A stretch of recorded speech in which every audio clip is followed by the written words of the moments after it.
It's the greatest spectacle in racing, and it's time for day 3 and practice 4 for the greatest spectacle in racing. Welcome to the Indianapolis Motor Speedway, dubbed the racing capital of the world. The session's underway. Let's head it down to pit road for the excitement.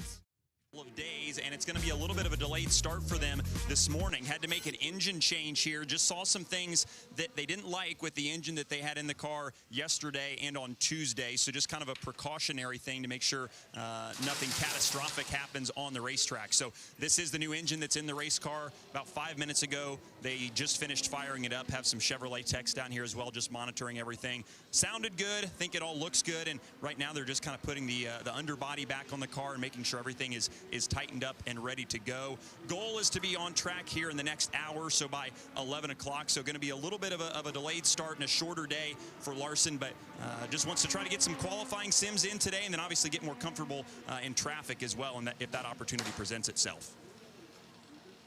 So here is the mind-blowing schedule for this guy Hinch throughout this month of May. However, for a guy who's in a race car of sorts, of various descriptions, week by week, more than anybody else in racing, I don't think this blows his mind. No, this is a light schedule for Kyle because normally, and even within the dates we're seeing here, probably a few sprint car races thrown in. We know he was in action in Kokomo Speedway earlier this week. I believe all other extracurriculars have been put on hold for the remainder of May to make sure that he's always present and fighting fit to get into his IndyCar, get into his Cup car, but a lot of racing miles going to go under Kyle's belt this month. Look, I can remember the last time I called a NASCAR Cup race. It was at Michigan, 2017. He got to the racetrack at 2:30 in the morning after doing sprint cars the night before, where he finished second, and he went on to win that Cup race that day. So being busy and behind the wheel is what Kyle Larson is all about. Here's one of his teammates, Pato O'Ward. So an interesting development from a strategy standpoint with these teams on how they're using their track time. We've lost a lot of running diff because of weather over the last 2 days. And normally you would think that would force people to try to cram in their Tuesday, Wednesday schedule into this beautiful day, this extended running day on Thursday. But the problem is there's some very sketchy looking weather for tomorrow when we go to Fast Friday, we get the boost turned up, and everybody switches over to qualifying simulations. So what we're actually seeing is a lot of drivers and teams have decided to push up their Friday program a little bit to Thursday. So this is what we're seeing out of Pato O'Ward right now. First and only car on track at the moment, as we see Alex Rossi, his teammate, just on a warm-up lap. But this is a genuine qualifying sim. He's kind of hovering in the mid-217s. A little bit slower than what we saw some of the other cars in race trim doing yesterday, even out front. And he's abandoning this run after 3 laps. So all 3 of the McLaren cars that are currently running, obviously we just saw Larson still back in the garage. They're all on pit lane, ready to go. We've seen Pato do his run. Now Rossi's on track. Ilott in the pits on deck, ready to go. And this is a great opportunity for the teams to really assess the difference in the cars. I bet they have all these cars with the exact same aerodynamic configuration and trying to see what the pace of these cars are. Here's a quick onboard replay with Rossi. Oh, whoa, way too low into turn 2. You got to remember, you're sort of turning into the sun there, Diff. It's kind of hard this early in the morning. We're not normally on track till noon. Sun's a little bit higher, but it's a bit blinding. And maybe Rossi just turned in a little early, thinking he had a bit more room. A 2:14 kind of explains the speed. That's a wake-up, isn't it? That's enough to get your attention first thing on day 3 as we say good morning to Georgia Hennebury. Hey, Georgia. Well, hey, good morning. A wake-up call indeed. There are so many storylines up and down these pits, but this morning I have my eye on the Pennzoil number 3 of Scott McLaughlin. They topped the charts yesterday at a 2:29. I caught up with the team and Scott. They said today is a split day for them. They're going to start the day doing some race runs, take a break, go back, debrief, and then we're going to see quali runs in the afternoon from the team. Scott said the car felt great right out of the box, and that's when they posted that lap time. But today is all about getting him just a little more comfortable in that car, but all things considered, a good start to the 3 team.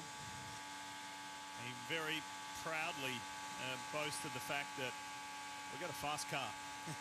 It feels good. You know, he loves the historical aspect of the yellow submarine, you know, with the Rick Mears and Elio Castroneves and just what it means, what it represents, and he wants to drive that thing to the front. Well, he's at the front at the moment, early on in this campaign for the 108th Indy 500. Alex Rossi slowly increasing his speed as this run goes on, up to a 2:19.0, over a mile an hour quicker than his teammate Palou Award. Not sure if they are on the exact same trim. Palou maybe having a bit more downforce, or maybe just not as much pure pace in that number 5 car. But this is what this experiment is going to show to this McLaren team, where the relative paces of each car across the line. Another 19.0 for Rossi. So nice and consistent across this run. And, you know, you heard Georgia say the 3 car, the Penske team, they're going to start with some race runs. They're going to go to qualifying simulations later in the day. I see both arguments here in terms of timing. If you do it later in the day, it's probably much closer to the track conditions we're going to see on the weekend. Yep. Get a better sense of the track. But with so many other teams likely doing race running in the afternoon, it's going to be almost impossible to find a clear lap, especially clear 4 laps, to get an honest run. And so I see the value in just learning the aero side of the car right now as Rossi goes a little bit quicker again, 2:19.19. All right, well, talking about being quick at the Speedway, nobody was better last year than Alex Palou, who started from the pole. He's with Dylan. That's right, and we're backing up. He's waving to his team as his chariot has arrived for the morning. So lots of talk today about how you split time between race running and potentially trying to do some single car runs with the weather a little uncertain for tomorrow. So what's your approach? Yeah, we're going to start with race running and then maybe go to qualifying. We don't know yet, but I mean, it doesn't look great for tomorrow, but we're not going to have the boost either. So, I mean, whatever we try today on qualifying, it's not going to really translate into qualifying day. But yeah, excited for today. Yesterday was a good day after all, the rain we had, and hopefully the weather stays and we can get some really good traffic running. Qualifying day was good for you last year. How much does what you had last year apply potentially to this year? I don't know. I'll let you know when we put the boost. I don't know. So far, the car feels really similar on race running that we had last year. But every year changes. We had different tire compounds this year, different conditions. So it will depend on how the boost adapts to this car. But yeah, I'm looking forward to it. Thanks, Alex. Thank you. It was good to hear those positive comments from Alex Palou, considering the stop-start nature of the last couple of days. How did you deal with that? When you, I mean, you're an Indy 500 pole sitter. You know what it's like to put your fast head on when you need to. How did you get about those not full sessions? The end of the day is you can only control what you can control. Sure. And, you know, one of the best mindsets to have at the Speedway is to kind of take it not just one day at a time. You want to take it kind of one run at a time. You want to take it 1 hour at a time. If it's raining for everyone. The only time it's tough is when the track's green, the sun's out, but you have some sort of problem and you're back in the garage not getting that track time. If everybody's in the same boat, it's a pretty easy thing to deal with. You just got to prioritize your test list and kind of carry on with the days. We've seen Canapino for Juncos Hollinger Racing.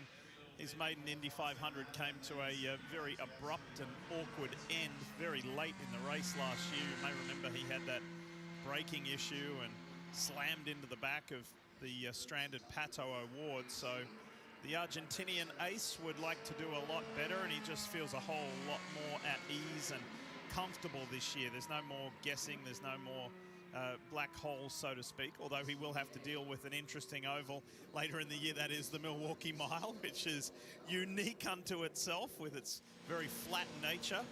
It's funny, the mile is one that traditionally people with a road course racing background actually enjoy even more and kind of get up to speed with fairly quickly, because it almost drives like 2 fast road course corners.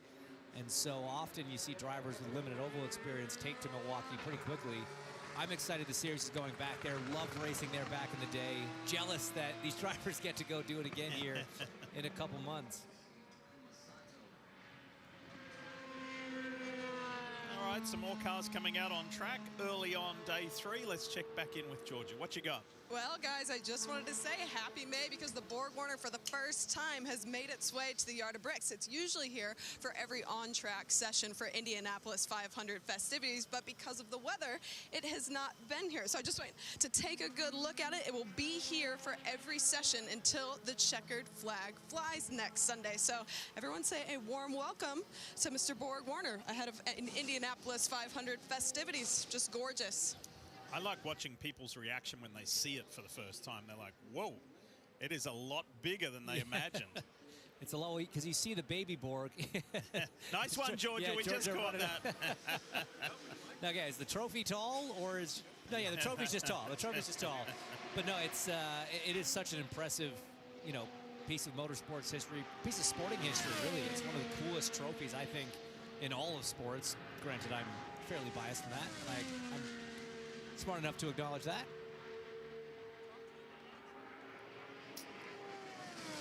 It's Colton Herta in the Gainbridge Honda for Andretti Global. A little frustration boiling over yesterday. You guys showed plenty of highlights of that, or did I see it on social media endlessly overnight? Can't it be both, Diff? This is the moment here. Christian Rasmussen on the inside of Colton Herta, not really committing to the move. Maybe a bit of a late move in Colton's opinion, and he let his opinion be known on the back straight.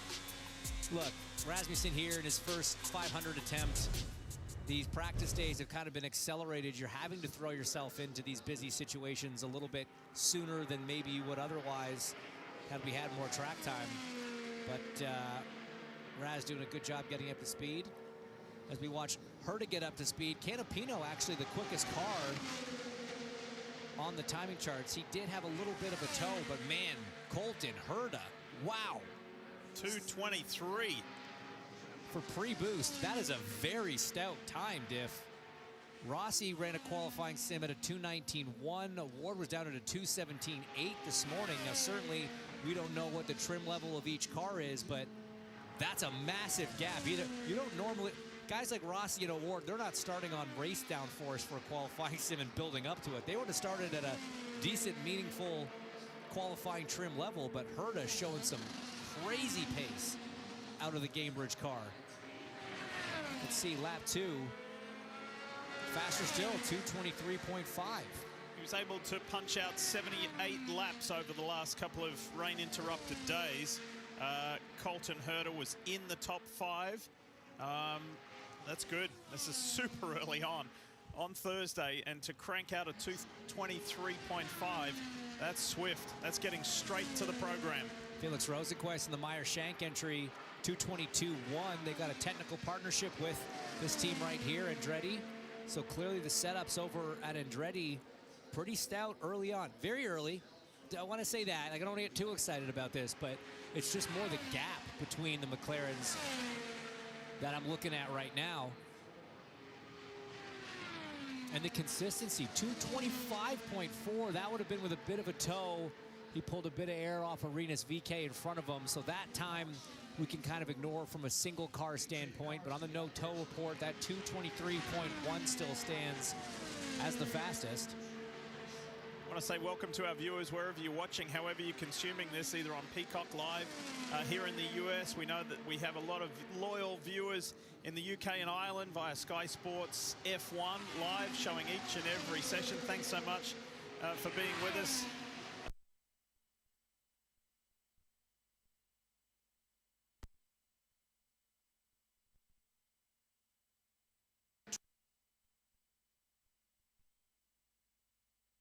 Special, and it's only going to get faster and faster tomorrow and Saturday and Sunday.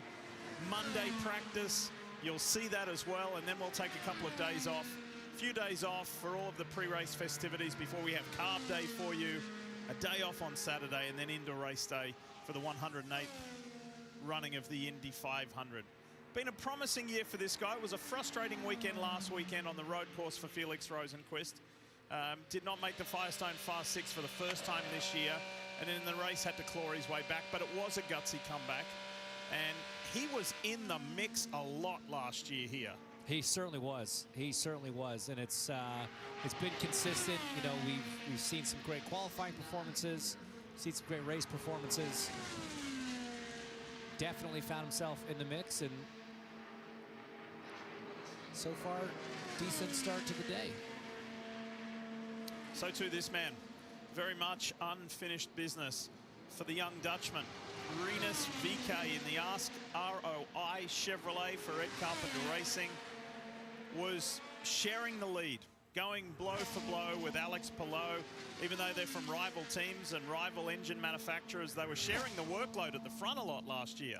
Yeah, it's kind of what you have to do in the first half of this race, trading the lead, trading the point, because you don't want to lead too much. That burns too much fuel, so you have a bit of synchronized passing. 2, sometimes 3 cars can all get into that mix, and Linus very much part of that program at the early part of the race last year. And, you know, we keep showing that replay of the pit lane incident between him and Palou, and it's often shown in the light of, well, look what happened to Palou, the pole sitter who was, you know, in control of the race up front. But you can't forget what it must have been like for this young man as well. Qualified so well, running so well, and just a simple mistake in pit lane. It's so easy to do on the ovals with the cars set up being so asymmetric. You're burning out of the pit box. You're trying to get up to speed quickly. It's a race after all, and just got caught out a little bit on cold tires, spun out. And as much as we looked at the devastation for Palou, equally, if not more so, because it was his mistake that led to that situation, eliminated him from contention. So, you know, young man who's got a bright, he's already had a strong career, he's got a bright future ahead of him. Always quick here at the Speedway, and definitely looking to get a little bit of retribution for last year. Like I said, 4 starts, 2 top 10s, which a lot of drivers would say, yeah, I'll take that. I'll take those kind of numbers. The journey through the helmet design is always fascinating here each and every year.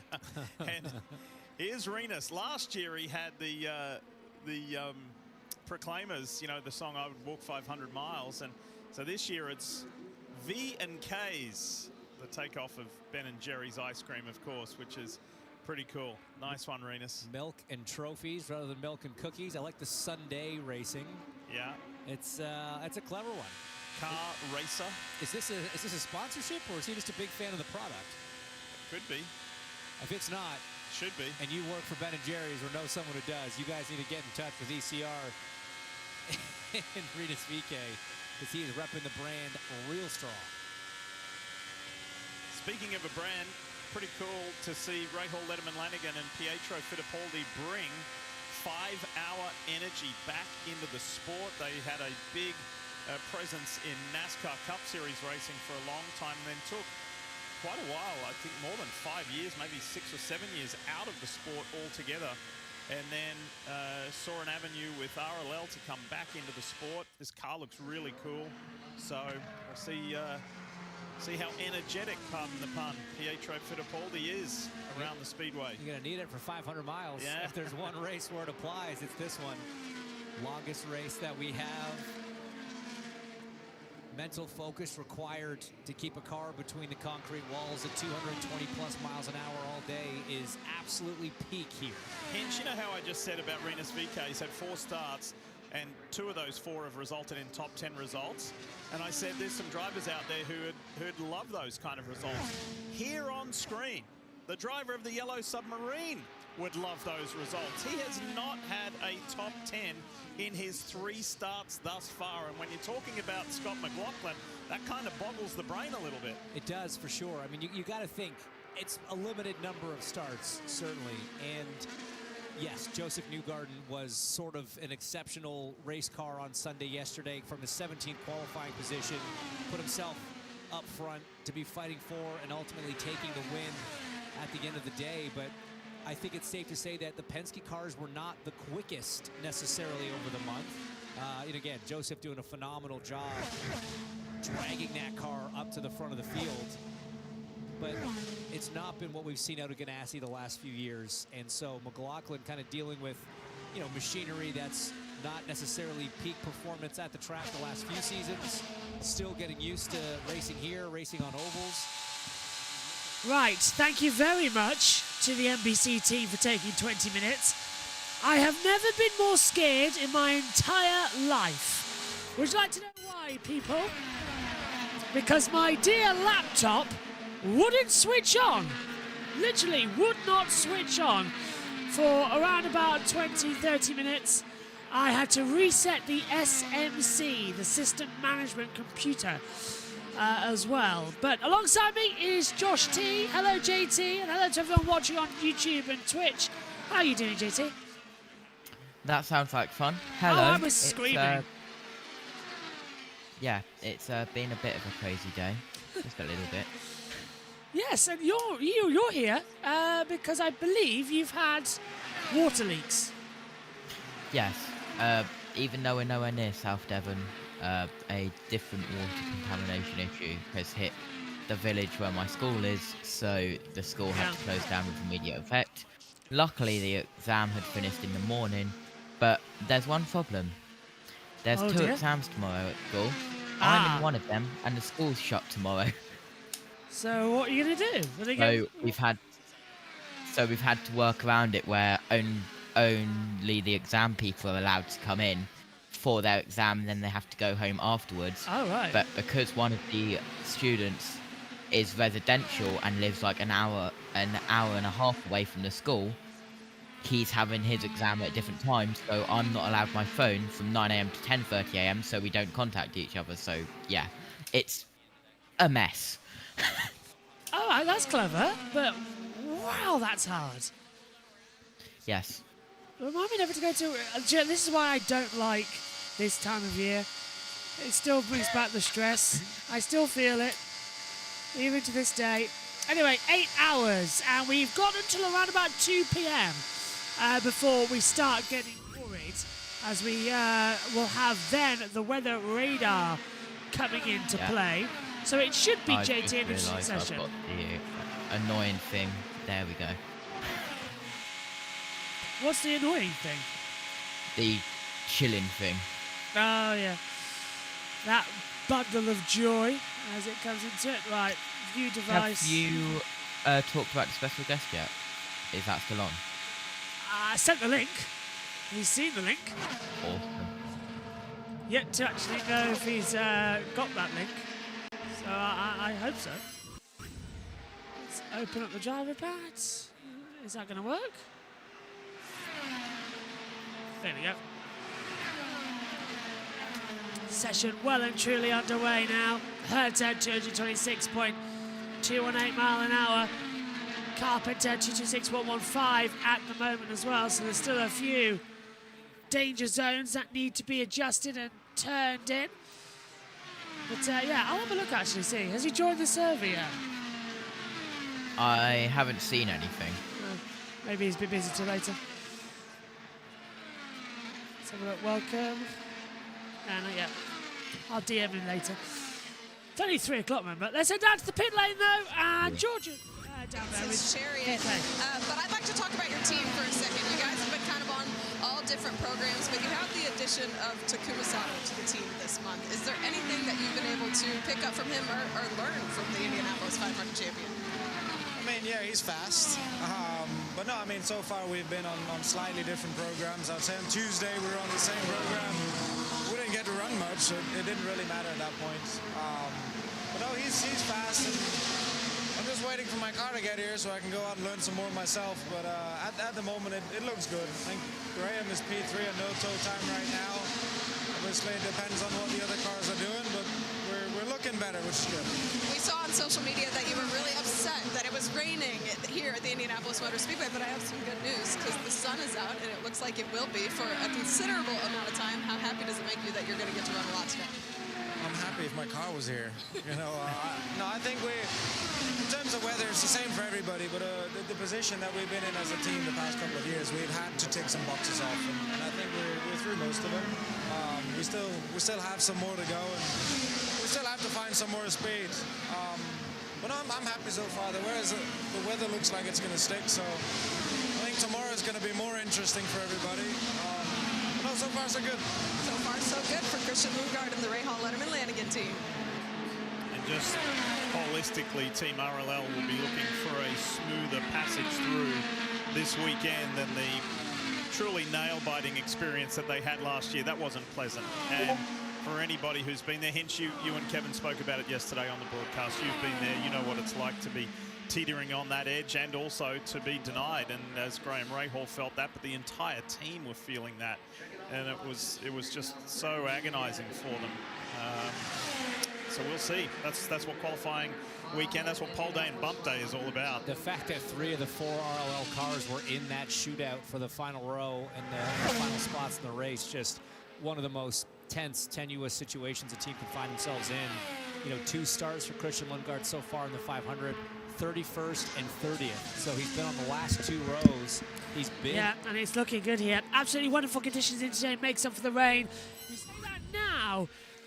But there is chance of rain at 2 p.m. later on today. So never say never with the chance of rain as more drivers come out. 29 now of the 34 scheduled in the opening part of the session as they continue to run out here. On board now as well with, well, this is Elio Castroneves coming in, isn't it? It's having an inside line. The 06 from Meyer Shank Racing as he flicks it into turn 3 and 4. And it is actually refreshing, JT. They've extended the session. We were supposed to start at 1. We start at 10. So we get an 8-hour day. And it's beautiful conditions. And finally, we sort of try and catch up. Hello, Verukta. Yeah, absolutely. And we were meant to have an extended day yesterday as well, but that got rained out. So they extended this one as well. Well, they extended yesterday twice because it was at 6 p.m. but then it went to 7 p.m. as well. Do we know? Even though that final hour was no-go. Do we know how long they've... I mean, coding keeps getting overloaded on the map. On the system, I don't know why. Do we know how long it was... What's going on with this thing today? Yeah, do we know how long we were green yesterday for? Because it was only a 4-hour session in the end, but even then we only ran for about 3. Yes. 45 minutes in hour 6, 36 minutes in hour 7, 40 minutes in hour 8. So let's add up. Day 1 got cancelled. That was 2 hours plus the 2 rookies plus the... Yep, day 1 was only 26 minutes run. So that should have been 8 hours. It wasn't. How long was run? 26 minutes out of 7 hours, yeah. So 7 hours and 34 minutes. So that's what was lost there. So that's what we lost in day 1. And day 2 was supposed to run for another 8 hours. So that was, but how long did we actually run for? Because it got cut in half. So we had 4, but only ran for what? How long yesterday? Let me just...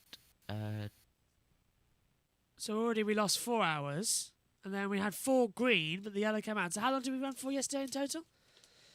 I am just... Actually, yeah. Or do you know the time under yellow? Because then we can work it out.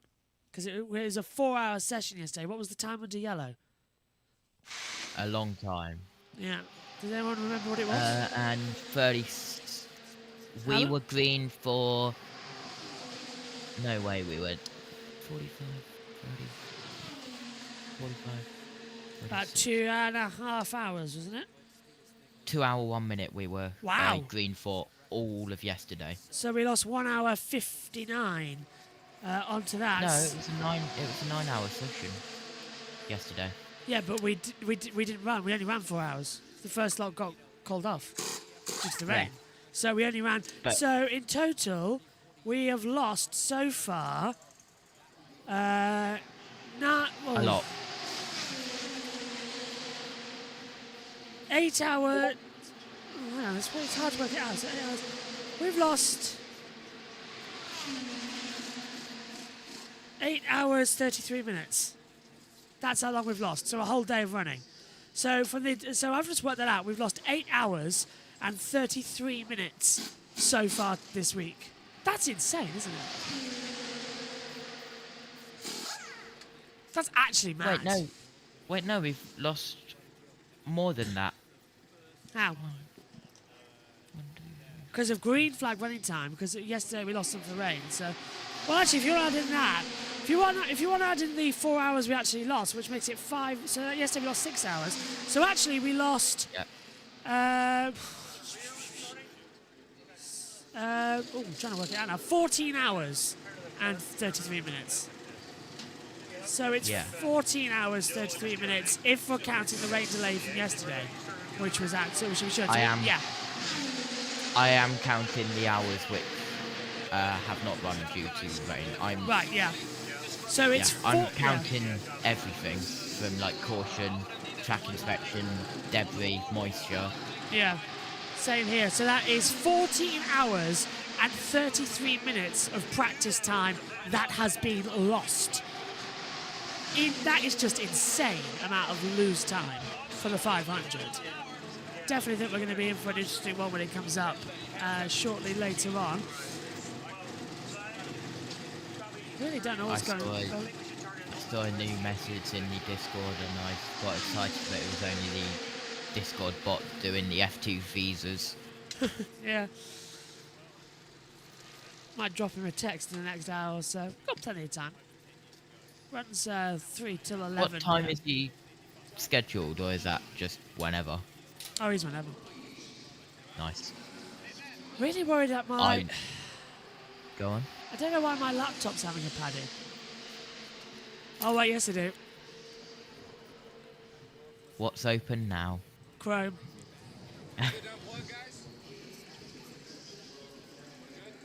There we go.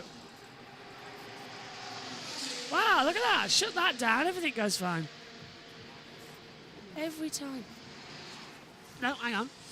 Skipped frames due to encoding lag. But there's no, I don't know. Right, I'm going to fix this. Is bugging me as well. It's bugging all of you at home. Let's hand over to NBC while I fix it. These engineers and drivers have to make together to find that perfect setup for a 4-lap qualifying run. Hey, Dylan Welsh, what you got, mate? Well, we heard a little bit of optimism from Christian Lundgaard, and I think the same for his Rahal Letterman Lanigan teammate, Graham Rahal. Here was his radio just a few minutes ago.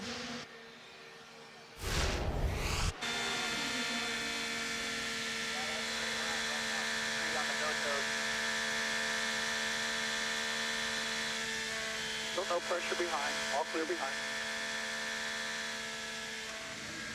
I think we missed it at the start, but Graham was really happy. He said that's a really good start for us, and then caught Derek Davidson, his strategist, saying that's third on the no-toe list. So early days still, and a lot can change between now and Saturday and ultimately Sunday, but I think it's always good when you start off on a positive note, and Graham's feeling pretty good right now in the 15. It's also good to have a couple of cars, 3 cars in the 226 range. Yes, there may be toe involved with that. You heard Dylan talk about the no-toe. We'll give you no-toe. So when the car is independent of anybody in front, that elevates that overall speed. So we'll give you the toe and no-toe speeds here throughout practice, finalising practice up to qualifying, and then beyond as well, just so you get a true read. But there's nothing like this build-up to the weekend when we're going to set the field. And in separate parts, Firestone Fast 6. We've got that bump. We've got a legitimate bump. There are 34 cars going for 33 spots. We segment the field. Where are you? Where do you fall? What's the stress level going to be like going into Sunday? This guy here, we know how good Marcus Ericsson is when it counts, because he has been in the thick of it at the end of the last 2 Indianapolis 500s, the most exhilarating finishes, nerve-wracking stoppages involved in both the last 2 races, with this guy at the front, and he almost went back-to-back last year for a bonus of in excess of $400,000 from Borg Warner. That bonus has escalated again this year because nobody has won back-to-back since Elio Castroneves, the man we were just eavesdropping on. And this is fascinating to watch on board, Dick. This kind of shows you all the things the driver's having to manage on a qualifying run. This is a great back-to-back comparison with his teammate, Colton Herta. He is all alone on the racetrack. Alex Rossi's now just pulled down the front, but he's had a few laps. You see his thumb there on the left button. He's going to hit that when those green lights start flashing. That's the weight jacker. They're doing this fast jacking technique to try to get a little bit of extra speed on the long straights. Watch out of 4 here. His right thumb will come, hit a button. That's going to lower the right rear of the car, make it a little bit more nose up in attitude. We see a front bar adjustment. Now his left thumb is going. He's got to hit the weight to get back to the left-hand side before he turns into 1.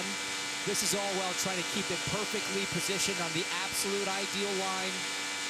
There's no shift strategy required here. He's holding a 5th gear pattern, so when it's low wind, you can get away with one speeding on a qualifying sim. And now that he's caught up to the back of Rossi, decides to get out of it and not fit that. No-toe time is just in the mid-222s, I believe. Not quite as quick as teammate Colton Herta, but the temperatures have come up a little bit from when Colton ran.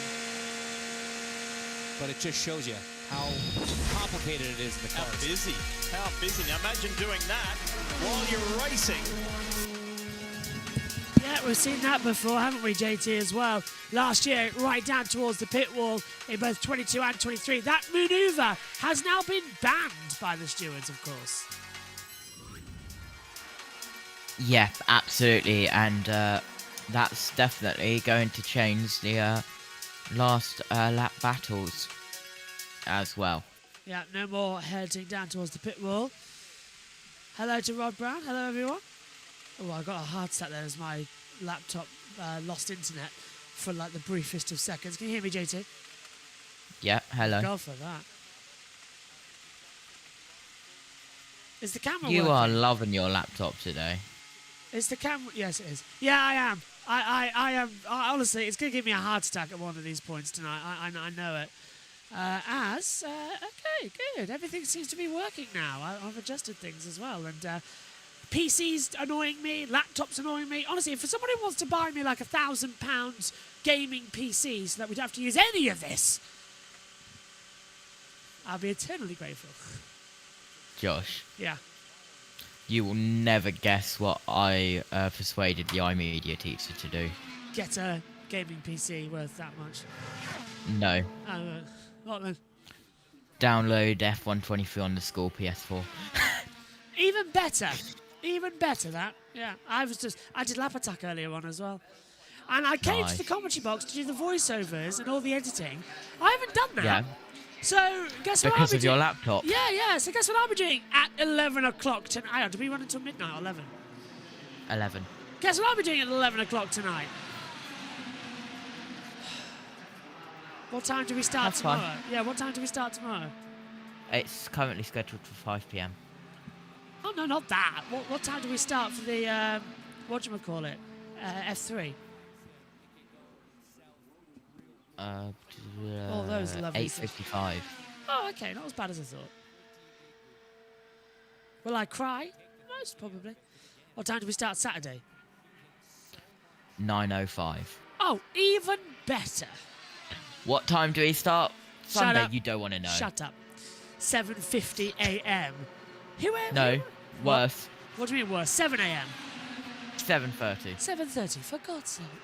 What time do we go to bed? Sunday, Oh, yeah, I forgot NASCAR. 11. I forgot the NASCAR bits as well. That's going to be a lot of good fun. La la la la laughs. Wait, no, it's not even 11 because of NASCAR. Probably Yeah. like 3 a.m.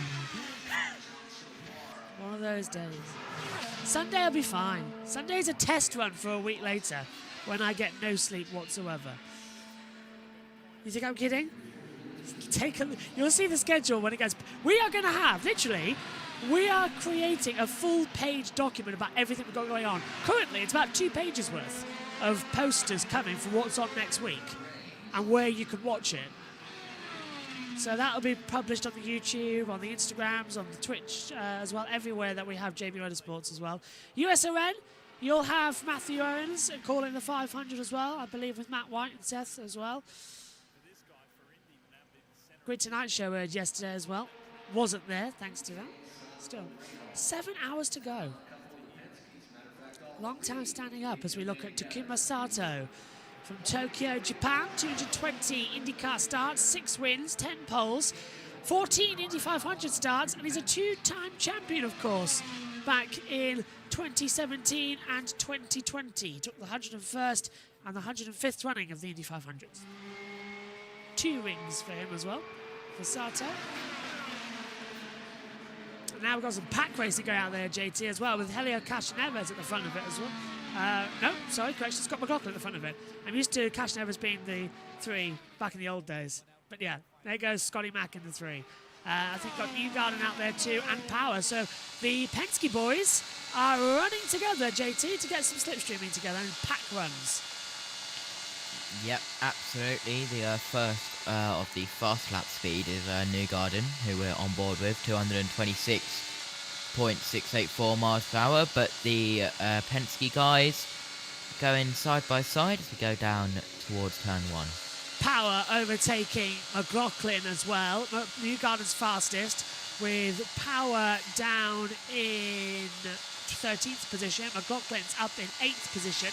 I'm looking at these stats right up here in the commentary box, so there's a few bits of give and take between them. We've got Dixon's in there now. There's a whole train of them, as you can see, coming into turns 3 and 4 now on the TV pictures. So they are all looping up together very nicely as they'll continue to hit that back stretch and then down the front stretch and towards turn 1 and 2. Marshall stands watching on, making sure everything's okay. Now we see McLaughlin go down low side, gets ahead of Power.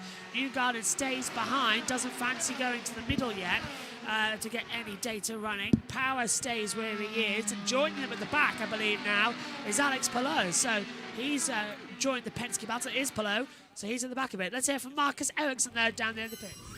Sim run. So how big and important are qualifying runs, not only to get a feel for the race car, but also for you as a driver to get back in the routine of working the tools over the course of a 4-lap run? Yeah, it's a mix of both, to be honest. We want to get obviously a read on our qualifying setup, but also for me as a driver to get the routine with all the weight jacket changes and moving around the bars and, you know, all those things. It's a lot of things, a lot of switch changes that's required when doing a quarter run. All right, Kyle Kirkwood coming in there. We'll let you go and debrief. Marcus, let's go to Georgia. We were eavesdropping on Elio Castroneves' conversation with strategist Billy Vincent. What's it been like working with Billy, and how big does communication play with this team during the month of May? It's been great. You know, this morning, obviously, first thing when we're trying to do it's a little Q-sim. We don't know if the weather tomorrow going to be some sort of like issue situation. However, we need to, our group's so new, so we need to practice them. Get out of here, go back to the garage, go to the track, cool down the car. So all of these things, believe it or not, sound very simple, but in a rush situation, you want to make sure that you went through, just like anybody rehearsal. I mean, Hinch and I understand when we did Dancing with the Stars, rehearsal is extremely important so that we can make it better. And it's similar to here too, even that is not worth much to that right now to go to those directions. It's important for us to understand. Plus, if it rain out as well tomorrow, we already have a little bit of understanding what the car is doing with a little lower downforce. So all of these little details, believe it or not, it paid off. And now, this day seems like qualifying is becoming a little bit important as well. So we want to make sure we prepare the whole area. Remember, it's preparation about this place, and the good news is we have a little more time today, so hopefully we do another one, and when we go back, race setup and go again, find out a better race car too. Preparation for that drive for 5. That's Elio Castroneves. Hinch, do you have anything back to say to your Dancing with the Stars teammate? Well, Georgia, Elio only brings up Dancing with the Stars because he won. Yes, Hinch I am finished aware. second. I'm aware. That's why. And he brings it up every time that he's got the trophy. Does he still have it on the back of his helmet? I haven't checked. I haven't checked this year. You know, I'm not sure this year because of the special livery, but yes, well-earned mirror ball trophy for Elio there. But no, look, he brings up a great point. We heard Marcus talk about what you and I were chatting about, how it's as much for the driver getting into the routines. But Elio brings up another great point. There's a whole routine for these teams when it comes to qualifying day. If you're having to do multiple attempts, you've got to be able to get the car off the track, back to the garage, start the process of cooling down the parts of the car you need to cool down, heating back up the parts you need to heat up, getting through tech inspection. There is a real sort of orchestrated effort. A cadence. Absolutely. Yeah. And so for, you know, again, this is not a full season team. This is a one-off program for the month of May. A lot of these mechanics, engineers, whatever, might not be running on a full program. So it's just as important for them to get that experience. Really is, as we see. Sorry, but every time we go to that, I'm going to shut up so that we can hear it. I mean, who would talk over. It's literally fantastic as the cars fly by through 3 and 4. So Palou has moved forward past the 3 Penske's. He's now gone ahead of this battle. So he's now going to be giving the Penske's data, whereas Palou now has that data about running out in clean air. I think JT as well, this is going to be fun. Palou took the pole and victory at the Indy GP. He had last year's pole position here at the Brickyard, but he couldn't convert it into a race win. He dropped back midway throughout the race as well. He wants to put that right this year, and Palou, of course, leads the championship by only a couple of points as well to the I think Ericsson's out for second. Yeah, absolutely. And Palou, he would like to win the Indianapolis 500, of course. Just going back to what we were talking about, you mentioned the flag stand, Josh. Well, the person standing on top of it, Aaron Likens, his new book is available today, Playing in Traffic, and so definitely going to have to give that a read as well. Wonderful as well. Which will be interesting. He was diagnosed, of course, with autism in 2003, and his story is incredible. It was how he overcame it as well, how he lives with it, and also how his dream was always to wave the flags to start the Indianapolis 500. And let me tell you something, as someone who loves waving flags, literally, I've got one alongside me here in the commentary box, I've got flags behind me. Every time we used to do racing down the street, I always had the checkered flags. So I empathise there with him. It's just absolutely fantastic. And have you seen that interview? That's on the INDYCAR Indianapolis Road Course, Indianapolis Motor Speedway YouTube channel. That's what I'm aiming for here. Where he says that they told him that he needs a signature to start waving the flag. And that's how he found it. So that's how he's got the 2-hand wave over with some style. And then how at the end of it as well, he pushes his arm to the back so that it looks like so he's just directing the cars down towards turn 1. Fantastic flag as well. And he always says, he always gets annoyed when he has to hand the green flag to a celebrity to start the 500.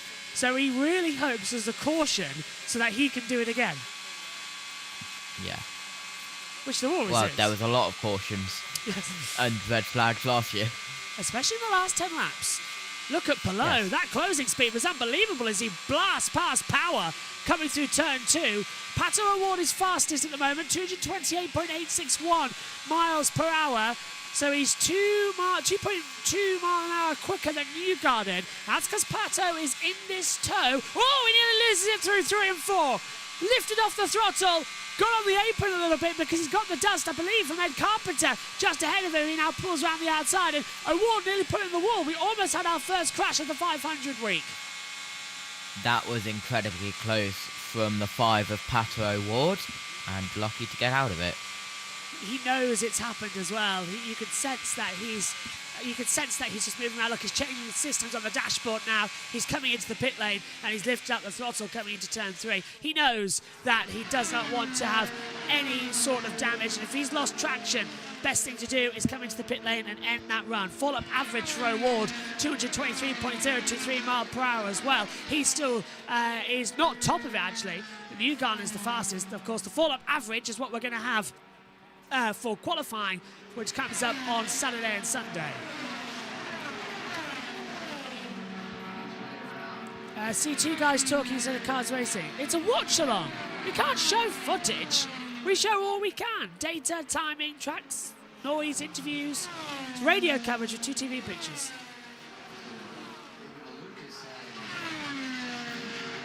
So, there's the McLaren coming into it. We ride on board.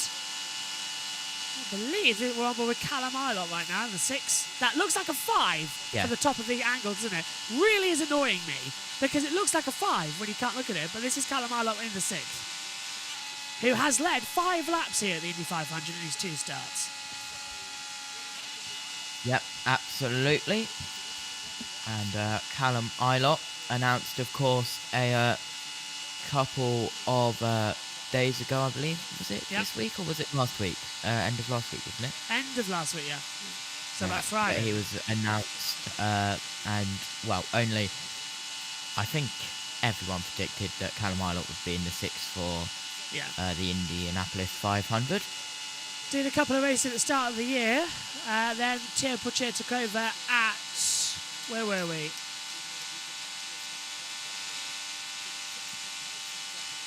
I can't remember. Where were we at... Long Beach, there we go. Then Ilott was back, and then Ilott's back in for the 500, but Potier has the rest of the season in the 6 car. But it was too soon to put Potier in an oval, and especially the big oval here at Indianapolis Motor Speedway. So Potier has done some testing at the Milwaukee Mile, I understand, to go into later on in the season when we get a couple more ovals on the calendar this year. In fact, we've got more ovals this year than we have in the past 5 years. So that is a big relief. Yeah, Iowa, Milwaukee Mile, and of course we end the season in Nashville on the oval, not on the road course. Which is the last time that happened was you were mentioning about Alan. Here he is now, down with Georgia in the pits. With IndyCar since 2020, but he's been flagging since 1995. This is Aaron Likens. He has just wrote a book, also very special to the community of IndyCar, but I want to talk about your book right here. Let's talk about what it's about. It's about my life journey to get here to the greatest spectacle in racing. The book about my life navigating employment, going through school, and all it took to get here. My life when I was 20, I got diagnosed on the autism spectrum. So that's really the dynamic that when I got diagnosed, public awareness in 2003 for autism just didn't exist like it does now. The first thing I read online said that people with Asperger's will never have a job, will never have friends, will never be happy. Horrible depression from it, but racing kept me going. I was in St. Louis flagging at the local kart club, and the goal was always to get here. I grew up in Indy, so the goal was to be on the racetrack, but I have the next best seat. Doug Bowles wrote the foreword in your book. What does that mean to you? Oh, it means everything. In 2012, I wanted to do a video blog from the flag stand. And when I was 7, Dwayne Sweeney, who was the chief starter of the 500 from 79 to 96, he gave me one of his checkered flags when I was 7. And part of it, the reason why I wanted to do the video blog was to tell people, hey, you can do an amazing thing for a person on the autism spectrum. Never know how it turns out. Dwayne really set destiny in motion, and he passed away in 2004, so unfortunately we'll never know. But part of the message of the book is for teachers, for employers. You can do small things or big things, and it can turn out to be really, really great. How big of an impact did motorsport play on your life? Motorsports, I don't know where I would be without it. I've grown up in the sport. I worked with SCUSA for several years, or decades really, traveling the country. Worked with USAC as well. And the part of the message of the book, I highlight a lot of my coworkers, because I wish I could say that, hey, I got here to Indy, I'm up in the stand, it was all me. No, it was an army of people that helped me get to where I was, and still can't believe I'm here. He is here, and he will be flagging for the 108th running of the Indianapolis 500. He'll be signing autographs here at the Indianapolis Motor Speedway. Aaron, thank you so much. Oh, thank you. Great story. Aaron, well done. Congratulations. And we'll keep an eye out for you on Memorial Day weekend on the flag stand. And I encourage everybody who tunes in on qualifying weekend coming up here to, as much as we like watching the race cars go by, take a glance up at the flag stand when cars are on their runs. Aaron, you know, I've come to appreciate his craft so much since joining the NBC team and sitting up here in Pagoda 9. We're basically right across from where he does his work in the flag stand, and he has such a unique style, especially during qualifying.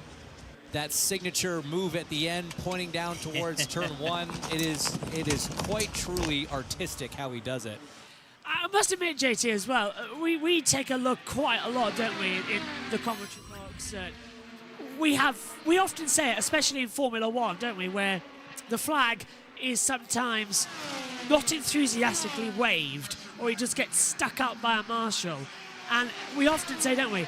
Do we talk about Circuit of the Americas? Yeah. We say, don't we, how boring it is. And then when we get to Japan, we go nuts because it's like, look at that. Look at the flag waving. Look how great that is. Going absolutely nuts with it. That's the passion. I think we used to have the passion, didn't we? Because we had the flag waver standing on the track with the drivers, jumping up and down, waving around. The end of the race is a ceremony, it's a celebration, and I think bringing the razzmatazz back to flag waving is what the sport needs, because it's part of the show. We're here to put a show. So I think it just adds to the moment to have that as well. Before you answer, let's hear again from Ray down the pit lane. Full like that, absolutely. How do you feel through, I guess, the day and a half or so, plus the test in April? Yeah, the weather's obviously been finicky. It's been weird. It's been stop and go, and we got 40-plus laps in yesterday. Today, we're trying some pretty big wholesale changes to see if we can find a direction to better the car a little bit in traffic. Not rely so heavily on the front wing. Yeah, I think we found some things here and there, so now we're going back for another one, and we're going to try and chip through some race prep, and then shift gears to some qual sims later in the day. Do you have a preference, just kind of jumping in, being this your only race of the year, of what you emphasize more, race runs or qualifying sim? I mean, I've always preferred to really focus on race running. It's not, I mean, if you qualify up front, there's less cars to deal with. You don't have to deal with 16, 17 cars in front of you, which is nice, but if you don't have a good race car, you're not going to win this race. So it's a long race, and you can work your way to the front with a good car. So that's always been my priority. But it's tight, man. The competition in INDYCAR is ridiculous. So you have to put time into qualifying and get ahead of some of these guys, because there's a lot out there that have good race cars already. Thanks, Ryan. Always great to have Ryan Hunter-Reay back with us in the 24 Dreyer and Reinbold with Cusick Motorsports car again this year. Right, go on, JT. I'll throw it back to you now to answer that question about the flags. Yeah, absolutely. And as Owen said, it's just those little things. Like, I've also had my fair share. I was allowed to wave the checkered flag at Cadwell Park for a KTM practice session. I was allowed to wave the checkered flag for a MG race at Bemsey, the British Motorcycle Racing Club, and have a couple of laps in the course car. It's like, it's all those little things which just build up, which you remember and remember. I was invited to the Marshall Training Day in 2018 for the Race Safe Marshals as well. There's just these little things, and it's so nice, and it just gets you involved as well. But yeah, it's good. Actually, I just had a thought. Go on. Well, I'm going to be at a racetrack, aren't I? At Donington Park, where I'm not going to be doing any commentary at all. Yes. I wonder if I can message, because I've got the email from the circuit manager at Donington, and maybe, do you remember when Ted Kravitz did a feature on the Marshals? Yes. Might ask him to do a similar thing. And film that on one of the days, like for one of the races. That might be something. Because of course the volunteer. I mean, you are MSV Media, aren't you? Yeah. That's true. Yeah, that's true. Yeah. Oh, that's a little thing that we just thought about live on air, you see. On board with Graham Rahal, who, of course, famously last year didn't make the Indy 500 in his own car. He took over from Stefan Wilson after his accident with Catherine Legg on the Monday practice. Started the race, stalled on the grid before even going to take the green flag. And then, of course, managed to trundle around and then retired from the race as well. So Rahal looking to get back, and the Lederman Lanigan team at the moment are doing well. Sato's 19th, Rahal's 22nd, Fittipaldi's 25th, and Lundgaard is 28th in that order. Catherine Legg, of course, this year moved over to Dale Coyne Racing, not with the Rahal Lederman Lanigan squad this season for her entry, like she was 12 months ago. As we take now. What team is she going to end up with next year, Josh? Probably Andretti by this rate, or Maya Shank as well. I doubt AJ Foyt, because they're always obsessed with Santino Ferrucci the past couple, haven't they, as well? I'm sorry, but hideous livery that Ferrucci has, because he's wearing the stars and stripes. And for Santino Ferrucci to do that is a little bit insulting. I must admit. Ferrucci, by the way, if you didn't know, over here in Europe, Now, over in America, Santino Ferrucci might be loved, and he's been very good in INDYCAR. But here in Europe, Ferrucci has I don't want to say a bit of a reputation. He has a massive reputation against everything that happens. Now, this is what I'm on about. I'd love to get a picture of that as well. I want to be down pit road. Get me over to America. I've got a picture of the Isle of Man TT trophy somewhere. Oh, lucky. I think I've got the FA Cup somewhere. 90% sure.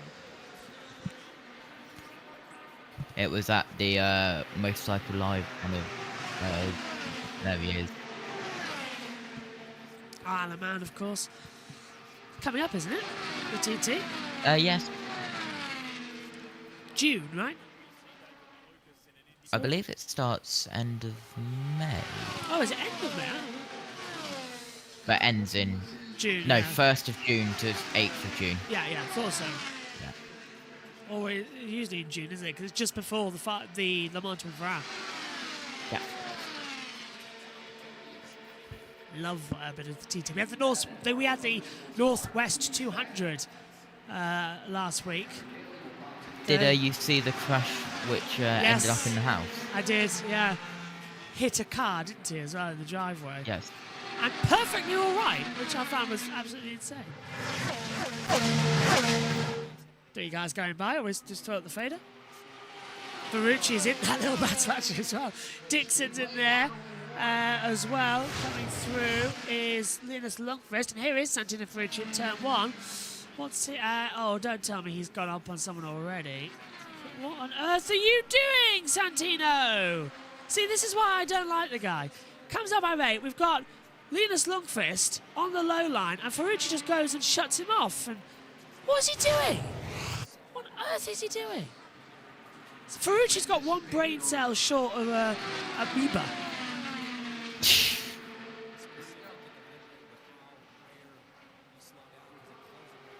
Don't like that. Closing speed, yeah, but you don't then go and shut the door on him and cut the aero off. Ferrucci did that last year in course the Anstons as well. They really, let's have a look. Reckon they'll need to have 2 races. Oh, what's going on here? Right, reckon they need to have 2 races in South America next year, Mexico and somewhere else. They really undersell the series. Oh, I believe I've joined a conversation here, a bit coming into it. Pietro says, please say how Agustin Canapino is doing, if he's right now. Thanks as well. Hello, Fudge. I will indeed. Agustin Canapino is P29 at the moment for Young Cross Racing on 220, I believe. Hang on a minute. Yeah, 221.145 mile an hour. Matt White is incredible What's he for done? something he put on Twitter earlier. Motorsport Week 1 hour ago posted a article about Magnussen calls on FIA to revise F1 penalty point structure. Matt White quote tweets it and says, "I call on Magnussen to revise his driving." To be fair, he's got a point. Or is he 2 points away from being banned? Magnussen, he's Yes. on 10, out of the 12 as Dixon pulls out the throttle massively coming down into turn 3 and 4, so he's come down pit lane again. He's running 7th at the moment, 225.636 mile an hour. Kyle Larson in as well. He is, where is Larson at the moment? Not on the board yet, I don't think. No, Larson's yet to run today in the first hour. And he's now coming back into the garage for Henrik. They've repaired the car. Dylan is down there. Chevrolet came to them and said, we probably want to get this changed at some point during the week, and they opted to do it overnight and then into this morning and completed it, obviously, this morning at the top of the show. So planned change, again, nothing majorly wrong, just a cautionary change that Chevrolet wanted to get done. So once Larson gets through tech, he'll be out here on the grid, get strapped in, and then they'll start with primarily race running first to get Kyle more comfortable, and then we'll see him likely do a couple qual sims if the opportunity arises. Good stuff. Thanks for that update, Dylan. And we saw just last week at the Sancio Grand Prix, teammate Alexander Rossi, his engine was changed in a precautionary manner after seeing what his teammate Pato Award went through with an engine issue in the lead up to the race. so they've had plenty of practice at that. But engine changes in the lead up to the Indy 500, that is standard operating procedure in the garage area here behind Gasoline Alley at the Speedway. Yeah, generally what you'll see with engine usage for the Speedway will be, you know, engines would have gone in usually post GP, maybe just pre-GP. That'll be your practice engine, that'll be your qualifying engine, and they tend to give you a brand new one for the Monday practice and car day that lasts you through the race before you revert back to the qualifying practice engine for the remainder of the part of the season until you reach the proper mileage on that one. But they like having relatively fresh motors in for the big race, which makes sense between, you know, carb day, Monday, and race day. You know, you could put a fair number of miles on a motor. These things are designed to go about 2,500 miles in between changes. You could easily find yourself with 700 of those between Monday, carb day, and the race. Here's the man who has the best 4-lap average this morning, Colton Herta in the Gangbridge Honda. Let's go for a ride. Have a listen.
This is a very impressive run from Colton Herta so far.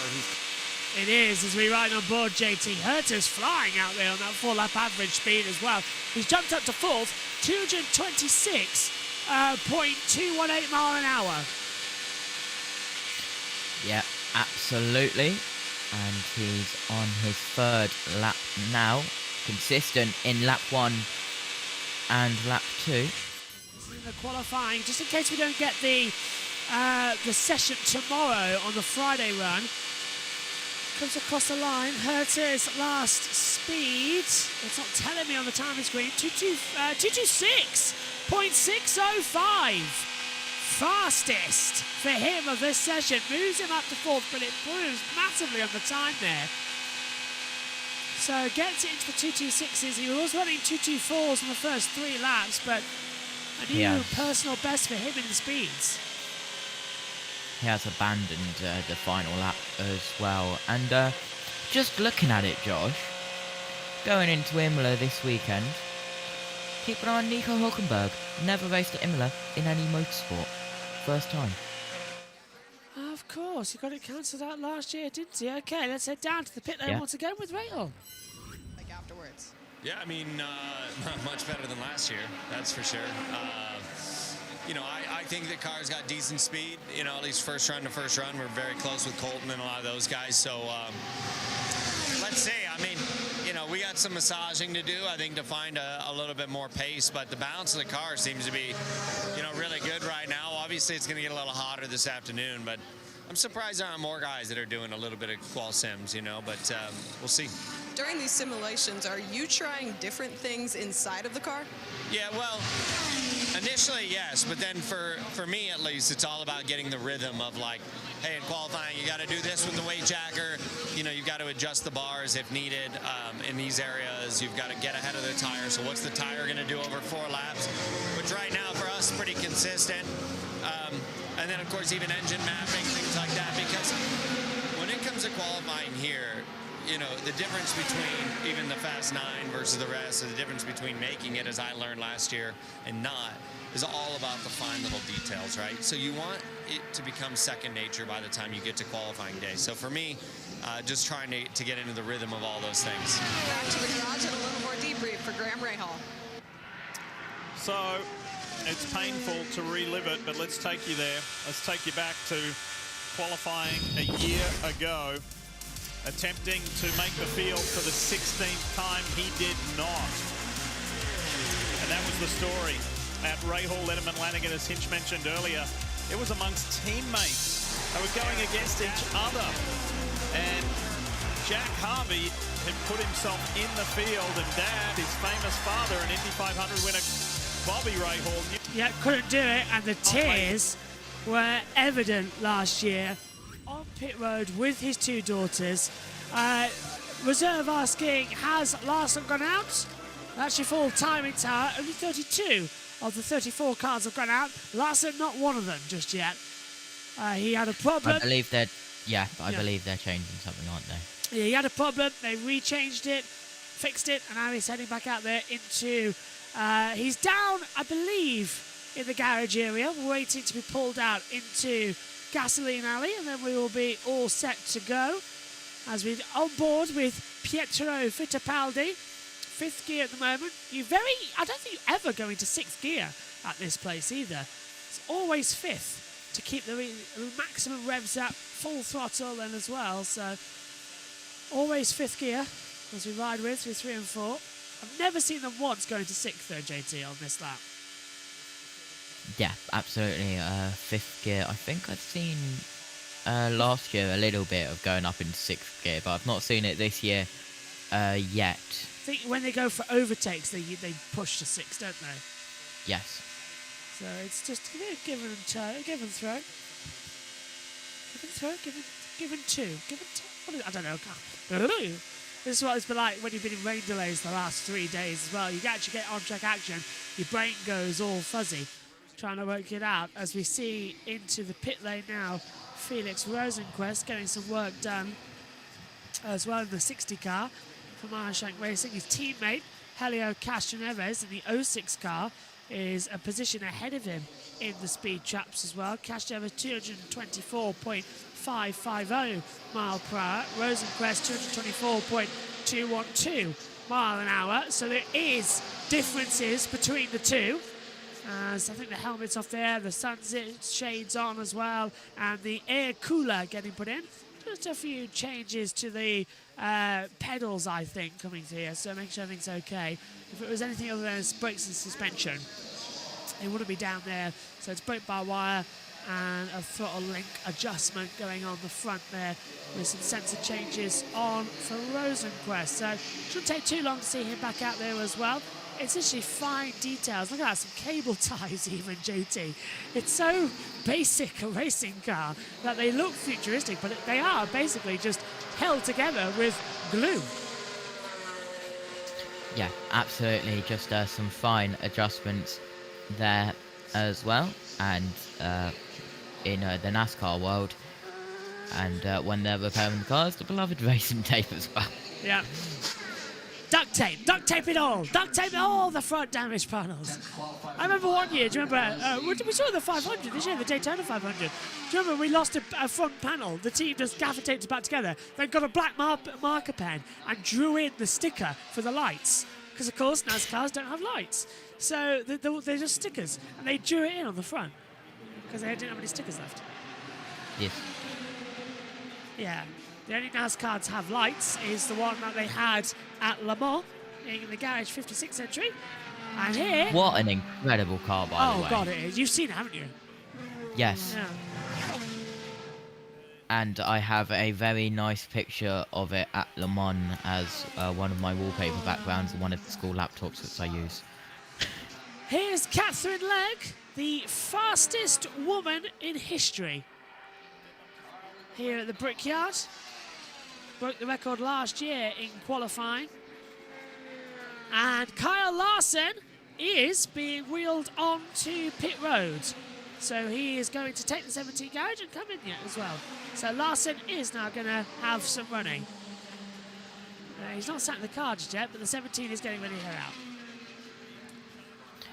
Yep, just rolled out into pit road. Now, if I'm not mistaken, they're going to have to turn that car around because it's not the road course. It is, of course, the oval, and there is Kyle Larson walking towards his pit box. Yeah, just coming back in, pit road. We talked about how, fine, we're battling some weather, you lose some track time, it's the same for everyone. But the difference is, for 27 of these drivers, yes, you are doing it full time, the team's doing it full time. Things like ingress and egress out of the pits, things like pit stops, just the communication, all those sort of procedural things are new. And that's really where the one-off entries suffer more from this loss of track time that we've had. I haven't had a chance to ask Kyle on screen yet, but one of his comments was just how busy pit lane is. And he has that every week in Cup. So what is he going to find different about? Is it just purely the visuals? The only thing, the only thing I can think, Diff, because let's be honest, there's more Cup cars in your normal race than even the 500, which is the most cars you're ever going to see in IndyCar. The biggest difference is all of the crews are laid out in pit lane. Yeah. When you're in Cup in a race situation, which obviously Kyle hasn't been in yet, but those crew members can't come off the wall until the car is stopped. Yeah. So as you're driving by the boxes, there's nothing there. There's no tires. There's no people. Maybe that's what looks a little more daunting for him as he comes down pit lane and just sees that many people over the wall out in pit lane exposed like that. I don't know. We'll have to ask him. Why don't we put that on our to-do list with our awesome production stuff where, you know how we detail all of the drivers' helmets? Yes. Why don't we take a look at the pit boards, how they color it? Did you have a request? I know Townsend had specific requests for his pit board, so there was no mistake against anybody else. Yeah, the biggest thing was you just wanted something that was decidedly different, that was easily identifiable. Again, with all the practice, you have the chance to kind of learn what that looks like. What you don't have the chance to learn is your position on pit lane. That changes, Diff, after qualifying. So even though you spend all week practicing going into the same pit box, you only get, I'm not sure if they do it on Monday. They must do it by Monday. So Monday and carb day to get used to your new pit box, get some more visual references as to where you need to be turning in, where you need to be hitting the brakes. So it is one of those things you have to pay attention to. Christian Lundgaard through turn 4 now on a quali sim. You saw Takuma Sato pulling off in front of him. So this won't qualify as a genuine no toe lap. But let's see roughly what he gets. The 221.7. Again, not bad, but compared to some of the times that we're seeing on the no toe, Colton's still up top with a 224. Elio second with a 222. So not quite in the conversation yet for. See, if you ask nicely, Hinch, you can get. There you go. If you ask nicely, there's Kyle Larson's kit in sign. So yeah, the one that matters is the big number board. The one on the end of the lollipop there is a little less important. So Hinch, question for you to that end. So all of those signs, the big signs for all the Aero McLaren cars are different colors, but their pit boards that they nose into in their stops are all kind of the same shape. They are a little bit different colored, but the actual lollipop themselves are kind of the same design and similar color. Does that get confusing if you're all together? No, it's like I was saying, the pit board is what you're looking for coming in. By the time you see the lollipop, you've already turned in and committed. So if you're trying to wait to see that as your identifier, you're probably missing your pit box. But yeah, you see the different colors, the kind of neon for Kyle there, the blue on Ilott's car, the white for Rossi. And that's what you really kind of keep an eye out for. But like I said, you're going to get used to turning into one pit box. You're going to get used to seeing certain colors around you, the cars in front of you and behind you in pit lane. And all that changes after qualifying. And getting back familiar with where you need to be going into the race can be a bit tricky sometimes. Well, I want to say straight away, thanks to Brian Reinbold for Connor Daly's car there with the Dayglow mirrors and roll hoop. That's pretty easy to pick out, the polka dot Chevy. So Connor's all about color this month of May, and his mirrors and roll hoop certainly help for our view. You see it there, the pink, white, and Dayglow yellow. So there's... Yeah, and it looks as well, JT, that's several. 1, 2, 3, 4, 5, 6, 7, 8, 9, 10 cars now running together out there on the circuit. in the pack, being led by the McLaren that was Pato O'Ward. He's now jacked back out of it. Carpenter hits the front, and Palou running 5th in this little run. Yep, absolutely. And Daily that was O'Ward. That was O'Ward going to try and make an overtake. I believe that was Will Power as well on one of the many yellow machines that we have in this line. We still have McLaughlin. Well, and we're Power. still. Oh, and almost into the pit wall there as the 77 of Romain Grosjean almost forced one of the McLarens, that being the 7 of Alexander Rossi, into the pit wall, coming down low. That was the stewards are not going to like that from Grosjean. I feel like I've said that before somewhere, in another time, another place. But that was a bit like, whoa, you could get a penalty for that. Even in practice, you could be parked for 5-10 minutes of practice if you do that. Let's take another look at it. So Grosjean properly forced towards the wall, but oh no, Rossi was already making the move. Oh. That's on board with Rossi. That's a bit close for practice. Yeah, Rossi almost went up into the pit lane over the wall. Look at that. What? That was right close to the wall. Well, at least they've got some racing experience, and Grosjean is going to be either feeling A, like, oops, sorry, my friend, or B, what on earth are you doing? And then swearing in French. Rossi's on the back now anyway of, is that Castroneves? No, who is that ahead? It's one of the many, as you say, yellow machines. I believe it's Scott McLaughlin. And it helps that Scott McLaughlin and Alex Palou, their main colour is bright yellow. Yeah, really helps. If throw in Simon Pagenaud from a couple of years ago, bang, we're all there. We've yet to have the spotter's guide as well, because it is. Oh, is it available? It is on there. Yeah. Printing out at some point in the next 6 hours and 38 minutes. I sticking up on the printed wall. it out already. It's just on my printer. I haven't got it as we're nearly going 3 wide. That's Dixon getting passed by the 2 McLarens. Then as well with McLaughlin coming in, and the front of that's the 24th. That's Connor Daly just ahead of it as well. Rod Brown says as well with Kathy, the fastest woman. Yep, coming into it. We've just had it. It's mayhem down the start finish straight as well. Several cars going down low. Dixon getting ahead of both the McLarens there as well. McLaughlin dropping back. I think that was O'Ward who was in the mix, now dropped out of it. Cast.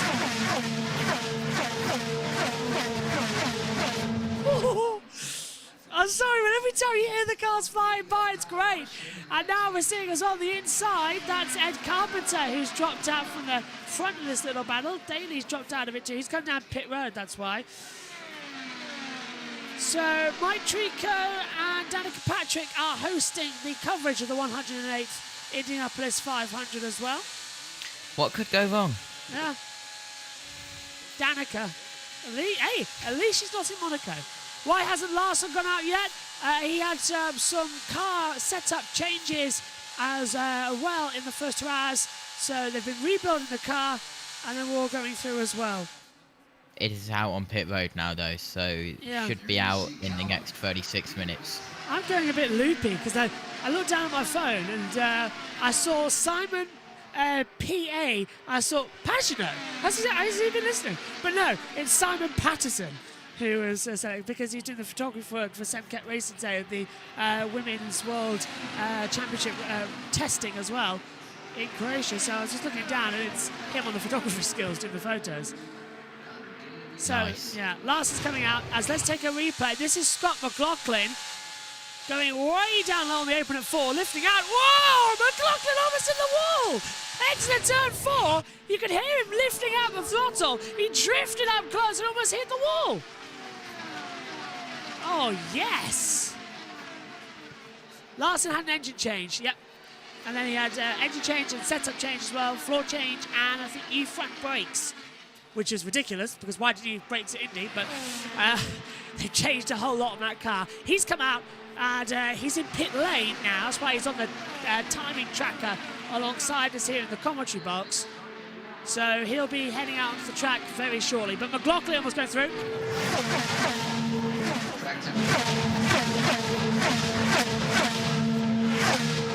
Oh, no, this is... Do you know what, JT? It feels like this is Fast Friday.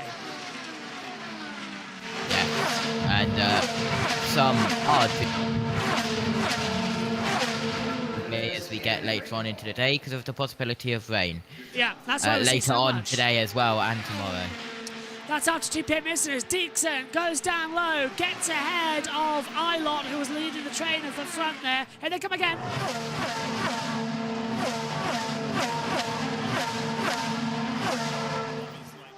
The coolest sound in all of motorsport. It's even better than the NASCARs at Daytona.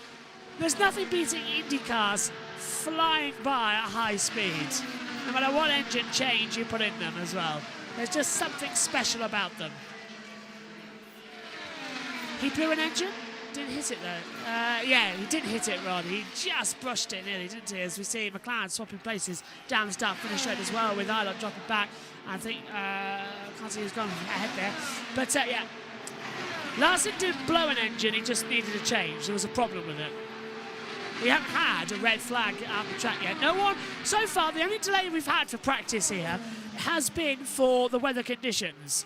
We've had no one crash, no one's hit the wall, nothing. It's been quite an energetic one as Dixon goes back through. Yep, absolutely. And yeah, the group has shrunk massively. Larson's only out. 3 cars together out on track. Larson is out on the track. Kyle Larson on the bottom of your screen. You can hear his engine revving in the background. Kyle Larson is going through. Is practice on television? It's on Peacock and INDYCAR Live. That's where I know it is, and that's why we do the watch-alongs, so that everybody gets to listen and watch and hear all the interviews and get updated with all the information on the track with the radio commentary. Yeah. So, as JG says as well, no, it didn't blow an engine, but they did see something they did not like, changed it instead of taking a chance of blowing on the track. Yeah. There's on board with Will Power now, coming through turn 4 and back down the start straight. Let's listen in for a lap.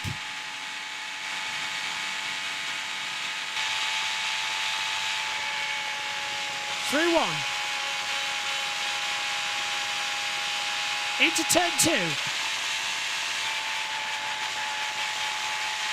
He's in 5th gear. You see even that far back, Will Power having to lift a little bit in turn 2. He's in 6th. The problem with this time of day, this type of running, you never know what tires everybody else is on.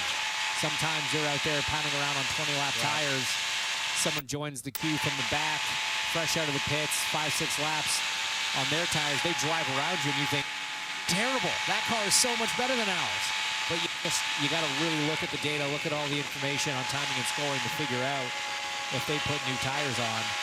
Yeah, because unlike in Formula 1 or any other series, we don't get told exactly who's on what tyre graphic. We get told they're on P, which is primary. You see that as well, I think, back at home. Yeah, you do. But you don't know and we don't know what the other differences are. So we just sort of have to wait and see. Which sometimes, JT, is really, really annoying. Yeah, absolutely. We don't see the laps normally. No. Other than if they're displayed. Power, again, we're riding with. This is his 4-lap average. He's running 8th at the moment. Power's last lap time was a 219.06, and he's backed out of the speed run.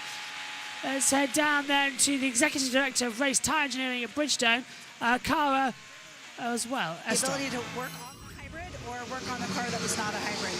So we've tested in hybrid configuration, regular configuration, and what we settled upon was a compound that's slightly more durable on the left side.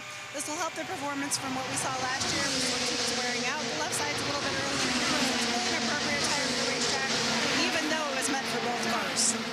It's no secret, we have gotten a lot of rain this week, so teams have ample tires to use. What does that do for you? Yeah, so it's really been interesting because we had so much rain at the open test too. So teams actually have 37 sets of tires. So I don't want to hear anybody say they don't have enough tires to run. So they'll be able to use new tires. We've seen a lot of qualifying runs so far this morning, qualifying simulations, and teams will have plenty of time to test what their setup is on new tires. Thank you, Kara. 37 sets of tires. What is the magnitude of that, guys? Yeah, so they've got plenty. They're in abundance, as Kara just said. No need for any complaining about lack of tires. They've got plenty, and the Arrow McLaren teammates going at it here. This is Alexander. Yeah, the McLaren's out there. Oh, into the wall! Car in the wall! Yellow's out! Our first crash! Lundqvist in the wall, and he's going to hit it twice sideways. He just steers out of the way. He'll spin back onto the main track. Linus Lundqvist coming out of turn 2. Drifts into the wall, rear right, backwards, wing off, and that is our first crash of the Indianapolis 500 this week in practice 4. And he's okay. He'll wait. He's perfectly fine. Did well not to ricochet back across the track and hit the inside wall at the exit of turn 2 on the back straightaway. Huge hit. Safer barrier doing its job, but yellow out, caution out, red flag out effectively. As you see where the 8 car has ended up on that back straightaway, and it was a huge hit, JT, as well. Went round like a ton of bricks. Yeah, absolutely, and a massive mark on the outside of the safer barrier. You've heard of the Darlington stripe. Now, here's the INDYCAR stripe on the wall as well. Well, there's our first crash, and that's our first yellow for that type of accident. And Linus Lundqvist, as Rod says as well, was up in 6th position. As I noticed that my other side of pocket now has a hole in it to match the other side on the inside. Yeah, so Lundqvist just went 6th fastest actually a couple of laps ago. 226.261 mile an hour. His last lap time, 224.331 mile an hour. And he hits the barrier backwards at turn 2. So they'll do the extraction progress. They'll make sure he's okay. The AMR safety team will do amazingly to make sure he's okay, because any hit at Indianapolis is a big one. Is a big one. Yeah. Yeah. So we'll wait to see when he... Well, we saw him moving around in the cockpit as well, so I'm not expecting any damage. So just check him out. A quick medical over in the car before they extract him as well and help him out. And also, brilliantly, I thought, from Lundqvist there, yes, he hit the wall. I think he got caught in the toe. It was Dixon ahead of him as well. It was one of the McLarens. I think he got lost in the toe at the rear. He went round and then just hit the wall. But then, as he was drifting, coming back down the track as well, he was going towards the left, nearly hit the wall on the inside and looped it round at the last second. So had some steering, as Lundqvist is standing up in the cockpit, and the AMR safety team agrees okay. Right, it's the 2 McLarens, Award and Rossi, and then out of 2, he's lost it mid-corner, hit the wall with the rear right. There it is. Just loses it, rear right, exit the corner. Big slam. Looking to actually hit the safer barrier, because the way it was going, he would have hit the concrete wall. And then he just drifts off into the infield section, and he's heading for a secondary impact with the wall. Because the rear right suspension's broken, he's got no traction at all, but just at the last second when he hits the grass, it all evens out, and he's able to turn the car towards the right, and that drifts it on the grass away from a secondary impact into the wall. So very quick reaction there from Lundqvist. Just lost it, JT, at the exit. Just, yeah, it's a simple one through turn 2. Too much speed and then get caught up in the air and it just turns you around. Yeah, absolutely. A big hit on the rear there for Lundqvist, but he's out of the car. Yeah. So he's into the AMR safety truck. He's A-OK. So Lundqvist, our first crasher. Caution's out. We'll hand over to NBC. Once it happened, but good to see Dylan that he is okay and walking to the medical car by himself. Yeah, certainly. That's the most important thing. And as you'd expect, and as we saw there kind of with that head bow, he came on the radio right away. Blair Julian, his strategist, said, "You okay?" And he said, "Yeah." He said, "Holy cow," and just kind of took a deep breath and a sigh and said, "I'm so sorry, guys." But never quit driving that thing. At least did a good job to kind of keep it out of the inside retaining wall. And they'll obviously go back here and get it fixed up, and maybe we'll get to see him out here at the end of the day. That's a great way of putting it, Dylan. He never quit driving it. He had it sideways for much longer than is typical. When you lose the back of one of these Indy cars, you lose so much of the downforce almost instantly when you get into a certain degree of yaw. And he just sort of kept that thing sliding, which meant that he was not going completely backwards when he got into the wall. He scrubbed off a little bit more speed, and although I'm sure it hurt, it could have hurt a lot more. And like I said, not hooking to the inside wall could have been a double hit there. So, you know, obviously disappointed for this crew to have to go to work on his race car, but fewer corners to put back together. That's certainly what we could have seen. And this looks like a scavenger hunt, doesn't it? With all the debris scattered, exiting turn 2 and down the back stretch. And it's really important to get every little piece, not to cause a puncture when we resume on-track activity.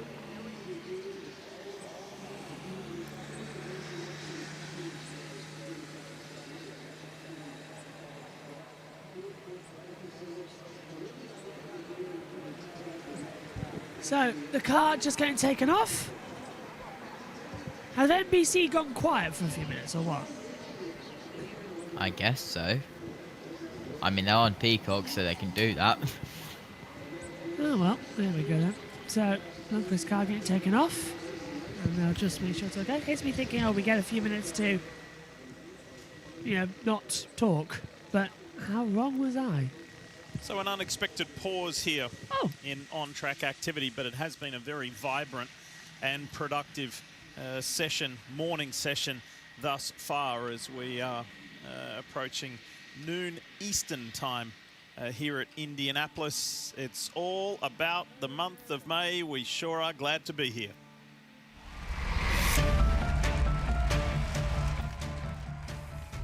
That's how you start May, baby. Let's go.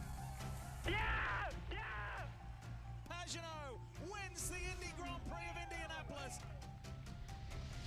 Alex Palou wins the GMR Grand Prix at Indy. Yeah, boy. For all of the doubters, he says, how you like me now? The second fastest qualifying run ever. They haven't even started the race yet, and look at how this team celebrates pole.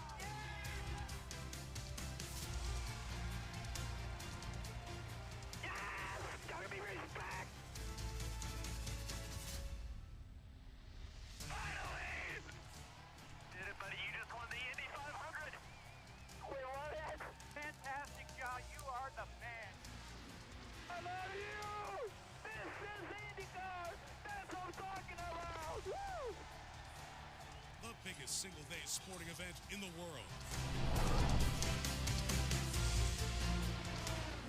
The month of May at the Indianapolis Motor Speedway. That's it in a nutshell, right then and there, and this is the passion. These youngsters are waiting behind Pato Award's pit box and pit stand. He is one of the young stars of INDYCAR, and they've been waiting patiently for Pato, one of the bigger characters in the NTT INDYCAR, and this.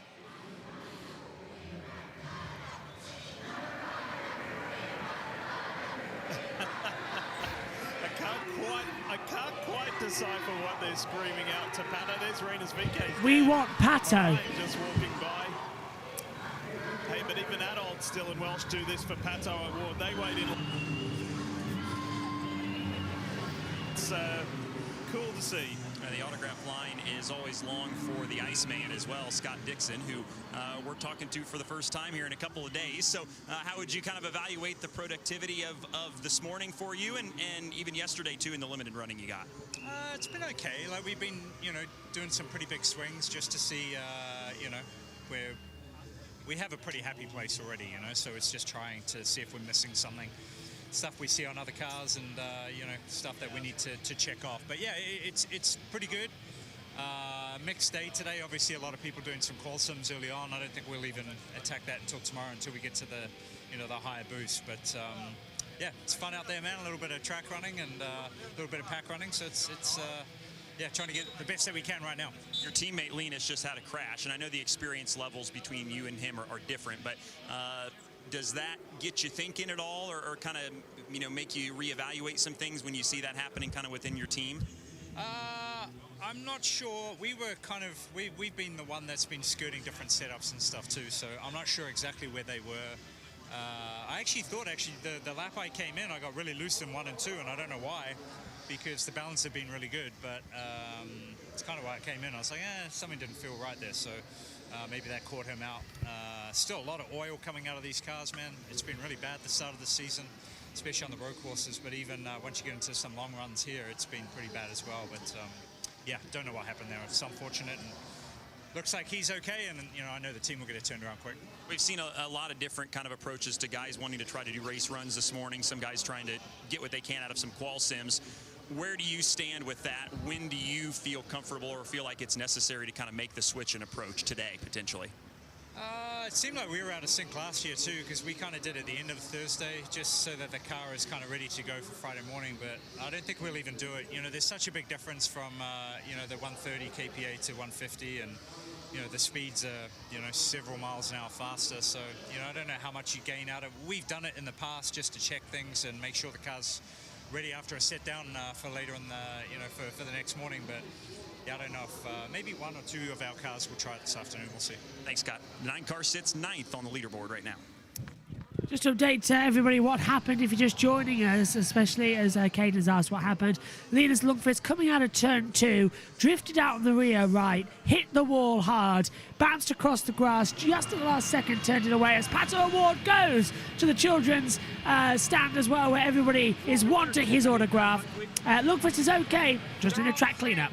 Car fans. Hey, you know what that's like. You were always the most popular driver in INDYCAR year after year after year. Your mantle has been handed over to Pato Award. No doubt. Popular driver amongst kids and grown-ups alike. I think you see a lot of Pato merchandise throughout the paddock. You see his own merch trailer at a lot of the races. This guy's got a brand. He knows how to do that side of the sport as well as anybody, and gets it done on track and putting in the effort off track. So great to see, like I said, great to see this kind of support for any of the drivers, for all the drivers. See the young fans out in droves. Well, one guy who knows all about what it's like to have a lot of fans, both young and old, is Kyle Larson.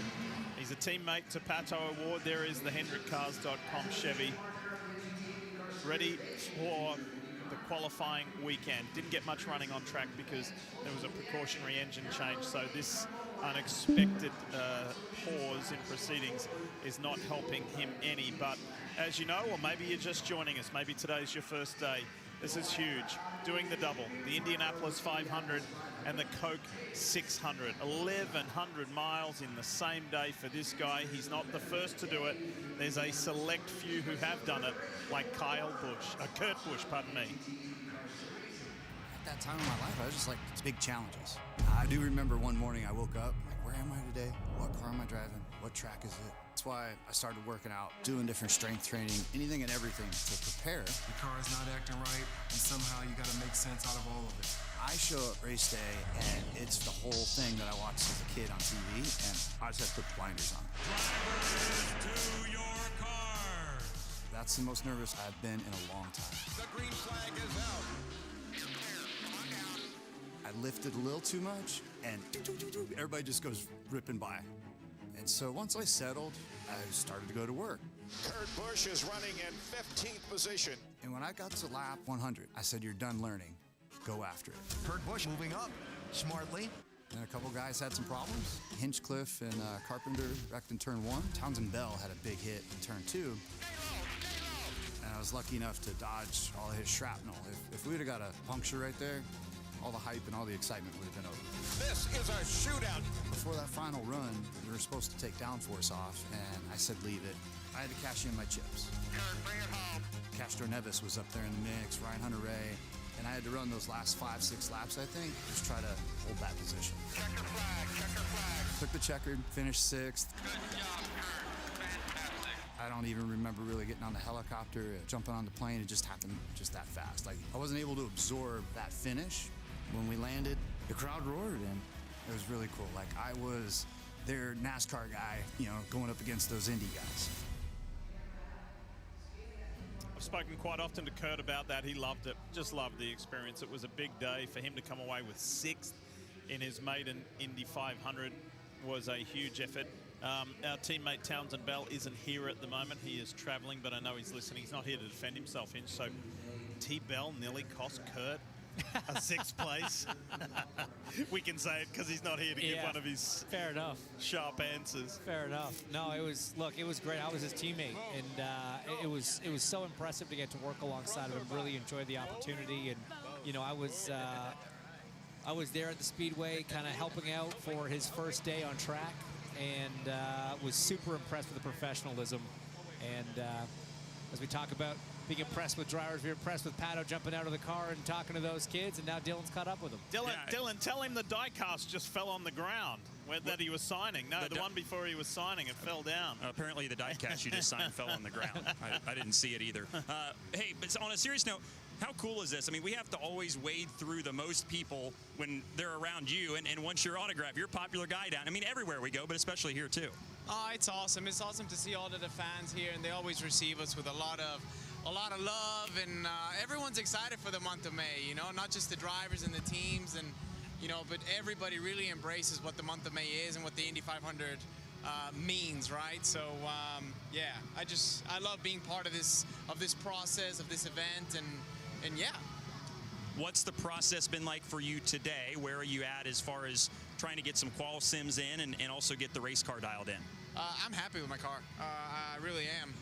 So I think now we're just going to go back and start transferring everything over to qualifying spec, which is obviously significantly different to what it is in race spec, and just start seeing really what times we can get on. Obviously the boosts aren't up like they will be tomorrow, but depending on the weather tomorrow, I think it'll be good just to get a couple qualifying simulations done today, just to kind of see what you've got under you, and yeah, just really enjoying it. So the Arrow McLaren Group has had a 4th car, a 500 only entry for a couple of years now, but it's been a guy like TK in the past, a veteran. Is it different this year with a rookie in Kyle as far as maybe what your or Alex or even Callum's role is kind of trying to help get him up to speed? I mean, Kyle knows what he's doing. I mean, the guy drives anything that's got 4 wheels on it, and I think the most important thing for him is as much as we can tell him, like, hey, you know, be careful with this, or if he's got a question, answer his question, he's got to feel it. That's the only way that you really get to learn from it, and sometimes that comes with a little bit of oh shit moments, to be honest, especially around this place, because it invites you to go quicker. It invites you like, stay flat, you know, oh man, but you get greedy and you will regret that. So you just, it's important to kind of work your way up into it and be patient. But I think he's fine. I think he's doing a good job, and he's just getting a read of kind of what this car likes in traffic and what it feels like by itself, because it's 2 completely different beasts. So that brings me to my next question, what you just said. Last year, you maybe got greedy at the end or tried to go for a spot at the end. Year before, you admitted you maybe weren't as greedy. So where's the balance? How do you find it? I guess I haven't found it yet, right? I mean, I will always go to sleep knowing that I went for it, and knowing that I went for it in probably would have been the most rewarding day of my life so far, right? It has yet to arrive, but that's the beauty of it, and that's what's going to make it sweet when I do get it. Thanks, Pato. Good stuff. That's good, Hinch, isn't it? He can go to sleep knowing he went for it. Look, that's it, right? I mean, I think you'd probably get the same out of Takuma Sato, thinking of 2012 with Dario Franchitti, and you have to. You got to lay it on. It's the Indy 500, man. You got to go for it. Good to see the green. We're back on track. Let's get going again. A lot of work to be done. Felix Rosenqvist got those radio issues sorted at the Sirius XM AutoNation Meyer Shank Racing team. So he's back out on track in his machine to continue this beautiful, sunny, 74-degree day here in Indy. Conditions just ideal. Track temp and even 100. Very similar to what we saw yesterday during some of the running. 74 ambient, 100 track temp. It's pretty perfect conditions. All right, well, we go back to running. Right at the time, Linus Lundqvist has been released from medical, and Georgia is there. Just as you said, Linus Lundqvist released from medical. First and foremost, are you okay? I'm all right. Yeah, I mean, just want to apologize to the team. Obviously not what we're looking to do. It's a shame. I know that the guys worked so hard as well to put this car together, so it sucks. It's my mistake. I know exactly what I did. You know, I touched the curb in two and couldn't hold on to it. Something they talk about often around this place, but it's just a mistake on my part, and obviously the team's going to pay the price for it. So, yeah, it sucks, but I'm all right. Can you give us some insight on just how fast something like that happens? It goes so fast, and especially, you know, when you get down there and you realize where you're at, it's kind of too late. Like I said, it's a small mistake, easy thing to happen, but obviously bigger consequences. Chip Ganassi was one of the first people here to the Infield Care Center. What does that say about the support from your team as well? Yeah, I mean, the support from him and the whole team has been great the whole way through, and I know we're going to bounce back from something like this. Doesn't mean that it doesn't suck in the moment. Obviously, it hurts, and especially when it's your mistake, but you know, we'll rebound. I'll learn from it, and you know, there's another week or so until the race, so we'll bounce back for that. A little setback, but he is on the road to recovery. That is Linus Lundqvist. Cars are back out on the circuit, however, which is going to be absolutely fantastic, JT, as now they can pick up again and have more action, because the red flag, well, the yellow flag was out for around about 20 minutes. Not too bad at all. And yeah, great actually to see the track cleaned up that quickly. Yeah, calculated yellow for around 28 minutes, I counted. Ah, okay. Out on track as well. So just under half an hour, not bad. As you said, for a clean-up like that, a lot of debris around on the circuit, but good to see cars back out on track with 6 hours and 8 minutes left of this practice session. Is that Connor Daly or Catherine Legg out there? I can't quite tell from the top of the angle. It looks like a 24. I believe it's the... Is that the 54 or the 24? I believe it's 54. So that's Catherine Legg then, in the 51 livery. It's hard to tell when they haven't got the angles from the top yet. On board with Kyle Larson, though, who's here for the first time today, getting some laps. And he's done 4 previous laps. This is his first lap at speed in today's practice session after an engine change. Let's see what he can get up to. First lap time speed, 219.419. Let's see what it is this time around as he comes across the control deck. And this time around it is a 219.536. So small changes just there. getting banker laps in, just getting used to the car with the new engine and all of the changes in. And then he'll push a little bit more. F1 TV will sound a little different this weekend because Larson's backed out of it, yes, because it's going to be Alex Jakes, David Coulthard and Davide Valsecchi in the commentary box. So yeah, they've got Davide Valsecchi. Omi's now running back into this commentary box to go, what? But yeah. So that's great. We have Ferrucci side by side with McLaughlin, I believe. Yep, McLaughlin in the 3 car and Ferrucci in the hard-to-miss Stars and Stripes 14, which for him to have on is quite weird because it's not really the American first car as well coming through there. Something else first he likes to promote. So much of keeping politics out of racing. Santino Ferrucci very much a supporter of a certain Republican. As they come out of the backstretch, McLaughlin has overtaken Ferrucci now, and Ferrucci's going to be in his tow coming into turn 3 and 4. Never know what to say about Santino Ferrucci because, as we said earlier on in the broadcast, his European antics a little bit too much for everyone's liking, but he's trying a little bit to change his tune here in America. As he gets ahead of McLaughlin again. Oh, McLaughlin actually drops to the back of this little run with Grosjean just behind Ferrucci. And then I swear it's the 51 of Catherine Legg coming in. Yes. Good. I wish INDYCAR was in 4K. I know it's upscaled, but they've yet to switch over to 4K pictures. So you get this weird effect. It is the 24. So it's Connor Daly. Excellent. Catherine's still in the pit lane. There's too similar between Connor Daly and Catherine Legg's liveries. You think there'd be a rule, but you know. I mean, look at all the yellow cars, Josh. That's true. It's the Pennzoil from McLaughlin in the livery, number 3 car. Then you got the McLarens coming in with the oranges. The DHL livery, of course. Yeah. By the way, the track run has just begun at Imola for the Senna Forever and the remembrance of Roland Ratzenberger as well, 30 years on since their accidents and tragic passings. It's all being led by Sebastian Vettel. Yeah. Well, I've just watched his Instagram live. That's why we were late back on air. Oh, Grosjean and Ferrucci. Now them two still going together down at turn 1. They're still going through it. Grosjean goes through at turn 1. Ferrucci backs out of it. But these two are going to crash if they're not careful because they are running so close to the pit lane exit line and the wall downhill in towards turn 1. And Ferrucci has now, I think, backed off because Daly and McLaughlin are coming back in. But Grosjean is very much not going well.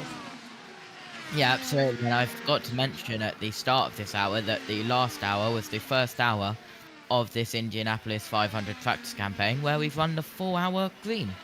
Yay! Why has Sky F1 tweeted something? Well, look at this. Grosjean and Ferrucci, let's not forget, have had history this year.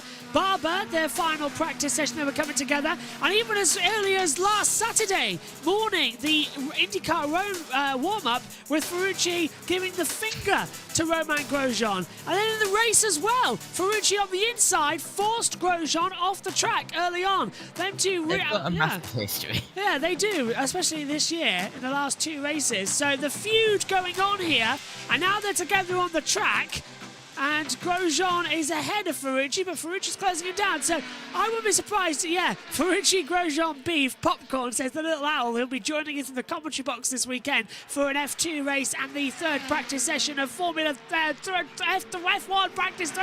As Ferrucci tries to go out the outside of Grosjean, coming into turn 1. These two are racing, and it's only practice, and they've got to be called them in. If I was AJ Foyt as well, I would be calling him in right now. And if I was Young Cross Racing, I'd be calling Grosjean in. And they've done so. Grosjean's coming in this lap. They had to end that battle because neither of them were going to back out. Grosjean's not coming in. He's backed off to the backstretch.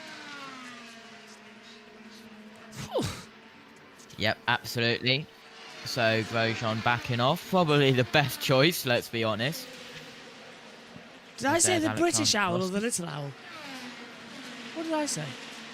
Got me doubting myself now. He's only back. Yeah, the little owl will be joining us in the commentary box for F1 Practice 3 and an F2 F3 race across the weekend as well. Let's hear from Felix Rosenqvist. Something got reset tonight from INDYCAR, so our whole system kind of like went back to scratch. So we're trying to rebuild it. It was like it worked here in pit lane, and then on track I couldn't hear anyone. And not ideal when you're out there and you want to think about your gaps and fuel mixtures and stuff. It's more engine side that is important because we don't want to blow up the engine and be in the wrong mixture. But yeah, a little bit of issues.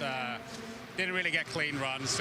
We actually tried qualifying trim this morning, or more towards qualifying trim, trying to get some clean runs. But yeah, not the smoothest day so far. But now we'll go back to race trim, hopefully get the radio figured out. Have you been able to get a read on what kind of car you've got here over the first couple hours today and yesterday even too? I think in race trim we seem pretty strong, to be honest. The car feels pretty good. We're still far away from where we eventually want to be with setup. We just haven't had a lot of time. I think on qual run we seemed a little off pace, but it's still like you don't know with the gaps and everything. There's always a big difference if you're following a car now. But yeah, things to work on, that's for sure. Thanks, Felix. Yeah, part of the struggle, even though Felix has been good here in the past, a new team for him this year, obviously, so they want as much track time as they can get. Plenty of track time going down here with Santino Ferrucci and Connor Daly and Callum Ilott.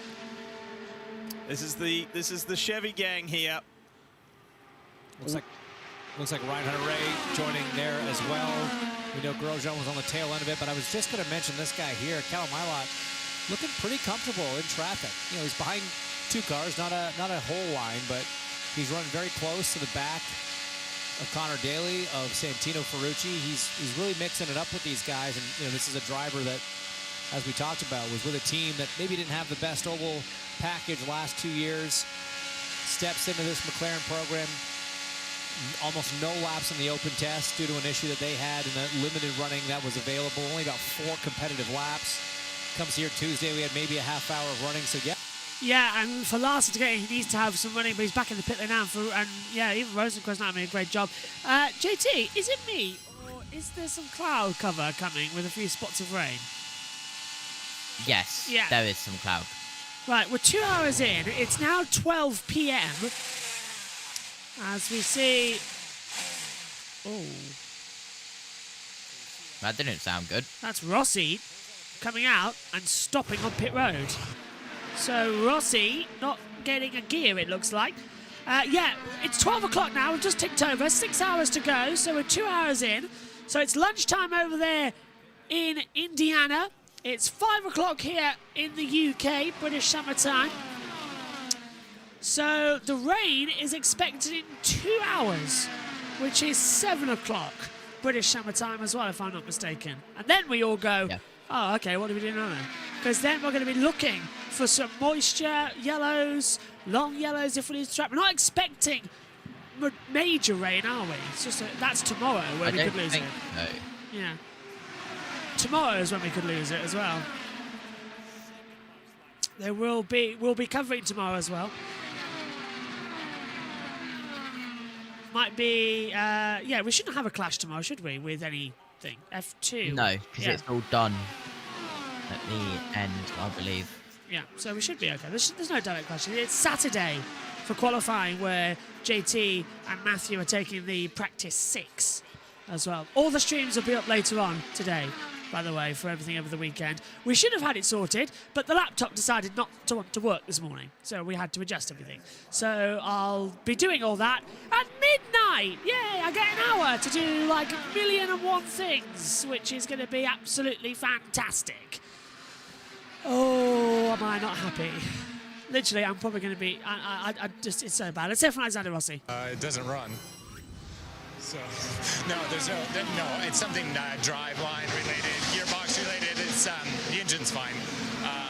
We thought it was a drive shaft, but those are all good. So TBD. You were one of the first to take track time this morning and had kind of a big moment. Can you go through that moment? I've never experienced anything like it in 8 years here. Like, you couldn't see the entry of turn 2. So I don't know if there was I don't know. Like, Colton and Marcus messaged me and said they did the same thing. I'm really at a loss as to why that happened. But we got away with one, so very, very happy that we didn't crash. Well, hopefully they'll go back to the garage and diagnose the issue on the Aaron McLaren number 7. Thanks, Alex. There you go. I stand corrected. This is why you don't speculate, Diff. Yeah. But it looked like a drive shaft, acted like a drive shaft, but it was not, in fact, a drive shaft. So a little bit more diagnosis required for the 7 crew. But also interesting from this morning, right? Very interesting. Very early on, and he had that moment, and you heard the relief in Alexander Rossi's voice. I'm very pleased to get away with that. Scott Dixon said he had a moment, 1 and 2 as well, and he got away with it. Unfortunately, Linus Lundqvist did not. As Rossi's car heads back to the Arrow McLaren garage. At the moment, but hey, it's Indianapolis. We'll continue to play that out. But ideal conditions today. Herta into the pit box, sitting 4th on the charts right now. Callum Ilott, the only car on track. He's on an outlap right now as everyone else is pulling into their respective pit boxes. You've got to think that means, well, he would be doing a qualifying sim because he's just been running out in traffic. Certainly hasn't had enough time to switch things over to attempt the qualifying program, but just doing some setup work, just some good old-fashioned testing, which is something that needs to be done here at the Speedway. And as he lifts off the throttle and heads to pit lane, we have a quiet racetrack. What do you think you're entering pit lane at? I mean, obviously in the race you enter off turn 4. When you enter turn 3, what do you think you're entering at? What? $1.50 probably? Wow. Something like that? Wow. Maybe $1.30. it's quick, and the issue there is that the apron is flat. And it's pretty narrow. It's pretty narrow, and it's often dirty. There's not a lot of rubber on it. But when the flat section of the apron there, you know, these cars are set up to be running on banking. So when you're driving around on a flat piece of racetrack, the tires are barely touching the road because of the camber of the tire. You're running on basically the shoulder. So not a lot of grip, not a lot of comfort for the drivers when you're hustling it in. And I always laughed, you know, because you see drivers sometimes really hustle it in to the pit in there. But that's not where you go for the race. You never actually have to do it quick. Yeah. There's no point to practice being the quickest driver into the pits when it's green flag in practice. But drivers are naturally going to push themselves and push the boundaries, aren't they?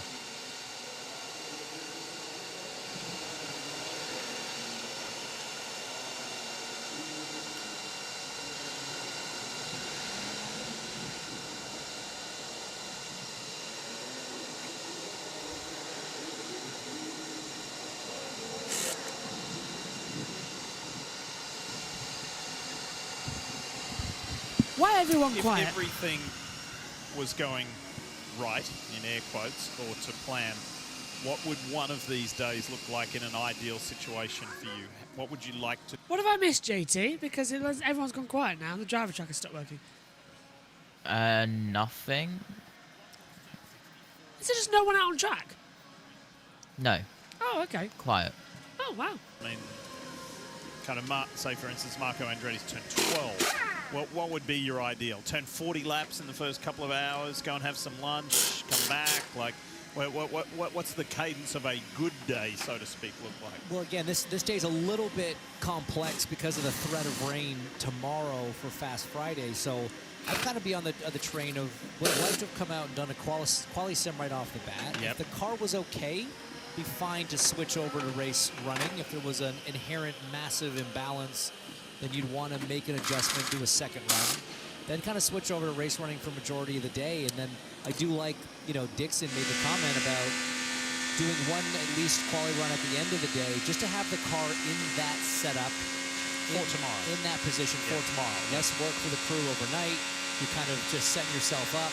So yeah, strong position, I think, to be in for those guys. And yeah, just get through as much running as you can, as much of the checklist as you can. And with no cars on track, having not seen Marcus Ericsson on track for a while, I have a feeling we are queuing up for a quali sim. So his teammate Colton Herta, the fastest of the no-toes at the minute, 2:24.1. This is a warm-up lap for Marcus. You see him make an adjustment to the wheel there. Immediately the speed starts picking up.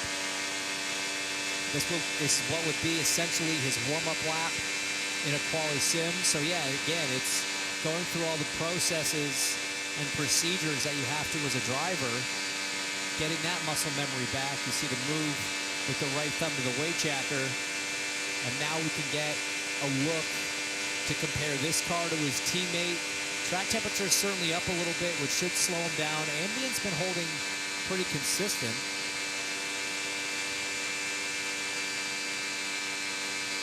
And as we ride on board with the number 28 Delaware Life car, we say thank you and goodbye to Lee Diffie, who's going to take a quick break, and we welcome straight off pit lane Dylan Welsh.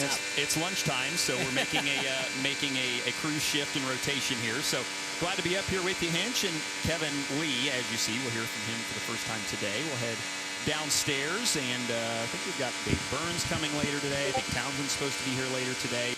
Yeah, well, that's what is really annoying, is the fact is that they can change commentators, but we can't! I'm stuck here for the rest of the day. JT, however, you've just sent me some information on the manager's chat about the increasing chance of rain this afternoon. Yeah, it's literally just the radar was tracking and the let's go down pit road. Yeah, Kiffin Simpson. Starting to feel the magic of the Indianapolis Motor Speedway. Yeah, for sure. It's incredible. I mean, there's some kids here from school. Like, I wish I got to do that on my off days at school, but yeah, it's really cool. It's great being here. Great being out on track. Nice sunny day today, so yeah, it's been fun. You said you tried to do one quali sim run, but today has been a gradual progression for you. How good of a job does the team do kind of keeping that mentality through the day, that gradual progression? Yeah, they do a really good job at it, especially because they're working up to it as well. Wheeler is new to all the strategist side, so he also wants to work up to it for his side, and same with Danielle working up to it on her side. She's done this race before, but not in this role, so it's been a work in progress, but we're working well together. The oval can be tricky, especially here at the Indianapolis Motor Speedway. What's been your biggest learning curve so far? Definitely traffic running. Traffic running's been very difficult for me so far.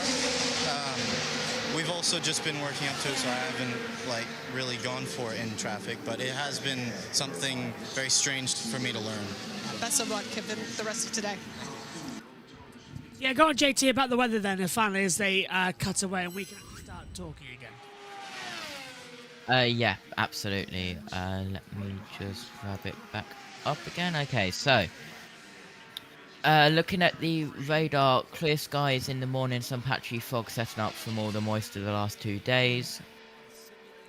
A wind start from the southeast this morning, but will swing to the southwesterly as the system gets closer. And our next weather concern, we look good till at least 2 p.m. Then we'll just keep an eye on radar for any isolated cells out in front of the main area of activity, which is expected to hold off till later this evening. And the general forecast for today at Indianapolis: sunny with increasing clouds into afternoon, slight chance for isolated storm after 2 p.m, but primary line of showers/storms arriving in the evening, low of 54, high of 77, and southeast 4 to 8 knots in the morning, and in the afternoon southwest 5 to 10 knots of wind gusting at 15 knots. And it'll be a tailwind into turn 3, headwind into turn 1. Yeah, so it'll be 7 o'clock here when we have to start worrying about the weather, thanks to Apple Watches giving you multiple time zones. So 7 o'clock we have to start worrying about that rain in British summertime. 2 o'clock over there in the, America, Eastern time, of course, as they come into it. Hopefully throughout the remaining few days we'll have our other commentators joining us for qualifying as well as we come into the main weekend of action. Jess will be joining us. Omi's with us. Matthew Owens is back again with us, and JT as well. And we'll have everybody hitting the deck as well. Synthel's back with us for the F2 and F3. Omi's back with us as well for those, and the Little Owl's joining us in the commentary box as well. Shall I add that to the commentators chart? Yes, yes. I thought we already did that. No, sprint and feature, or just for both? Just Saturday, just Saturday. You Just can't, Saturday, yeah, alright. that's yeah, Awesome. and FP3 of course. F1. Hello to Fabrice, who says, I thought Felix Rosenqvist may get it this year, as he seems to have a point to prove to McLaren, but Colton Herta is looking very strong so far the last couple of days, so maybe a contender. Absolutely. Let's bring in Rosenqvist on pit road, who we heard Majek having a problem with the data. Stingray Rob has now come in, by the way, which makes all 34 cars are now on that timing screen alongside me and JT up here in the commentary box. What does this actually look like, actually, this timing screen? Okay, so you've got speed and you've then got time. That's fine by me as well. The driver's doing the double now, they're going, as everyone's currently down in pit road once again. No one's currently out there. So, yeah, the driver's doing the doubles, of course, in the past. Both doing the double, which is the Indianapolis 500 and the Coca-Cola 600. Tony Stewart, I believe, was the last driver to attempt this, where he started the day at Indy, flew over. This is back in, 2001 he tried it first time, didn't he? Also did it in 1999 as well. Yeah, he did, yeah. 2001, though, he was leading the race at the time as well, didn't he? Let's hear from him now. Rain came. We had a legitimate shot at that point to win the race. But yeah, at this point, I have to be leaving the racetrack. And so he left. The look on Chip's face was panic. And I'm like, I'm not leaving this race. I said, I'll deal with the repercussions. This has always been my dream, and I'm leading the race. And luckily, the rain stopped. They got it dry. Tony Stewart came in for a splash of fuel. Castroneves now has the lead at the moment. We went for the aggressive strategy, and it bit us, but it Kurt could Busch have went either 2014. way, and we Thank you, finished Rahal. 6th. We got in a big See, that's hurry what to you get do in the out of box. here 'cause we knew we were going to be close on time. I remember being on the plane, getting a chance to relax, and at the same time, really mentally get shifted from the Indy 500 to the Coke 600. Tonight was a total team effort for Tony Stewart at third place. It wasn't about the 1,100 miles. It was about the Borg-Warner Trophy and getting that ring at the Coke 600. Send One over. of the guys that was so close, it seemed, so many years. He didn't race the Indianapolis 500 a lot, but certainly was always strong. 2001 was my first 500 when I was in the stands here on the front stretch as a fan, and was a big Tony Stewart fan, and I was heartbroken when he didn't win, because he looked like he was in a great spot that year to get it done, and ultimately didn't. But that race means so much to Tony, and you know, it means a lot to Kyle too. And as somebody who appreciates the history of racing in general and appreciates the big events and big moments, this is a special opportunity for him, and to get to do the double is certainly something that we as race fans are privileged to get to experience. Yeah, it's such an awesome thing to see. It's such an awesome thing to watch. It's one of those opportunities that so many drivers wish they could have. You know, you look back, Dylan, as you know, I mean, you're a wheel man, you get it. You look at what Mario used to do, what AJ used to do, just guys bouncing around to different cars every weekend, different types of racing. That's the dream for a driver, to get to drive something every weekend, something different, just to explore those different avenues, be it open wheel cars, sprint cars, sports cars, stock cars, doesn't matter. And in a world where motorsports has become so specific and so personalized to each sort of craft, you see less and less of it. So when a Kyle Larson comes to run the 500, or Fernando Alonso comes to run the 500, or you know, Sebastian Bourdais goes and runs Le Mans, Scott Dixon goes and runs Le Mans, you love to see that kind of thing, that kind of crossover, and it really is the ideal scenario for drivers. So Kyle living out the dreams of many a driver, not just because he gets to go race Cup cars week in and week out, but because he gets to supplement that with a little bit of fun in an IndyCar. And as you see him climbing out here, it's been a little bit of a abbreviated day for Kyle. Started this morning, made an engine change overnight and into the morning that was just precautionary. Nothing failed or anything like that, but Chevrolet just opted to make that change to stay on the safe side. Got out to the grid about 11:30 or so, and was able to get out here and make some laps, both by himself and a little bit of race running as well. I'm so excited to see how he does. I am too. I'm just, you know, because I got to see Kurt take a swing at it firsthand. I got to be his teammate. I got to watch how he worked. I got to hear the questions that he was asking. You know, for me, his professionalism and his approach to that whole experiment, that whole journey was very, very impressive. He came in with no ego. You know, he was already a Cup champion, and he was, like I said, just asking questions, absorbing all the information he could, really leaning on all of us as his teammates to try to figure out what to do, when to do it. He had a practice crash. You know, we were talking about Linus Lundqvist and adding the list of drivers in their first time who had one. He was one of them, and just performed so well on the day. It was really fun to watch and fun to be a part of. And you know, Kyle comes in here with such a high pedigree, Cup champion, won in everything he's ever driven.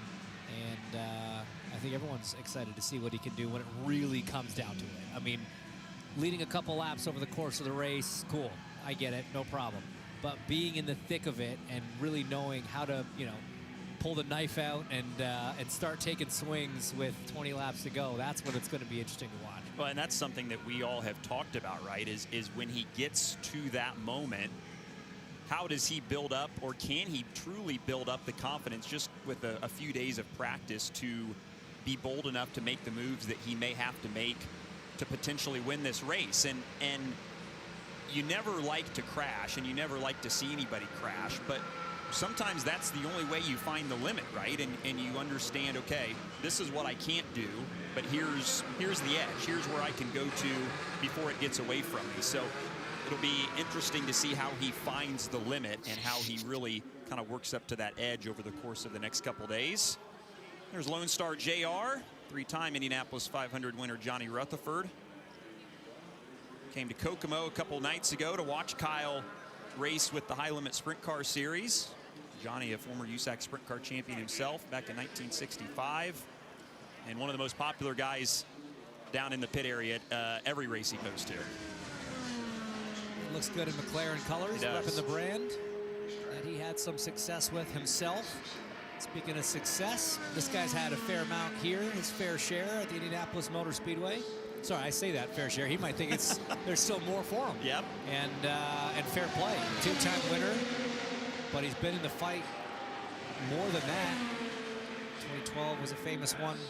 He's finished 3rd here before as well, joining Rahal, Letterman, Lanigan Racing for the month. Back with a team that he has won with before, Rahal, Letterman, Lanigan Racing, after a stint with Dale Coyne Racing and also Chip Ganassi Racing.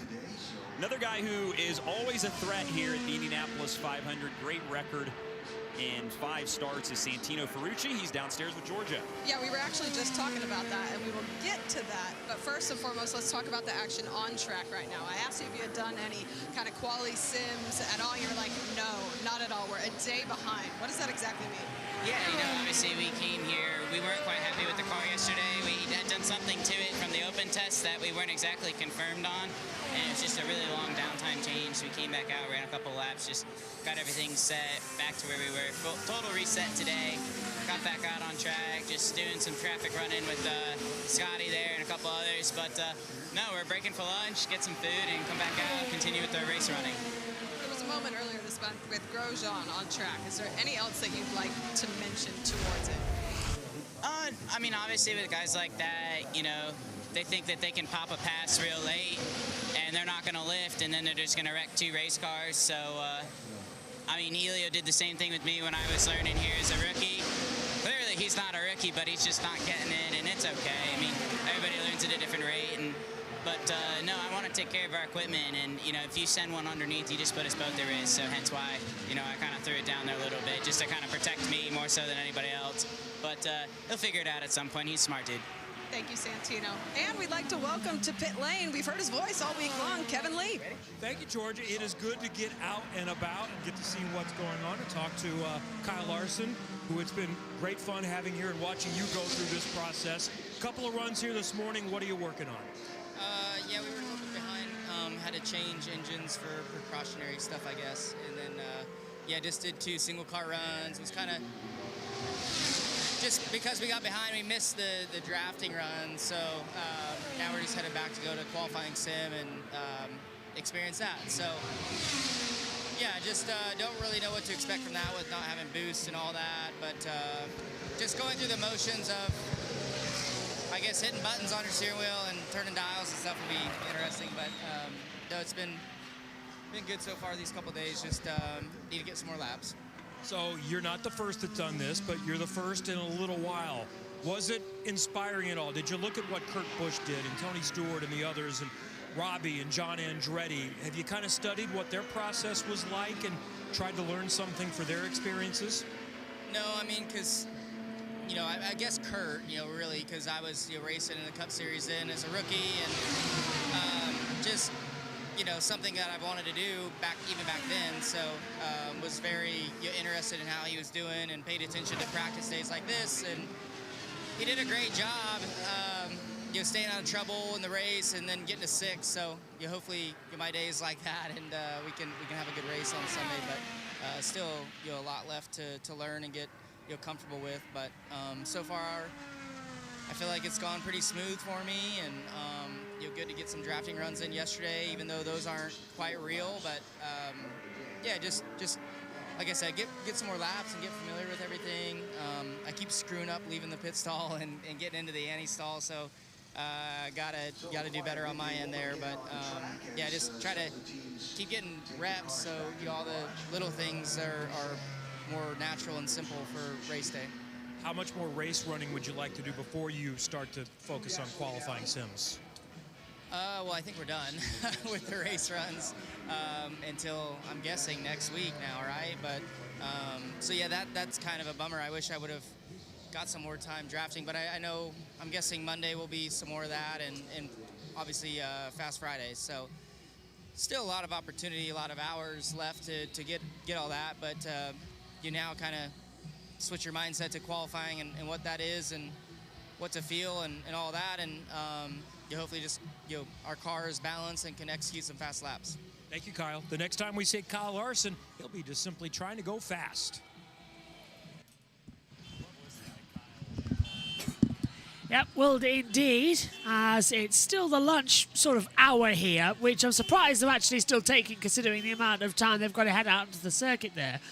But we are in the 12:25 UK time, and only no cars out on the track at the moment. So we're taking that opportunity ourselves, myself and JT, to have a little bit of a rest, a little bit of a break ourselves, leave you then BC.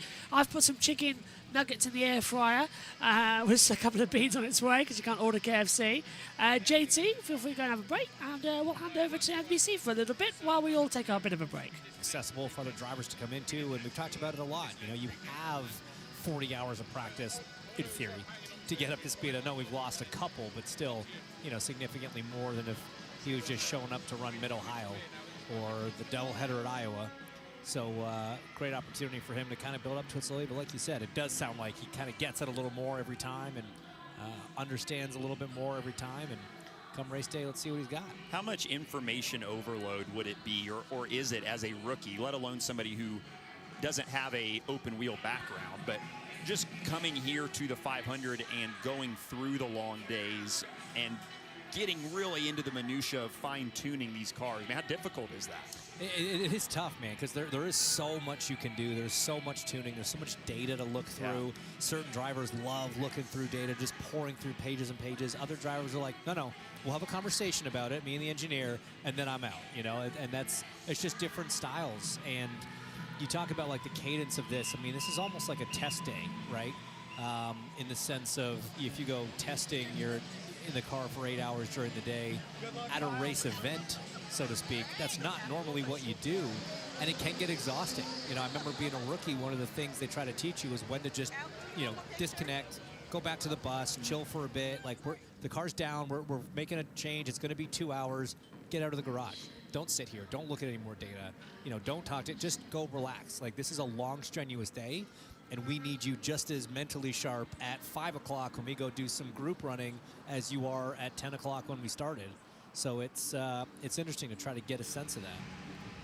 A lot to learn, a lot to understand, but great crowd on hand today. The first completely dry day that we've had, I guess, since the April test. Knock on wood. So far. Yes, yeah, so far. It is Indiana, so I know that better than anybody. The weather can change here at the drop of a hat. So we are looking good, though, right now. It's a beautiful day outside, so if you're in the area, we love having you here on Peacock, but come out and check out some race cars here on Thursday, opening week of Indianapolis 500 practice.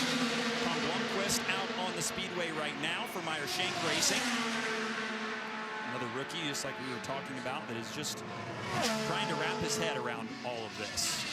Rookie to the INDYCAR series this year, brand new to the Indianapolis Motor Speedway, and this will be, unlike Kyle Larson, for example, this will be his first oval race. And so that's one of the things, right? You can talk about all the things that are different between what Kyle's done in his career and this, but let's also remember there's still quite a few similarities. He's raced here at the Brickyard before in the 400, where Tom Lundqvist, he would have seen this place for the first time in April. So yes, he might have a little bit more experience with his team, a little bit more experience with this car, but zero experience with this car on an oval and zero experience on ovals of any kind. I talked to him before the open test last month, and I thought he brought up a good point. He said, Elio's comfort zone, his teammate, Elio Castroneves, this is his comfort zone. This is where Elio thrives and is so smart and understands exactly what you need in a race car. He said that's going to help me inherently. But also Felix Rosenqvist, his new teammate this year, who he has a great relationship with from Formula E racing before they both came to IndyCar. Tom said Felix comes from a background with no oval experience initially like me. So you look at him now, he's qualifying up front, he races up front. So two guys who understand the steps that you have to take as a first-timer to get comfortable, to find speed, and then ultimately be comfortable enough to really push in the race as well. Yeah, and that's just it. I mean, in a lot of ways, one of the greatest teammates that Tom Blomqvist could have is Felix, just because of the similarity of their backgrounds, and Felix having now done all the things that Tom's going through for the first time. And then, yeah, add in a casual four-time Indy 500 winner for the month of May to make them both a little bit better. And, you know, this team is looking very strong. I think the thing, too, that amazes me about Elio is he won his 4 races with 4 different types of cars, in essence. 2001 and 2002, you had the kind of the first generation of the IRL chassis, and then in 2009, when he won his second one, it had been updated slightly, still kind of the same IRL type tub, but different bodywork and that sort of thing. And then obviously in 2021, completely different type of race car with the aero screen and everything else that was on the top of where he sits. So speaks to just how natural Elio is around this place, that he can make just about any car go faster.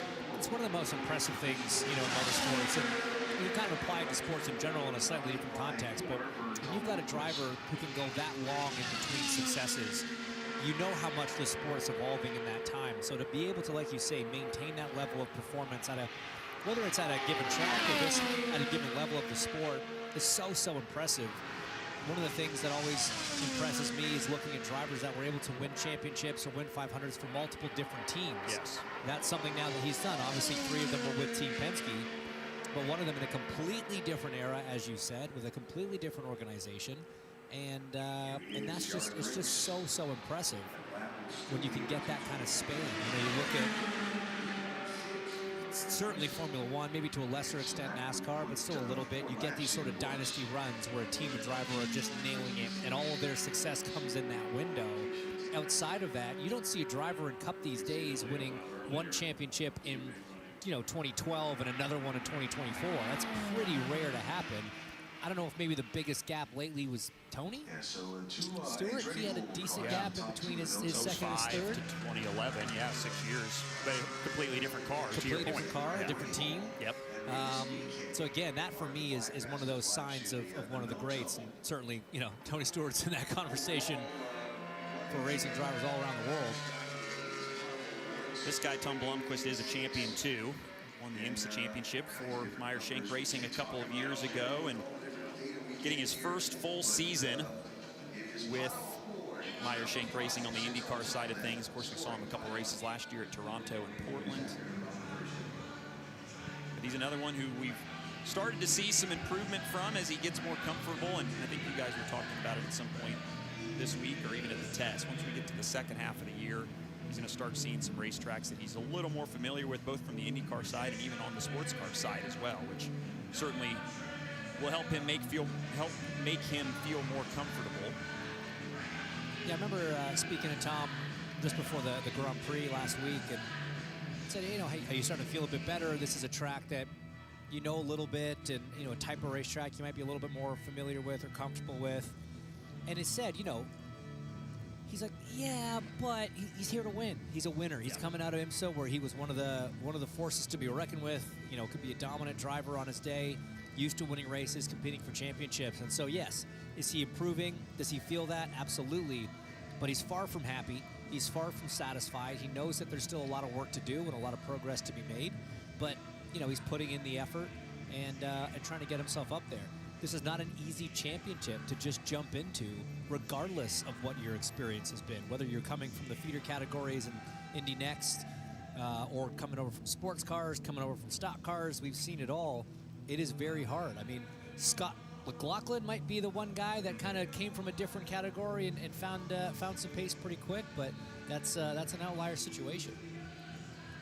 Well, we've reached that point in the day where everybody is either hungry and ready for lunch, or they're ready to go back and make some significant changes to their cars before they come back out. Nobody on the racetrack right now, but the anticipation is building towards qualifying weekend. Bump day and pole day just around the corner, and it's one of the most high-intensity events on the entire racing calendar. Who possesses the concentration, precision, and guts to be the fastest person in the world for a week? That's what the insane rush of speed over 4 laps of Indy 500 qualifying is all about. One of the hardest things you'll ever do in a race car. So nerve-wracking. It's crazy. It's the fastest, most frenzied, and sometimes the scariest 10 miles in sports. Oh, what a crash! Oh, he hit hard. This is the white-knuckle terror of 240 miles an hour at the top end of Indianapolis Motor Speedway. Drivers are given a turbo boost of 100 extra horsepower and then asked to hang on. Whoa!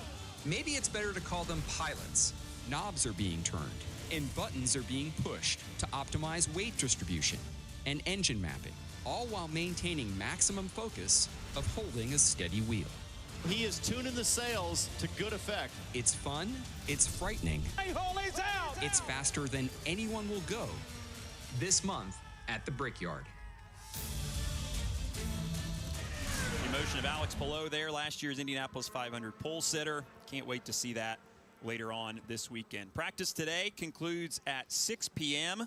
We're back tomorrow for Fast Friday, starting at noon, which has been the originally scheduled time all week. We just haven't quite made it yet with the weather. So we'll go 6 hours tomorrow before we get into Saturday and Sunday activities. Have that quick 1 hour practice Saturday morning before we qualify 11 to 5 on Saturday. And then Sunday, one more practice for the cars that were the fastest 12 in Saturday's qualifying session. Then the last chance practice for the cars just trying to make the race before we move into Bump Day and Pole Day, 3 p.m. on NBC. And the run for that final 33rd spot, and the run for, as Ryan so eloquently put it, the honor of being the fastest man in the world for a week. Kumasato back out onto the racetrack. He's the only car out there, so you love to see that if you are trying to do a qual sim as he is. We assume that that's what he's doing right now. You would think, yes. You never know. Could just be evaluating some change. Well, and he did say earlier this morning that, you know, the Rahal cars are kind of all on different approaches. But Takuma is a guy that likes to go fast and certainly has done that here in the past. Keep an eye on his times here. 2:17 was his last lap, so that would have been a appropriate warm-up lap speed from what we've seen out of a lot of the cars. Top it up, 226, 227, then turn into turn 3, and then minimum speed. Look, he's not dropping below 221. As we watch Will Powers suit up, jump into the number 12 Verizon Chevy. And as we look at one of the Penske drivers, let's head down to the pits and Kevin Lee for an update on the team as a whole. So I just checked in with Will just a moment ago, kind of curious what the game plan is here for the next little while. Joseph Newgarden is also just about 50 yards away, also sitting in his number 2 Chevrolet. Not ready to do qual sims yet. They're still working on race runs, so that's the plan for Will here, and that's also, I know, the plan for Newgarden the next time he goes back out.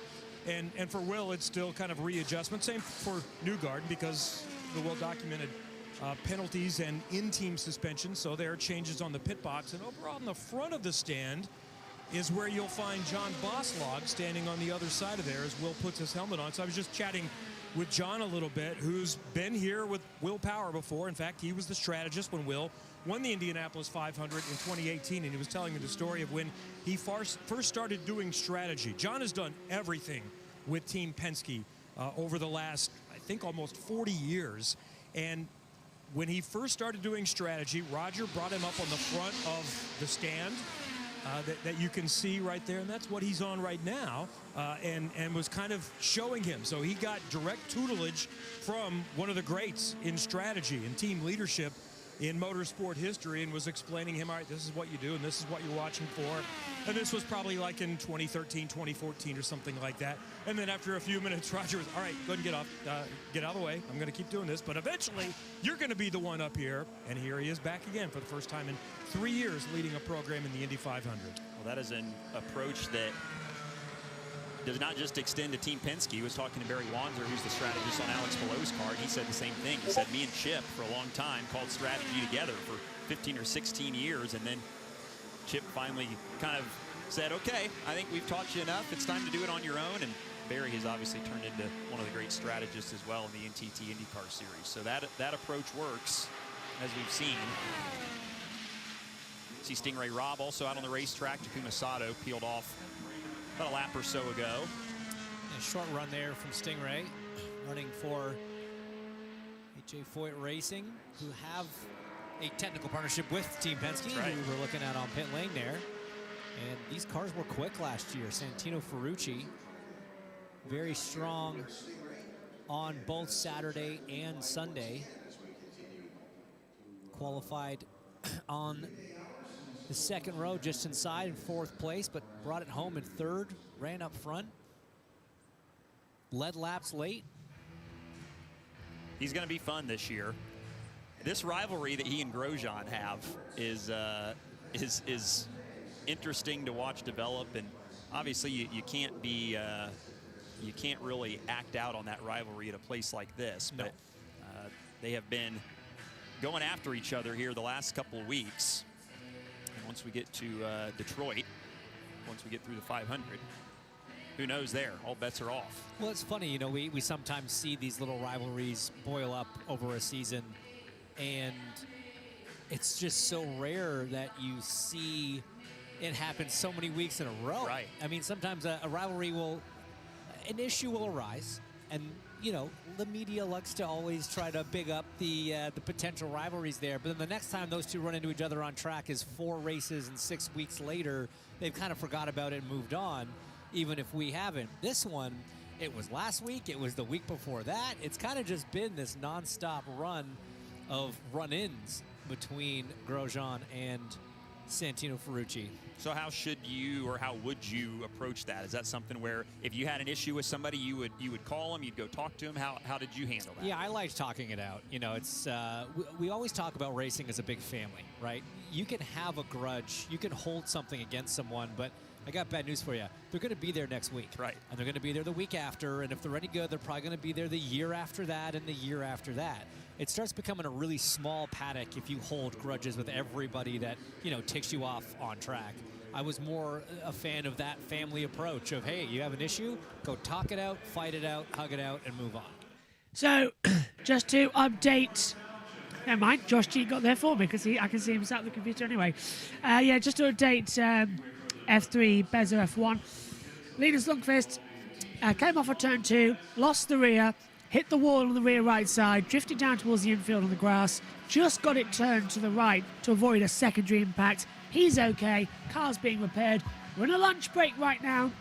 Most of the team's done their first stints. A few more drivers going out there to do a couple more laps. Me and JT just having a break. Not much going on the track. Expecting rain in around about an hour and 20 minutes time. So expect running in about 20 minutes for another hour. Back to NBC. Down at the head of pit road, as Kevin was talking about, but we got Newgarden. He's strapped in. He's got fresh tires. And, I mean, they might be waiting for other cars to go out and play with if they're not in qualifying trim. But, yeah, it's lunchtime, guys. It's lunchtime. A lot of the teams taking that approach. So it might be a bit of a quiet racetrack for a little while. Did you always just kind of welcome this break and the ability to kind of take a deep breath, understand how the morning is gone, and then, as you kind of talked about earlier, come back with a refreshed approach for obviously we still have a long day ahead of us, but just kind of be able to process the information you learned the first couple of runs? Yeah, well, that's just it. You know, when you start doing too many consecutive runs as a driver, you lose track of which changes had which effect on the car. You know, if you're making kind of smaller changes in quick succession, it is sometimes tough to keep that all in line when you get out of the car and then go on the debrief with your engineer. Hey, that left front camber change, remind me what it did in turn 4. And you're like, well, was that the run before? Wait, hang on. Was the camber before the tire pressure change, or when did we do the front? You know, so for me, it was nice to kind of have those opportunities to break up, you know, the morning, break up the afternoon, let yourself sort of reset mentally, and download, kind of debrief everything that you had, unload all that information from the first 4 or 5 runs of the day, and then go from there. As now we see 2 of the Penske cars. Like we said, we were looking at Joseph Newgarden. Looked like he was waiting for someone. Looks like he was waiting for Will Power. So these two have the track to themselves, and obviously trying to stick around each other.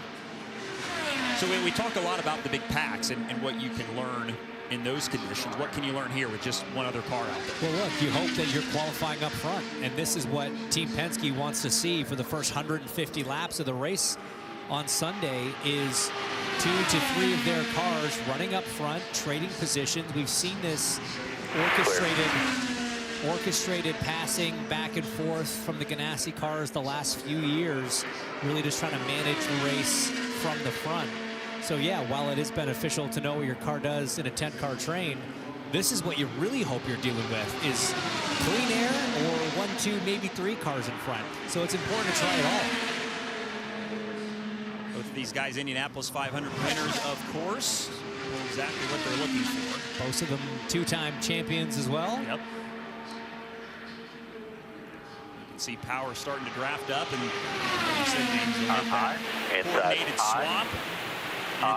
You're the trailing car there like Newgarden. It's so important to just try to get tucked back in line right away. You don't want to get out there in the marbles. You don't want to lose too much ground. Be as efficient as you can. And you see Newgarden did it well. He's already got another big run here out of turn 4. See, what I hope is that these guys aren't lifting to let each other by, and this is actually the kind of pace we're going to see. But based on their speeds, looks pretty legit. So that's showing that these 2 cars are, you know, we call it sucking up on the car in front. Sometimes a car just doesn't suck up very well. These 2 look like they're able to get that run, make those passes happen, but keep that average pace up. That's exactly the kind of thing I'm talking about, is practicing that coordinated effort. And then, as you said, Dylan, from the driver's seat, knowing how to get past is almost as important as knowing how to pass. Knowing when to lift, how to fall back into the dirty air, fall back in line without losing too much speed, losing too much momentum, and making yourself susceptible to getting past from another car behind. And that's what these drivers are working on right now. And look, it's easy. Out of the pits, first 5, 6, 7 laps, tires are fresh. You only got 1 car in front of you. You feel like, you know, you got the mushroom in Mario Kart. You can just go right by guys.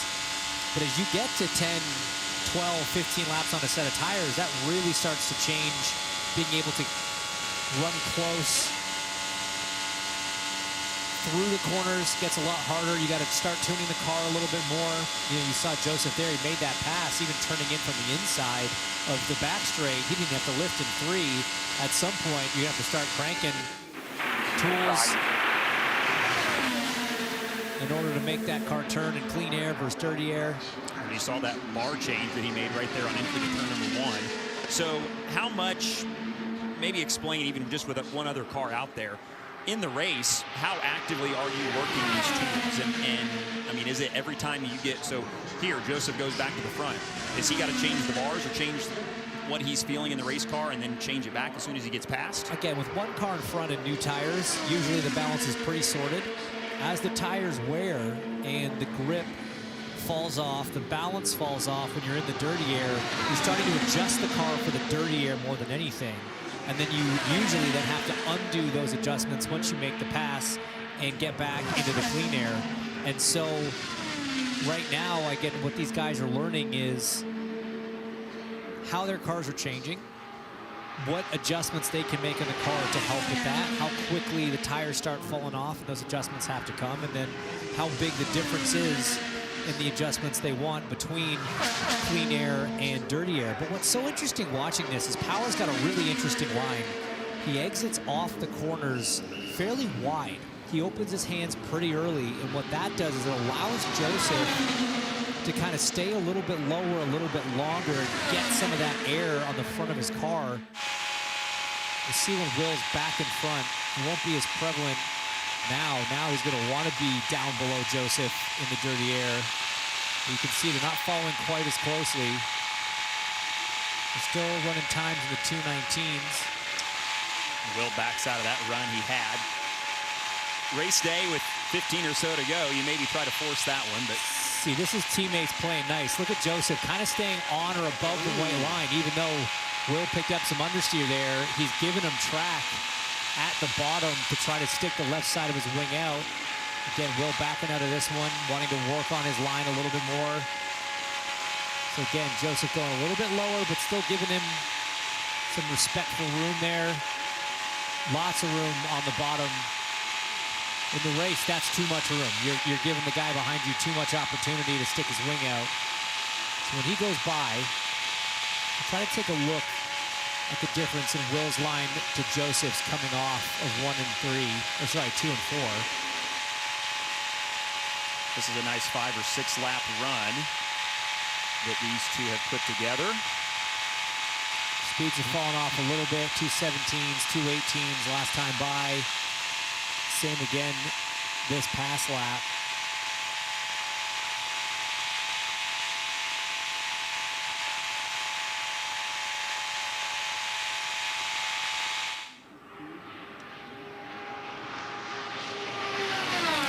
Garden again, back to the front. Again, these guys might be trying to do a full tank run here and really run a set of tires all the way out. There again, you saw Joseph a little bit higher on the exit. I'm not sure if they're intentionally giving their teammates a little extra room, a little extra air to get the wing out. Good run here from Will. Will's car seems like it has that suck up that you were talking about really, really well. He's been able to pull right up onto the back wing of Newgarden from way back.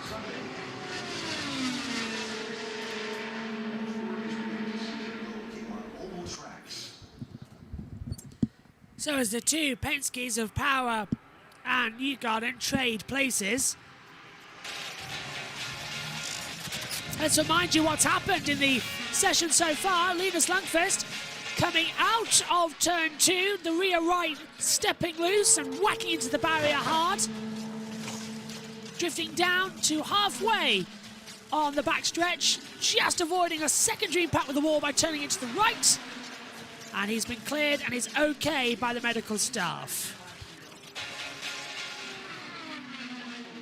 And just having a look at that replay again, it was very close to being a full rear of the car going straight into the barrier, which definitely wouldn't have been good for the car. And here is Linus Lundqvist. Let's go down to Kevin Lee. First thing that you have to do to see what needs to be replaced. So it's still several hours away, but at this point we know new gearbox is needed, right rear corner, right front, body work, the rear wing. But all of that said, I was told that as far as oval crashes go, this one wasn't that bad. You can have certainly way worse, and with a hit that significant, this is not that bad as far as oval crashes are concerned. So there is still a hope, the goal to get out at some point today before the end of 6 o'clock. That's certainly. Sorry, I pressed the wrong button there to cough. Yeah, absolutely, but I feel a bit sick. I had 10 chicken nuggets. Half the pack of the air fryer. There was a 20 pack. I thought, oh, I'll have 10 now, and I'll have 10 later on as a snack. Thought, they're only small. Put them in the air fryer, all were fine. Took them out the air fryer, they'd expanded. And I thought, okay, I'll eat them slow. Sat here, ooh, piece of candy. Ooh, piece of candy. Ooh, piece of candy. It's just one after the other into the big old gob. And then as I suddenly sat there, I was thinking, like, I do not feel well now. But at least they weren't cooked in oil. They were air fried, which is healthier. But am I going to look like Golden Delight soon? Probably soon. Yeah. It's tasty, though. Megan's probably going to have the other 10 late now. She won't feel sick. As Power and Newgarden continue the team runs of seeing who can run in the tow closer together, which makes sense Why we haven't seen McLaughlin out there, I don't know. But McLaughlin was involved in that trio with Carpenter, O'Ward, and Herta earlier on. So apparently got sort of out of position on this. So it makes sense for them to get out there and get some data in. But I'll tell you one thing, though. As a third car ventures out to the track, JT, how the heck do we stand chicken nuggets so much? You can see why McDonald's only do a 6-pack. And people say, oh, you need more. No, you don't need more.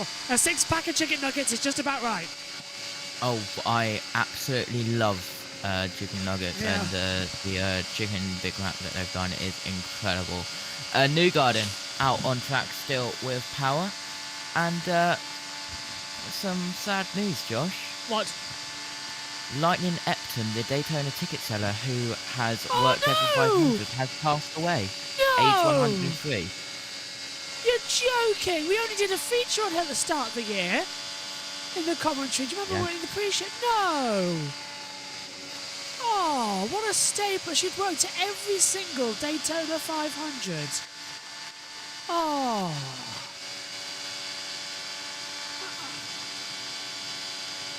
I'm genuinely a bit like lost for words because we learned what was it? It was her, well, how was reigning Daytona 500, wasn't it? We saw her in the list, and there was an interview with... I'm so glad they did that interview now, but... Oh, no. I hope it was peaceful. And at 103, my goodness me, what a lady. Oh.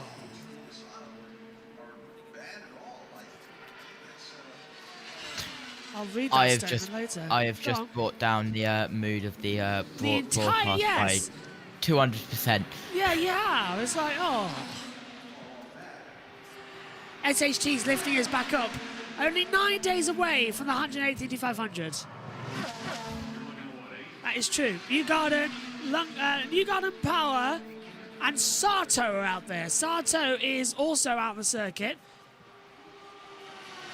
He's at turn 1 and 2. These guys at 3 and 4. And of course, Lundqvist crashed up the circuit, so his transponder still says he's out on the back track. Let's hear from Connor Daly. He does. A big crowd out here. He's out here and signed for all these people, and now he's going to take care of media obligations. So another chance out here today. Where you at? What's your feeling so far? We feel great. No, it's all good. Really appreciate Chevrolet being a part of this team. Love being in this organization, Polka Dot as well. We're trying to do the best we can for them. We've run a lot this morning, but I want to run literally I'm dying to run more. So we're going to make a quick change here and get out there for some more. But we're just working on race trim stuff. We kind of eliminated a few issues yesterday that are just kind of like, small tedious things that you just need time to get through. And so we got through a lot of those today and trying to just fine tune things now. And it's interesting out there in the pack. So, just a few different things to get used to, I'd say. When there is a fresh engine, for example, talking to Rossi last weekend, who changed an engine right before the race, he said it's fine. However, there are little things that you can do to tune them that you would love to have some time to do that. Is that the case in oval racing too? After a first run, does Chevrolet find some things that they can tweak just a little bit? Oh, I'm sure, yeah. I mean, they've been great. They've been a great partner, and they're helping out a ton. So, I guess the most ideal thing is that we get it all done today before tomorrow if we get some running in Fast Friday. So, it's been fun to get out there and race trim, though. You can definitely tell, who looks good and who doesn't at the moment, which is, the usual suspects. But it's been fun to see a few different things. Just get back out in the heat of things. Get to see some elbows up action, see some dumb people, and it's just I'm glad to be back out there. I know some are doing qualifying sims. Some feel like it doesn't really do a lot of good until you get the extra horsepower. What's your philosophy on that as somebody who's done this for a decade now? Can you learn enough today to make it worth your while to simulate qualifying? I think you called me old, Kevin. Goodness gracious. I mean, honestly, we're definitely going to trim out at some point, later in the day, just to at least feel it out. But yeah, I mean, the power gain is such a massive boost. Like it's literally an entirely different situation come tomorrow. So we'll trim out just to kind of get our feet wet a little bit. But realistically, the race running is so important, and a lot of the things that we are doing for the race running for sure helps the qualifying car as well. So we just want to make the balance better overall, and then once we get into qual trim, then we can kind of make some small adjustments as well. Have you got a sense this year of what it's going to be like running in traffic? Any different from last year? Or are we looking kind of the similar situations? Man, as much as I want to optimistically say like everyone's passing, it's definitely like when you're deep, it's tough, man. Like you're fighting, fighting the car a little bit, fighting for that clean air.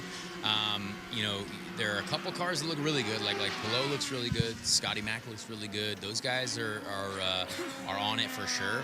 But like even when Scott was behind me and like you're 4 or 5 cars in line, like no one goes anywhere. So like it's a tough thing, and it just depends on tire life too. So I think the most interesting thing will always be towards the end of the stints and who's struggling on tires and who kind of figures out how to use their tools in the car to make those last few laps of the stints count more, I think.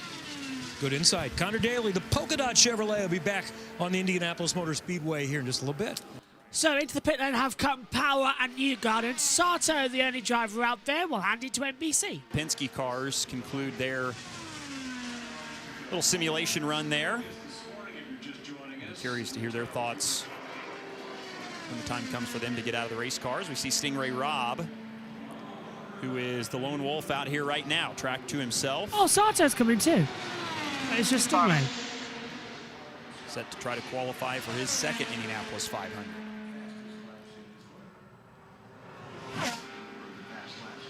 Curious to see what kind of pace this car has. We know that its sister car had serious pace last year. Stingray dropping down to the white line, signaling that he is coming in the pits.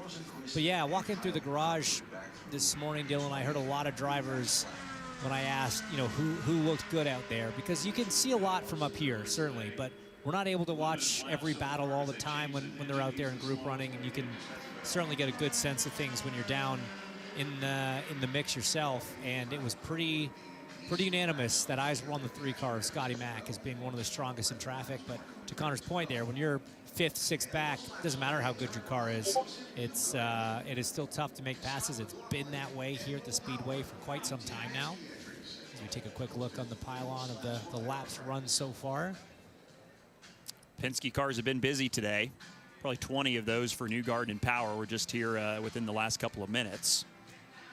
But yeah, McLaughlin has been good. He's been good here, really, I think, in just about all of his starts. He's talked about how he has a different approach to the race this year. He mentioned to me he kind of understands the flow and the timing of it a little bit better. He's done some more things off track to prepare himself better to go after his first Indianapolis 500 win. I know he would love to join his teammates and make it all 3 Penske drivers with an Indianapolis 500 win. So got to get qualified a little better. I think that's been the challenge for him.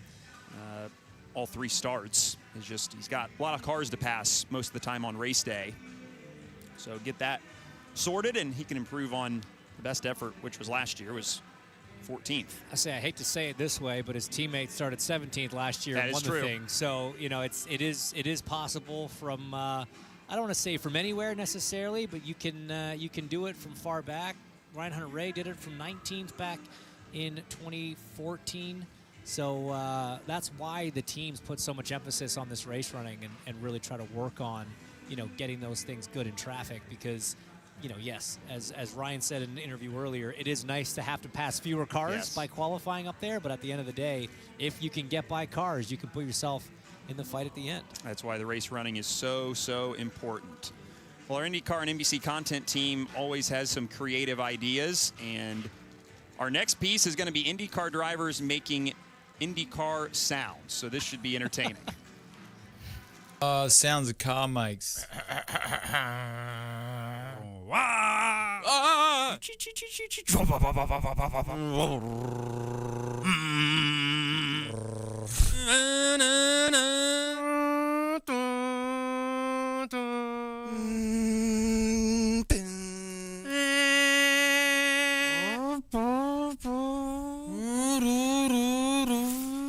Okay, we're gonna vibe here. This is too deep. The shift thing stayed on the entire race. The air. Vroom. Pit now, pit now, pit now, pit now. All right, watch your speed, watch your marks. There's some oscillation. Here in the box. You don't want to hear because that means they lost the nuts.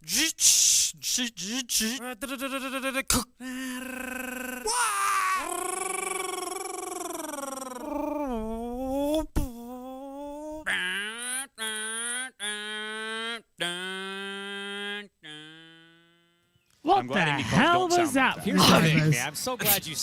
That was insane. I am not even going to question it. Oh my word. Anything like any of those. I will Go on, JT. agree that Alex Palou's sounded more like a touring car than an IndyCar, but It what in did. the world was that?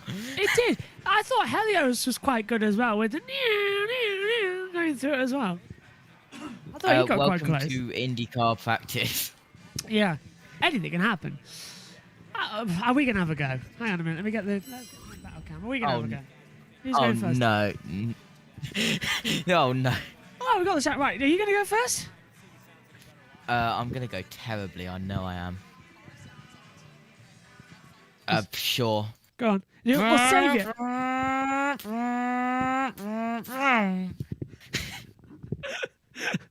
And on that note, What are we willpower. Maybe the guys in the booth will do it. Wow, Let's get back Josh. to what's happening here. That was a pretty long stint for the Penske drivers. What's the benefit of doing that? Well, that's like, if you're battling for the win, that's how it's going to be. So I guess that's worth doing once or twice to understand, like, if you're in that top two, how's that going to feel? So yeah, it was worthwhile. We would have run in a pack, but no one's out there. Everyone's switching over to quali stuff, I think. So that's what we're heading back to do now. Yeah, kind of a midday break, go back, debrief, and then we'll see some quali runs. Even with the boost not turned up, what do you hope to get out of that? Yeah, it actually feels more uncomfortable without the boost.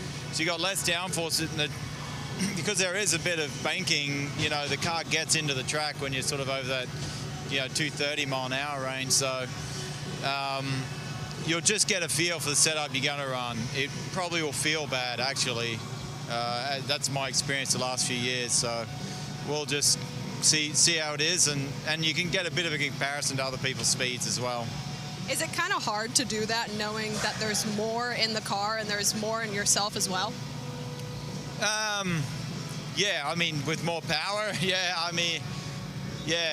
it's it can be confusing. You can think that this feels really uncomfortable, so with another however much, I think it's like over 100 horsepower, it's going to feel really uncomfortable. It's not true. Once you get out there at the full boost, it gets into the track more. Quali setups later for Team Penske. Sometime this month, I'm going to get you to make that car sound again, okay? Yeah, okay, I'll practice. I'll practice the sounds. I've been singing a lot, so my voice is getting better. Okay, deal. We'll all practice. Kevin. Back in the garage, seeing who we see, and we see race car drivers that are multitasking. Jack Harvey is here, working with Catherine Legg and the Dale Coyne Racing Team. We see Indy-only drivers every year. You're doing the exact opposite. Yeah. You are doing every single race other than the Indy 500. I know that hurts, but big picture-wise for your career, seems to me like that's a big benefit for you. How do you see that? I totally agree with you. In January, I'm not sure in my mind if I thought I was going to do any racing at all. So obviously it's a bummer not to be out doing the biggest one. This is one that we all walk towards. But at the end of the day, I'm still getting to do a huge amount of racing this year. And it's just perspective, right? Like, we could be glum about it, but in the end of the day, I'm still getting a lot this season. So pretty happy. So how can you help the team? You have a very young driver, a teenager, and also Catherine Legg, who has done one Indy 500 in the last decade. Well, I think when you say it like that, it pretty much would be open to as much help and advice as, in general, as a team as we could get, right? So I think right now it's just trying to share some experiences, maybe for Nolan, let him know what worked for me on my first 500 and what wasn't great, and how we can maybe just expedite some of this. And then, for Catherine, just more general things, because she hasn't obviously raced an open wheel car for some time, even though she did the 500 last year. And it's not easy, this is competitive right now. I mean, I would go as far to say this is probably the most IndyCar series has been competitive.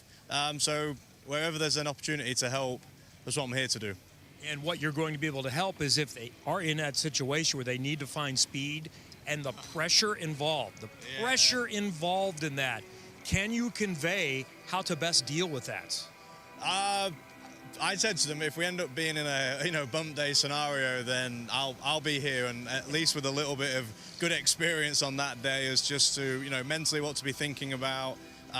Finding speed at this place sometimes just one of the worst things. If you haven't got it, it's very difficult just to artificially create it. So I'm hoping that the rest of today goes smooth. Catherine had a nice morning, getting ready to go back out here in a little bit this afternoon. Outside of that, you just got to try and keep dotting the I's and crossing the T's, and when it comes time to throw down in quali, be hopeful that the speed in the car is there. As mentioned, we'll see you back at Detroit as well with the team, and the goal is to be racing in the Indy 500 next year. So from this perspective, can that help you? Might you learn something this year by watching and studying others that you might not have picked up as an active driver? Oh, well, definitely. I mean, you're just getting to see it from a completely different perspective. When you're in the car, what you're thinking about, how you're feeling, changes quite a lot. When you're one step removed and you're seeing the bigger picture, even just from like your engineering stand, I think it definitely helps me. And in that moment, I just choose growth. And you could be down, and obviously I wish I was on track. No one wishes to be on track more than I do right now, but I'm not. It's not going to change. And I want to just try and learn as much as I can so that when we do get back in the car, Detroit or here next year, hopefully, you've learned something, and this is just an opportunity to continue growing and continue learning. And I think the Dale Coyne Racing team has been making good progress this year, and I don't see that changing. I just see it as a continuation, and it just comes from hard work. And I want to do my part with the team, whether I'm driving or whether I'm not, and hopefully that just continues my career as long as we can. Thank you, Jack. Almost full-time IndyCar driver. Right now, he is a consultant and helping out other Dale Coyne Racing drivers. Georgia.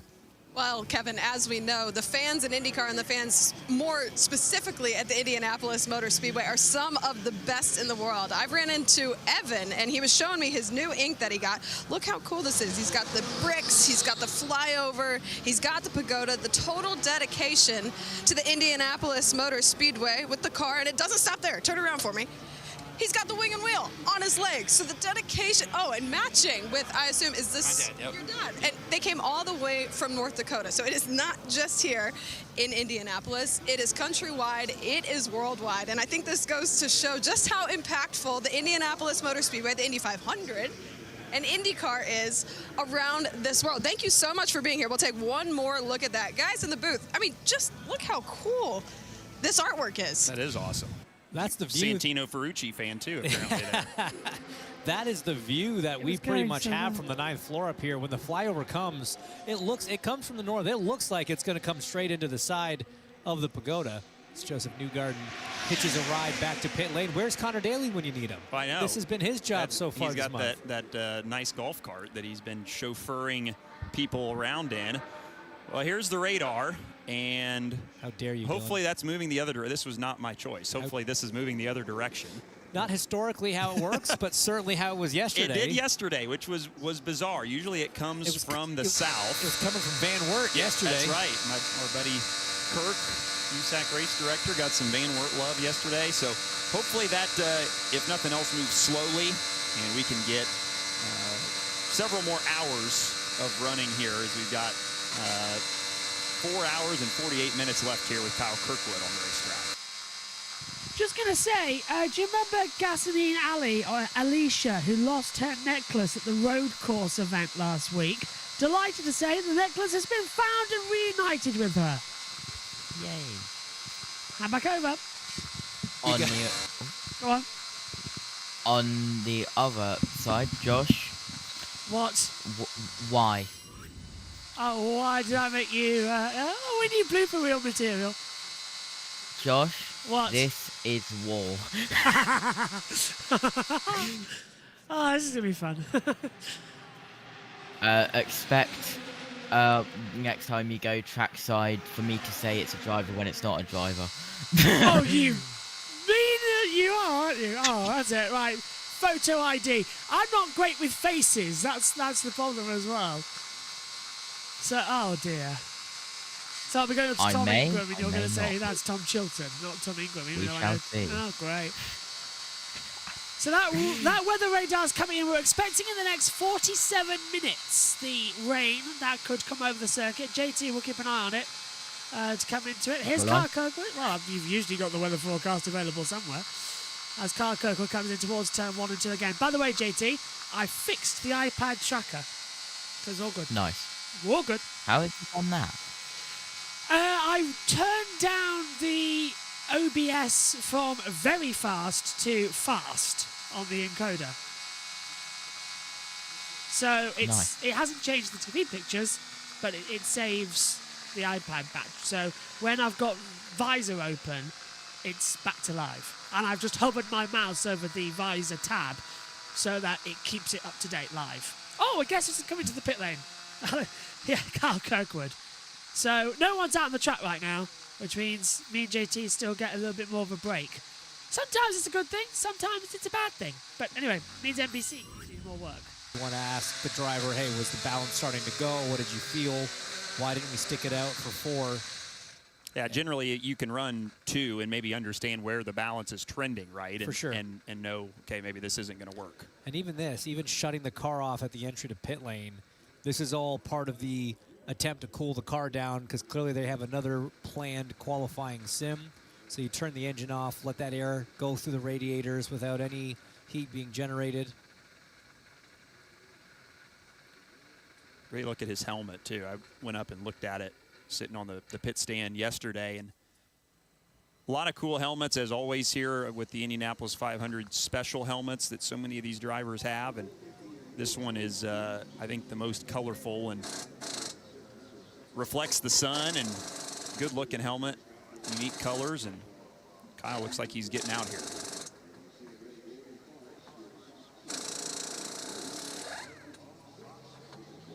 Getting out here, might go back to the garage again, reset certain things, get the car back in the state they want it for another attempt at a quali sim. How much too when the track is this way, where you've only got a couple cars out here, and it's a multi-car team, are you all back in the garage combining ideas and you say, okay, we'll put it on this guy, he goes out, comes back, somebody else goes in, goes out? How does that work? It depends, team to team, and session to session. The best way that I found is, you send your 3 or 4 cars out, kind of in a similar baseline setup, but then with different tasks. So one car is focusing on aero development, one car is focusing on the dampers, perhaps. One car maybe more on the mechanical, the setup, whether it's one element of a mechanical setup, another element. Then over the lunch break, you sort of come back and say, okay, look, for these problems, we tried this was the outcome, and then every team can sort of pick and choose what they need, and then apply it to the cars for the afternoon, and then do sort of a similar setup again. It's just a great way to divide and conquer, to figure out exactly what setup you need for given conditions, and you can just get through so much more data in a finite amount of time when you do it that way. Well, Kirkwood was in the mix last year, late in the going in the Indianapolis 500. This was lap 183. Felix Rosenqvist got into the wall, slid back up into traffic, and there goes Kirkwood into the wall and upside down, launching that tire over the stands, thankfully. But a spectacular crash and just by inches clipped Rosenqvist.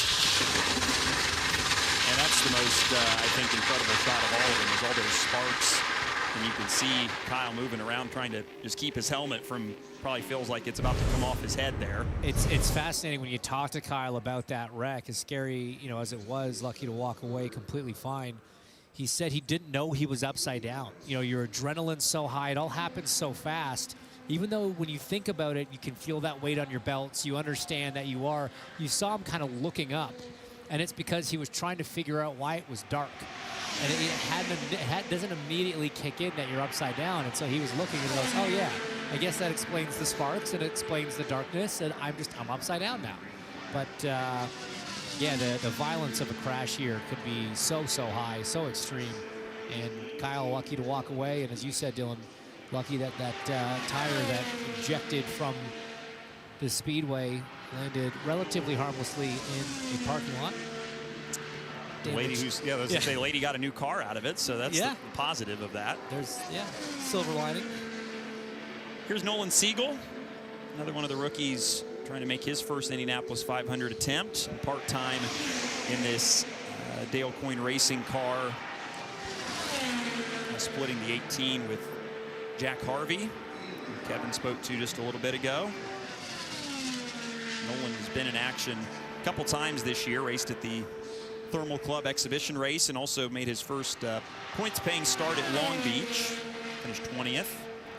We've seen Nolan in action the last couple of years over on the IMSA sports car side, both in their premier division, the WeatherTech Series, and also he's made a couple starts in the Michelin Pilot Challenge Series as well. Going fast here, and talked to him. He was here at the test and said, man, it's fast. Said it's another one of those things where it's hard to really understand and grasp just how fast you go around this place until you just get out here and do it. Your vision's got to get acclimated. Your hearing, all of those senses have to kind of build up to the feeling of going 230 miles an hour and then just hanging a hard left. This young driver's got such a good head on his shoulders. It's great. Every time you talk to Nolan, you feel like you're talking to someone 10 years older. Absolutely. Such a maturity to him. Clearly has the talent. He's shown that time and time again in the Indy Next Championship and in his limited experience in an IndyCar so far. I think back to that thermal race. What an impressive run. Was only one position away from transferring into the final when many much bigger names in the sport weren't even close to it. So turning a lot of heads, impressing a lot of people, and excited to see what the future holds for this young man. Yeah, and you said it. He's like so many of these young kids that are coming up now that are 18, 19 years old, but have been racing for over 10 years, 15 years in some cases for a kid that's 19 or 20 years old, and so much experience in different types of cars.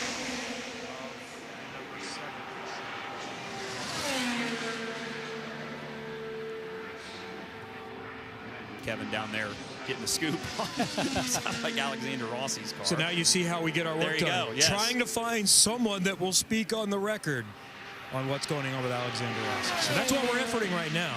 And sometimes the wrong button gets flipped. Well, it's easy to do. And if you got an answer, go and pass it along. It's easy to do. It's right there on your hip. So yeah, exactly. See Nolan Siegel heading off the racetrack. Just past 1:20 here Eastern time. Been a busy morning. Had our first accident of the month. If you're just joining us, Linus Lundqvist got into the wall out of turn number 2. And he has been checked and released from the infield care center. Team back in the garage right now trying to rebuild that race car. Hopefully get him back out here before the end of the day.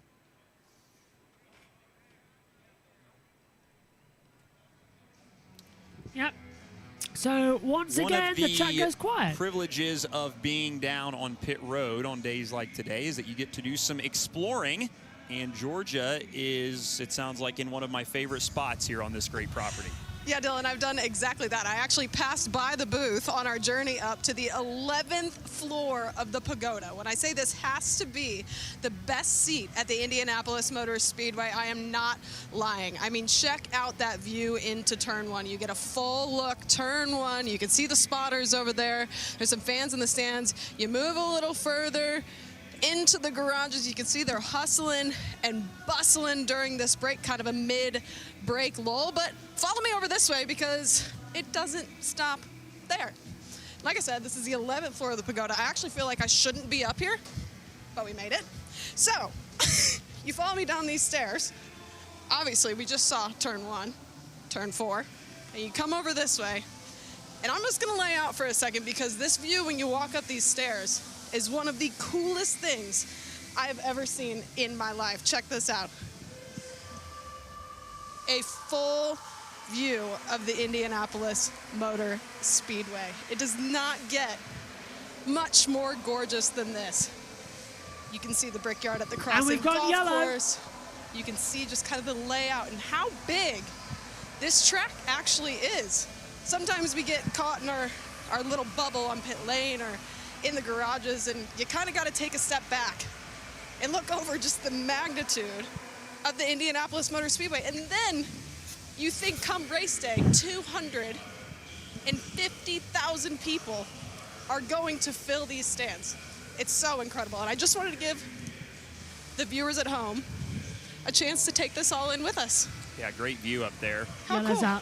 Appreciate that, Georgia. And looks like the garage area is busy. Lots of folks down there milling about and checking in on their favorite drivers and their cars. Track has gone yellow, by the way, for track inspection. Hey, Georgia, while you're up there in one of the best seats in the house, what's the wind feel like up there? Because we know the drivers often use that pylon windsock to judge the wind. So you're about the same height. How does it feel? Was that a short joke? No, it was not a short joke. No, it doesn't. I feel like maybe it's picked up just a little bit, but honestly, the weather is just gorgeous today. I mean, compared to what we've had the last couple days, I don't think there can be any complaints. I will say there's a little bit of a breeze, but it's almost kind of nice. And as you can tell, I'm kind of out of breath from walking up flights of stairs here at the pagoda, but no complaints up here. I mean, like I said, it doesn't get much better than that, but wind picking up just slightly. Georgia, we do have elevators. I wasn't going to say it. I mean, well, you know, duty calls. Well, sometimes you just got to get your steps in, I guess. To be fair, sometimes those elevators take a while. Yeah, that is true. We got a lot of rain this week, so I was trying to get my steps in. Fair. You know? There you go. That's totally fair. A couple fans getting their raise in out there on the berm in turn 2. Popular place to watch. Yeah, it is a beautiful day here at the racetrack. And as we said, still plenty of time to make your way out here and see lots of cars on the racetrack. Expected to get busy here in just a little while. Track is yellow, as we said, for a brief inspection. As soon as cars get back going here, we will talk to you about everybody that's on the racetrack. So don't change the stream. We're going to take a quick break, head to the bathroom, and we'll be back here on Peacock as soon as cars are on the racetrack. Well, I thought they might disappear. So still got 4 hours and 34 minutes to go. But I think, JT, one of the biggest problems that they've got to worry about is the fact is that rain coming in that we're all expecting to see in about 35 minutes' time. Yeah, absolutely, and they're going to be checking for any precipitation signs on the radar and at the track with clouds, and if there's any light moisture. But we've gone green again, so only a 3-minute track inspection. What was the point of going off Peacock and NBC? Like, guys, come on. I mean, they've got how many commentators? They could easily. So after the track inspection, we are back to green, and we'll wait and see takers here in just a matter of moments in middle of afternoon of what is day 3 practice, but really has a lot of a feel to day 1. It's the first full day, and it's an extra day starting at 10 a.m. this morning. So back in the garage area, one of the stories we've been checking into is we heard Alexander Rossi say, about an hour ago, that they lost power, and he was a little bit uncertain as to what the issue was. At first they thought it was maybe a half shaft, and then they were looking into, is it a gearbox? What is the other issue? Once they got it back here, they had kind of a guesstimate, and in basic terms, a component failed in the drive team, not in the drivetrain. It's not engine related, so this is I wouldn't say an easy fix, but it's a relatively easy fix. But it does take a little bit of time. So as you can see, they're still putting things back together and probably could be ready to go back out in about 45 minutes or so. Certainly good to find it now, because it is one of those failures. If it happened during the race, it would end your race. So the next question for Alexander Rossi and the Aero McLaren 7 team is, do they come back out and work more in race trim, or do they go ahead and shift to qualifying sims? Ideally, that's what they would be doing. We're to the point in the afternoon where they would like to do some more qualifying runs, but they may not have gotten all the way through their checklist as far as race running is concerned. So that's still a little bit TBD, but we should see the 7 car out there in the next hour and a half or so. All right, good info, Kevin. Thank you for that. I was just looking at my radar and just was wondering if that would maybe change some of these teams' priorities as far as do they go to qualifying trim sooner. But I think Kevin's right. This is kind of the period where everybody's back in the garage making that switch over to hopefully qualifying trim. They're switching over to whatever they weren't in, right? Whatever they weren't running, because we saw some cars doing qualifying trim. We saw some cars in race trim already. So Alexander Rossi has a unique driving style, as do many of the NTT IndyCar Series drivers. Here's what some of his competitors think about Alex on the racetrack. Great move. Alexander Rossi on a tear. Most of my younger career was over in Europe. It's kind of a take no prisoners approach over there. Deep, they're close. Rossi left nothing there for Newgarden. Alex is very good at finding the right limits. Alexander Rossi, defensive, because he is one tough cookie to pass. Beautiful move, and now defends into turn 3.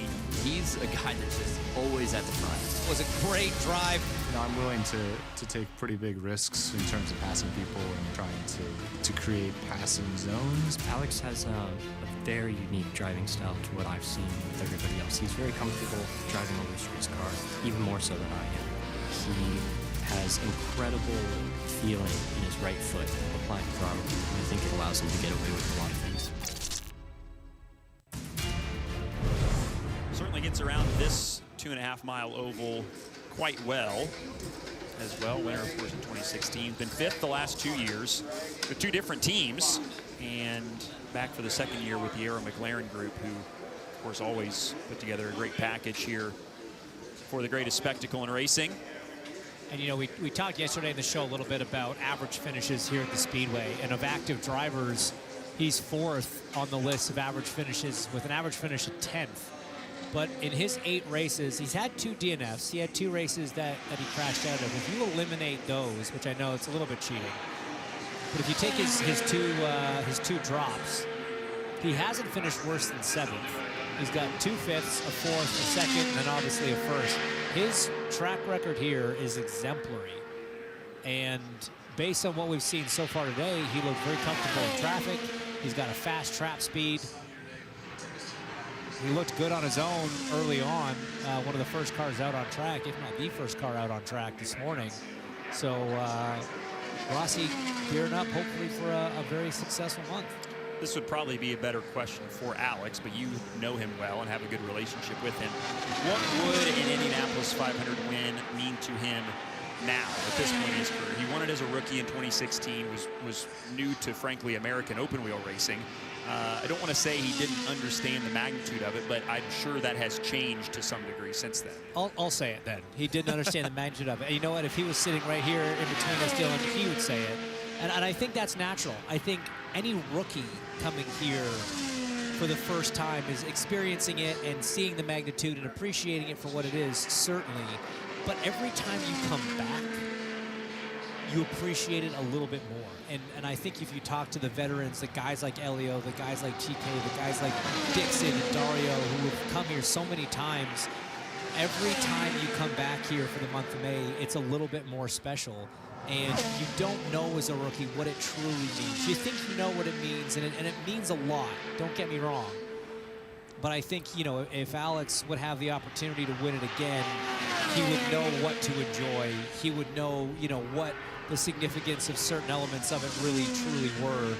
And I know it's something that, you know, he thinks about every night when he goes to bed and every morning when he wakes up is getting the chance to drink that milk again and be a 2-time Indy 500 winner.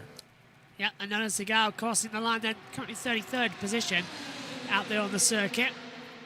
He's been joined by Christian Rasmussen, who has ventured out in the 33 car. So finally, we're starting to get to see a bit more running. Half an hour until we get to the halfway stage of this session. Siegel's coming to the pit lane, so Rasmussen's the only one running out there. But the one thing I'm worried about is this rain, with the wind picking up ever so slightly, as you heard from Georgia a little ago. Let's go down to the pit lane and get the latest on Alexander Rossi. He's with Kevin Lee down there as well, talking to the engineers. Came back to find somebody. I think it can explain it a lot better than me. This is Kyle Sagan. He's worked on many IndyCar teams, sports car teams. He's a front-end, rear-end mechanic. One of the best at pit stops, and now you're actually the manager of pit stops with Arrow McLaren Racing. But we'll talk about the moment. Let's talk about mechanics.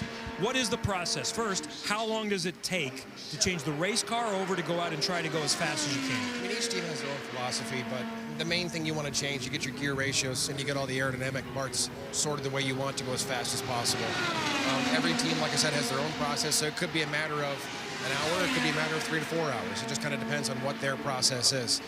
I think we're somewhere in the middle right there. We're excited to go out.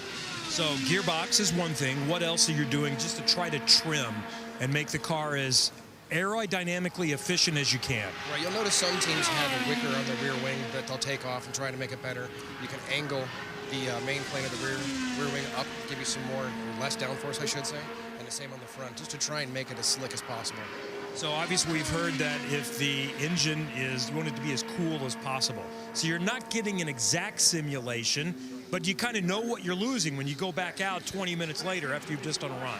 Right, and they're kind of set up to only run those four proper laps. Then you want to cool them down, bring them back in again. If you ran them at that, air configuration, it would overheat too quick. So your role now with the team, and you've been someone going over the wall for many, many years, and now you're kind of overseeing the entire program. This is not totally unique to IndyCar, but there's not a lot of it. It kind of has more of a NASCAR feel. Someone managing pit stops. What are you doing to try to be as good as you can, not just for you, but for everybody else? It's definitely something that's becoming more popular in IndyCar, and you're seeing a lot more teams do it.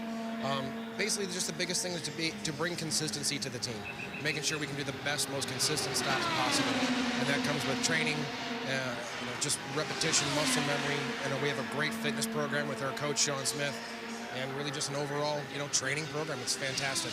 Kyle Sagan, manager of pit stops, all-around good guy and good for technical insight as well with Arrow McLaren. Thanks, Kyle. Christian Rasmussen out there then, 31st now for him.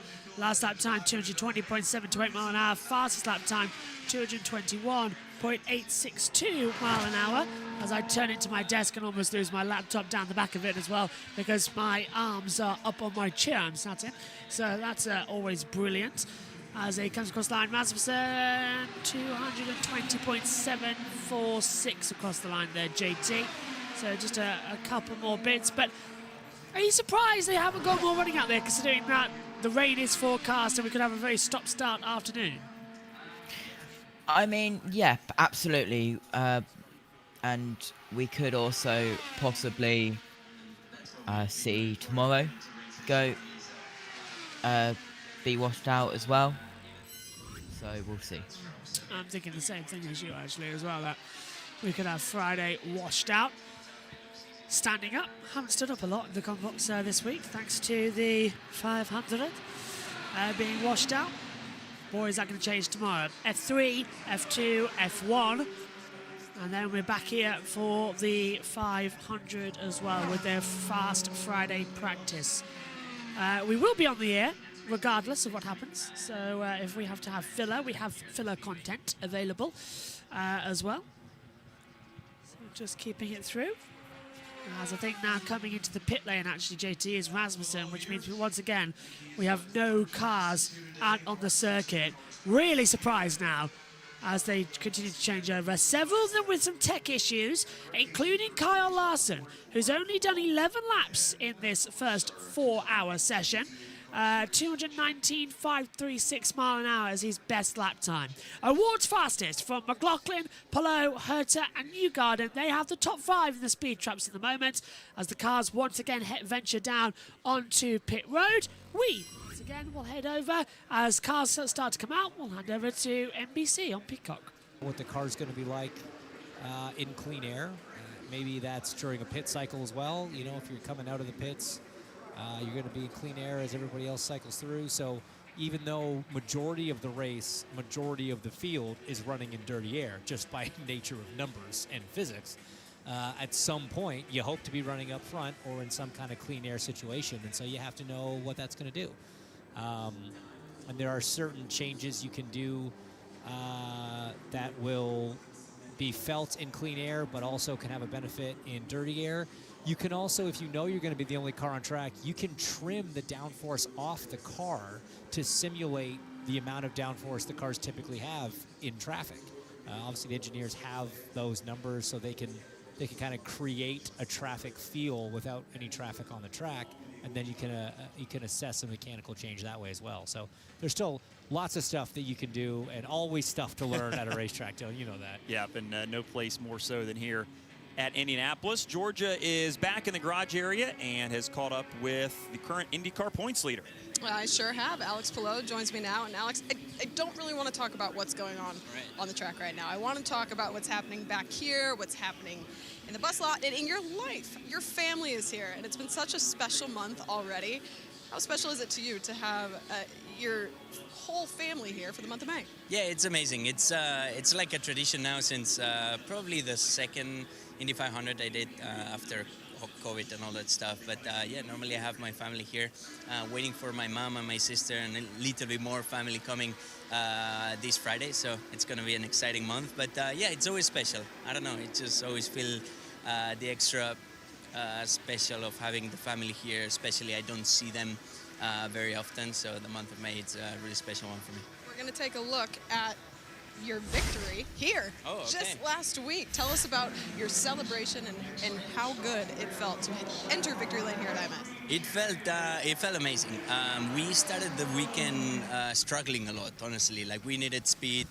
We were not super happy with the car. The car was not happy with me, but then eventually we got together and it was amazing.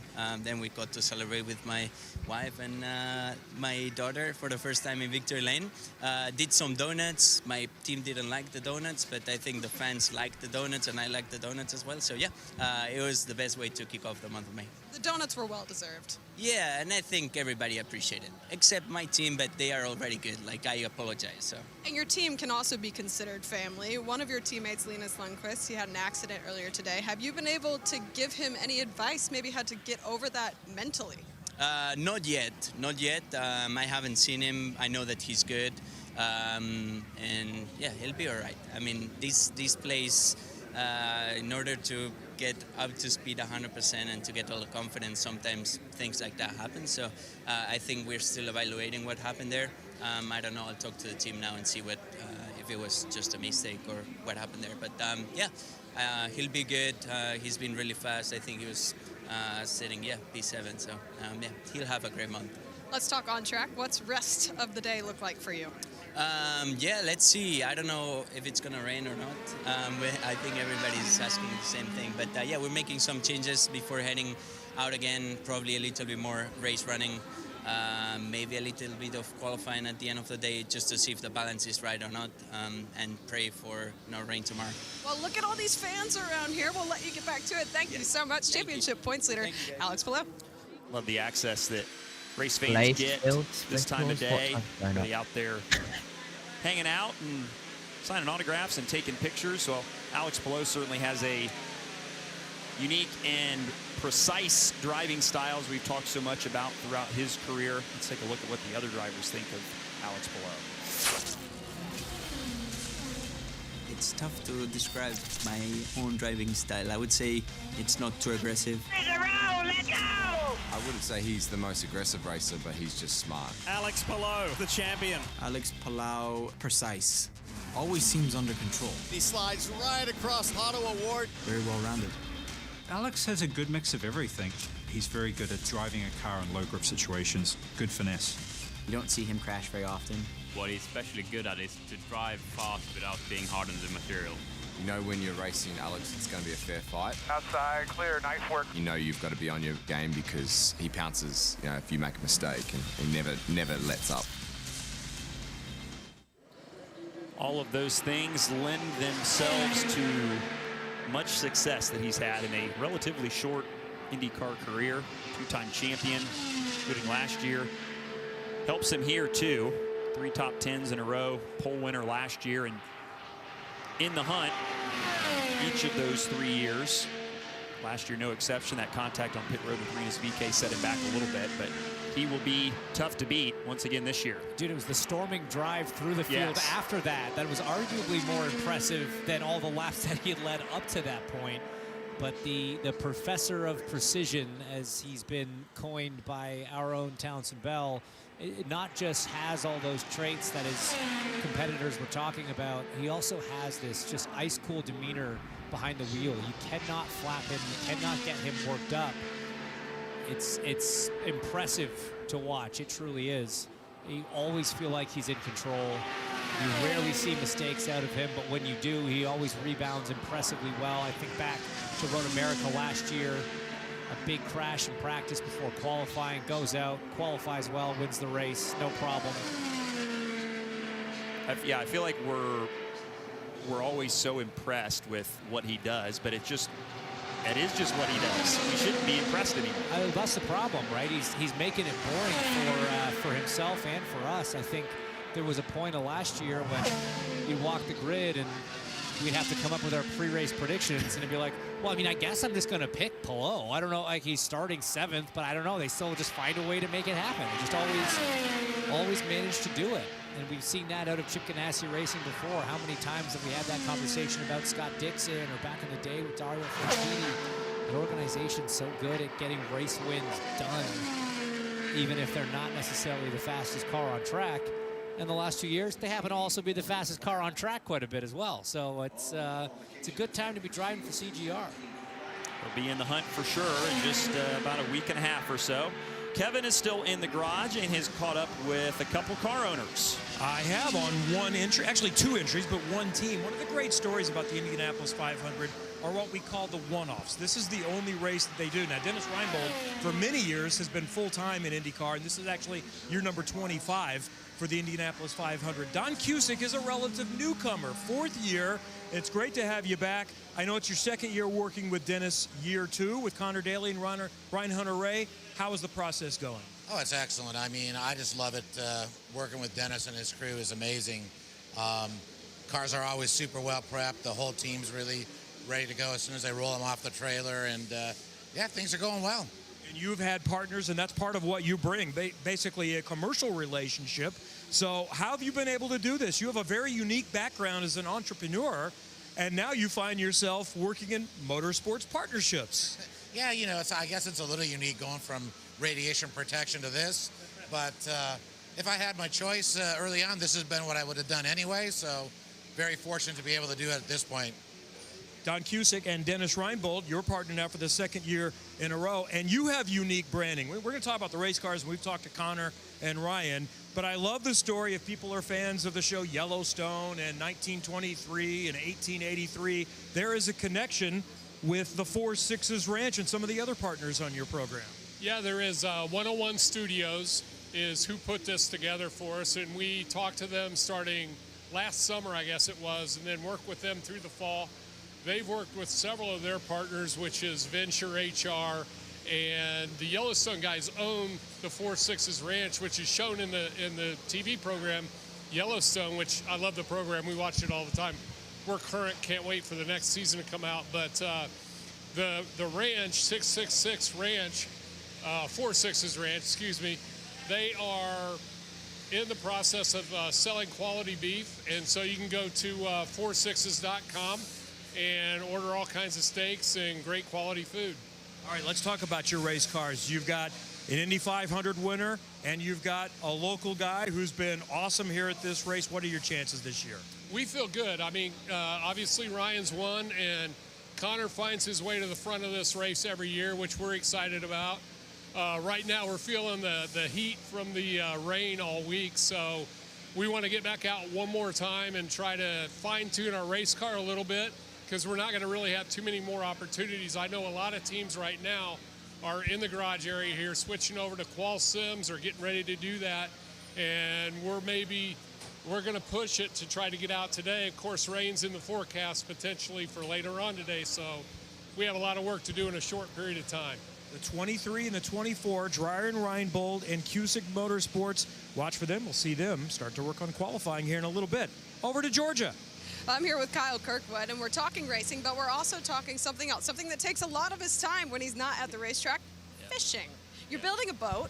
Let's talk about this. This is exciting. Obviously, we have your job and your workplace, but when you're not at the track, is fishing what you like to do? Yeah. I love fishing. When I get home back to Florida, I'm always on the water, whether it's fishing or diving. And you mentioned, building a new boat, which has been a lot of fun. It takes a while. It takes a really long time to build a boat. So, and it's going to be done here like in the middle of June once I can get home after our stretch of Indy 500, Detroit, Road America. By the time I get home, it should be completely finished. So I'm excited for it. So what you're saying is IndyCar fishing excursions in the works? I don't know how many people I can take, but maybe like 1 or 2. Yeah, but yes. Let's talk about on-track action for a minute. So you're really fast, no toe speed, so the confidence is up. Yeah, everyone, it seemed like this morning everyone was kind of doing race running, so we're a little bit off sequence compared to everyone else.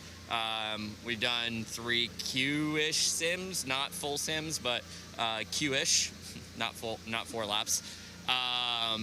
And we're happy with it. I think amongst the team, we've kind of made a step from last year in our just outright qualifying pace, because that's where we needed to focus last year, right? We thought we were going to be better in quali. We rolled into quali, and it was like, we're not going to be in the Fast 12. So we just need to get to the front of the pack a little bit easier. And then we know we've got a good race car, so it's okay to be off sequence from everyone, I think. I like that term, Q-ish. I think Kyle Kirkwood's got that coin now. Guys. He's been, I saw he was fishing in, I guess it's one of the water hazards or something on the golf course. Andretti put something on social. He he brings his rod and reel everywhere, and I think was fishing during the rain delay yesterday. Well, Colton goes to the lake in the infield and fishes every year. That's kind of one of the ways that he and Brian and Marco Andretti off to go down there and try to catch some. I don't know what. I have no idea what's in that Kirkwood thing. caught a bass. There's a video on, I think it was on Andretti's Instagram maybe, of he had his bobber in the water for a minute, reeled in a bass. You know what? The natural. Anybody can do it with a rod. I want to see him bring the Floridian out of him, and I want to see him free dive down there and go spear some fish. Get in there, Kyle. Come on, buddy. Show us what you're really made of. I can stand on the side of a pond with a rod. Yeah. Let's see you get in there and do it proper. Him and Hunter A can have a competition. They're both Florida free fishermen. Yeah, they are full Floridians down there for sure. Graham Rahal is on the racetrack and working his way up to speed. So something we were just discussing, Industry Insider texted me and was asking about the possibility of, with the weather potentially coming tomorrow, would IndyCar ever consider turning the boost up today and letting these teams get some extra running with it just in case things go awry tomorrow? You know, I had that same thought in the shower this morning, Dylan, and I don't want to see it from our perspective, selfishly. If we do get some weather tomorrow, I think this adds a fun element to what these teams and drivers have to deal with. But now that we're this far into the day, I'm pretty sure it's not going to happen, because the engine manufacturers need enough time to kind of prep everything as well. You can't. There's probably more to it than just turning the volume knob up on the engine. So if it hasn't been done yet, I would say it's probably not going to happen. And I'm glad about it. I think we're going to get some dry running tomorrow, so it'll be fine. Maybe not the whole day, but I think we'll be all right. I'm being told the answer is no, so we will just have to wait anxiously for tomorrow. But I'm with you, James. I think the forecast has actually improved. It looks like maybe it may hit us overnight and at least extend the day, or at least give us a full day potentially, hopefully tomorrow on Fast Friday. Just cleaning the track off for everybody. Yes, that's another good point. We will have a full reset. We'll get a full day today, and the track will be nice and rubbered in at 6 o'clock this afternoon. And then if it does rain, it's kind of starting from scratch on Friday. And Rahal out here working a qualifying sim. Last lap, 222.1. Not bad of the no-toe times that we've seen certainly this afternoon.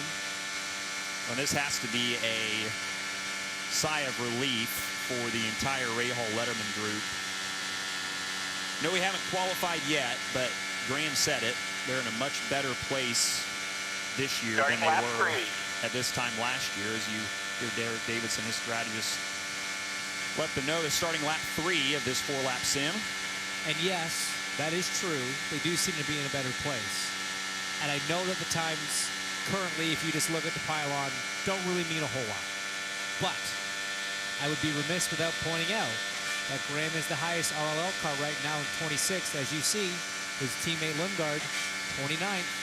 Christian Fittipaldi. Pietro Fittipaldi, he's in 30th. So they are still. They're not safe. They're not safe. The margins are so small.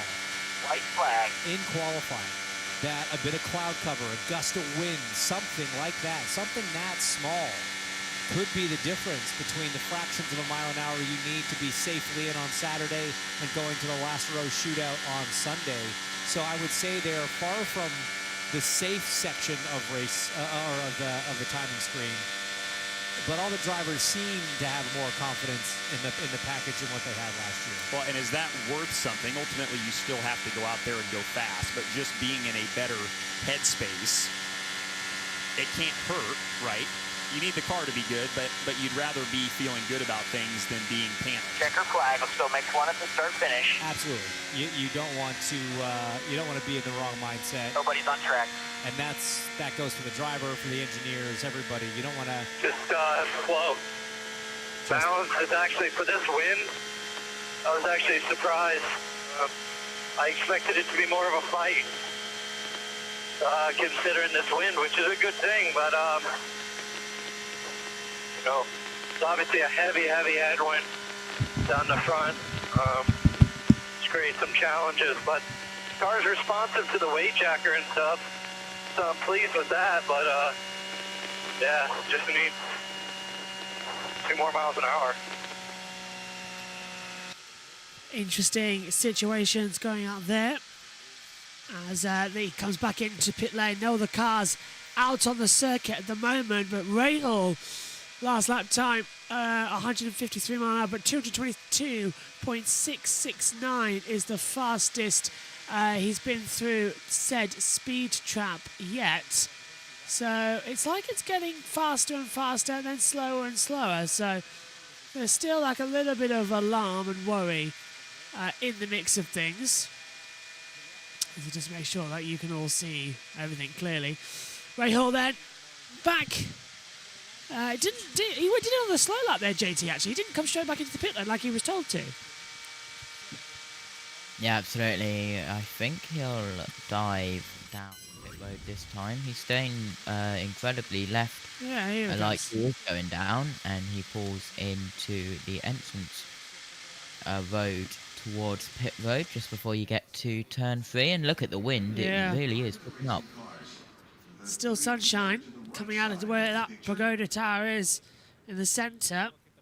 But just taking a look, actually, Indianapolis' weather forecast. There's no rain predicted on the radar. 40% chance, say 60% chance for tomorrow.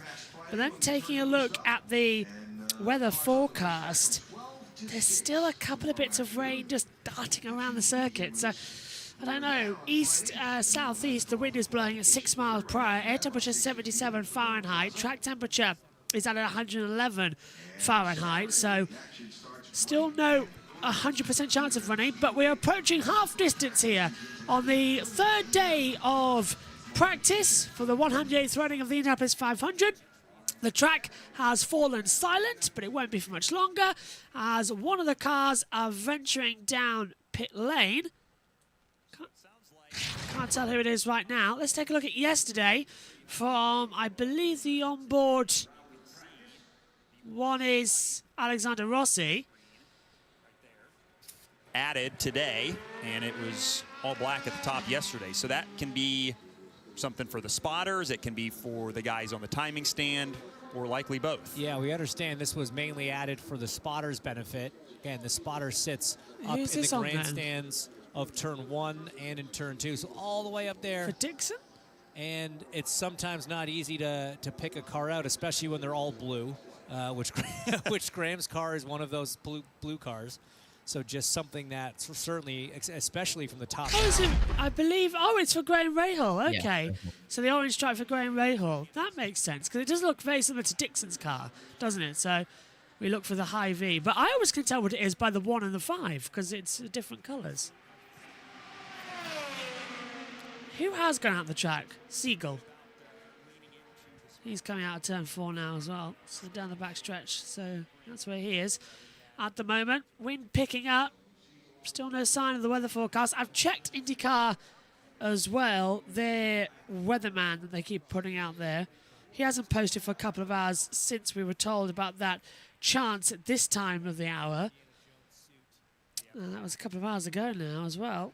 As you see Siegel coming into 1 and 2, he'll do a qualifying simulation run. Yeah, 6 hours ago was the last time I got an information from him, which is we're good till at least 2 p.m. After that, just keep an eye out for early pop-ups as well. But we should be fine.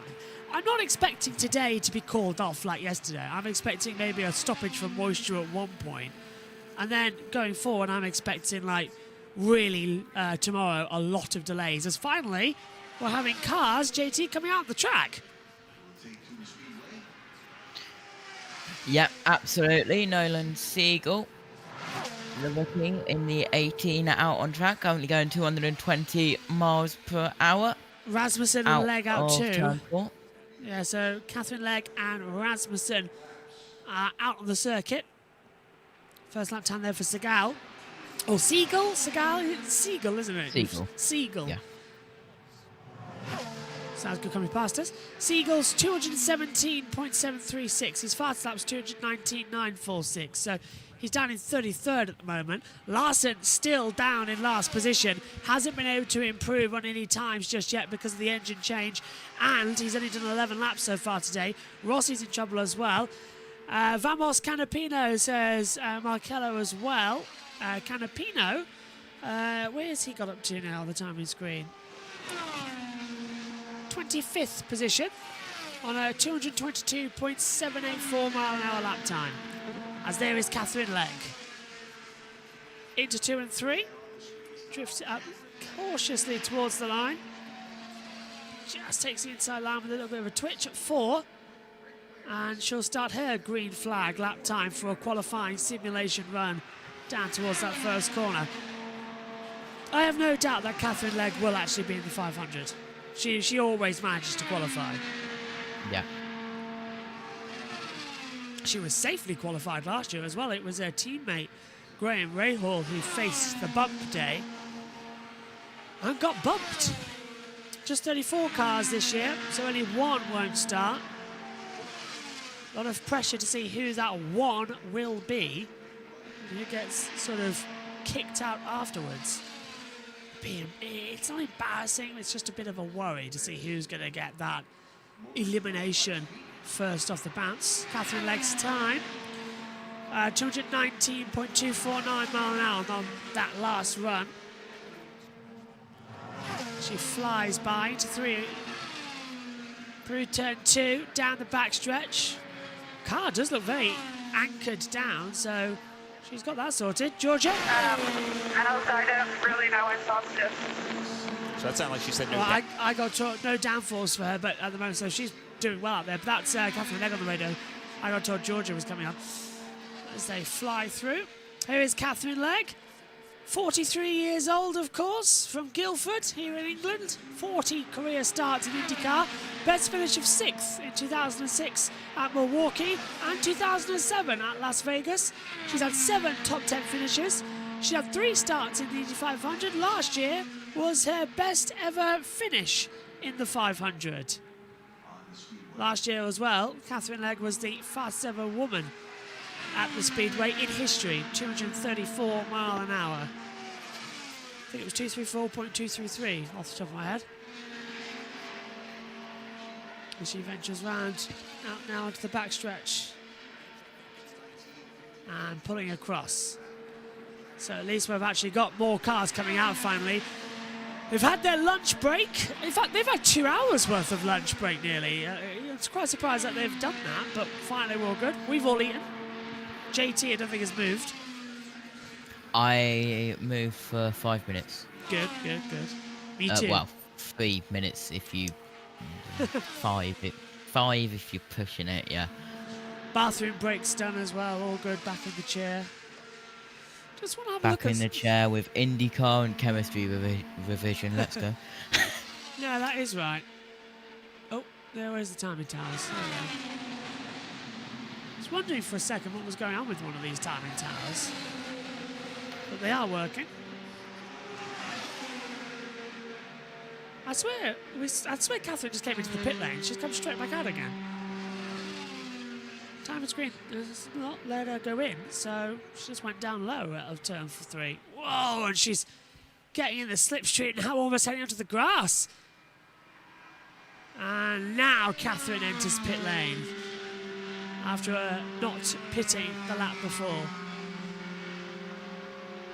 VK and Rasmussen, the 2 cars out there at the moment, just circulating out of 3 and 4. We're watching Venus VK for Ed Carpenter Racing on a slow lap, actually, as he builds up pressure. I don't think this is... Go on. Have you heard anything from... No, I haven't. Tom? No, I haven't. Right. Possibly could be tomorrow. That should be fun. As I am with you all day tomorrow. That is true. And I've had to, unfortunately, change my schedule for Saturday because while... Do you have practice 6? I do have practice 6. I mean, for qualifying. You're fine. Alright. Yeah, because when doing the schedule, I completely ignored that I have... Oh, David Malukas up in the box. Shall we go down? Yeah, Comcam, as he's with... He's with... and then you can see all the way over to turn 3, and then you can watch them coming into pits, pit entry off 4, and you can see them all the way up 4, all the way down into turn 1. So we got all these. We're kind of spoiled. Cool. Yeah, I like this. All right, so let's deal with the elephant in the room. Yeah, unfortunately, your time with Arrow McLaren is over for the time being. We never got to see you race in the Papaya, as I've said a couple of times. Where are we at with that, and where are you at, and how is it moving on? And just give all your fans an update.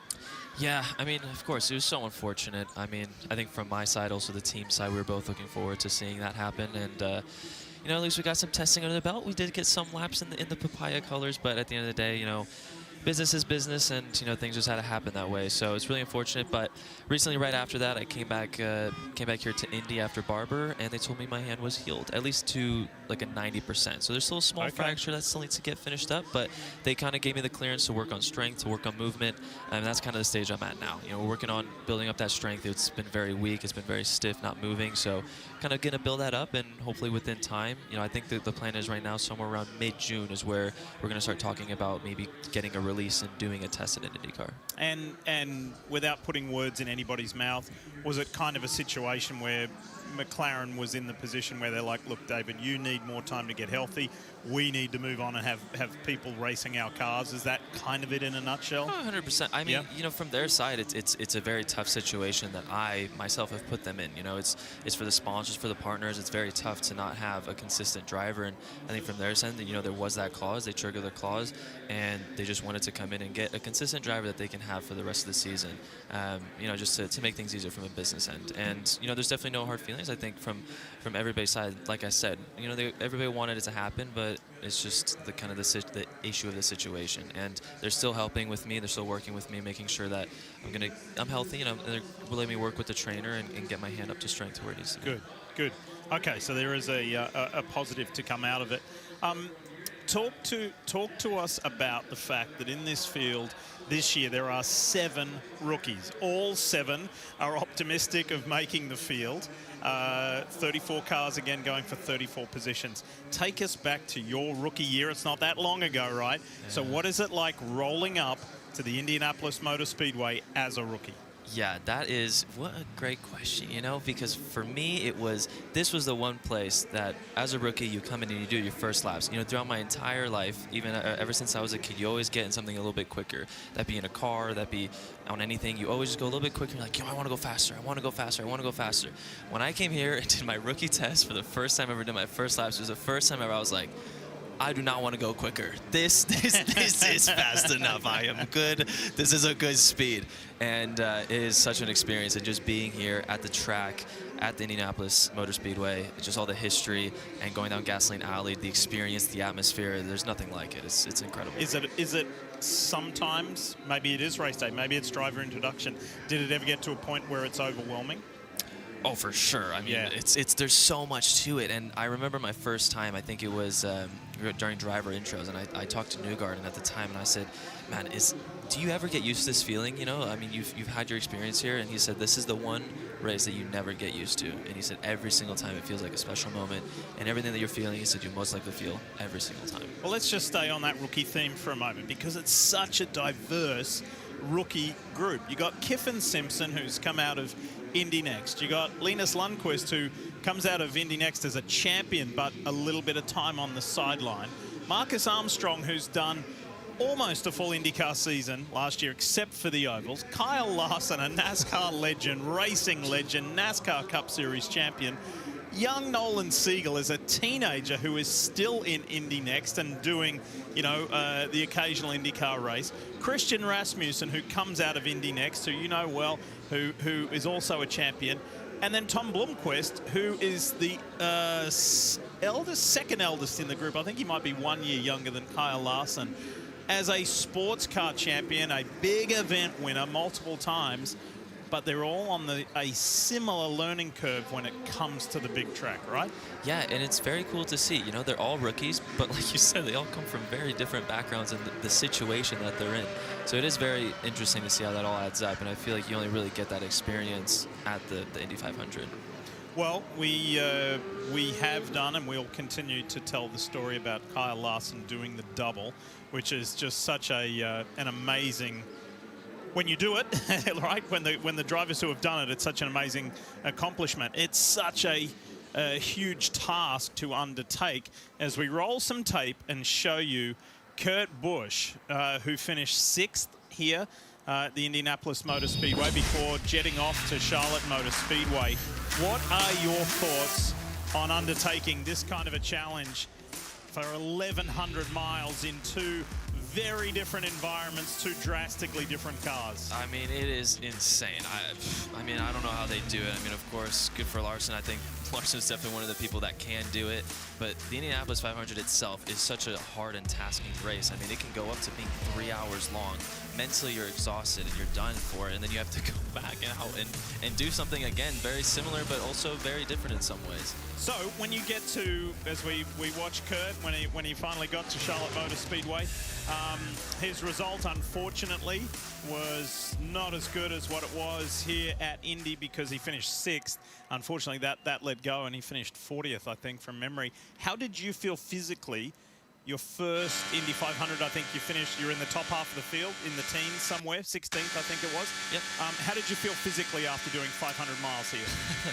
Yeah, you know, physically, I mean, my whole left side was kind of, actually also my right side, I couldn't lift my hand. It was kind of just stuck in a position. Wow. Just being, you know, you're just constantly always on it. That muscle never gets a break for almost 3 hours long. So I came in and they had to kind of massage it to get it working again. You know, I'm like, I can't move this hand. You get out of the seat as well. Certain things I feel like, I don't know if any drivers mentioned, you're always very dizzy as well because you're always going this one direction and your brain just can't comprehend it for 3 hours. Yeah. So that's another issue that you had to deal with. But honestly, most of it is from the mental side. It's such a mental strain. Ovals, there's no rest, there's no break. Straight away, you're trying to defend, you're trying to go on the offense. You have all the buttons. You have to figure out what your tires need, what the setup's going to be. You're going into a corner now. There might be something on the outside. You got 2 different spotters in your ears. There's so much going on. You do not get a rest like you do on a road course where you have a few seconds to breathe, that little bit, and it helps to kind of do that mental reset. Graham Rahal in the United Rentals Honda, he just eased out of it as Ed Carpenter was just a little too close to him for whatever he wants to achieve on this run. Here is Ed in the Guy Care Chevy in his 21st Indianapolis 500 campaign. So Ed is on it. Rahal just eased out of it. Maybe he felt like he'd accomplished what he wanted to do on that specific run. Is Ed Carpenter. Real qualifying specialist here. Has had terrific results here. And just think, you know, at the age of, what is it, Ed now, 43, popping in as a one-timer, it's a big ask, but he feels right at home. I mean, this place is his backyard. Yeah, Graham Rahal, by the way, heads to pit lane, so he'd done what he wanted to do on that specific run.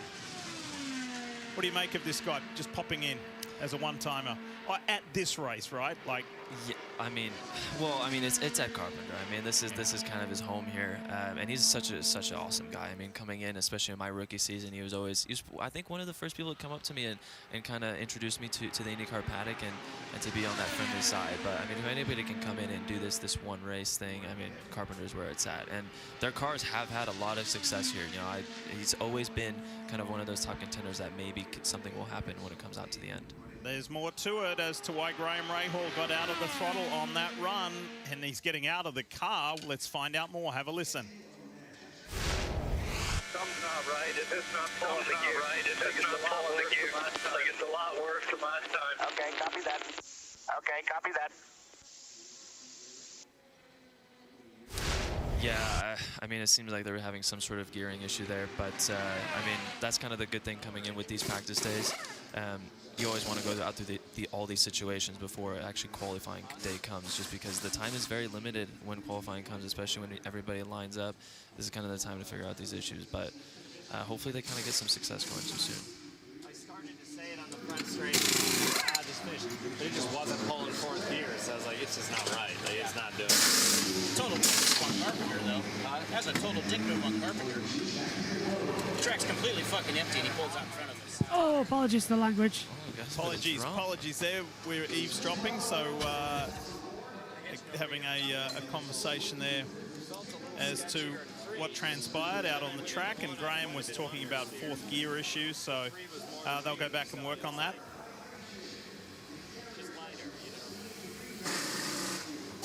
I don't know that there's going to be a lot of speed found in trimming right now. Yeah, I'm honest. I agree. I don't think the track's there to do it, right? There we go.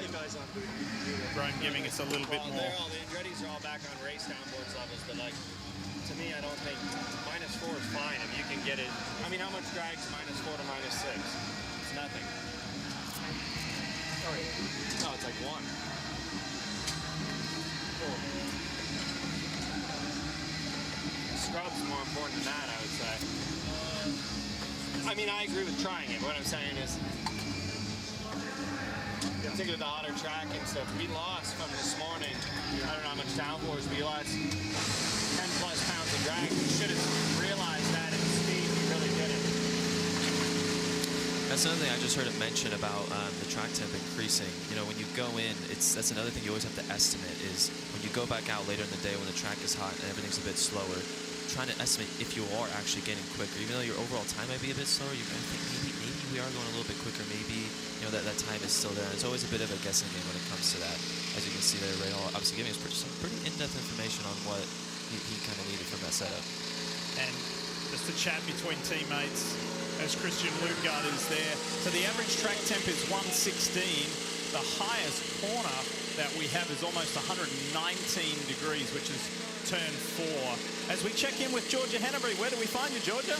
Well, Diff, we were up at the top of the pagoda, then we made our way down to the garages, and now we've made our way out to the brickyard at the crossing. We're taking in some golfing action. This is hole 7 right here, and we have some takers. But as far as golf venues go, I'm sure it can't get much better than this. I mean, you have IndyCar's 228 miles today just around you as you take your golf swings. It's a picture-perfect day, maybe a little windy if you're playing golf, but I'm no golfer. Diff, I'm sure you've played here before. I mean, just how pristine is these grounds? I mean, IndyCars are circling around you. You're playing golf. Picture perfect day. Does it get much better than that? It's perfect. I have played there. It is gorgeous. Have you played? Are you a golfer? I am not a golfer. Okay, I'm trying to get into it, but it is very beautiful over there.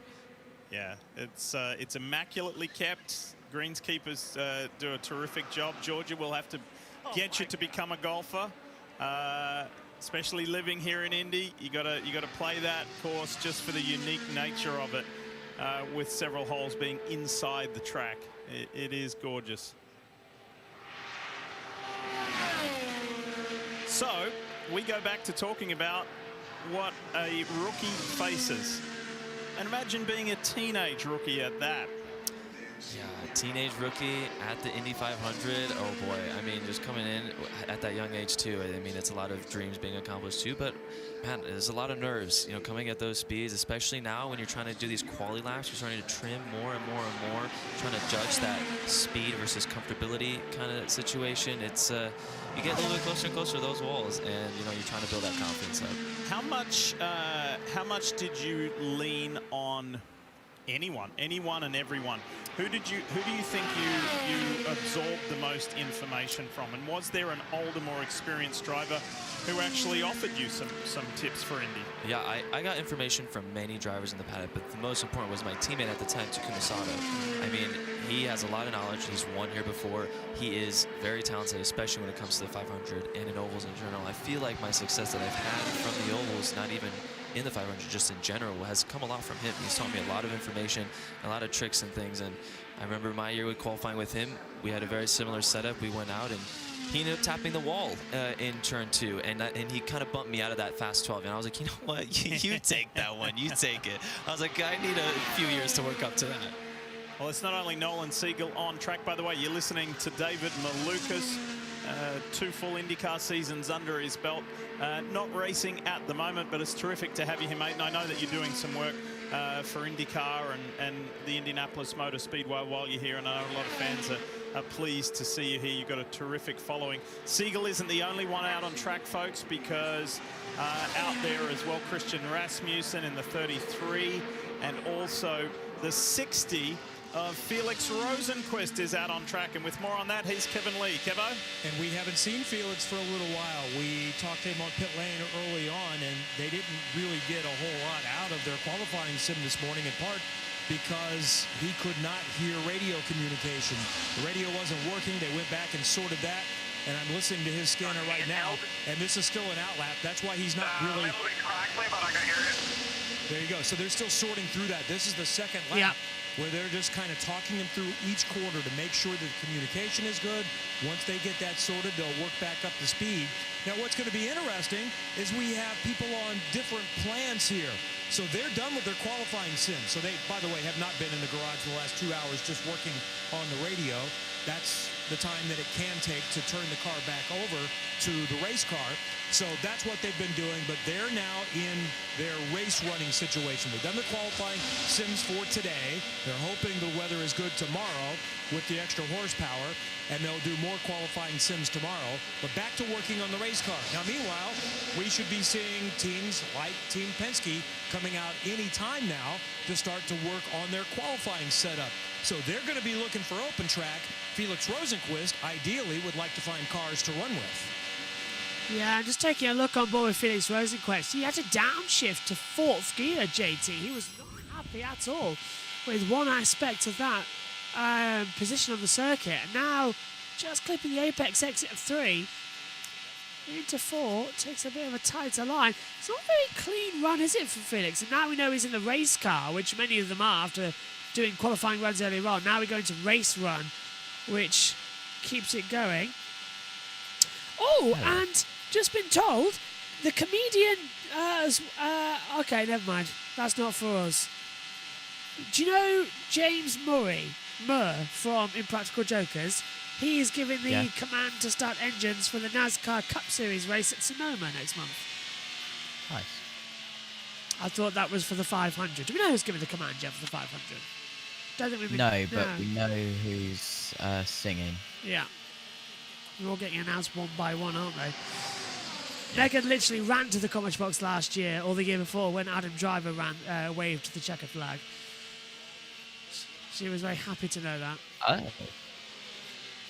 They hold our boxes. It's busy at Indianapolis, it seems, today. Really? As free infield parking for Indy 500 practice is full, and they're having to use the additional free parking in the North 40, accessible from 30th Street, First Gate 10. That was 2 hours ago, so it's busy. Wow. It's busy there. You can see it's kind of packing up at turn 1, can't you? Not so much in the National and the Stars Road, but look at turn 1. There's a lot of fans in the grandstand at that area. But we'll keep an eye on that as well, as David Malukas is on his way out of the commentary box now. So Award still fastest, 228.861. I think we've seen the last of the speed runs for today. What we're now going to see is the race runs. It's getting cold in this commentary box. It's 7:21. I was just listening to Dan Lloyd's a few of the Porsche incident which happened on Sunday, because he was the one who tapped the car into the flip. Oh, so yes. That was interesting. Yes. Yeah. That was they in both agree it's a racing incident. It was racing. That was in the British Touring Cars event at Brands Hatch with Porsche Carrera Cup. We had a red flag at the start of the race. Just after Cameron Hill, actually. Well, Got so much paper on my desk, it's insane. I'm sorry, but I could beat you. If I hold this up, this is how far none of my notes from 2023 are filed, by the way. This note here, 2023 round 16 Japanese Grand Prix. None of them have been filed. I am way behind on my filing. Yes, Josh, but do you have 32 pages of a chemistry paper from 2022 and 28 pages of a maths paper one from 2020? No, but I've got notes from 2010 and, nice. And a big book from 2012 with all my notes. Let me just print some notes from 2000 and whatever. Yep, awesome. They're all behind the checkered flags, all my filing notes. There you can see them. All the way up to 2022. Because 2023 hasn't been filed. And we're halfway through 2024. Yeah, well, I'm way behind on filing. It would take a day. It would take a day to file. Honestly, it would. And we just haven't had the time. Megan's free now, so she can help me. So it won't take too long. Cars that are out are coming back in again. So Carpenter as well. Who's just come? Hang on a minute. Yeah, they're also there. So Carpenter, Daly, VK, Leg, Lundgaard. And we'll with Lundgaard now. They found the digital drawing pen feature again. Oh yeah, on the Telecaster. On Peacock. Oh, he's found the Telecaster. Let's listen in. On the telestrator. Guys, I've made it. So you've just telestrated? I am a telestrator. I will put that in my bio. There you go. Here's Catherine He Legg. needs something in the bio. In the Elf Honda for Dale. Wow, Racing. God. How big a task is this for Catherine, in your opinion? I mean, it's massive. You're coming back in. Again, all of these drivers, they've already had a lot of laps under their belts. I mean, he has not got he's not got anything in his Twitter bio. Nothing in his bio. So, yeah. Oh, well, let's get in touch with him. Get him to come work with us for some IndyCar races. When you're coming in, and the first few days get rained out. So it's track time is going to be key here, and coming in again, also new team, a lot of new stuff happening. There's going to be a lot of new information that she's going to have to build up to. Well, it is. It fits perfectly, really, with Catherine's determination and her drive as she goes by Elio Castroneves there, because Catherine really enjoys proving a point. There is Connor Daly there, Elio Castroneves, and I believe I just got a note too from Hinch saying that Marco Andretti will be out soon, maybe at the bottom of the hour. So looking forward to seeing Marco. We may see some more Andretti cars out doing some group running. Meanwhile, this is the four-time winner, Elio Castroneves. Let's go for a ride.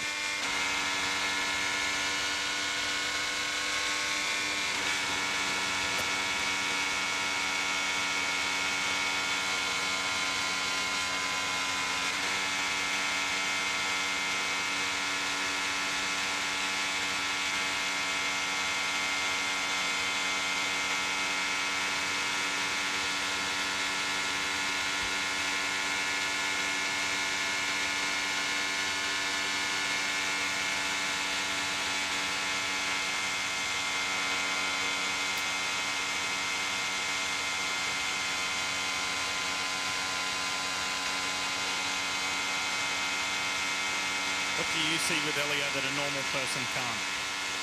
Oh boy, I mean, you're watching a master at work.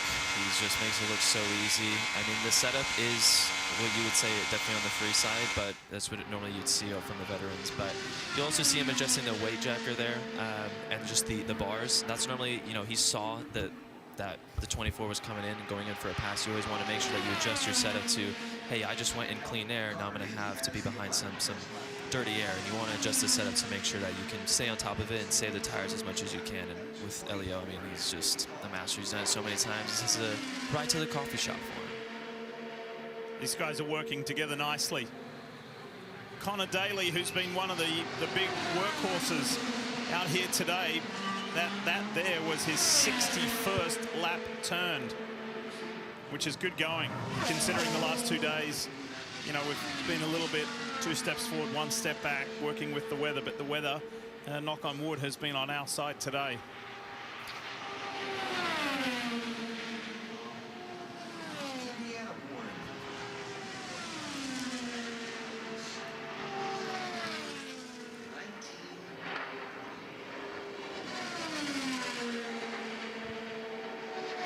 Few cars out there just circulating.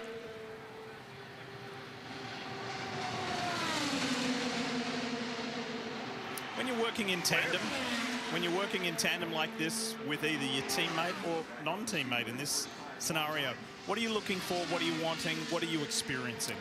So normally when you go into traffic running, you want to kind of go through the different segments of gaps. So you want to be up close as much as possible, then you kind of maybe bring it back a little bit and farther, just to kind of get a set on how the car feels at each range. And then also as the degradation increases, how you want to do it. You also kind of want to get information. When is a good place to set up passes? Where are we quicker? What straight? What corner? And you know, going through teammates, it's very helpful because you can obviously be on the same plan and both get double the information. However, it's also very good to be with other cars. You get a lot more information on when it comes to Chevy versus Honda or just different cars in general, where they're quicker, and you build this information to add. So when you get to the 500 and in the race, oh, okay, this is Newgarden coming up. I know that he's going to be very quick in turn 3, roughly, right? And then you can use that information to either set up a pass or do whatever that may be. Fantastic knowledge, isn't it? Came on the same oval at Worldwide Technology Raceway. But predominantly, you've done so much road course racing. What made you good on that oval, on an oval? Yeah, you know, and when I started, you know, in the USF Indy Pro days, you know, when I honestly, ovals were something that I didn't have a preference. I didn't really like them. I really prefer the road courses, and I think through time, and I think Indy Next 2021, that was where I first had my kind of big moment of, you know, I'm starting to like ovals, and within time, it kind of just became my bread and butter. I love them, and I connect with them very well. I understand them, especially Gateway. I mean, that is a special track for me, and every time I've been there, I haven't gotten off the podium. Yeah, nice. This is good too. We always rub our hands together when we see cars, multiple cars come out on track. There's been kind of a lunch break period, if you will. Yep. But now starting to see more cars rolling onto pit road and rolling off, more importantly. Here's Colton Herta in the Gainbridge Honda. Yep, Herta through turn 1 and turn 2, JT. And finally, we're starting to see them now get in their groove, get out there and get some race run simulation. And ahead to Rod. Larson can drive anything and not only be super competitive, but always be a threat to win. This guy's the real deal. Tommy said that Larson boy is more hype than home. He has a fire chance of decent 500, but his fans are writing checks for him. He can't cash. At the moment, yeah, Larson is 34th and last, but he has had an engine change today and only run 11 laps. So as soon as he gets out there, yeah. But I must admit, it is alarming me a lot that he has lost about, well, we worked out, everyone lost 14 hours 33 minutes with the delays. But he's lost more with the engine change. He's lost about 20 hours now. That's 20 hours, nearly a whole day of testing he's lost. 24 hours. That's insane. Larson is real risky of just not doing it. Yeah, absolutely. As we've got a big group of cars circling around. Herta's at the front of it. Yeah, Herta's at the front of this one. Can't see who's just behind him. We need a better... My cat is walking across my keyboard. What is what, sorry? Oh, well, there's a cat. So, yeah. Castroneves goes through on the inside line as... If you wonder if JT disappears, it's because, as you can see, his cat is walking across everything on his computer monitor. As cars come out everywhere.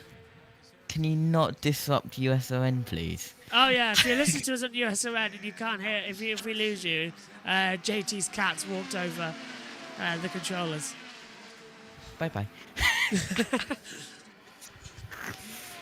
The cat has gone to the Hello Kitty factory. Across the line then, Elio Castroneves as well leads Daly across the line. Move further back as well as Ed Carpenter gets ahead. And dropping further down is Marcus Armstrong with Roman Grosjean in the 2. Hang on a minute, who's out there on the circuit? Who's actually out there? Herta, Carpenter, Ericsson, Castroneves, Rosenqvist, Siegel. Keep saying that because there's another one who's Siegel. I know why I keep doing that now. Because there's Siegel in this and then there's Siegel in the Indy Next race. Yeah, absolutely. So that's why I keep getting confused if anybody's shouting at me in the Matthew comments. Owens has just tweeted, I'm liking Herta's chances more and more. And David Malukas is having so much fun with the telestrator. And if I can find it from Christopher Hard to quote David Malukas when we weren't with him, you can see it, no way. I think I've... Yes, I've put his tweets on as automatic as well, actually. Communication from Herta. They're saying nothing.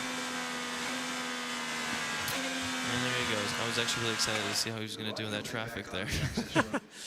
So Malukas is happy to come up into the commentary box as well, over there. Or the American, actually, the commentary booth. Or the broadcast booth. Because you just can't say commentary box. Apologies to USON who have just had a skip back to live after my cat did some stuff which put the stream back like 30 seconds.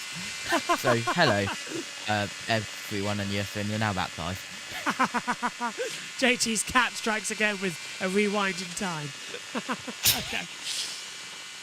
Yeah, I would have done USON, but you know what, my laptop just didn't work. So it's working now. I managed to reset the SMD, whatever it is. The SMC, whatever else. So I reset it and it's working. According to Richie, there's just been a treble double 20 finish in the Premier League darts. Oh, wow.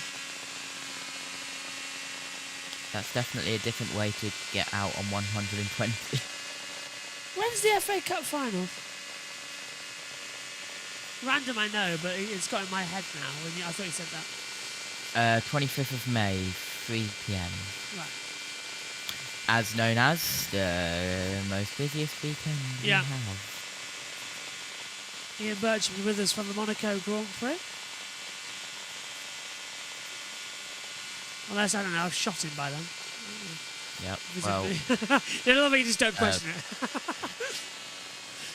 Ederson won't be a part of the last league game in the FA Cup final after a fractured eye socket. Ow! Yeah, ow. Oh, don't like I could do. Actually possible as well. And the second time this broadcast, I have... Oh, here's the Nightmare Dog. Hello, Nightmare Dog. Dog boys in the house. Now, the positive thing about Nightmare Dog is that he can't jump up onto my desk. Well, this is good. You saying that? Did you not just try? And Danica is trending on Twitter with the tag sports. I wonder why. Yeah, is it because she was announced that she's coming back for the race? It's not often the case. How come it's just been me and you left again? What happened to the team saying, don't worry, Josh, we won't let you do all of the IndyCar practice by yourself? Where are you all? Omi, what happened to you meant to be here 5 p.m. to 7 p.m.? Omi? I love that. The team, oh yeah, don't worry, we won't let you broadcast all the IndyCar testing. Day 3. No one has turned up yet. Not even Megan, and she's been free. Down to pit lane while I go do commentator hunting. Started fourth, so yeah, this is a pretty good guy to talk to when we want to talk about qualifying. So what's your program been like? I know the car just went back to the garage for the second time today. Yeah, we started the day out with some qualifying sims, just downforce-wise, seeing how the car behaves on long downforce, since tomorrow might be rainy. And yeah, we just found a little issues, so we were trying to diagnose it on track, and going back to the garage to change it should be fine. So that's the good thing. You find it today, but is it still, do you hold your breath a little bit until you get back out there and make sure that what you think is the issue is the issue? I think we'll be all right. I think it's pretty clear what we're going to change. So I'm excited to get out for race running later today, and I'm seeing it's getting a little busier again in pit lanes. So yeah, I think it'll be a good happy hour later today. Do you have any kind of a sense, and this would maybe be more of a question for Saturday, if we don't get to do qualifying sims tomorrow, do you have a sense whether you have another car that can start up front? Oh yeah, we do. I'm very confident. I mean, it felt just like last year's, which is a very good sign. And hopefully we just got a little bit more, right? And we'll take that. Rinus VK will say, I'll have me some more of that. Same car I've had every year with that Carpenter Racing. Yeah, I sounded very confident in that. I mean, it's looking like it's going to be a pretty tight field this year. Bodes well for the weekend, for pole day, for bump day, how we set this field. And again, there's going to be an agonizing omission, meaning one car, just one car, one driver will miss out on this year's Indianapolis 500. And that'll be determined this weekend. You'll see it live here on your home of motorsport, NBC Sports. Can't wait for it as more cars roll out onto pit lane. Can't wait to hear Elio Castroneves' thoughts at the end of today, because Elio too has been logging plenty of laps. Good, we eavesdropped on him a little earlier when he was talking with his team and his engineer and just about car setup and how it felt. And the big picture with Elio. At the age of 49, he just turned 49 last weekend. He is trying to be the first driver to ever win 5 Indianapolis 500s. Just incredible. It is an incredible stat, and he's one of those people that when you look in the field, no matter where he's going to qualify, you're always going to be like, I think that's a threat to actually win it. He's just always is there, and he understands this so well. Actually, from my experience being behind him, I don't think I was able to get around him in my race. I think I had to get him through the pits, so he is very, very talented.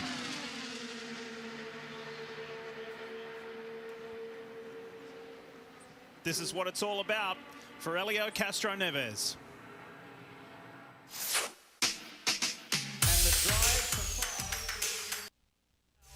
Elio Castroneves. Yeah, drive for 5 became sort of a slogan, but now it's my mojo.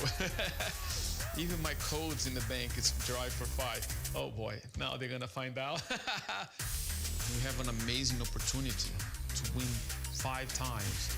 5 times! Being able to be part of making history, this is, oh my God, it's incredible. Yeah, the fight for 5 still coming up strong, if I press the buttons right. I mean, 6 years working with this equipment now, and you would think I would remember which button to press correctly. But you're flying around so much out there. I mean, yeah.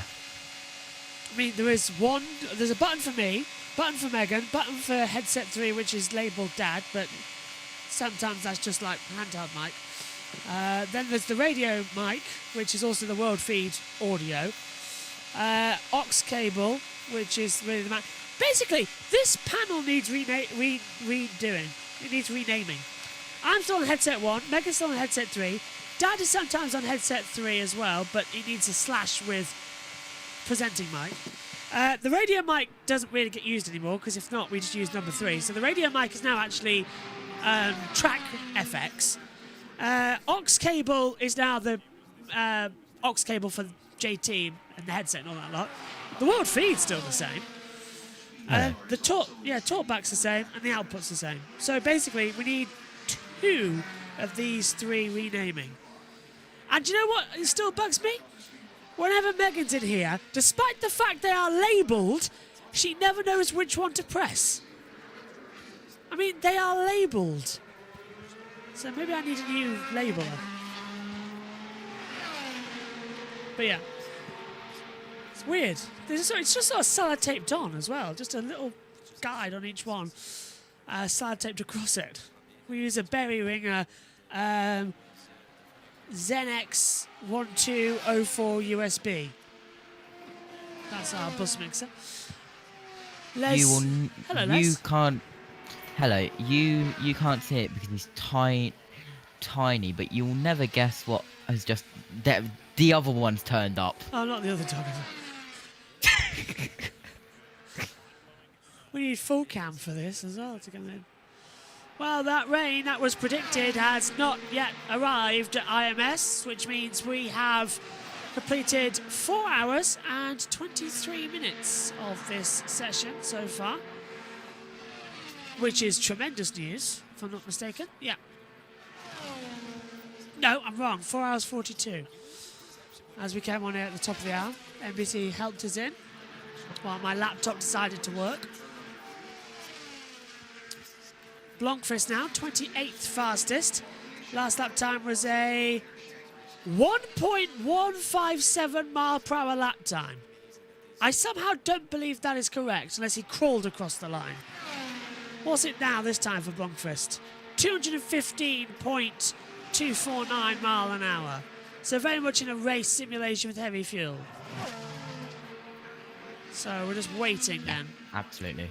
Of course, INDYCAR doesn't allow them. There's a reason we have it called Fast Fridays, because the boost on these cars, the engine boost, is not allowed to be turned up until Friday. Then we can run in the 230 pluses. But there was a risk yesterday that we might have seen the 130 mile per hour laps with the tow out there. We got 229.9 at one point, so we got close to it. But yeah, tomorrow we'll see the 230 pluses and expect the track to be busy whenever it is dry, because they need to get running in. I interrupted you, JT. Yeah, absolutely. We could also see a possible extension of session, which you don't want to happen, of course, because of everything that's going on in Imola. But with the rain, they may extend it. Which, I am available all day tomorrow. You say that. Yes. But you're also forgetting NASCAR. NASCAR, we don't have to do anything on Friday. Do we not? No, it's Saturday/Sunday. Then we are in luck. Yes. Yeah, because the only thing I have to go in school tomorrow is the exam, so I'm back around like midday. Perfect. This is what happens. So I could, looking at it, depending on how my exam goes, I could join you for practice 1. Do it. Need all the help we can get for practice. I have no idea who's in what box anyway. Just whoever's going to turn up this weekend. And I'm guessing I'm starting tomorrow's stream because it starts at 5 and practice 2 finishes at 5.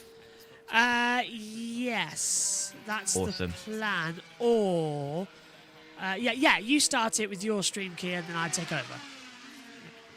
Awesome. That is the general That works. Plan. Yeah. Once I get it all set up and everything done. I'm not on the Grid Network show tonight either. They've given me off so I can get everything else sorted. Thanks to the pain. So basically at 11 o'clock... No, I say it's going to take ages. It probably won't take that long. It really won't. If I can get it all sorted, all I've got to do is a lap attack and some voiceovers and that lot. It shouldn't take too long. And then we can all get it done and dusted, ready to go. But yes, tomorrow is going to be fun.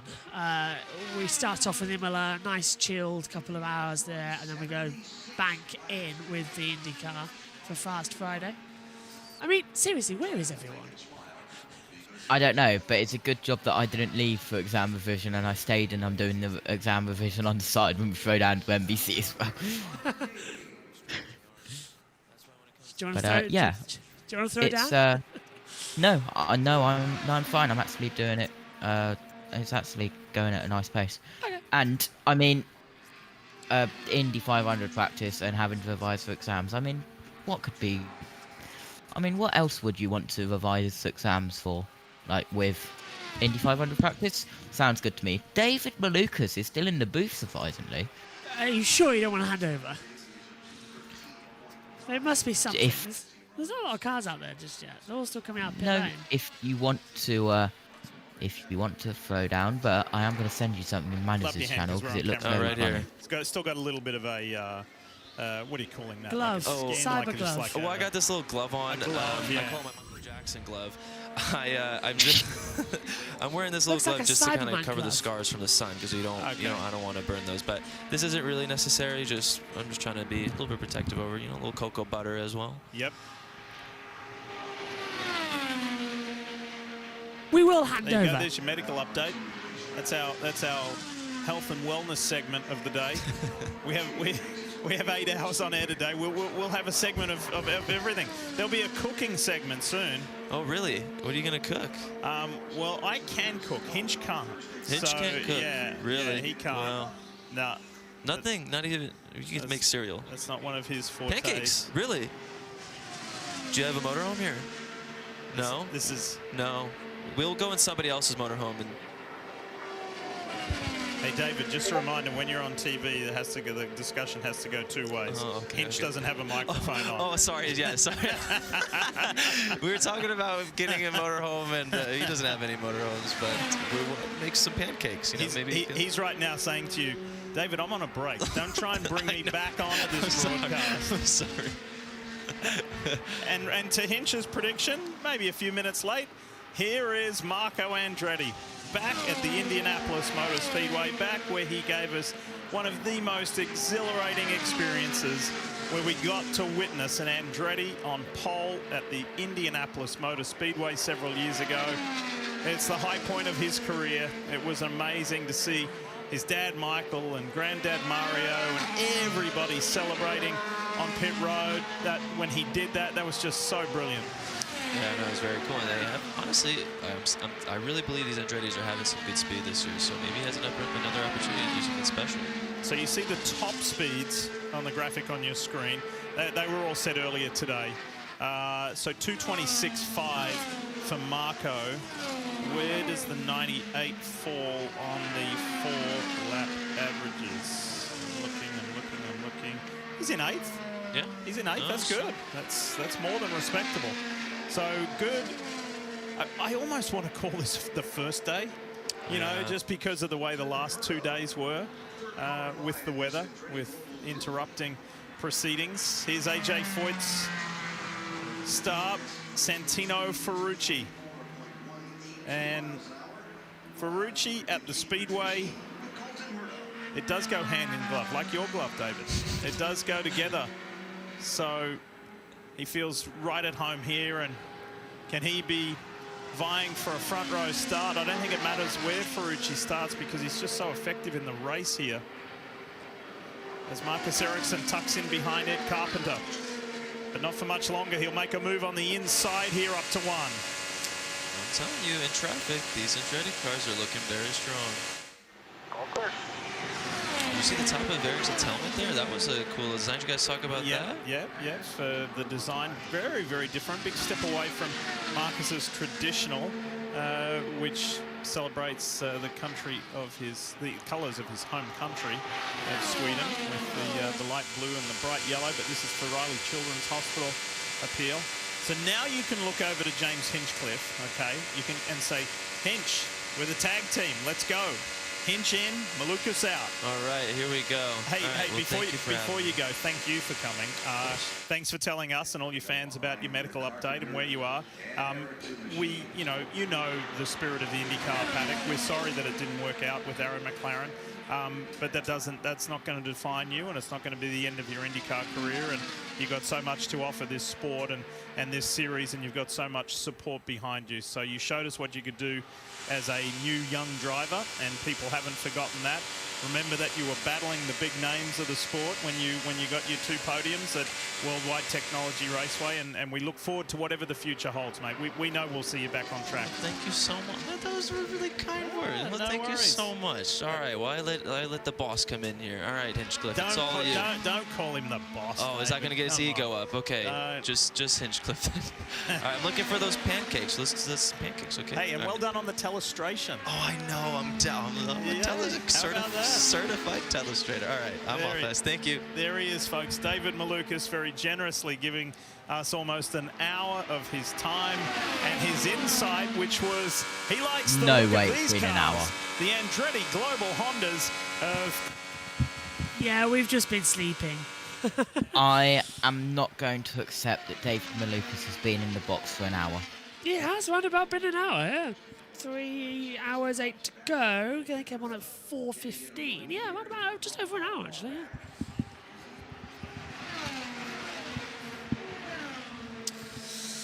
I don't like being in the box anymore. See, this is why I wanted to be relieved in the commentary box, people.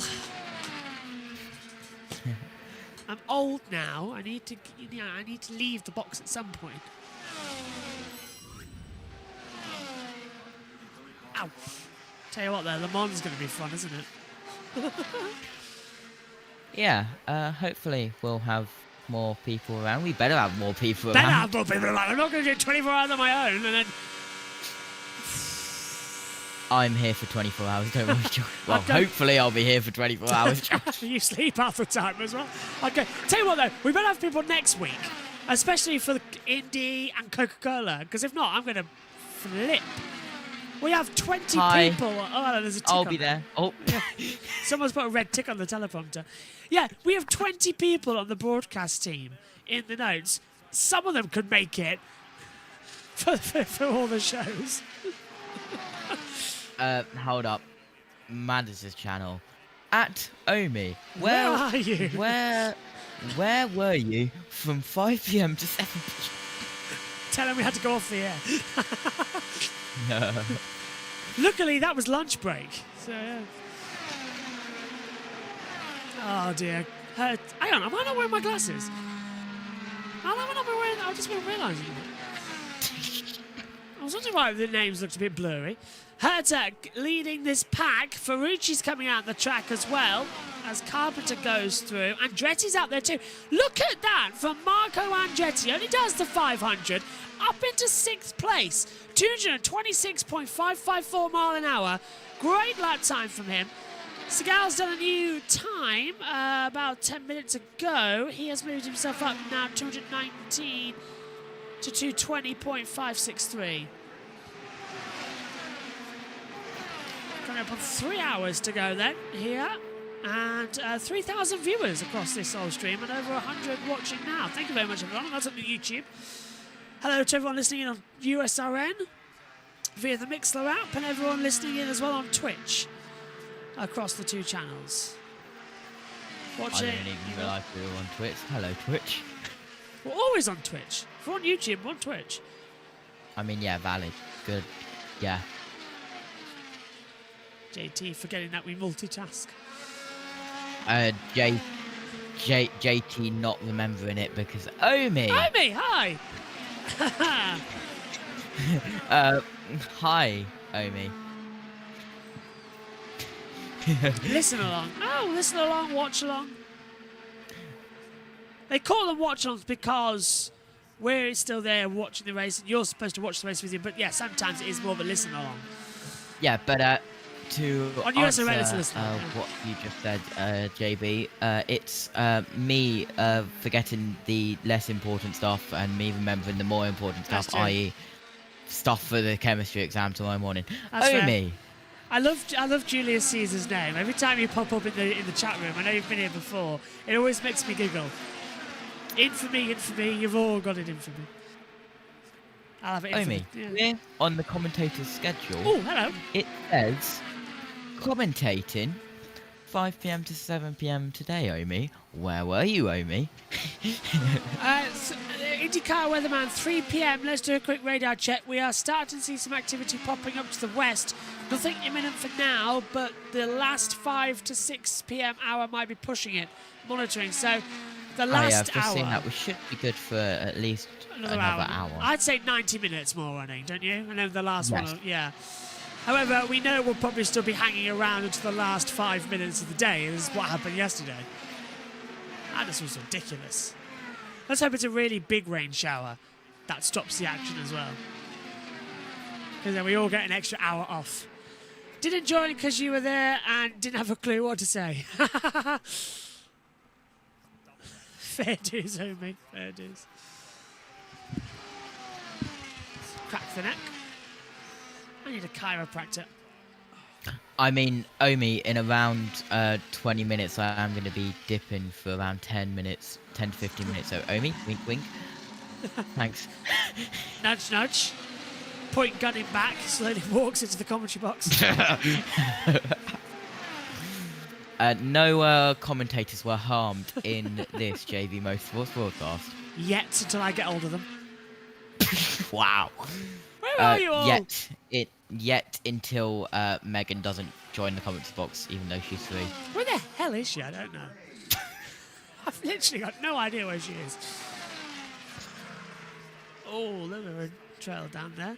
Thing is that I'm the only one who's been cooking for her recently as well. She doesn't respect elders. So, let's see Romain Grosjean now, out there on the circuit, coming out of turn 4, across the yard of bricks, and down towards turn number 1 for another run around. Really am looking forward to the Indy 500 qualifying this year. It's going to be fun. A shame that I'm only being able to be in the commentary box for an hour of the Saturday qualifying because Ringwood. But then again, it is day 1 of a 2-day event where it's the first big meeting of the season. Let me get the meeting thing. Sunday's always a big one anyway. When do time trials start? They start on Saturday, 3 p.m. Eastern, if I'm not mistaken.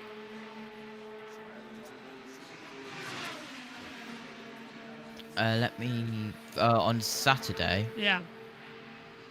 11 a.m. Eastern, 4 p.m. BST. Ah, there you go. I am very much mistaken. So 11 a.m. Eastern. What time did you say, John? 3 p.m. The time it ends.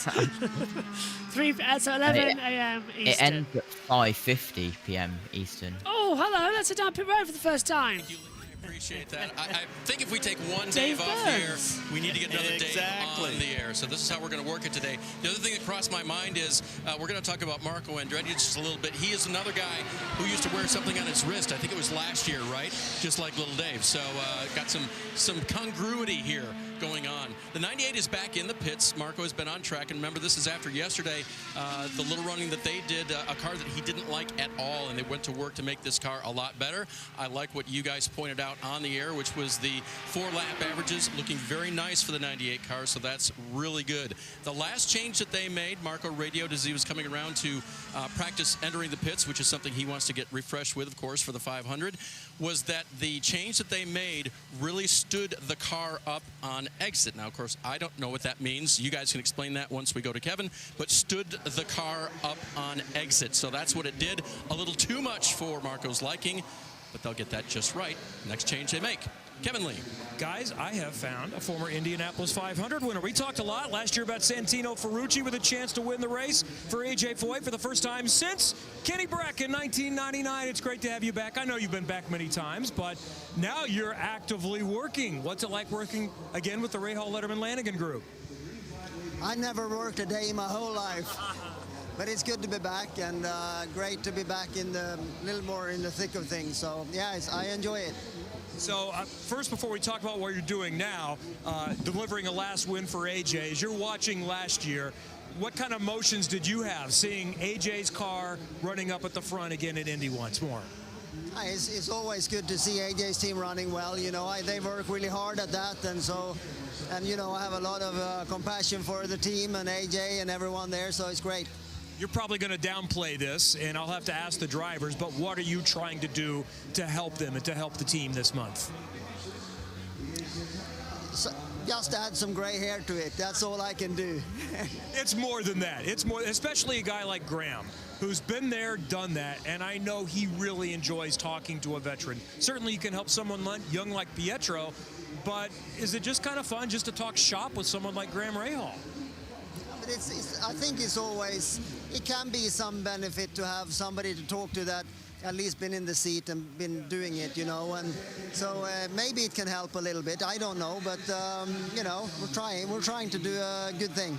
As far as a young driver like Pietro, what can you share? Does he need to do it, or are there some things that maybe can shorten that process of his learning in his second 500?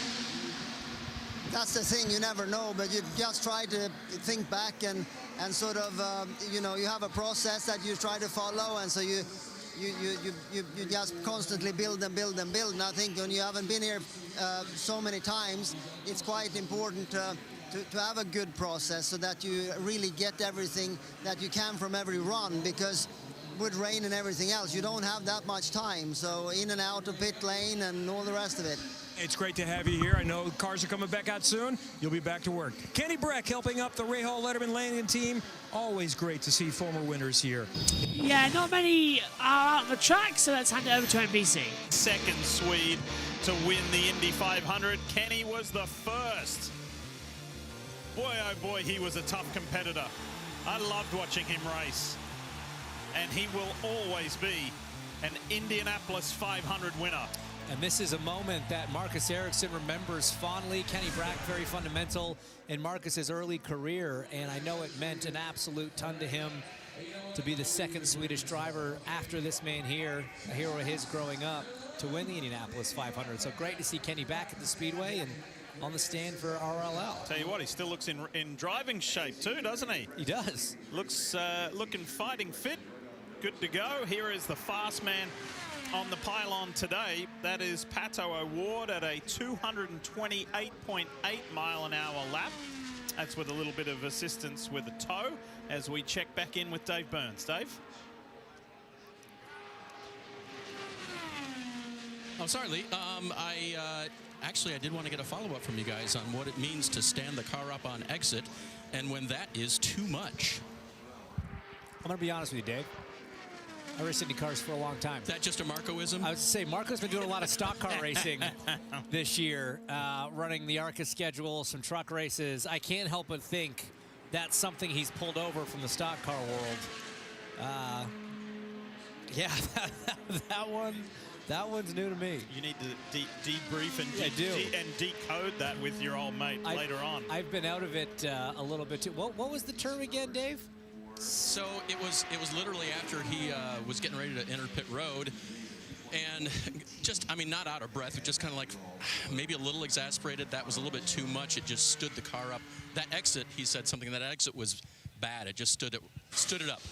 All right, I'll do some digging. I'll do some investigative journalism because I feel out of the loop. Marco's making me feel like I've been out of the game too long. Boy, one report on the air, and I just threw the wrench into the whole thing there, didn't I? Dale, let's get little Dave. Let's get the other little Dave back. Hey. He and I were planning pancake breakfast. Life was good, and now Dave Burns has made me feel like I don't know anything about race cars. You've come in with That's not true. You've come in with a zinger, Dave. It means so much to that man on the screen, to Mario Andretti, the legend, to see his grandson here, to have the Andretti name not only as a team, but as a driver. And Marco drives again.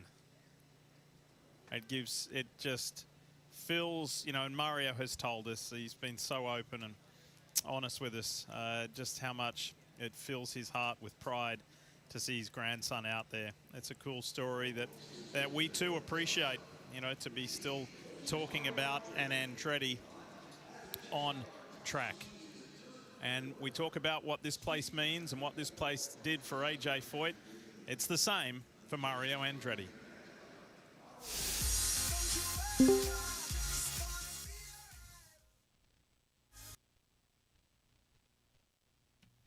I'm just not playing a full song on the stream. We do have monetization to remember as well. Hello. Hi, Amy. How are you? Doing well. How are you? Well, losing the will to live ever so slightly after 5 hours on air. And then we've got all day tomorrow to do as well, and the next day. How are you doing? You good? Yeah? Yeah. Doing well. Cannot wait, of course, for tomorrow for it to all begin from the F1 side. And possible rain for Sunday. So that's going to be interesting.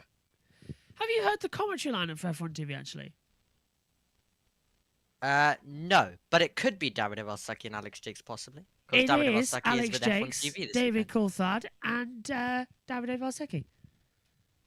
It is. It is, yeah. Jolyon Palmer is leading the commentary on BBC Radio 5 Live. Yeah. Where did you find all of that out from? I read the from report F1 TV. from F1 Media. Oh, nice. Yeah. And cool Well, someone's ruining the F1 TV commentary from being and getting interfering in it all. Yeah. Oh god. Wonder why Alex Shakes is there in Imola, and I wonder why he's not doing it. Yeah, the F2. Oh. Weird that he keeps on doing it. Anyway, we're going to hand it back over to NBC, because now they've finished playing that audio. Things a driver goes through, from the mindset you have to have, still totally applicable. Christian Lundgaard on board now. One of two cars on track on an outlap. Ryan Hunter-Reay directly behind him. And this looks like he's warming up for a qualifying sim. We're going to see an interesting mix there from drivers that started the day in quali trim, gone to race trim, and now vice versa. Our day today is 8 hours of on-track action, and it's only been paused, really, once after the Linus Lundqvist crash. So here's the menu, not only for today, but all the way through. So we're with you until 6 p.m. Eastern this evening. Tomorrow is noon to 6, so 6 hours of on-track with a asterisk, weather dependent, of course. And then we get into some serious stuff on the weekend. Practice on Saturday from 8:30 till 9:30, that's Eastern. Then we flip over into qualifying mode from 11 to 5:50. 11 to 5:50 on Saturday. Yeah, and there is a few bits as well to talk about it, because there's a couple of bits coming up with Fast 12 practice, last chance practice, then bump day pole as well. Practice 8 coming 2 hours on Monday.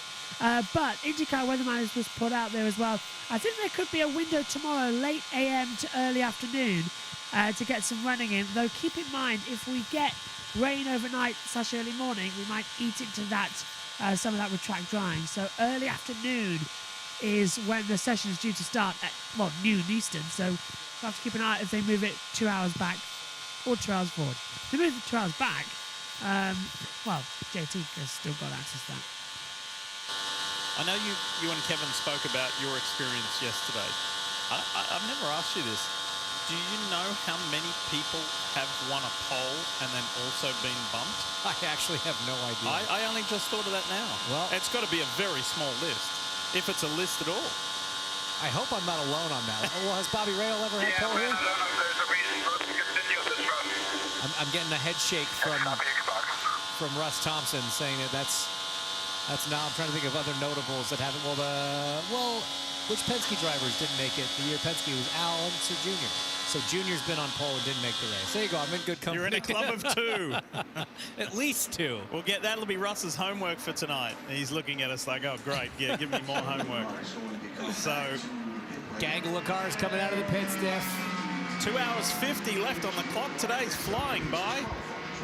Been some good stuff. A lot of laps turned. The most laps doesn't feel like it. belong to Connor Daly in the Dry Reinbold Cusick Motorsports entry for 81 laps. He did say in an interview earlier this week that he wished he could do 200 laps a day. Yeah. So he's trying. Good. He's doing his best. Here comes Colton Herta popping out behind Elio Castroneves. Into one, fairly straightforward there, no worries.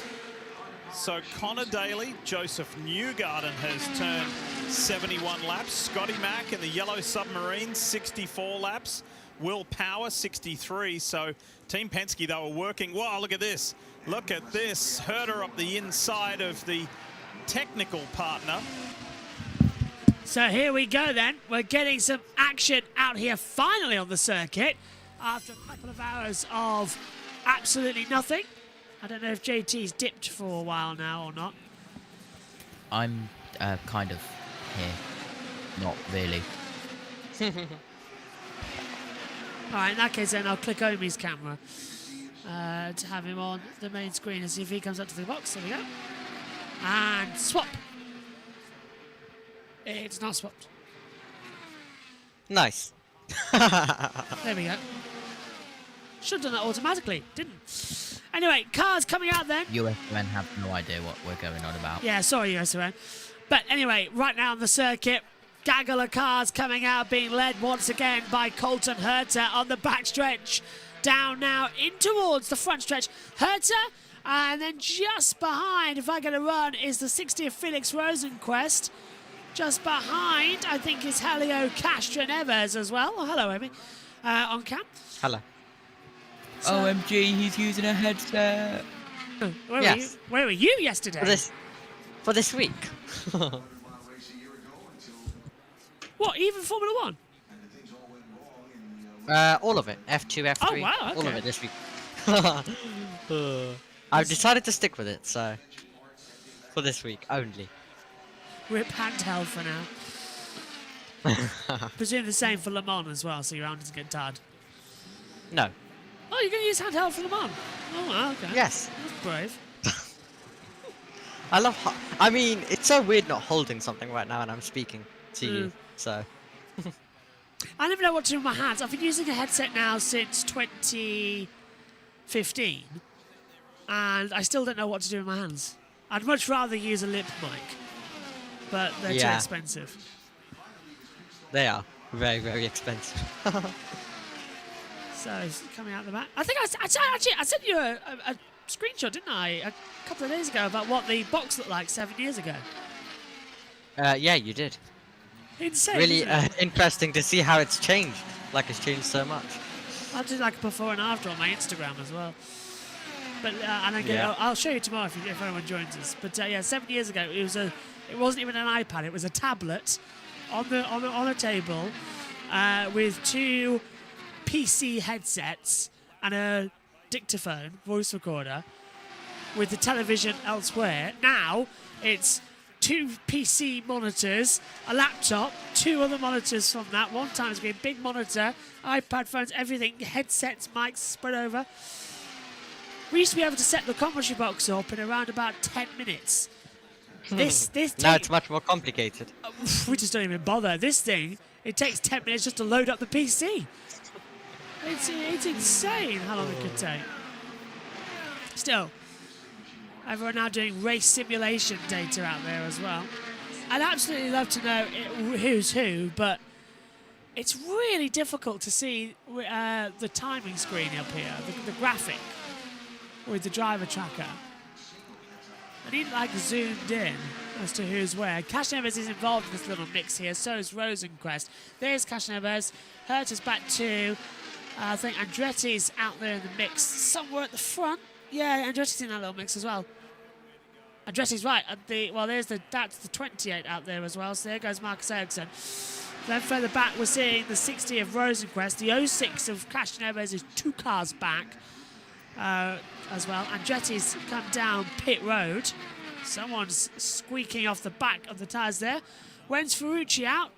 Taking a look. Santino Ferrucci is currently running in a position of 22nd and in the pit lane. 223.448 mile an hour lap time is his last running. So Ferrucci hasn't come out yet. I'm very, very worried though about Kyle Larson.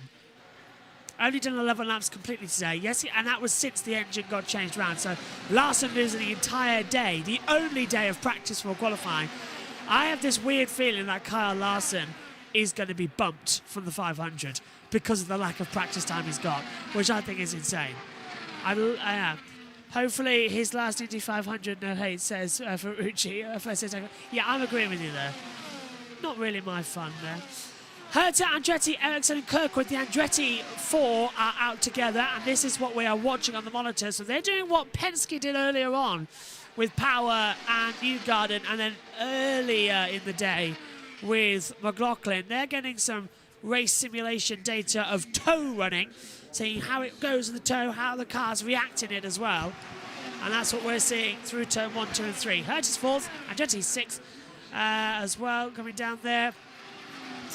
Checking the next Andretti run. Ericsson is 17th and Carl Kirk was 20th. So there's a lot of Andrettis in the field at the moment, unless his timing screen's glitched and not right. With 2 hours 44 to go. That is correct. Good. Have you been enjoying the 500 then, Andy? Have you been enjoying what we've been seeing, enjoying what we're talking about?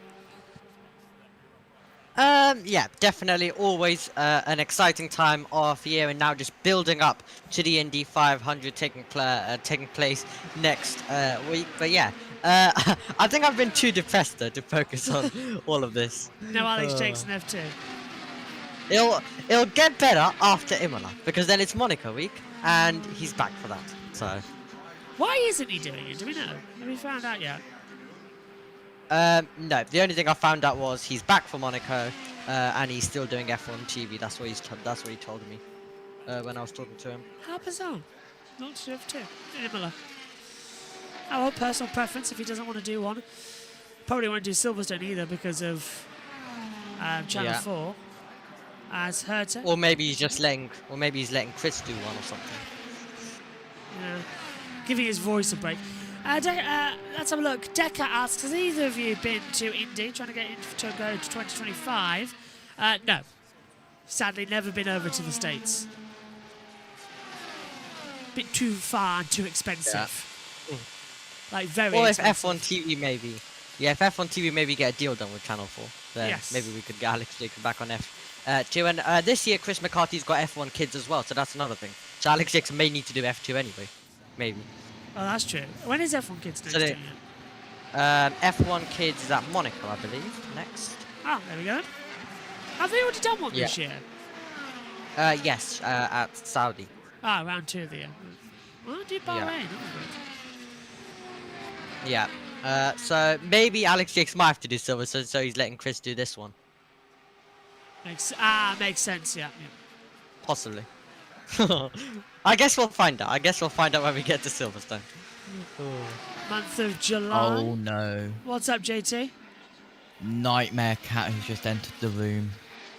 If we go off USON, everybody, for a little bit, you know why.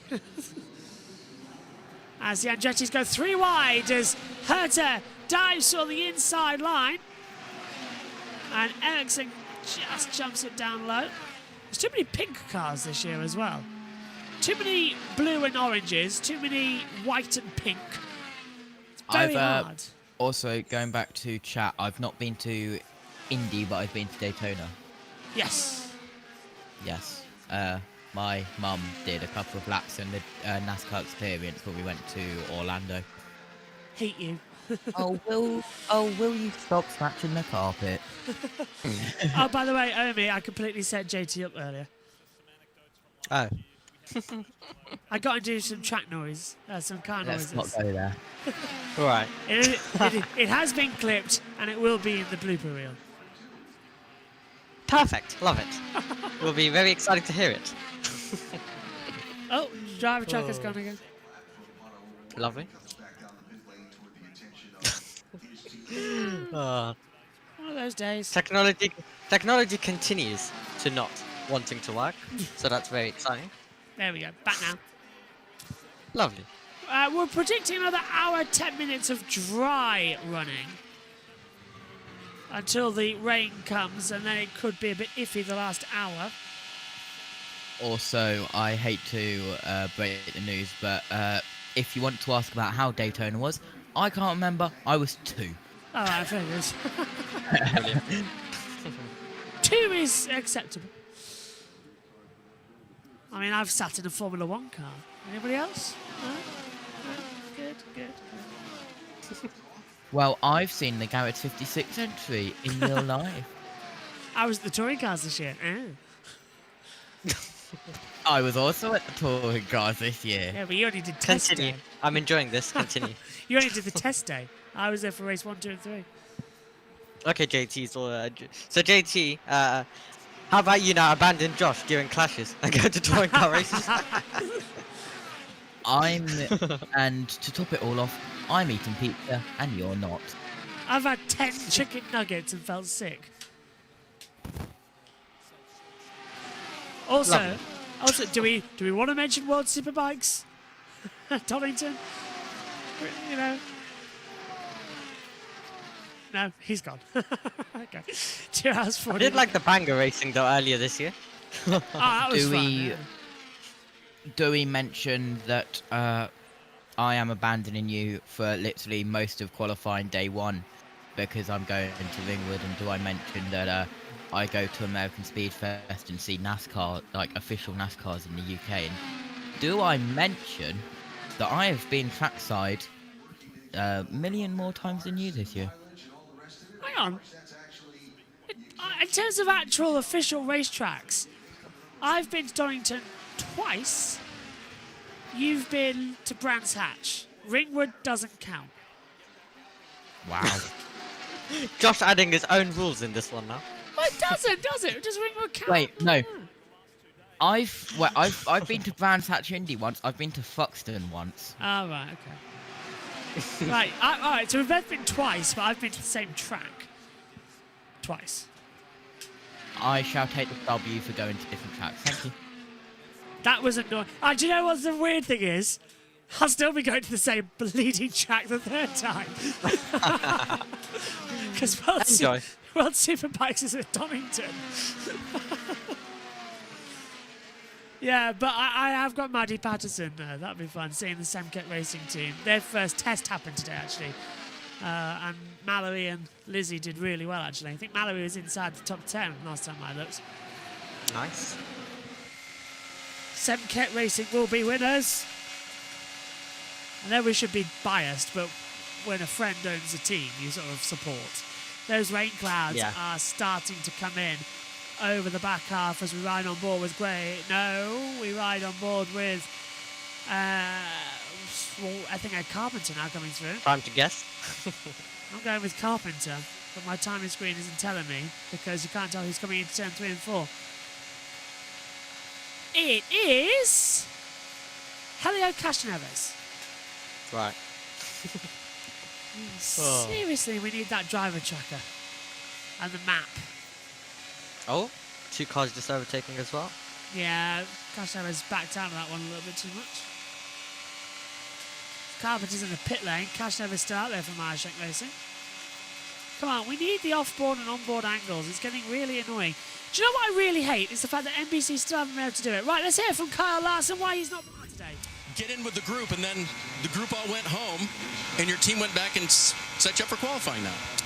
Yeah, I thought the weather was going to be good. I'd get lots of laps today, and everybody else has been turning laps except me. So, yeah, it's been a bit boring and frustrating, but yeah, just we're finishing, swapping over to Q-Sim or whatever that entails, and then yeah, just go out there, make some laps and see what kind of speed we have, and I'm not sure what they're trying to learn or what they learn from qualifying sim stuff, but yeah, hopefully there's something I can take away from it, and just getting familiar with, you know, cockpit adjustments and all that throughout a qualifying run. So that's what I'm looking to take out of it.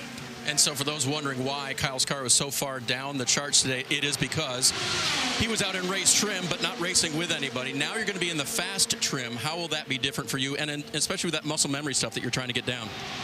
Yeah, I don't know. I don't know how to be different. I've been trying to listen to other drivers' interviews and stuff, and it sounds just, you know, like the car just doesn't feel as good, I guess, because it's more trimmed out. You know, the balance is probably not quite as stuck, but yeah, I guess I'll learn here in a minute. But yeah, no, it's just been a long day of not a whole lot. So I just honestly want to just get out there and make some laps and kill some time. Kyle, from here then, it's Thursday, right, of qualifying week. Where do you go tonight? Do you stay here? Are you back and forth again? What's going on? I'm at motorhome here. I think we're going to get dinner tonight, and then yeah, just relax. It's honestly been really relaxing being here, and you know, there's not really any logistics, you know, craziness that happens until this weekend and then, you know, next weekend. So yeah, it's all been fine. You know, nice having motorhome here. You know, everybody is very accommodating as far as, you know, having stuff ready for you whenever you need it. So that part of it's really nice, being here with the Indy 500 stuff. So yeah, it's been an enjoyable experience to this point. Just would like to experience driving the car some more. And this is what my last thought was. In between sessions then, you were sitting here for a while. It's not like you go back to the sim or a program or something. You want to physically get behind the car now and physically do all those things, right? Yeah, no sim for me. Even if there was a sim here, I probably wouldn't get in it. But just, yeah, I mean, just keep going back to motorhome and relax, lay on the couch, and just wait. So these days are so long, but hopefully everything just becomes, more as scheduled for us and our team, and we can actually get to work and get to learning stuff and allow me to learn some more as well. So I think I just saw the cars rolling out here, so excited to get in it. All right, teams here, engineers here, drivers here, just waiting on the cars so we can get some laps, guys. I'll tell you now, I don't think Larson is going to qualify for this Indy 500. No practice, nothing. And the first driver in 10 years since Kurt Busch to do the double. It's Larson's first attempt at the double. I'll tell you now, I don't think he's going to do it. Yeah, go on, JT. I hate to be this guy, but I'm going to be that guy. I don't think you can be going to the Brands Hatch Indy circuit 3 times in 4 days. Yeah, that was ridiculous when you did that. Oh 30, my God. 31st of April. Wait, no. 31st of March, 1st of April, 3rd of April. Tell you what was weird. When I went down, of course, for what was it? It was 1 day for the touring cars at Donington for the launch day, and then I was there on the Sunday for the for the race day, race 1, 2, and 3. So I've only been there 2 days, but boy, did it feel like I was there for an eternity, especially with the rain delay. And I officially signify the end of that battle as Josh T, aka myself, as the winner. I mean, I could just say the following to end it as well, is that who's going to hang out with, I don't know, team principals and riders and everything at Donington? Oh my. Oh, he's left. Yes! Oh, he's back. Oh, God. He's going to beat me now by going, I don't know, getting Sebastian Vettel at Brands Hatch or something.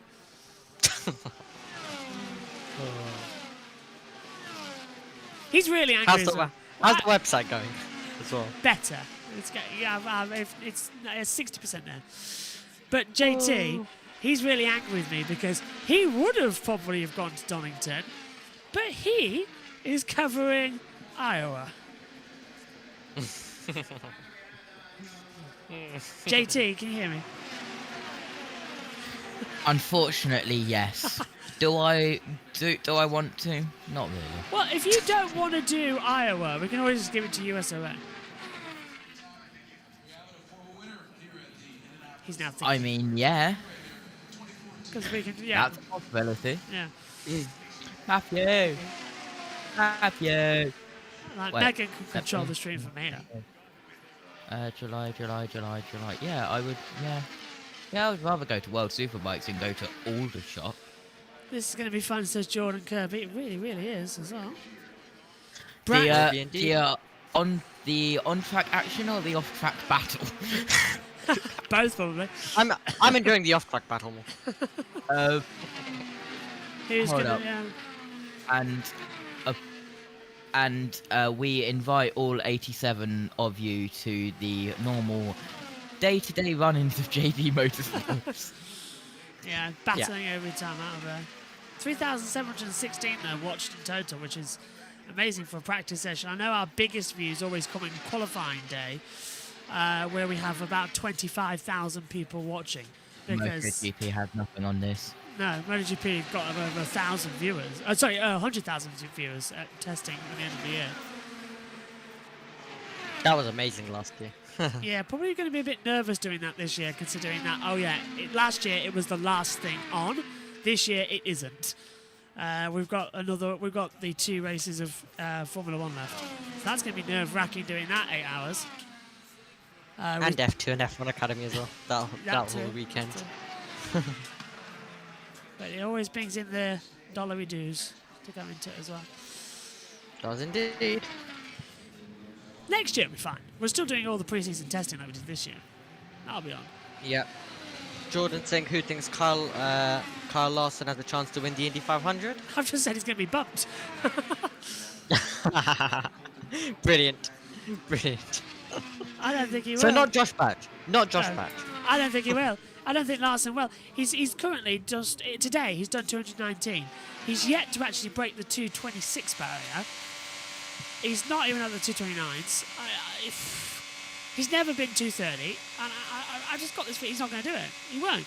McLaren are fumbling the ball here right now, that number 17 team. And let's have a look, actually, because Kobe Lambert has said that it seems like the 17 team is dropping the ball. I understand the engine's changed at the start of the day, but there's no reason why I shouldn't be sitting out for a few hours. I agree.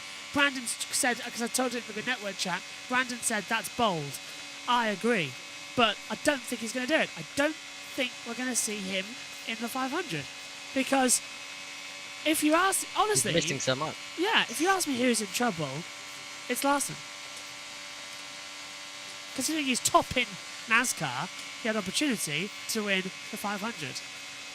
So, I don't know, unless he's getting in the car now, so he's got 2 hours 28. He's going to be praying there's no rain, but there's rain due in an hour, so he's only going to have another hour out there on the track. Yeah, it's going to be weird. How are you all watching the 500s? On here. Sky Sports F1, that's how we do it. That's how we're watching the session right now. And calling it.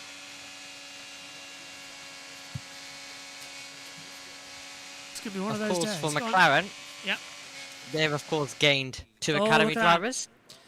Rain is now above the Rain is at Terra Halds as well, which is... Which one of them has already been banned from one of the rounds?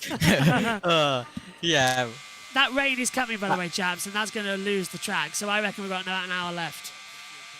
Yeah, so the rain will probably come and ruin that. But yeah, Central's already been banned as well. We'll get more into that, though, in tomorrow's F3 practice session podcast, as usual at Imola.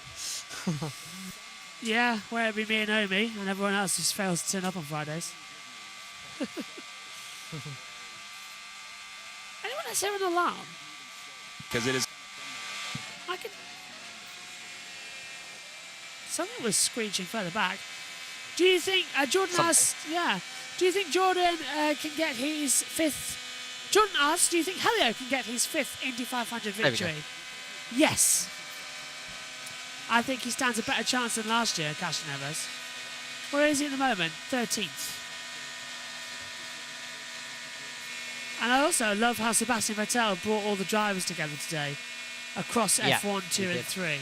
And the Porsches. That was nice. That was. In the absolute pouring rain. Yeah. In the rain. We Yeah. have to mention as well. But he's very clever, because now all the drivers have got pneumonia, which means that he's the winner. Clever thinking there. It is quite clever. Yes. How do I get back into Formula 1? I know, give all the drivers pneumonia. Because they've been out there in the cold weather, in the wet, cold Italian weather of Imola. So if we see and then he can just drive Max Verstappen's Red Bull. And Sebastian Vettel wins the Emilia Romagna Grand Prix. To be fair, if Max missed this race, if anything happened to Max this weekend, it'd be good. But Max isn't going to... Hang on, 3, 6... What's round 9? Austria? Where is round 9 of the season? Is it Canada, Austria? Where is it? Hang on a minute. 3, 6... Canada. Max won't win Canada. Max won't win Canada. Nice. Max won't win Silverstone. Max won't win his home race in the Netherlands. Let's go. Max won't win Max won't win Singapore. Max won't win Brazil. And Max won't win Abu Dhabi. Because at the moment, it seems every 3 races, Max is being beaten. So, yeah. Nice. Actually, we said Ferrari beat them on pure pace. They did, but it was because of the engine failure. McLaren is the first team to beat Red Bull on pure pace in Singapore last year and this season as well, so that's going to be fun. Speaking of McLaren, Alexander Rossi is gearing up to head back out to the circuit after his problems earlier on in the day.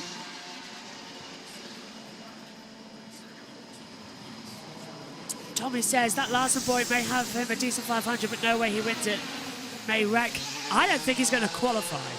Honestly, no. If he qualifies, it'll be a miracle. Absolute miracle.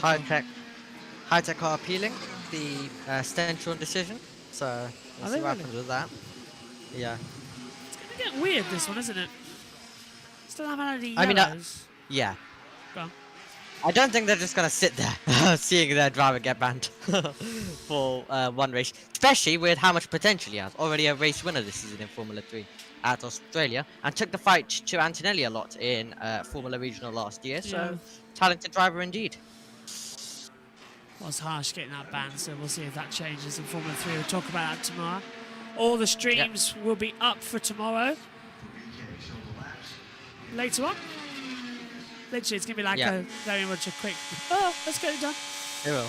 Because Solov also banned Alpine Junior really? as well. Oh, okay. Yeah. He'll be banned from Spa though, not Silverstone. Yeah, nothing's been done, by the way, because the laptop decided not to work earlier. So I've done the lap attack, but I've yet to voice it. I've yet to do all the graphics. So as soon as we're done here, it's going to be mad. And I'm actually hoping for a rain delay, because then I can just I can do a little bit more. I can get the graphics edited and all that lot and get all that sorted. Larson's back in. Larson's on board. He's done 2 laps, now he's back down pit road. Not what we wanted to see, because we needed him to do more and more lap times. So it looks like Larson is in more and more trouble. Seems like more and more trouble with rain predicted to come very, very soon as well. But yeah, I do feel a bit more bad for Stench than for Solov. I do kind of think Solov deserved a race ban for his Australia practice crash that he did with Dunn as well. Right, pit lane. Just a couple other cars out there. We mentioned BK. Romain Grosjean is also out making laps.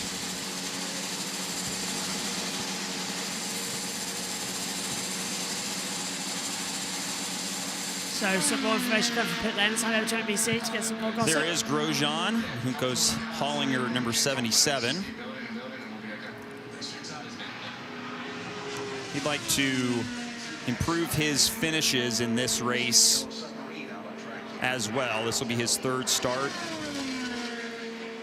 Started 19th last year, finished 30th, started 9th in 2022. Has had speed. Of course, a new team for him this year with Juncos Hollinger. They had their struggles last year that we've talked about and don't seem to be having quite the same issues this year. Seem to be a little bit quicker, which is certainly good for Grosjean and Augustine Canapino as well. Grosjean 16th currently.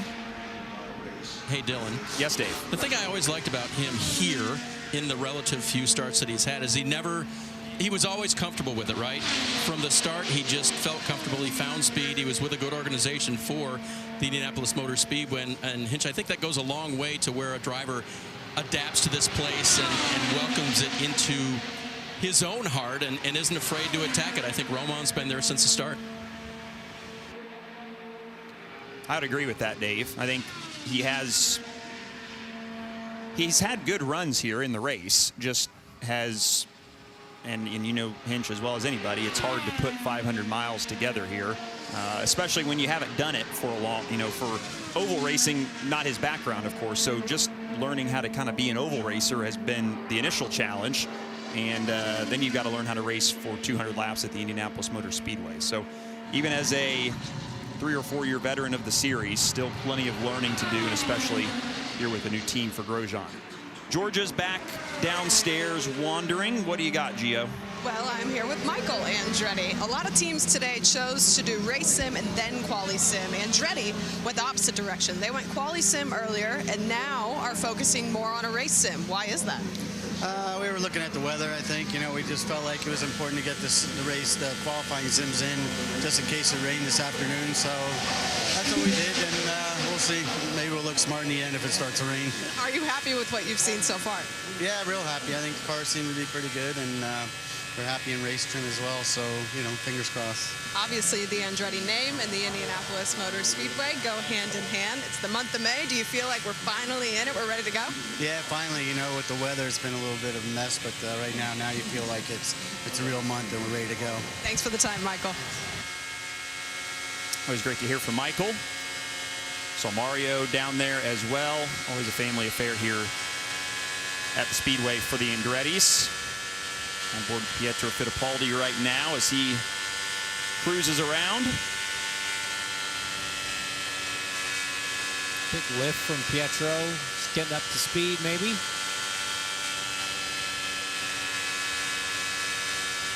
See if he makes an adjustment on the wheel.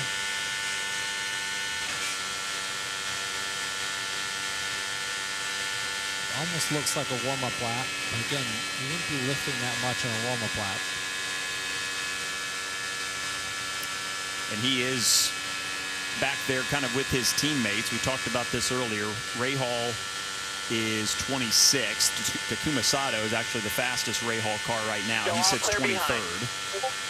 But the other two, Lundgaard and Fittipaldi, 29th and 30th. So some things to improve on for them. All right, more downforce is the report from Pietro there. So is that a feeling of the car not being stable? Why would he request that? Yeah, I mean he doesn't look comfortable. He's all out on his own, and whether you're race downforce or quality downforce, you should not be lifting that much. So something in the car not giving him a good feeling. Yeah, I mean he's down below 200 miles an hour. At that point, the car just starts feeling terrible. It's not built for that. We always talk about that during rookie orientation. Driving around at even 210 feels terrible in these cars. Well, and remember, if you were with us earlier, we heard Will Power talking about how the cars in their current kind of horsepower with the current boost that they have sometimes don't feel very good if you try to put a qualifying setup on them. Those qualifying setups are more finely tuned and adjusted for the added boost that we'll get tomorrow. So could be the case there for Fittipaldi if they are in qualifying trim. Car maybe just not exactly how he wants it to be. Callum Ilott, one of the 4-Aero McLaren cars here this month. And this is Callum's last scheduled start in INDYCAR this year. Of course, in action with the World Endurance Championship. But this 6 car will be taken over by Théo Pourchaire for the rest of the year, starting in a couple weeks at Detroit. Callum tested this car at the open test in April and raced it at the start of the year as well. COP is slightly high, Got himself looks good. An 11th place finish at St. Pete. You heard the radio transmission there saying COP a little bit high, but still looks good. The live telemetry, the pit wall can tell exactly where all the settings on the car are. So down the back straight, they would have gotten a good run to test what the COP was, the center of pressure, the aerodynamic balance front to rear. So a little bit more on the nose than what they would have been aiming for, but still within a good window. So it certainly seems like this is a proper qualifying attempt for Callum. Kyle Larson back out onto the speedway. And going back to Callum Ilott for a minute, too. I think back on his month of May last year and just how emotionally draining that was for him. I remember when I think I interviewed him after he was safely in the show, and you could feel the weight of what he had gone through just to get a car that was frankly drivable around this racetrack.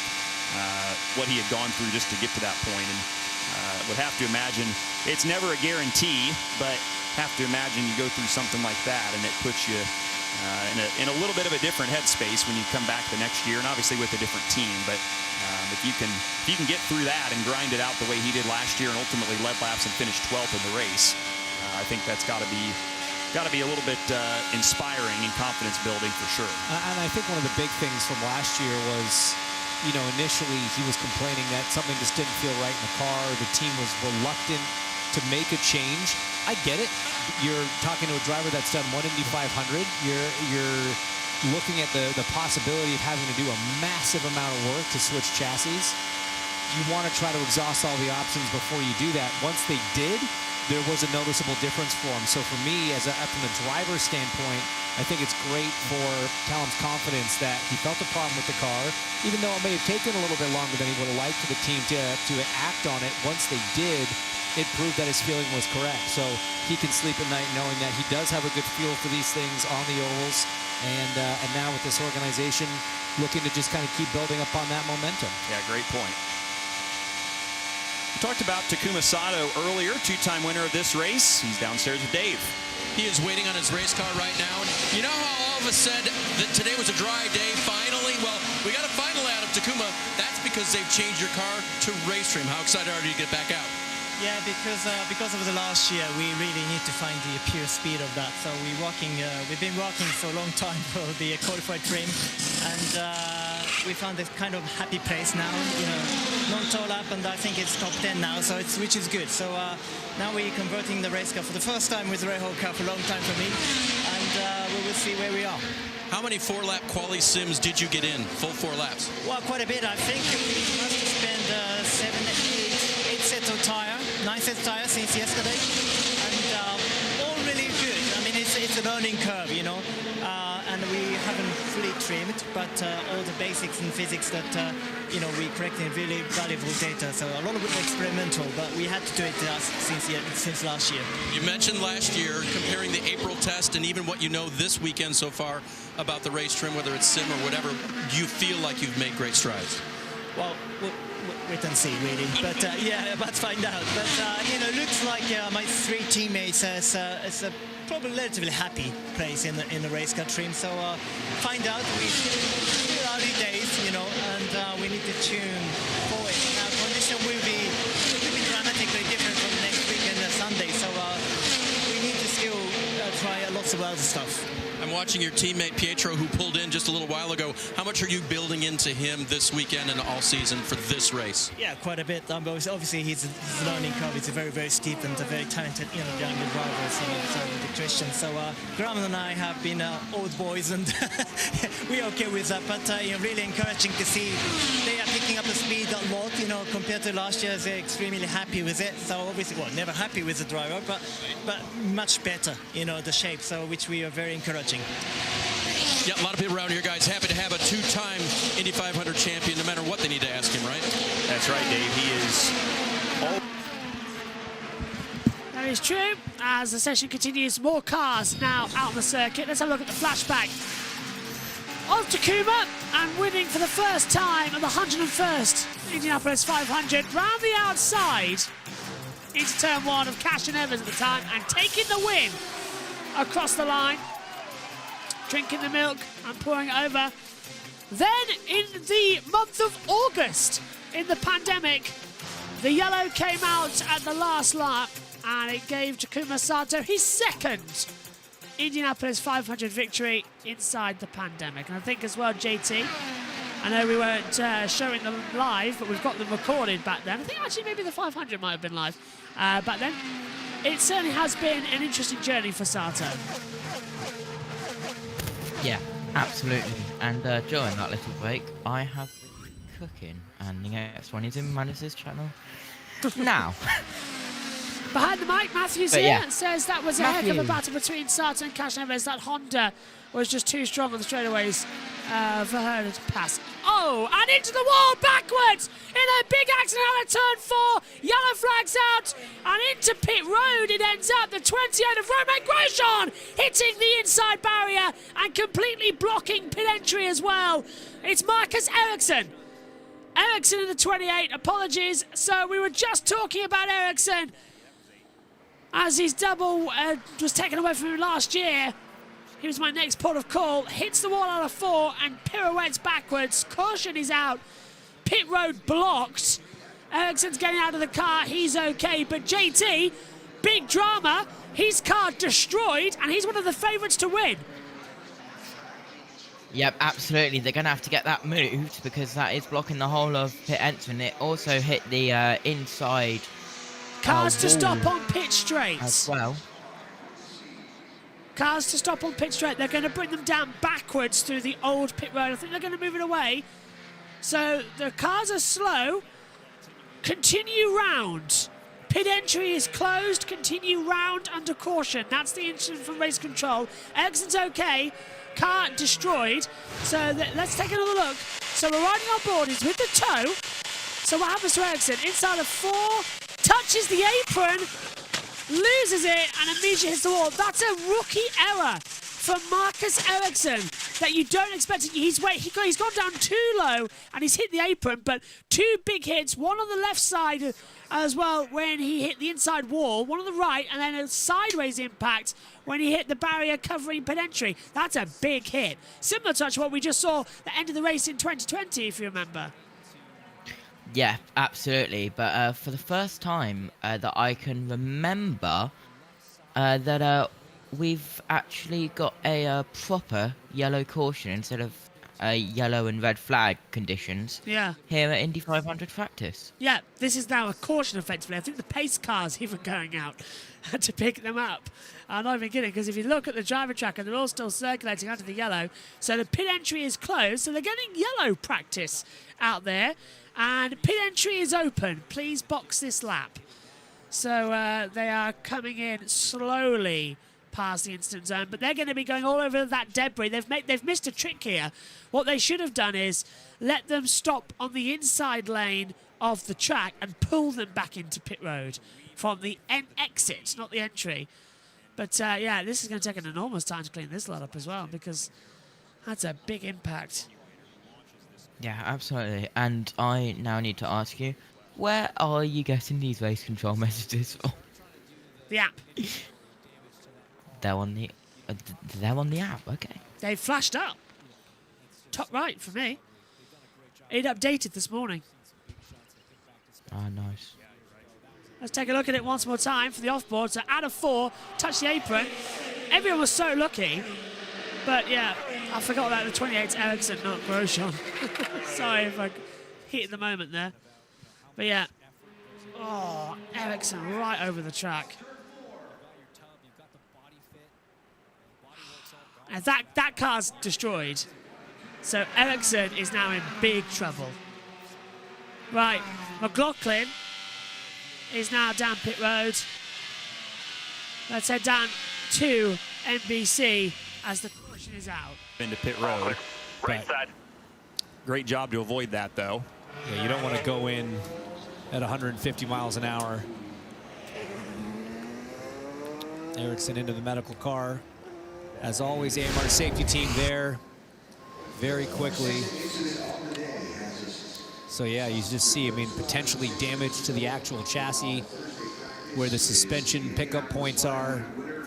Gearbox potentially damaged, upright certainly on one side damaged. And again, these are all the components that you put extra love and attention into to build the perfect speedway car.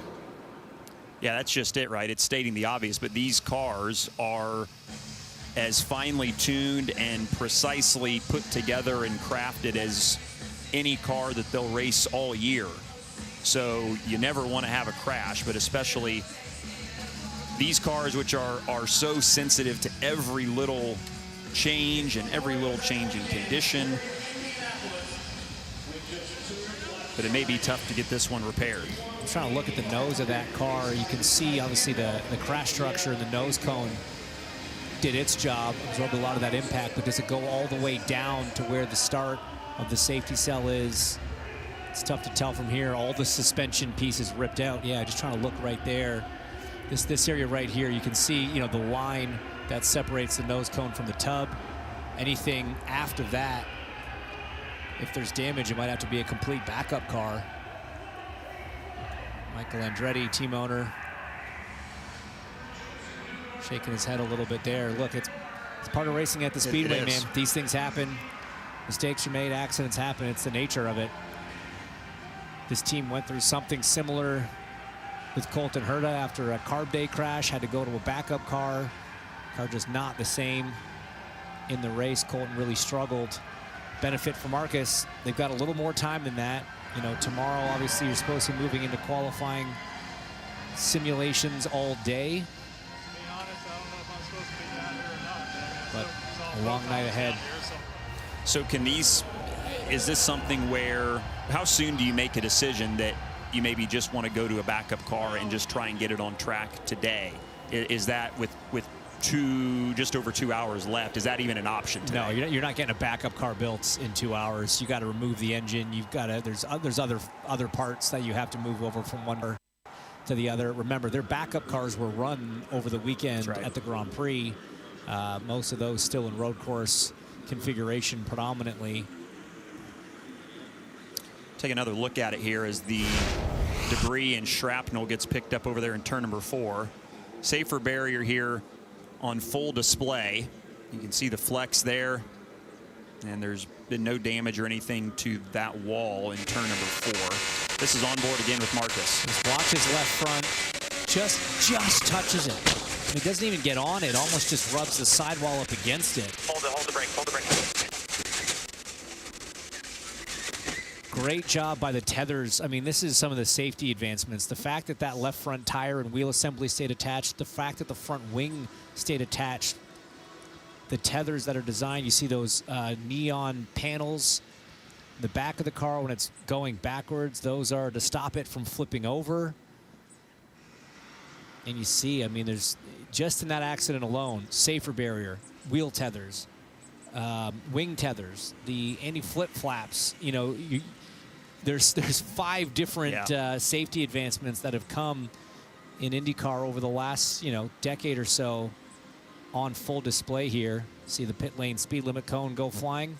And obviously you can see there safer barriers down on the inside wall as well. Here's a replay slowed down. So he catches it, but then it just goes out into the gray, and you saw like his hands didn't even move. Yeah. It's kind of once he got out into the gray, there was really nothing he could do, and around the car went. Well, that's just it. You're going so fast that if it steps out like that, it's almost too late before you even have time to do anything with it. It's away and gone. And there's Marco talking to Dad Michael and probably explaining the same thing. The universal racer language of hand gestures. But again, we kind of compare that to Lienes' accident earlier. Touched the curb, but he kind of caught it and had this sort of slide going for so long, and that's really what made the impact a little bit less compared to going all the way around, hitting broadside on the left-hand side of the car. Track president Doug Bulls along there with the safety team, taking a good look at the attenuator. Doug is always out there in these instances, supervising and making sure that the AMR safety crew, who does a great job, is just getting everything buttoned up exactly as it was, and they're doing just that here. Luckily, they got pit lane cleared so we could get all the cars into pit lane. But again, let's just look at this. He gets up onto the concrete. It just kicks the car a little bit, and you can see the physical difference in color on the pavement. It goes from a dark gray to a very light gray very quickly. The line is so narrow, and as soon as he's up in that other gray, he doesn't even have time to react in terms of a correction on the wheel. He's sideways before he can do anything. Those are the fine margins that you're dealing with as an IndyCar driver here at the Speedway. Huge speeds, tiny windows. And there it is. There is the curb. It looks so innocuous. It doesn't look like there's any reason why you wouldn't be able to drive. You wouldn't even feel that in a road car. Well, and I think you can maybe see just the abrasiveness and the difference in surface. And you're right. The cars are so precise and so stuck to the ground that I think, you get over those curbs and it starts to bump a little bit. It takes nothing. It's almost an immeasurable, amount of shift in what the car is doing. And ultimately, this is the result. The margins are so small. And one small mistake, we've seen it twice. So the AMR safety team getting pit road cleaned up. All the cars have been able, that were on the track, have been able to make it back to pit road. So good work down there by everybody to get a lane cleared. And clock ticking to 2 hours remaining. This is traditionally when things start to get spicy and heat up a little bit. We seem to have advanced that. Well, everybody's antsy. Everybody is ready to get going. Making up for lost time, so to speak. So if you're a driver and you see that, Hinch, is it as simple as, okay, we saw it once, that was a rookie the first time, now we've seen it twice with an Indy 500 winner? Is it as simple now as don't touch the curb. I mean, it's as simple as don't touch the curb from before you ever get here. Yeah. That's one of those general rules. Like I said, we have seen it. You can get away with it. It's happened in the past. And I don't know if it's a function of something with the new tire is just a little stiffer and reacts a bit more. Is it just we're so early in the amount of running we've really had, despite how late we are in the week, that there's just not quite as much grip. I'm not sure if it's there hadn't been any downtime lately, so there was more marbles offline. I just don't know. The truth of the matter is, though, it's never advised to hit the curb. And even though there have been times where drivers have done it and got away with it, it is never something that is recommended here at the Speedway. We saw all that debris that was on the racetrack and the driver scattering.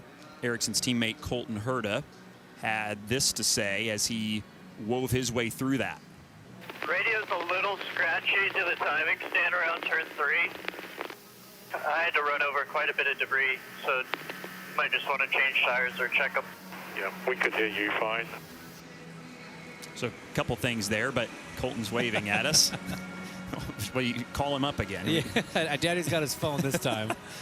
But yeah, it's and that's what you were saying about the importance of getting pit road opened, is that these teams want to get back to pit road with obviously the possibility that they did run over some of that debris, that carbon fiber that will take one of these tires down very quickly. So see the sticker set on there for Herta, and he'll get ready to go back out here once the racetrack gets cleared off completely.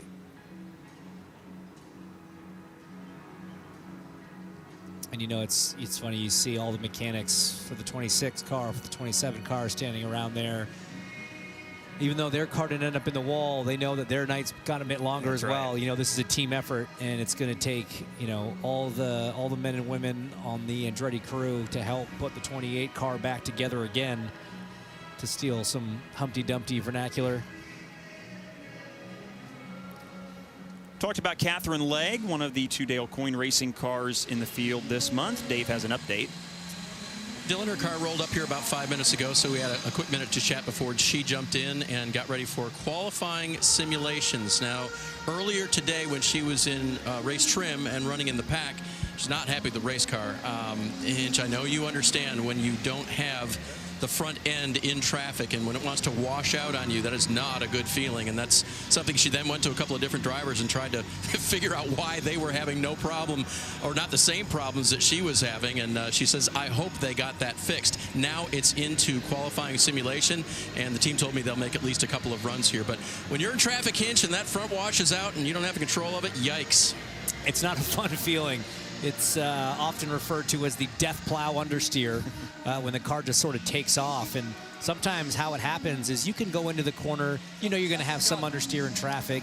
You get in entry, bit understeer okay, mid-corner, bit understeer okay, and then the tire reaches just a temperature saturation, and it just goes over the operating window temperature-wise and just loses grip. And so it doesn't become a progressive understeer like you sometimes experience driving around by yourself.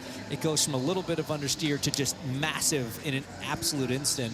And the second half of the corner can be really, really challenging in those conditions. You're out of the throttle, you're getting passed by more cars, you get out of rhythm.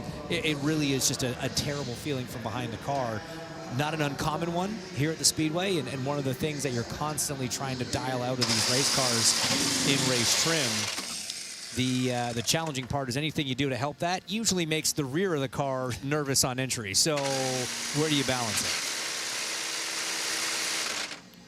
Georgia is at the Care Center with Marcus Ericsson, who has been released. Marcus, first and foremost, are you okay? Yeah, I'm feeling okay. Obviously, it was quite a decent hit, but yeah, the safety in these cars are pretty impressive, so feeling okay. Is there anything that you could have done differently in that situation? Yeah, I need to watch it back. Obviously lost it in the middle there, so I don't know if I brushed the curb a bit. Yeah, I think I brushed the curb a little bit, and that probably is enough to send it. And then you're a passenger. So yeah, very disappointed, very sorry for my team. You know, they've done a really good job, and they have a lot of work ahead of them now, so that's yeah, probably the worst with the whole thing. Do you feel like you got enough running today? Yeah, I think we were in good shape, but obviously, you know, you have a big crash like this, you sort of reset everything from zero, so it's going to take us back quite a bit. But you know, it is what it is. We just have to bounce back. It's good to see Marcus okay after that scary hit, guys. Yeah, it definitely is. Testament to all of the safety measures that have been implemented here around this oval and on the DW12 IndyCar chassis. I have more bad news. It sounds like we may have some droplets of rain around the racetrack as well. Oh, and there it is. With 2 hours to go, here comes the rain, JT, and sadly, we kind of predicted that. Yeah, absolutely. Just unfortunate that Ericsson's crash came at a vital time for running, just before the rain came in. It screws Kyle Larson massively. Yes, it has. And Kyle Larson needs to step his game up. He's lost so much practice. And, well, weather's one reason, but not the second reason. Yeah, drivers still in the cars. Clean-up is beginning, but we are waiting to see what's going to happen. Yellow is out at the moment for the crash. We'll see if we go back to weather delay. Send it back to NBC. We all have. And it leads to that kind of situation that creates work for this group of people that is, dedicated all this time to building these cars, prepping these cars, just as you have dedicated so much time to preparing yourself as a driver to get behind the wheel and do the job. It is such a tough feeling. And, if anyone has ever tried to make the argument that racing's not a team sport, well, just go listen to a driver's interview after an accident like that, because they know the amount of work they've created for the team, how they put the team on the back foot. And as we say it, we are hearing more reports of moisture around the facility. We're not seeing any umbrellas or anything out yet on pit road, Dylan, but it's looking a bit ominous based on the radar. Well, and one thing, too, that is worth reminding, this is a big facility, so it very well could be, yesterday there were reports of rain on the front stretch, and I was standing on pit road and it wasn't raining. So it can be as simple as just, on the other side of the wall, it can be raining, or obviously in some cases at the complete other end of the racetrack, it could be wet and dry at the other end. So regardless, can't have cars on the racetrack, of course, when there is any moisture in the area. Dave, what have you got and what's it doing? Do some nowcasting for us. Can we just race them on pit lane? Because it's dry here. There you go. There's no droplets. There's no. I feel a nice cool breeze, but even Graham Rahal would say this is good weather for driving around pit lane and chatting with your crew. Let's make it happen. And as I say that, there's a couple of sprinkles. So. Well, and that's been the thing that's kind of been annoying about this is it did rain really hard here a couple of nights ago, but during the on-track activity portion of the day, it has not really rained that hard, just kind of persistently enough to delay things. So this will give everybody a good opportunity to really get into the weeds and debrief here with their team about what their car is doing, as you see Graham Rahal doing here.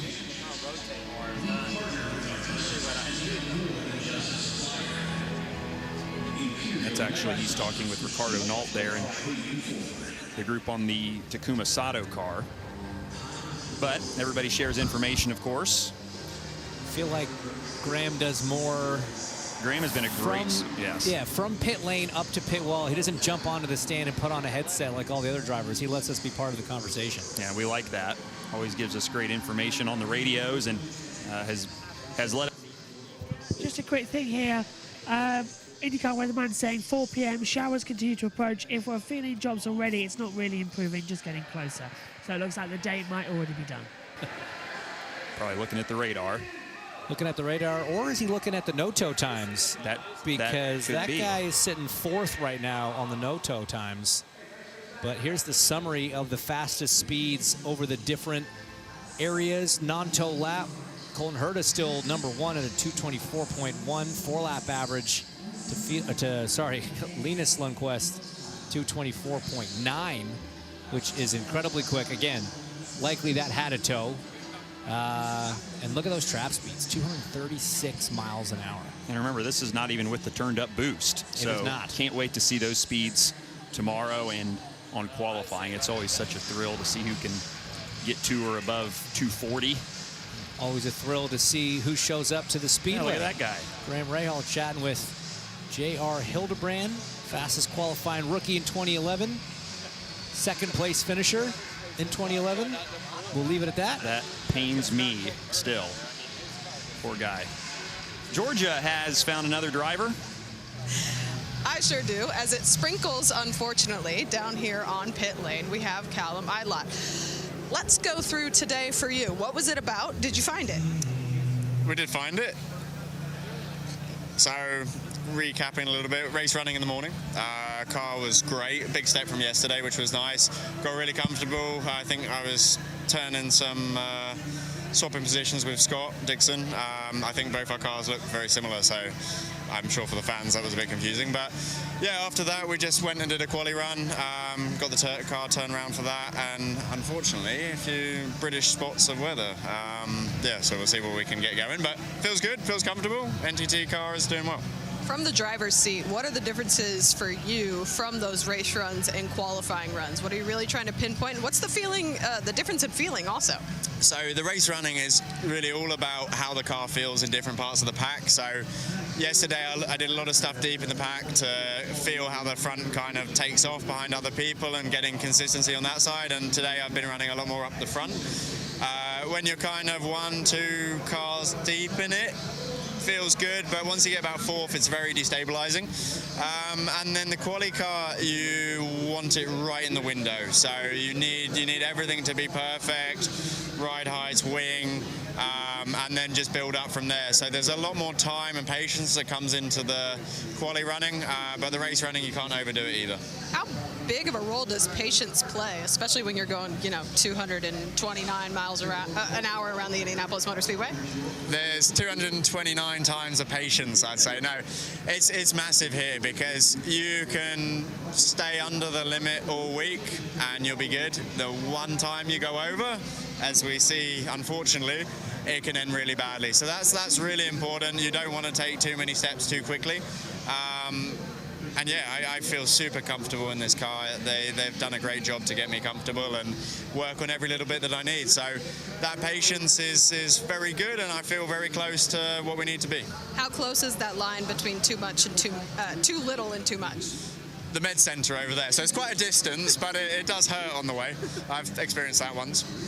Thank you so much. We'll let you get back to it. Hopefully these drizzles stop, but I think it's lightening up here on down pit lane. That's good info from Callum. Sounds like he's pretty confident, and we've talked all about it, that the Aero McLaren cars have a great platform here, and Callum has been able to jump in and sounds like feel right at home. Clearly they've got Peacock on the pit box down there on the number 6 stand, probably looking at radars as well. Not looking at data at this point, just trying to see if this cloud is going to pass, if these sprinkles are going to clear up, and if we can get back on the racetrack. Scott Dixon is 10th as we sit right now.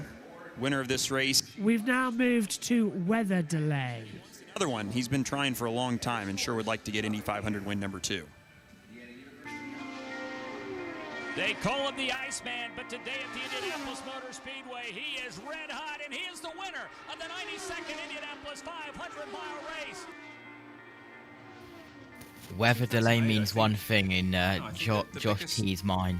He goes racing on the oval. Scott Dixon from New Zealand drives Target Chip Ganassi Racing into victory lane.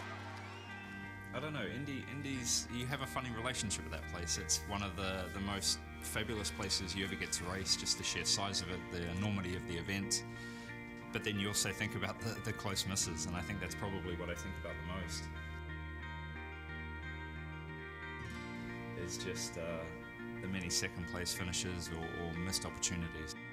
You know, it is the greatest race in the world. It's the toughest race to win. As intense a competitor that has ever climbed to the cockpit at the Indianapolis Motor Speedway. Fans on their feet saluting Scott Dixon. once you know you've won the race, and all you want to do is get back as quick as possible to see the team, to see your family. The best part is just that whole celebration after is tremendous.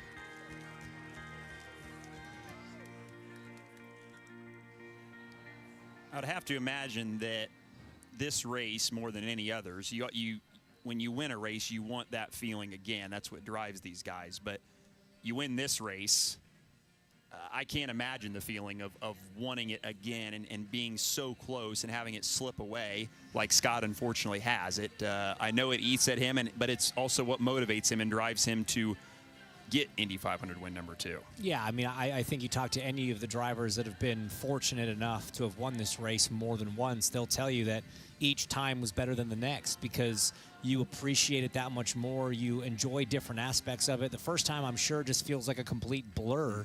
And again, you hear Scott say the main emotion was relief. Well, that was to get one because, you hear these drivers talk about how you can accomplish all these things in your career as he has, 57 wins, 28 poles, and 6 championships. But if you don't have a 500, something seems unchecked, unfinished. Well, he's got one, so the relief happened.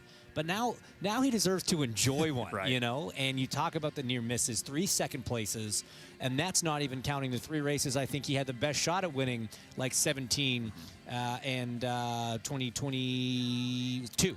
Yeah. When he had the pit lane problem. So yeah, I mean, this is a guy that has just been so impressive. Handful of poles here, and I mean, he's due, man. I hate to say it, nobody's due. Nobody's owed anything here. I just personally would love to see it as a fan of the guy. That's exactly what I was going to say. I said if anybody deserves a second one, it is probably Scott, but that's not enough. That's not how it works. Yep, this place plays no favorites, as we all know, and you got to work for it. And Scott certainly has, as has all of Chip Ganassi Racing. For more on the 9, here's Dave. Well, just had a conversation with Mike Hull, and it may look familiar to you what they're doing today because Mike said this is what we always do. Race trim all day, and when it comes time to qualify, we'll switch the car over, and that is not today and not with 100 extra horsepower. So Scott waits for another opportunity to go out in traffic and have some more race running because, after all, the race is what it's about at the 500. Georgia.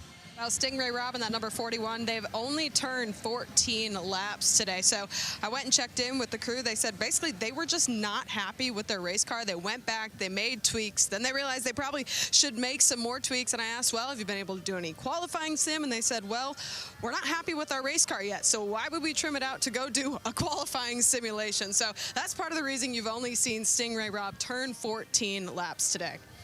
Yeah, and his best one at 2:19.9. So definitely some more in the tank there for Stingray.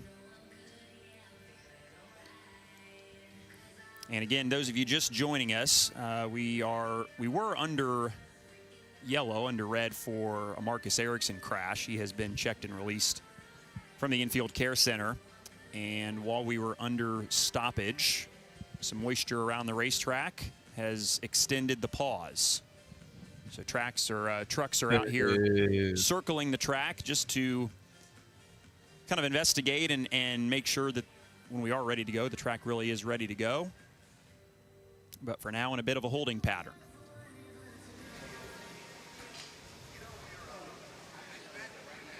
See Linus Lundqvist's crew going to work on rebuilding the number 8 car. We've talked a lot about qualifying. It'll be here shortly.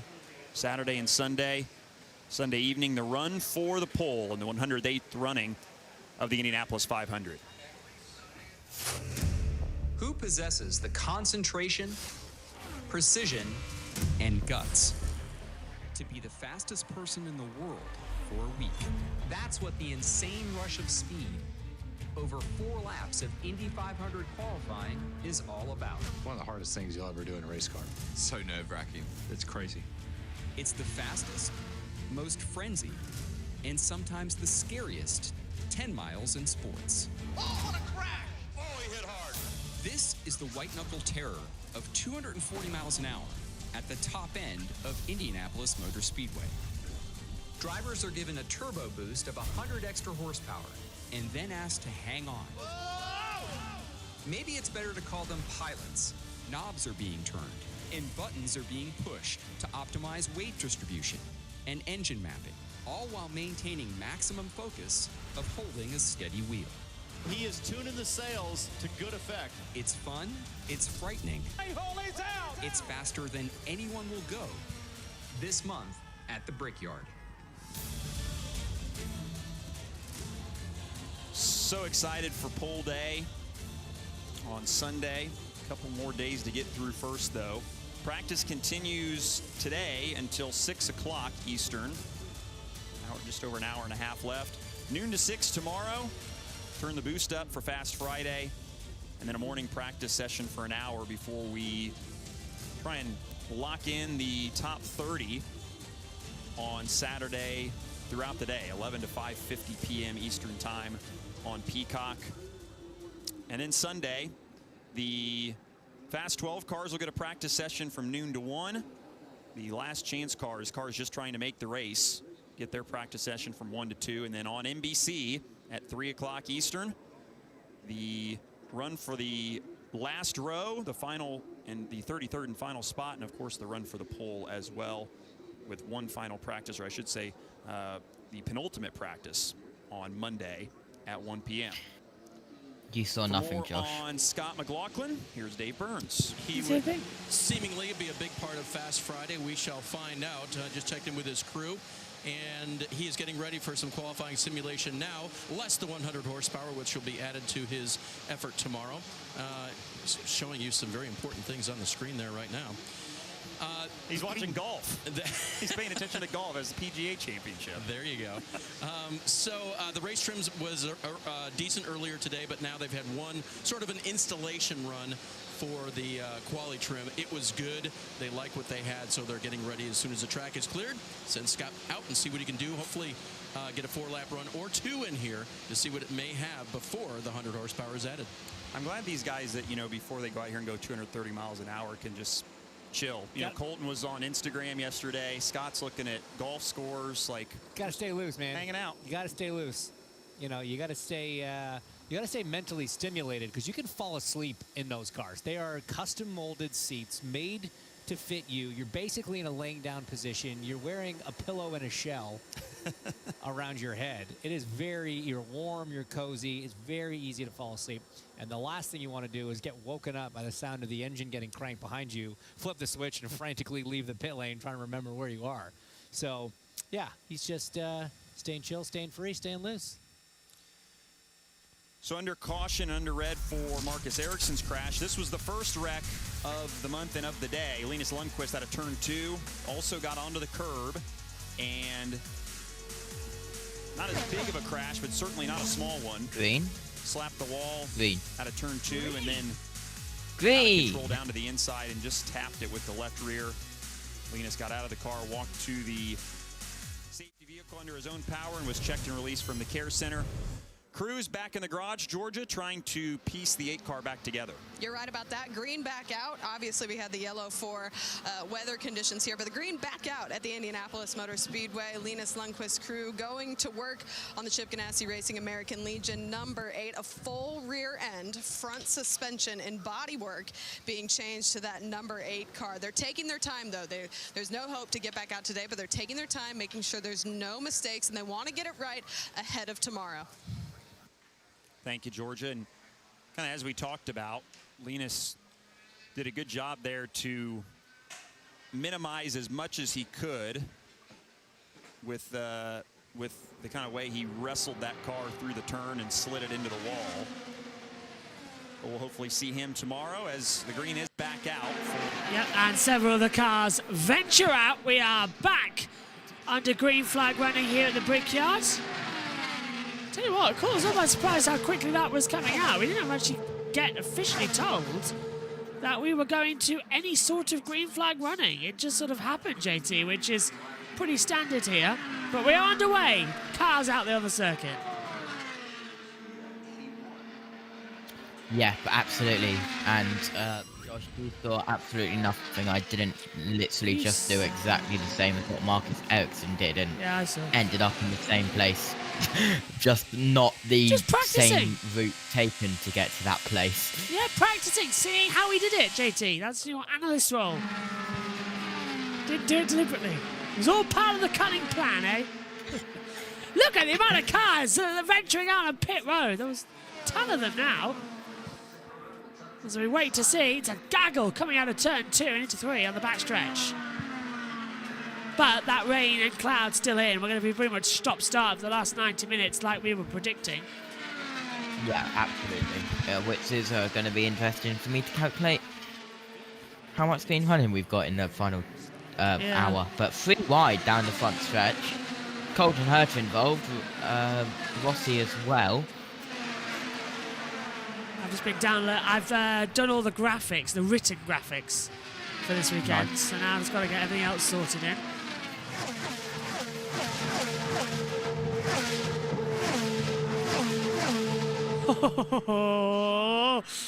I love every time that happens. Dixon leads the way from VK.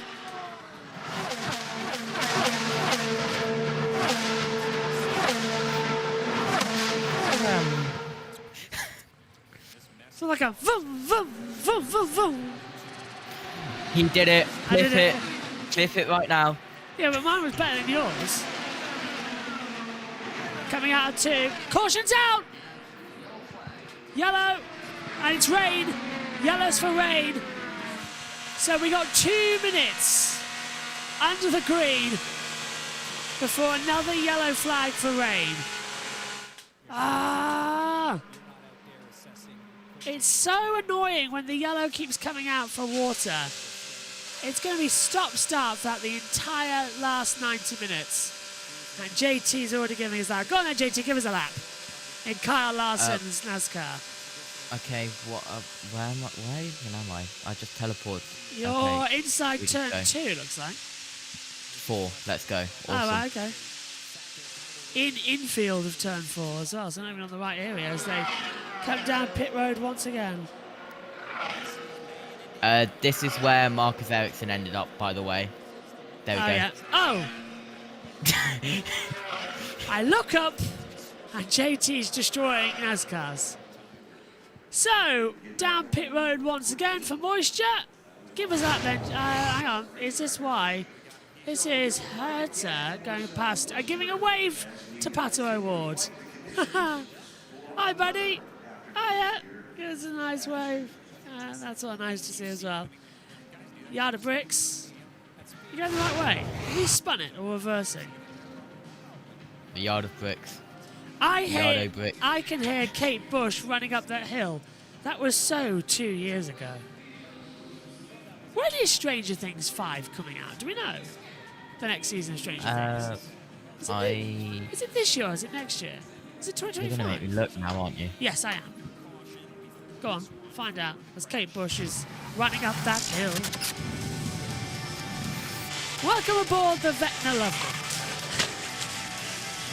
Right, there's 2025. 25. Blimey. Well, there's Ericsson then in the wall.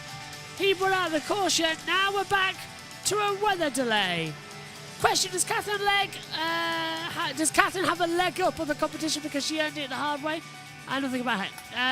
No, Catherine is the fastest female in Indy 500 history. Very much does the one-off of the 500, qualifies her way in. And yeah, Catherine's fantastic on the team as well. I do like the leg up. This car is very hard to control, by the way. We can tell, but you're going to be saved because George is down in the pits. When he was released, but I'm back at the Andretti garages right now, and I want to show you some of the damage from Ericsson's car right here. This is his left rear tire, and you can see just how sheared and just how hard of an impact that was on the left side of the car. You can also come around right here and see just pieces of the nose that was absolutely shredded. You can see one piece right here. You come back right here. There's another one. So lots of damage to the car right now. They don't know the official official amount of damage. They're taking it all the way down. They're taking the engine out of it just to assess the tub damage right now. So they're going to work hard on that, but, you know, just the impact that had on the 28 car, so severe, guys. Yeah, and you said it, Georgia, and it just is another testament to the safety of these race cars. We've seen 2 big crashes today. There are no small crashes at 230 miles an hour. No matter if they look less severe than others, they get your attention no matter what. And thankful to see both Linus Lundqvist and Marcus Ericsson pop right out of those cars. Dave Burns is downstairs and has caught up with a strategist on the 12 car. I have indeed. That's John Boslog. We know him as Myron. He is. He was telling me, we were talking about McLaughlin earlier, right? So all 3 Penske cars were getting moved over into qualifying trim. The first one out was McLaughlin. Where's your car? We are currently on the pad. We'll be here shortly. Hopefully we can beat the rain. Yeah, I was going to say that. Knowing that and knowing what you've got going on there, hoping for at least 1, maybe 2 good runs with that. How important is that information if you don't get it? If you do get it, if you don't get it? Well, it's important for us to get it so the guys can, you know, dissect it overnight. The good news is we got all day tomorrow. If the weather's favorable for us, we'll get the great thing is McLaughlin got a run in for us, so we'll be able to look at his information, you know, see what he sees. He had a good run, good solid run, so we're hopeful. Okay. Earlier today, Will had a chance to play in the pack with everybody. How'd that go? Very good. Good, solid car. We made some changes. It really is about driver confidence and how solid they feel, you know, in traffic. Try and get them in big groups and just really let them work up to the whole, you know, the whole traffic passing and timing. Timing's huge. So, yeah, it's all a game of confidence. And as a guy with the title sub next to him this month, do you have to do anything different just to kind of remind yourself who Will is, how he does things, or how the 12 team does things? Well, I've worked with Will before, and, you know, I try and stay connected. Though I've not been going to some of the races, I still try and stay connected and draw on past experience. So that was, you know, getting the call late was interesting, but, you know, I'm honored that I got chosen, you know. And, you know, I filled in for Tim Cindric on the 2 car, which was pretty big shoes to fill.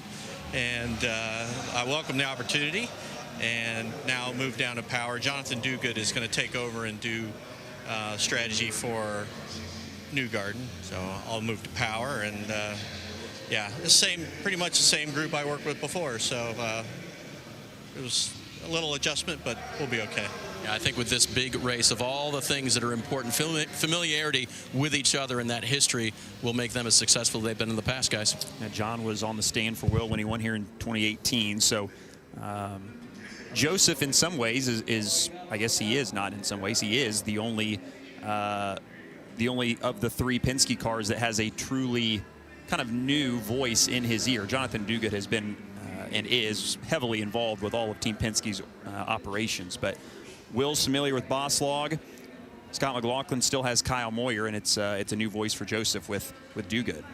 Yeah, I ran into to Boslog earlier today, and he said I said just like riding a bike. He's like, well, I don't know, man. It's a little harder than that. You know, trying to get back up to speed. He's downplaying it, but he's a veteran of the sport. He knows what he's talking about, and he knows that he can fit back in and kind of slide back into that role fairly easily. Again, like drivers, this is a great event to be in a new position because you get all this time to get back up to speed, get acclimated with the car crew that you're working with. So I'm sure they'll be just fine come race day. Santino Ferrucci back in the garage signing autographs. And we saw Kyle Larson there on pit road. Still in the car, ready to go as soon as we can. Here's what his next few days look like. Busy boy in multiple different cars, multiple different states. It's, again, we were joking earlier that this might seem like a busy schedule for most people that drive cars for a living. For him, this is a light schedule. He's used to running 3-4 times a week sometimes, is Kyle Larson, but he is focused now on his Cup and IndyCar duties moving forward for the rest of the month, bouncing back and forth between North Carolina and Indianapolis quite a few times. But again, this is a driver that's used to being at a racetrack most days and sometimes nights of the week. And he was talking about how long these days are. You know, the NASCAR practice days are much abbreviated from years past, and sprint car shows are 4 or 5 hours tops. So doing this for 6 to 8 hours, multiple days in a row, is definitely longer days than Kyle is used to. Longer days for sure. And you get a look at the left side of the screen there of all of the wheelmen who have completed the double with both the Indianapolis 500 starts and Coke 600 starts in the same day. Two of the more recent ones, two NASCAR drivers in Kurt Busch and Tony Stewart. I was excited. Kyle's a guy that deserves to run Indy 500. He's one of those drivers that he's a unicorn. He's just one of those naturally talented guys that you can put him in anything and he can drive it. All of us are fans at some point, right? And when you hear a guy like Larson running all these different races, like he's the most versatile type of guy our generation will ever see. Similar to the days of AJ Foyt. And never cease to be amazed by just how quickly he truly does get into all of these different types of cars, and a lot of times with little to no practice just makes them go fast, whether it's a dirt late model, which he has started to kind of dabble in recent years, something that's completely foreign to a dirt sprint car, which he is obviously very comfortable in. This, I think, has been different and more challenging because there is so many things that you have to do and you can do to get these cars to work right. And frankly, that may not be something that Kyle is used to kind of having to get really deep into and discuss with the engineers. I think it's been a challenge for him to really be detailed about what he needs or even know what he needs from the race car. And that's one of the huge benefits of having a multi-car team. He can really lean on his teammates from the setup standpoint. Those drivers are a lot more used to the amount of information that they have available, the types of decisions that the drivers have to help make with the engineers. But, you know, what stands out for me, Dylan, is just listening to guys like Kurt Busch and Tony Stewart talk about how talented this guy is. I mean, those are two Cup champions, two incredible racing drivers in their own right, and to talk about how much they envy what this guy can do behind the wheel of a race car is something cool to hear. Yeah, good point. We are always impressed with what Santino Ferrucci can do here at the Indianapolis Motor Speedway, and Georgia has caught up with him back in the garage. Yeah, Santino Ferrucci's done a little bit of race running, not much quali running at all. Why is that? No, obviously not exactly having the 500 clean week that we had hoped for. We've got an issue with the car that we can't quite seem to figure out. So we've been incredibly loose. As you've seen, you know, there's been a lot of people that have, you know, just already have had big moments. And, you know, I've had already my fair share, and I just don't want to drive the car like that because we can't afford to really put one in the wall. So we're trying to figure out what it is. We made a bunch of changes to make it safer, and we ended up making it looser. So that's why we're back on the pad. But yeah, no, we got a huge hill ahead of us right now. You always seem to make it work here at the Indianapolis Motor Speedway. It's 5 500s, 5 top 10s, 2 top 5s at that. What is it about the Indianapolis Motor Speedway and yourself that works so well? Well, man, if we can't figure it out, I'll just drive it. So that's honestly all it is, you know. So sometimes you get there, sometimes you don't. You know, I've had a 500 like this before in 2020. We couldn't get the car right, went to Fast Friday, just no idea what was going to happen. Last run, all of a sudden it was drivable, finished 4th. So, like I said, we're not completely, like, panicking yet. We are a little bit on fire right now, and, you know, the guys are working really hard to try and get this thing sorted. Engineers are all working really hard. You know, everybody's in here. We're all in here. We're all just putting our minds at it. We've got some changes we want to try. We've got some hard things that we really need to get through today, but it looks like it's going to rain, and we're just going to have to go into Fast Friday with, you know, turn left and put your foot down. So turn left, put your foot down. He said he's just going to drive it no matter what. That's Santino Ferrucci. Dave. Georgia, let's get the vibe from the number 60 at Meyershank Racing. That is Felix Rosenqvist. Your car's gone, but you say it may be back. Where are you in the process today? We did some qual running or qual spec running earlier today, obviously without the boost that we get tomorrow. Tried to dial in the car a little bit. I was not super happy with, the car felt great, but it seemed a bit slow.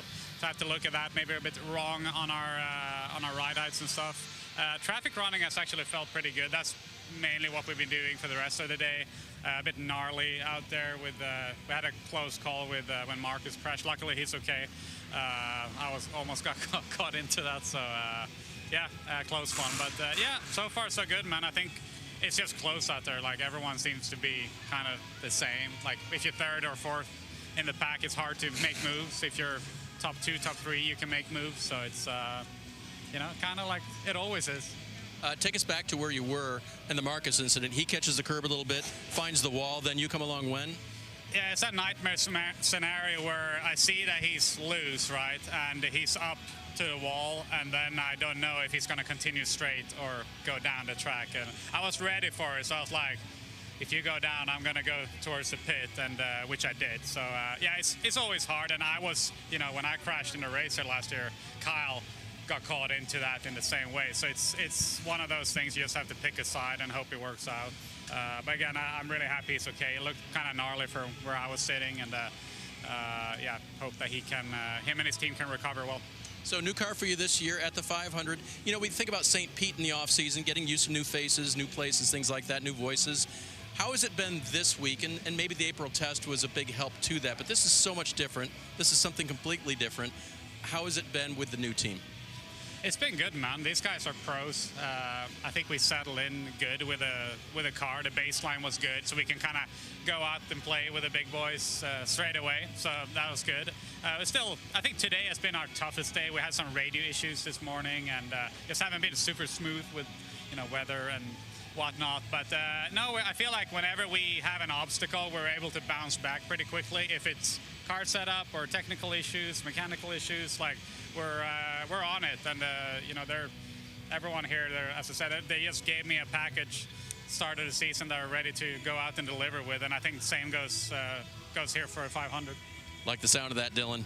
Felix has been so good this year, qualified and finished in the top 10 in every race this year. He was on the pole at Long Beach and finished third at the Thermal Club exhibition race, $250,000 prize there. So it has been a good move for Felix in the offseason. This will be a true test for them, though, here. First oval race of the year, obviously, and the biggest one at the Indianapolis 500. Under pause for this. It has kind of broken up a little bit as we get closer to the center of town here. And that's good. I gotta say, I don't think the weather's been very kind at all. No, sure. yeah, it has not been kind to that area in red right there. Oh, that's the Ducks like it. That's an airport code. I'm just kidding. I know. Rossi would be very disappointed in me if I didn't know that that's what that was. The Ducks have really enjoyed it. Yeah. I just want to stick up for the weather here. Yeah, all the marine life as the ponds have been filled up in the infield, and it has been it's been one of those weeks with the wind blowing and all that green on the radar, unfortunately, heading this way. It doesn't appear to be, as we've said, raining all that hard, but it's just enough that you can't get cars out here, and we see some starting to turn around and head back towards the garage, which is never a good sign with an hour and 16 minutes remaining. Yeah, there's a few going back in. The Penske's heading in, but also looking at it, there's now a sheen across the track on the start straight and in the corners as well. So this rain that's coming in that has been breaking up seems to have put us love in. to see it. Yeah, another more rain delay. So I don't think we're going to get the last hour here, JT. I really doubt it. No, I also don't think we'll get it. I'm just doing the thing, just drifting, because why not? Why not? Safety car becomes the danger car. Anyway, we'll head back over to NBC as the jet dryers are out at turn 2. Up here. Yeah, it's cooler, I will say that. It has cooled down a few degrees. Does it smell like rain, Dave? No, still pretty much smells like lubricants. Smells like racetrack down here, yeah. Burning fuel and smoking tires. Absolutely. Golf cart tires. Colton Herta just drove by on his way back to the paddock. Well, hopefully we get to see some more cars out here today. That's all we can say. That's all that family wants. All we can manifest, exactly. I want to see some more race cars out there. Colton Herta's group towing the 26 back to the garage. 4th overall, but number 1 on the crucial no-tow times at the moment. I should say speeds. What do you got, James? We just got a delivery to the booth here. A stage manager with a great sense of humor, apparently. It's 4:45. Yeah. We still have an hour-ish of work. Well, there's a tradition here on these shows. Townsend Bell, who has opted out of showing up to work today for one reason or another, always likes right at 5 o'clock, which is the happy hour of IndyCar practice. He likes to open up a beverage on the air and just hear that beautiful, crisp, cracking sound of a can being opened, signaling the start of happy hour. But it's not quite happy hour, but we are approaching 1 hour left on the clock. It's under a pause for track conditions. We're going to stand down and catch our breath here on Peacock, and as soon as cars hopefully get on the racetrack, you'll hear our voices here live from the Indianapolis Motor Speedway on day 3 of practice for the 108th running of the Indianapolis 500. Yeah, who expected that to happen? Yeah, I was about to say, that was predictable, wasn't it? Leaves us with absolutely, well, what did we do up here in the box? With that rain delay coming in. Hello. I know. Oh, it's all baffling. Now, tell you what I can do. on it. This might actually give us an opportunity because we can send it over to IndyCar Radio if they're still on. So that we can hear, so I can maybe get some things done as well with the voiceovers for this weekend. Nice. So one thing leads another. I'm just going to hear in the background on the mic. And welcome to Imola. I'm not going to be surprised, actually. Right, should we check in? Are they on, first of all? That's what I need to know. I have no idea. Oh. Yes, they are. Oh. Let's listen to them then. Let's go over. So fastest rookie qualifier during his time at the Indianapolis Motor Speedway within his resume, has run in a number of different series, coming back to the Indianapolis Motor Speedway now after running just once in 2021 in that particular race, running for Dale Coyne Racing. He started in the 13th position and was running at the end of the race, as a matter of fact, finishing in 25th for Pietro Fittipaldi, grandson, of course, of Emerson Fittipaldi, the former Formula One world champion and two-time Indianapolis 500 champion. Folks, would you want to win, and of course you do, a two-seater ride at the Firestone Grand Prix of Monterey? It's your chance to experience the thrill of the corkscrew firsthand in the backseat of an IndyCar at beautiful WeatherTech Raceway, Laguna Seca, one of the most picturesque courses that we see over the course of the year. Here's what you need to do. Guess the top 3 finishers in any order of this year's Indianapolis 500, and you could be in for the ride of a lifetime. Email your full name and who you think will sit on the Indy 500 podium to newsroom@laguna-seca.com by May 24th. That's newsroom@laguna-seca.com by May 24th. Newsroom@laguna-seca. I keep screwing that up.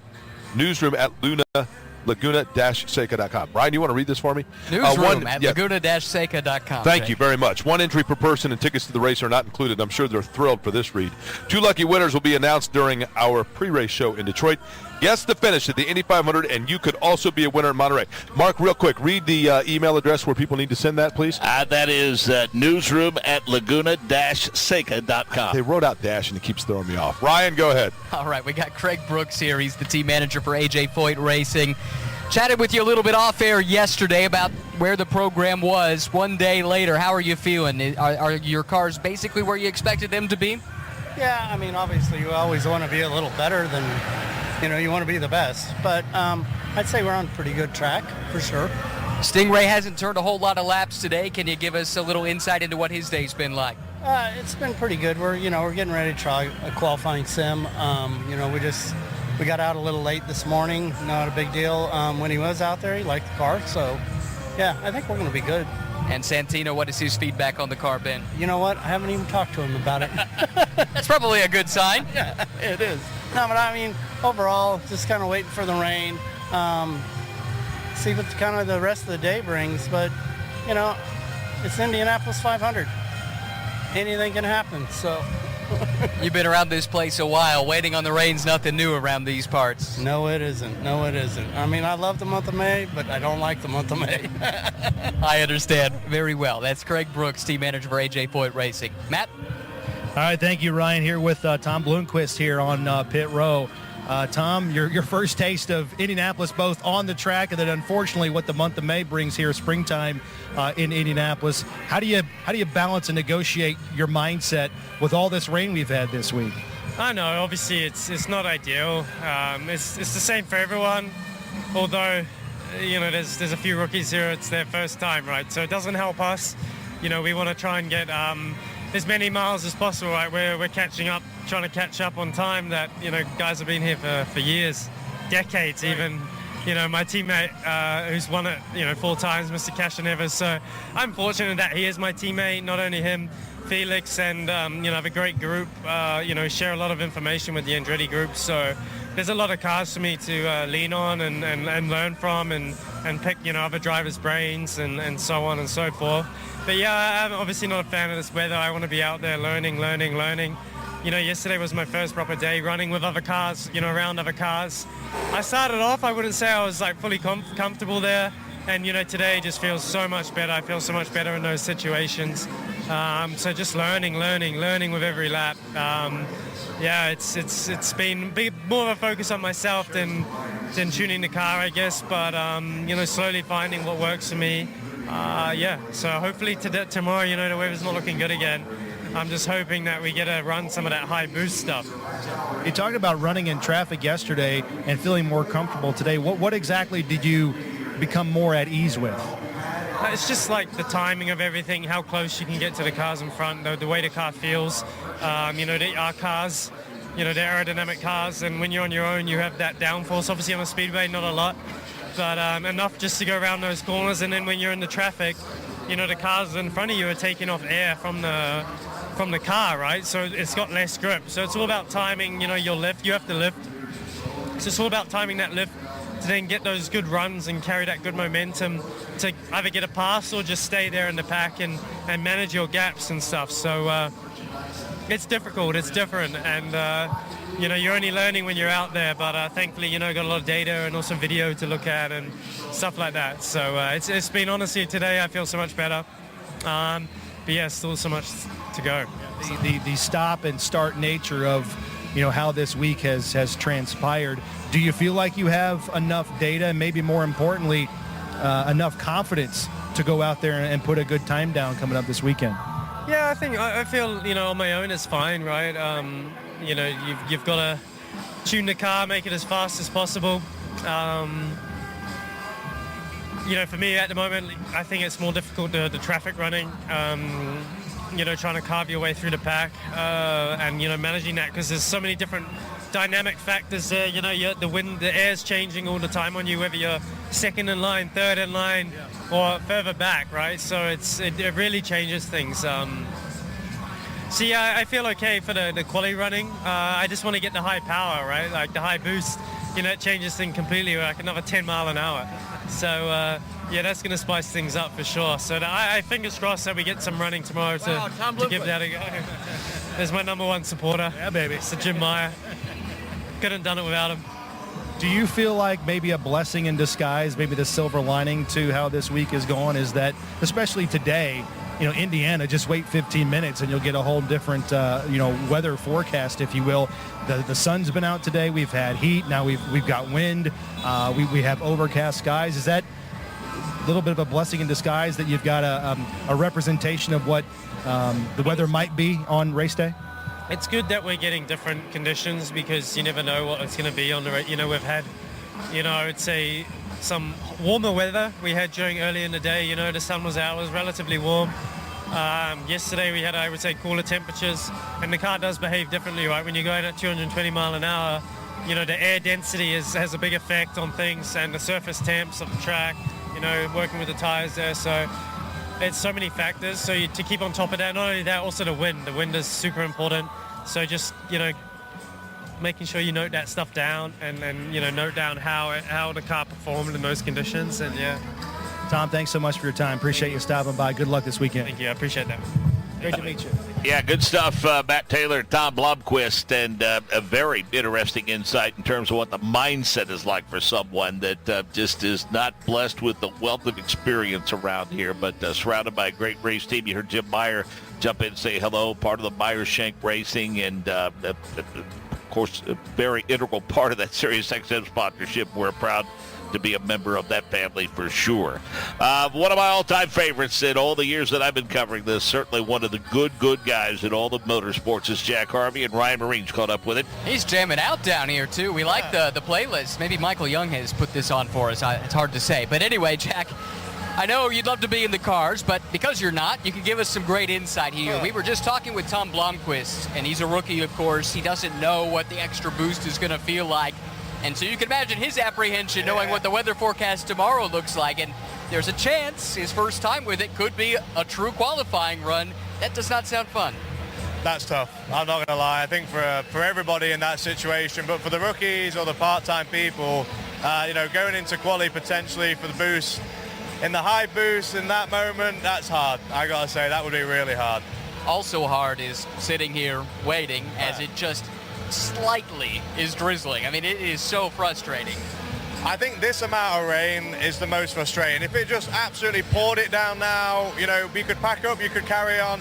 Everyone here is ready to go, and when you're so ready but it's not happening, I think that's where it can create some anxiety, some frustration and whatnot. So all I said to Catherine a minute ago was, just be calm. If we go, we go. If not, then we try again tomorrow. A lot of drivers do choose to sit in their cars during these delays. I mean, this is one where if it decides to stop raining, we can pretty much go right away. Is that what you would like to do? You'd like to be sitting in there in your zone?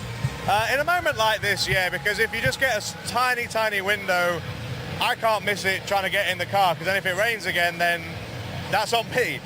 So, yeah, typically you just got to hang out there. I mean, it's fun, like, no doubt. However, again, there's a fine line between hopping out, taking a fresh perspective, taking a break, getting back in. So this amount of rain, I just think is the most frustrating. There were a few drivers yesterday at the end of the day. Our last hour was basically a whole lot of this, and they just sat there 45 minutes or more. What do? You just sit there, honestly. No music?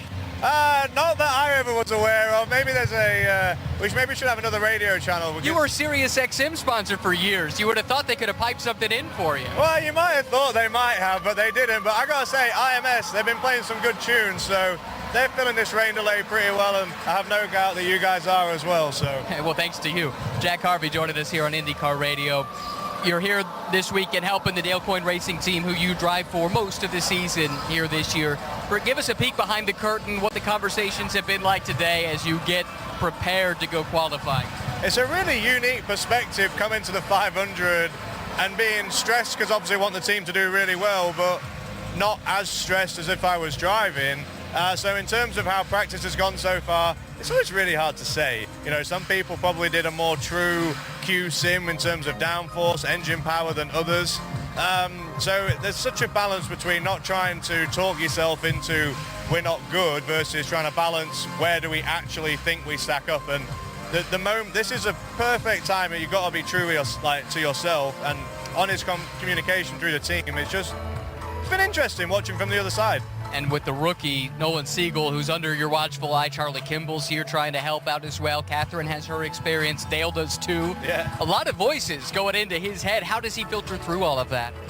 Well, I mean, particularly with Nolan, I said to him, especially with Charlie coming and helping him and, having Dale on the stand, my feeling on that always with him is if you need something, ask me for it. I don't want to be another voice confusing you. That's why predominantly I'm with Catherine right now. But, I mean, the rain's actually starting to pick up. So yeah, this is real rain now. This is real rain now. And, I don't know, it got cold. You could feel it come in. But this came earlier than we anticipated. It looked like it was going to happen and then, just kept moving up. So in terms of voices in the team, there can only be one, and after that, we all just got to compliment each other. It's not an ego thing. And if people want help, we're here for it, and it's up to them to be able to filter it out a little bit too. Take us through the stress of qualifying for this race. You've been in the wars, haven't you, over the years? I have. Yeah, from having we had a rear bar fail once. We had a tire issue with, unfortunately, We had the whole bump day deal last year. Qualifying here is a unique time. Unfortunately, I probably have been more so on the not having great qualifyings here, especially on years where we've had good cars. And then, last year was about as dramatic and fairy tale just making it into the race. At least let's say it this way. I feel like I'm going to be a nice person to have around on Saturday for the team if it's not going well, just because I've been through it. I know what I would focus on, know what I wouldn't focus on.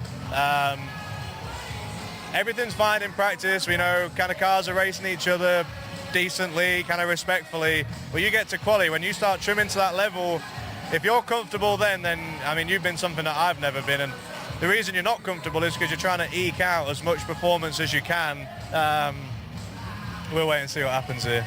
Really insightful stuff. Thank you, Jack. I appreciate it. Maybe go seek some shelter because this is rain. You feel like you're back home in England? Yeah, well, actually, the first person who's reminded me of the weather in the UK, but sure, maybe a little bit.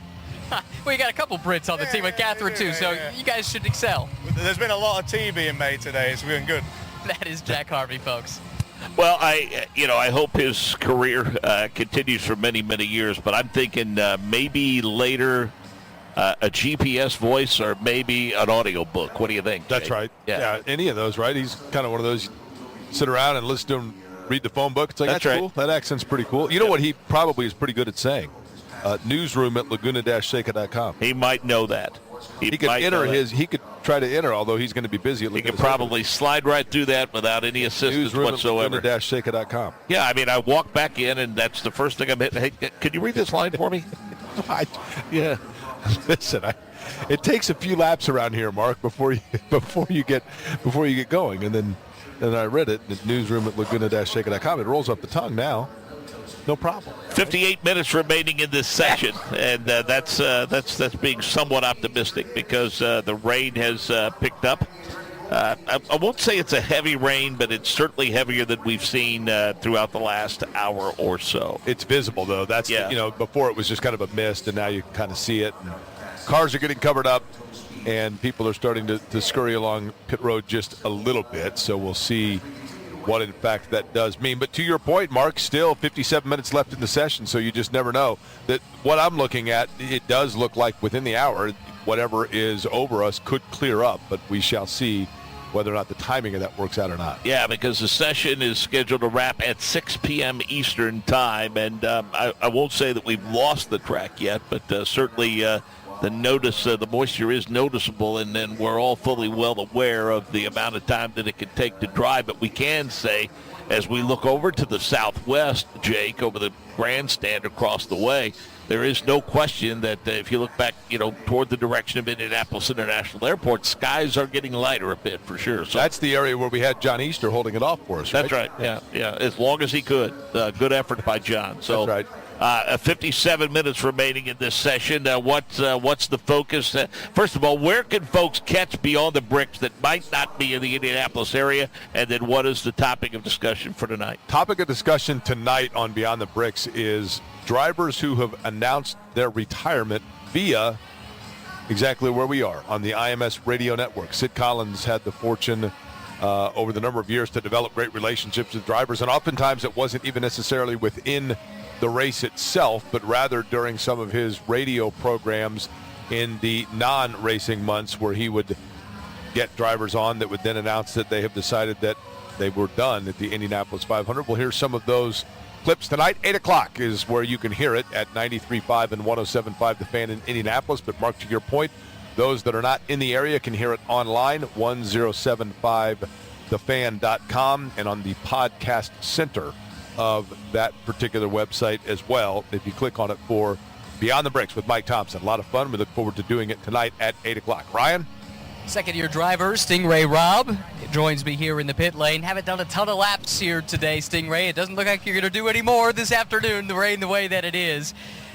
You frustrated? You content? How do you feel going into Fast Friday tomorrow? I'm very frustrated at the moment. I think that we're in a pretty rough spot right now as it is. We don't know what we have. I mean, as far as the car goes, we don't know what it's like in race trim. We don't know what it's like in quality trim. Only thing that we did today was run no-toe laps in race trim. So that doesn't do you a whole lot of good for any situation that we got going here. So hopefully tomorrow we can learn something. We've had some issues today, and the rain hasn't helped us either. So very frustrated, but I know that this team is capable of doing some good things, and I'm going to keep working on and learning as much as I can, even though we haven't been out there. We'll see. P34 right now, but I suppose if you're running no-toe laps and race trim, what do you expect? It doesn't mean a lot. Yeah. I mean, really, it really doesn't. So I think that in quality trim, no-toe laps, we would be top half, I'd be willing to say. I mean, that's just a guess, though. I mean, I can't say that for sure because we don't know.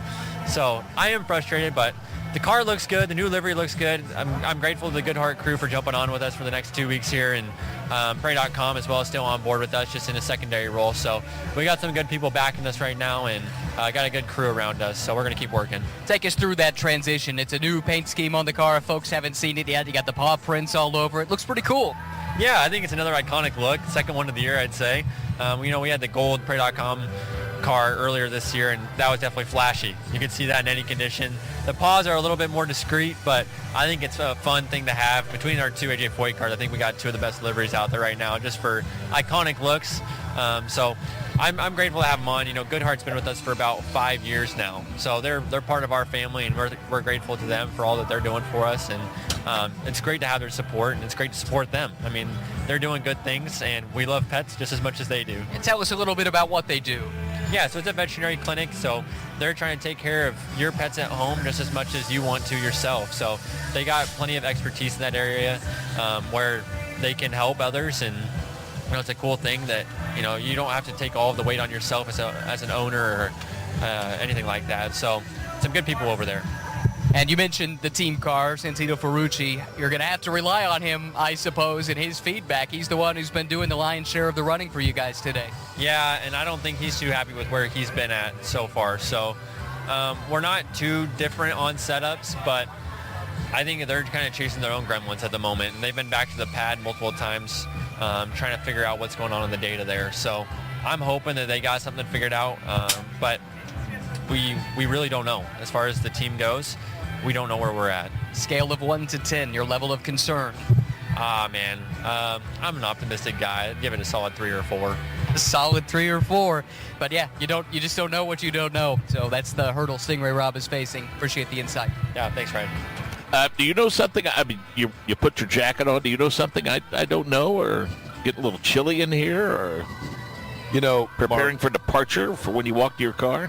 When I go to my parents' house, and I'm very fortunate, my parents are good health and still living, but when I go to the house, typically their house is set at like 82. They're seemingly always cold, so I don't know if I'm just getting older, but I'm freezing. Well, you are getting older.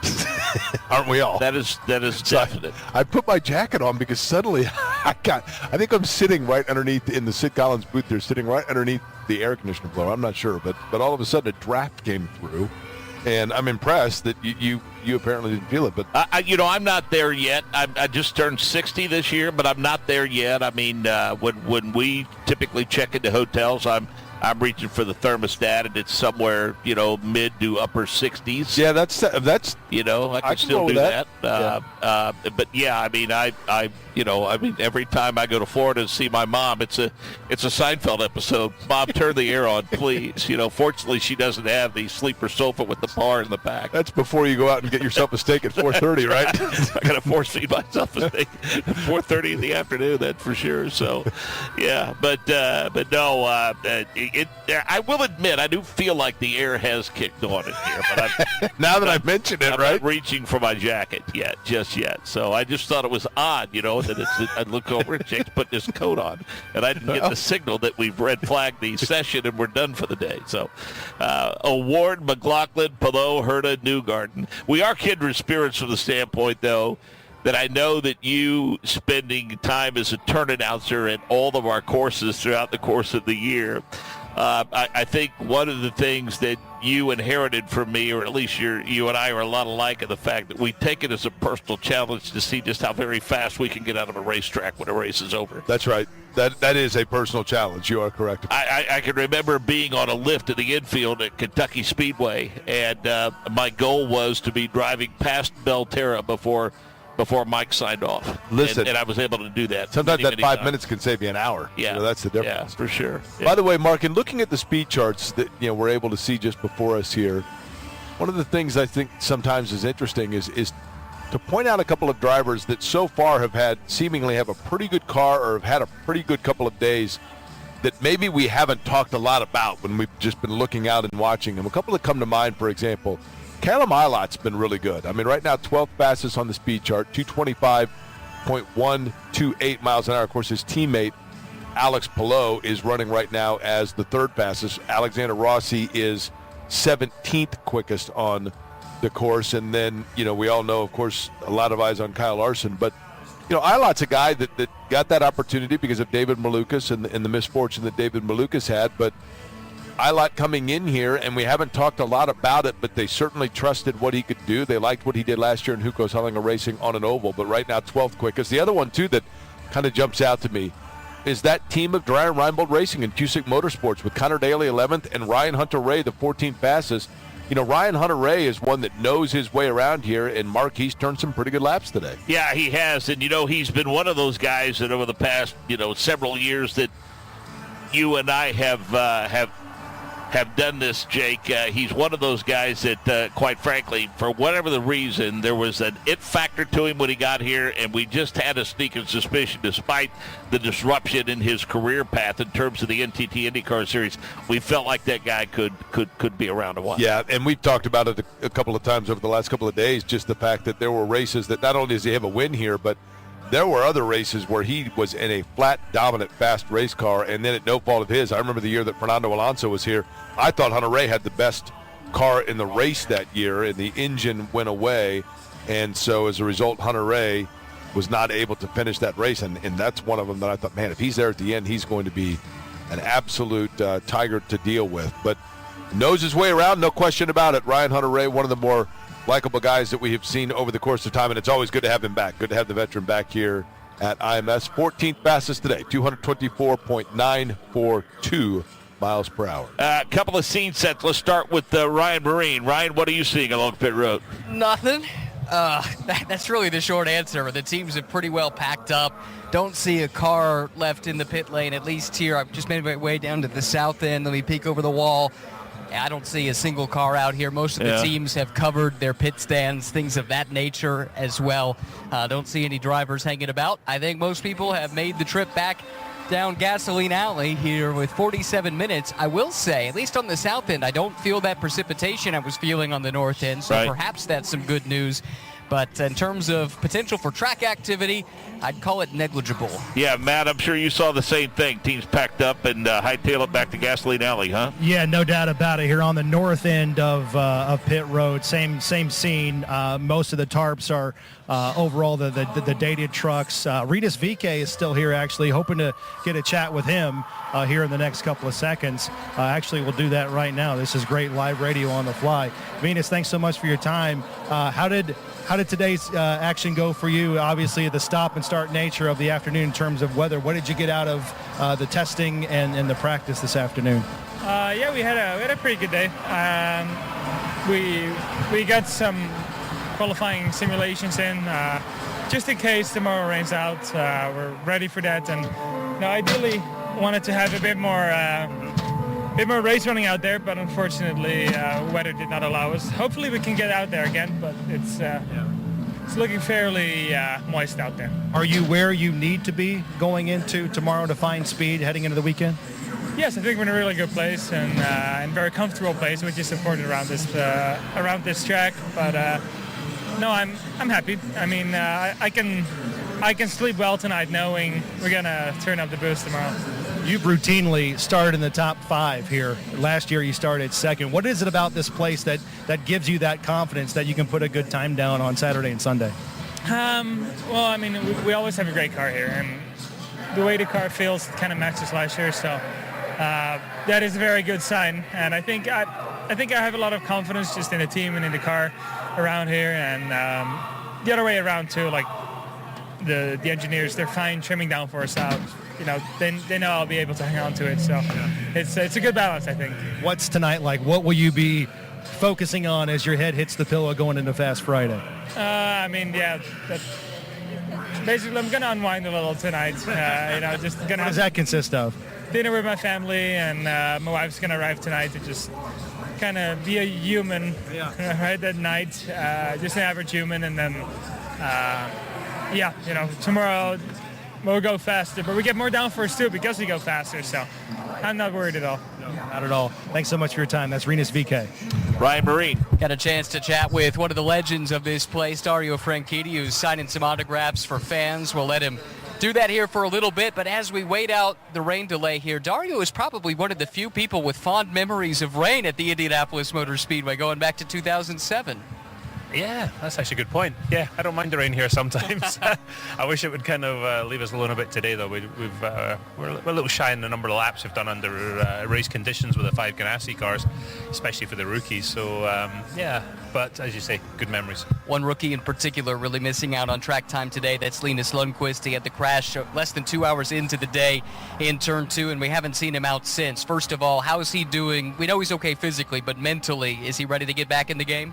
Oh, yeah. We had a chat about that. There was actually an issue with the car that caused the crash. At first, he thought he'd made the mistake, but we were analysing the data and looking at the videos from different angles, and we saw something with the car and an issue. So that made him feel a bit better, and no, he's ready to go again. But tomorrow's Fast Friday, focus on qualifying for the next 3 days, which means it's difficult and a lack of race running for him and for the other 2 rookies, really, with Marcus and Kiffin. Obviously with Scott, he's done more laps round about here than almost anybody, and Alex has become very experienced too, but it would be nice for the rookies to get a few more runs. Question marks for just about everyone, though, given the lack of running, and especially with the forecast being what it is for tomorrow, where we might be dodging rain showers again on Fast Friday. Can you imagine, or can you remember, a qualifying day with more question marks than what we might be looking at on Saturday? Yeah, it's kind of an unknown, isn't it? I mean, really, we haven't had much running at all. As you say, good chance of rain tomorrow, chance of rain Saturday too. So we might have a very compressed show here, which is going to mean, I think, experience is really going to count. Experience from the engineers, experience from the drivers. So, it's right so far. It's a hard year to be a rookie.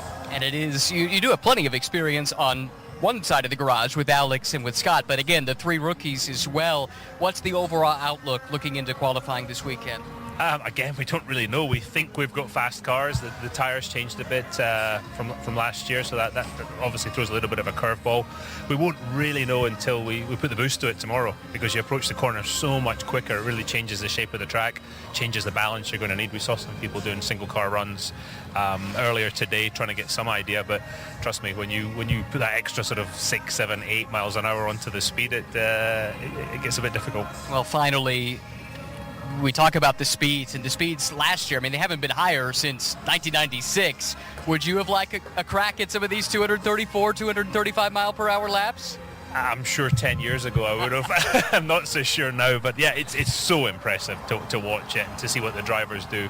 But I'm quite happy sitting watching now. Me too. Thank you. That's Dario Franchitti. Yep, one of the all-time greats, 3-time winner of the Indianapolis 500, Dario Franchitti, and happy to see him at the racetrack, is still very much involved in the sport and that race team. Going to spend a few minutes with Derek Vance, Push to Pass podcast. Derek's joined by Joshua Roberts and occasionally Devlin DeFrancesco, and been 3 years in the making, and you've lined up a pretty impressive list of guests. Derek, first of all, congratulations on a relatively short amount of time and all the success you guys have had with your podcast. Thank you, Mark. And first I want to say thank you for the opportunity to have me up here. And you talk about the guests that I've had so far, and you and Jake himself rank right up there. So, yeah. Well, I hope you can do better than the two of us, but keep working at it. You'll be able to, for sure. But so how did this all start? Who came up with the idea, and when did you decide, hey, this is what I want to do, and we're going to try to be pretty good at it? Well, believe it or not, I came up with the idea. I came here by myself a couple years ago, and coming here for the first time, kind of got the passion for it, and it's kind of built ever since then. And then sitting at work one day, me and Josh, who we worked together, I'm trying to come up with a name for it, and Josh goes, just use the push to pass. Yeah. And that's simply how it come about. Yeah, and how difficult is it now? Obviously, guys like us in the media, this, that, and the other, but, I mean, you've had some pretty accomplished racers, pretty well-known folks. How tough is it to sell those folks on the idea of coming on your podcast? Yeah, it's definitely not been easy. Obviously, being starting out, like you said, you got to go through the ringer, and you got to start at the bottom. I've had Nolan Siegel on. I've had, obviously, Devlin comes on when his schedule allows. Last year, outside of the 500, I had R.C. Enerson on as well. I am just going to interrupt quickly because we've got information. This is Josh Birch, by the way, if you're just joining us. This is from Christopher DeHard, who works at INDYCAR Radio. He says, attention in the pit lane. We have not lost the track yet. We have not given up on the day yet. There are still 41 minutes left on the clock, and if we are still running after 5:30, we will be in our hot pit stop window. That was some race control. Back to race It was a control. labor of love for Chad Frankenfield and you guys, and I'm really thrilled the last couple of years you've asked me to be a part of that and share that booth, be able to share that booth with you. Yeah, and I feel the exact same way, getting the opportunity to do that on a week-to-week basis. Like you said, obviously I thank Chad for that. But yeah, it's it's opened up some doors, and it's interesting to watch the setup that they have, especially on the audio and video side. And I enjoy it. I learn more and more each week with it. And like you said, though, being able to listen to you and some of the stories that you were telling there during that broadcast, everybody enjoyed and loved having you there. Thank you. Derek, I think one of the things that impressed me when I've been on, and I think I've been on a couple of times with you, but, is just the overall preparation. Some of the stuff that when I was talking to you, that the points that you were making or the things that the statistics you were bringing up, it's very clear not only that you watch the races, but also that you research beyond the race, which I think, that alone takes time. And when you're talking about a labor of love or, a hobby that you're creating, I just thought it was a real testament to you, because I think there's a lot of people that go out there and just kind of do it but don't necessarily put in the background to it. And for people that want to listen to a podcast or listen to an interview where they're going to hear kind of an in-depth beyond just the stats, to me that's what really separated you.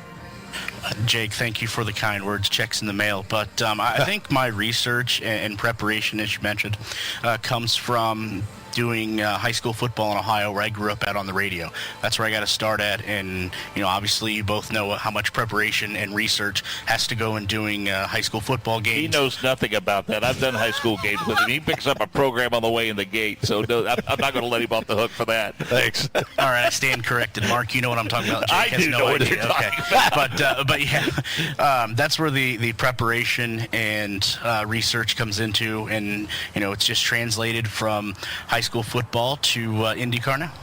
So give us an idea of what you have planned in terms of guests coming up, any additional programming, special things in mind for the 108th running of the Indy 500. That's a great question. I know it's been bantered around between me and Josh of maybe doing a podcast here on Friday for Carb Day. I know I'm got a couple people in mind to come on the show next Tuesday to preview, as you just said, the 108th running of the Indianapolis 500. Nothing is quite ironed out yet. You know how that goes. So just trying to dot the I's and cross the T's. So remind folks again where they can find you guys and how often the show's updated and where they can catch it if they don't get a chance to catch it live, where they go back and get it on the podcast. We go live on Tuesday nights at 8 p.m. Facebook, YouTube, obviously, are the big ones, and then any podcast platform, Apple, iTunes, I guess it's two in the same, Spotify, places like that. Okay, Derek, thank you very much. That's the Push to Pass podcast, and always look forward to joining you guys. Congratulations on the success you've had in a relatively short amount of time, and we wish you nothing but the best in the future. If we can ever help you out, let us know. Yeah, absolutely. Thank you both for coming on, and thank you for giving me this opportunity. Yep, absolutely. Derek Vance joining us here as we are in a wait-and-see period right now. Jake, just 36 minutes remaining on the clock. And they are not, at this point, relinquishing the possibility that we could still get some laps turned here in the last 36 minutes, because right now, taking a look down the main straightaway here in terms of the conditions, it does look dry along the main straight. Now, that's not, again, this place is massive, so perhaps Ryan can speak better because he or Matt Taylor, either one, are out in the elements and might have a better idea of the way things are. But Ryan, right now along the main straight, I do see Graham Rahal, Christian Lundgaard, a couple of them that have kind of been hanging around their cars. Maybe they're the optimists of the group, but it looks dry from where I am. But again, it is a pretty darn big facility. And there are just those few intermittent raindrops. It's not enough to even change what the track surface would look like in terms of the color with the liquid coming down. That's about it. That's what's keeping us from going. But when we're talking about speeds like this, 220, 230 miles per hour, you can't take that risk, and that's why race control is taking a wait-and-see approach. I'm walking through Gasoline Alley right now, and I would say the vast majority of cars, maybe just a handful would be the exceptions, are currently back here in some state of disrepair as the teams take those cars apart, inspect the parts and pieces, and prepare them for Fast Friday tomorrow. So I would say even if we do get this rain to stop and go back to green, most of these cars are in no position to get rolled back out, down through Gasoline Alley, back into the pit lane anytime soon. Well, I know, Ryan, that a lot of cars were working on qualifying sims. We heard them talk about that, but certainly there are even more adjustments that need to be made, I would think, that they have to account for the additional boost that they would receive on Fast Friday.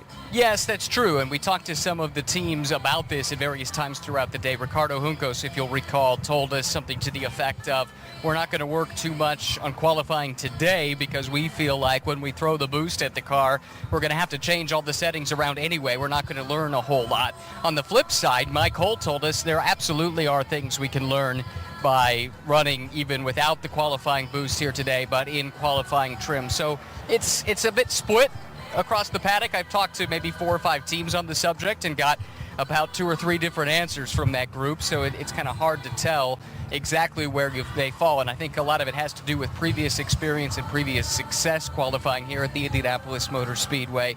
But you're right, I think a lot of work is going into getting these cars prepared to make some qualifying sims tomorrow, weather permitting. That's what a lot of the focus will be on tomorrow, with that elevated boost level available to these teams and drivers. Yeah, it's interesting to note, Jake, that this place is tough enough to figure out. But you throw in the uncertainty of the weather that we've experienced this week, and this is a not-so-subtle reminder that this is indeed a team sport. And, I mean, there is so much that is in the hands of the driver, but by the same token, when you're dealing with these ever-changing weather conditions and, whether we're going to get rain and how heavy the air is at the time and whether we get sunshine or whether we get clouds, this is where the people, in charge of the setups apply their trade. Also makes you wonder, Mark, and I know this sounds crazy, but at this point, do you get to a point where the teams are almost hoping that a week from Sunday on race day that we have overcast conditions, just because that's what they're most familiar with? I guess we did have some sun earlier today and for the better part of the day, but I think for a lot of teams, just in setting up their cars, probably the conditions that we've seen here so far, when we have, 23 and a half roughly or so minutes on Tuesday, then yesterday, once things did clear up, it was not necessarily the overly, I guess I would rather say that the temperature-wise, they have yet to run in really hot, blistering temperatures, which is always a possibility in May and Indianapolis as well. And Ryan, reality is you get some day coming up a week from Sunday, if it's into the lower to mid 80s and sun drenched on the racetrack, things get pretty slippery. They haven't had a chance this year really with these cars to figure that out. So a lot of tricks that come into play. Sure, you got to really rely on that notebook of years past, and the good news is the cars are not so different than the last handful of years, so hopefully these teams can rely on some of that previous information to prepare themselves for a scenario weather-wise that they have not seen yet. I was just poo-pooing the chances of seeing cars on track, but I'm not so sure I should have in hindsight, because Connor Daly's car is getting wheeled out, and Connor was hastily assembling all of his racing gear and hopped on the Tugger, and now he's headed out towards pit lane. Scott Dixon's car has just emerged from his garage here in Gasoline Alley. It too is attached to the Tugger, and that soon will be making its way towards the PNC Bank pit lane as well. So there is still some time, if Mother Nature permits it, to perhaps get a little bit more running. And importantly, this final 30 minutes today is a chance to do live pit stop practice too. And I know all these teams would really look forward to a chance to do that ahead of Carb Day and then, of course, race day as well. So, again, with the track activity that we've had today, we have turned a little over 1,800 laps, 1,821 to be specific, 30 minutes remaining. We've had a couple of caution periods, a couple of those for weather, 2 incidents on the day. Very early on, Linus Lundqvist made contact with the turn 2 wall.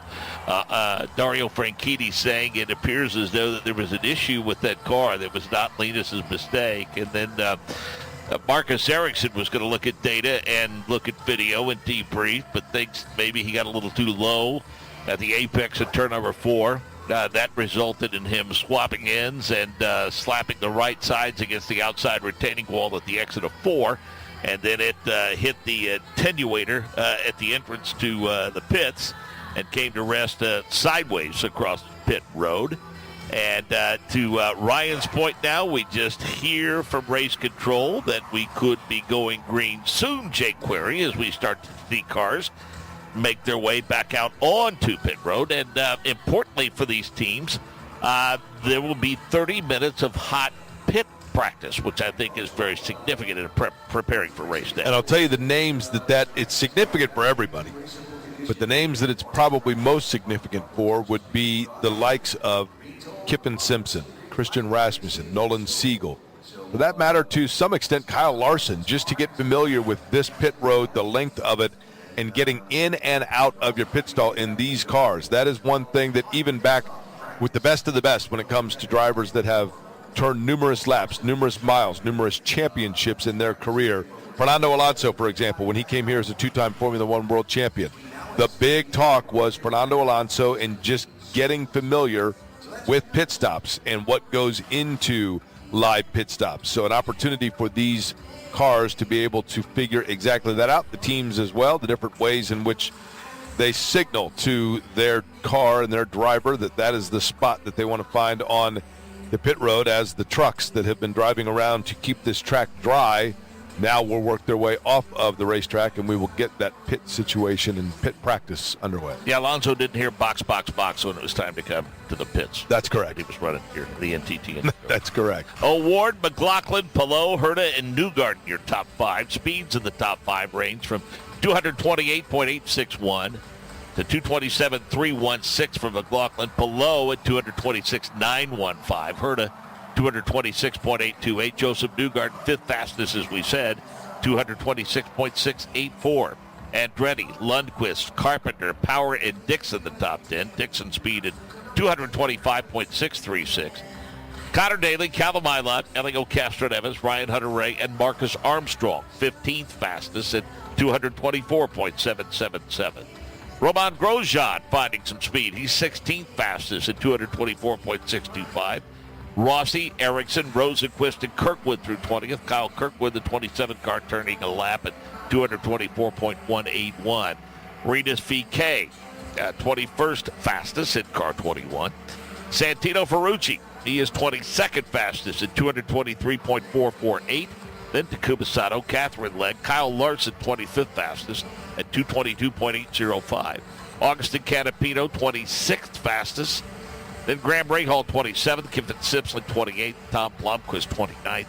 Christian Lundgaard is 30th. Fittipaldi, 31st. Rasmussen, 32nd. Nolan Siegel, 33rd quickest. And Stingray Robb, 34th. And we can look down below us, Jake, and we can see drivers starting to put some helmets on and get into the race cars. Will Power amongst those, putting on the helmet, getting strapped in, taking a look down. Pietro Fittipaldi, another that is getting the belts fastened. He is just behind his teammate Graham Rahal, that looks like is getting inside of that United Rentals car, number 15. Christian Lundgaard of Rahal, Letterman, Landing and Racing. Obviously, that group of cars is right before where we are here on the main straightaway in the Sid Collins broadcast booth as we are about to go green. Looks like Ryan Hunter-Reay among those drivers that is hustling along with his helmet and with the bag that he is carrying, the Hans device with it, to get ready to get back in his car. So those that were perhaps skeptical that they would get back to the conditions, as I've always said, there's just something odd about the weather at the Indianapolis Motor Speedway, as we are now inside of a minute away from going back to green here for this practice session on this Thursday in Indianapolis, Indiana, under overcast skies, but overcast skies that are predominantly on the northwest corner of the track, a little bit more clear at the southeast corner of the track. That is the area, Mark, that one would want things to be clear. We recounted the heavy contact that Marcus Ericsson made as we go back to green flag conditions with 25 minutes remaining. And that car, Ryan Marine and Marcus Ericsson, pretty badly damaged, according to the folks at Andretti Global. Indeed, and Nathan Brown reporting based on a statement from Andretti Global that the 28 crew of Marcus Ericsson will have to go to a backup car after that heavy impact in turn 4 earlier today. Again, we reiterate, we talked to Marcus after the crash. He is okay. He's just chopping at the bit to get back in the race car, but that means a lot of extra work for the Andretti Global crew to get that backup chassis prepared for the 2022 winner, Marcus Ericsson. Yeah, and again, happy to report that both he and Linus. Yep, we are indeed. Hello, everybody. We are back to green flag running here at the Indianapolis Motor Speedway with 25 minutes to go. So we're just catching up with all our data screens, and hopefully we'll be back with you shortly as well in terms of vision pictures. But we're underway. So, JT, I'm surprised that we're actually going green with this distance remaining in the session as well, as we get camera pictures back up. We've only got 25 minutes to go, but track is clear. 25 minutes is 25 minutes, especially after being waiting the last couple of days. Yeah, absolutely. Good to see cars back out on track, and I better go on the commentator series chart and change the hour from rain to 25 minutes, because that looks like what we're going to get. And the timing tower has caught up. The weather delay has disappeared. And we are running again. And as soon as I press button 2 and go there, we're racing. And Romain Grosjean is out there on the circuit as well. He's getting some laps in on the board as much as he needs to. That delay, actually, as Ed Carpenter comes out on the track, tell you what, that delay, so much done in that delay. Now I actually will be able to go to bed quite soon. Nice. I think I get to bed about 11:30, which is decent considering I literally thought it would be a lot longer. So yay! What a very quick off here though. Probably be up at 7. God, I hate my life. Anyway, here's Grosjean down across the line. And his last lap time in the dry, 2:20.3. So it's still not fully dry yet out here. It's dry enough for the cars to go out there on the circuit though, isn't it? But I don't know, it screams having a problem with 20 to go. Yeah, absolutely, and I'm just gonna do that so that I can change to the Discord version, which means I can double check that we are all good on my OBS. There we go. Yeah, hello. I see you. For tomorrow when I take over. That is true also, yeah. The time is green, because you'll be taking over for about 15 minutes, won't you? Yes, it might be a good idea if I change the INDYCAR to 108th Indy 500 instead of Indy B8 time. Yeah, that'll do. Carl Larson is going to get some laps in, but about time. He's done 22 laps. I am sure I've done more than 22 laps today. Oh, I'm convinced about it, yeah. On BeamNG. It's been a very up and down day, hasn't it? 8 hours worth. We are about to tick over to 6,000 viewers have watched us over the last 8 hours, which is really good for a practice session. So thank you, everybody who's tuned in. And to be honest with you, thanks to the average of 60 who stuck with us during the rain delay as well. That's insane. Die-hard fans. As Grosjean into 2. Low line. Nearly clips the apron as well. Grosjean's race ended there a couple of years ago, of course. Exit at 2, hit the wall hard. Doesn't want to do that again. Yeah, absolutely. Let's not do that again. Several other cars starting to come out of the track now as well, actually. Larson is out, Siegel's out, Carpenter's out. So Larson is getting some time on the board, finally. We've joined Ed Carpenter now. Can you guess what he races for? Ed Carpenter Racing. No way, really? Yeah. Best finish second in 2018. He's done 20 starts. He's had 3 poles in that time. In his INDYCAR career, 197 starts, 4 poles and 3 victories. But Ed has always wanted to win the Indy 500, and he got so close in 2018. I remember calling that race as well. So close. We were all like, no, he's missed out again. But Ed always on course. He does one race a year now. Well, actually, he does a couple, doesn't he? He does more ovals. I think he's doing Iowa off the top of my head. He used to do Phoenix as well as the prep, and then Texas. But they've dropped off the calendar. We're right on board now with Kyle Larson, who's been sponsored by Prime, it looks like, on top of the helmet down the yard of bricks. Oh, no. Yeah, I know. He was the 2014 NASCAR Cup Series Rookie of the Year, 2015 24 Hours of Daytona overall winner, and of course the 2021 NASCAR Cup Series champion. What could go wrong? Yeah. Into turn 1, first time at speed today. Goes down low nicely, lifts up ever so much. Every time I look at it, I think he's just going to catch something and he's going to hit the wall hard. That'll be the icing on the cake after today. He bins it in the wall. And then everyone goes, well, it should have been like that earlier. I'm just so nervous. Oh, he got a twinge through 3. Oh, I thought he was going to bin it in the wall. He's adjusted something out of 4. What's his lap time then for Kyle? It's a 2:22, so it's 2:22.554. Only a fraction off his best speed of the day, actually. So, yeah, Larson's getting quite quick out there again. He's in race run. He's in quali run. He is, isn't he? So he's in full speed. I believe so. Tomorrow he'll be heading over 230 mile an hour for sure. We got close with the draft to seeing a 230. Go on.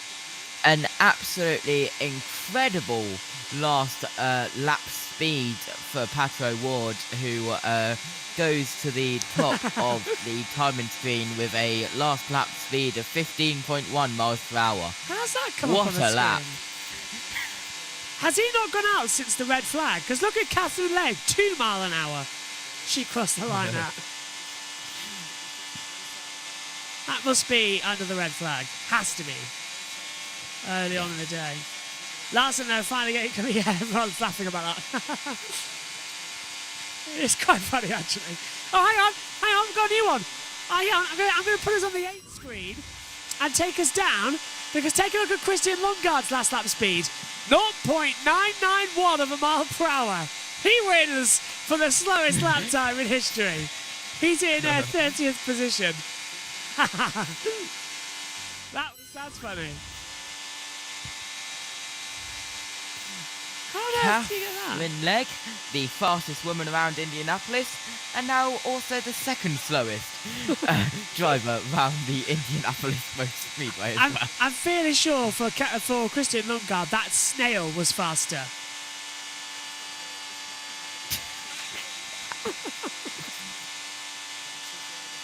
Oh, Larson twitching.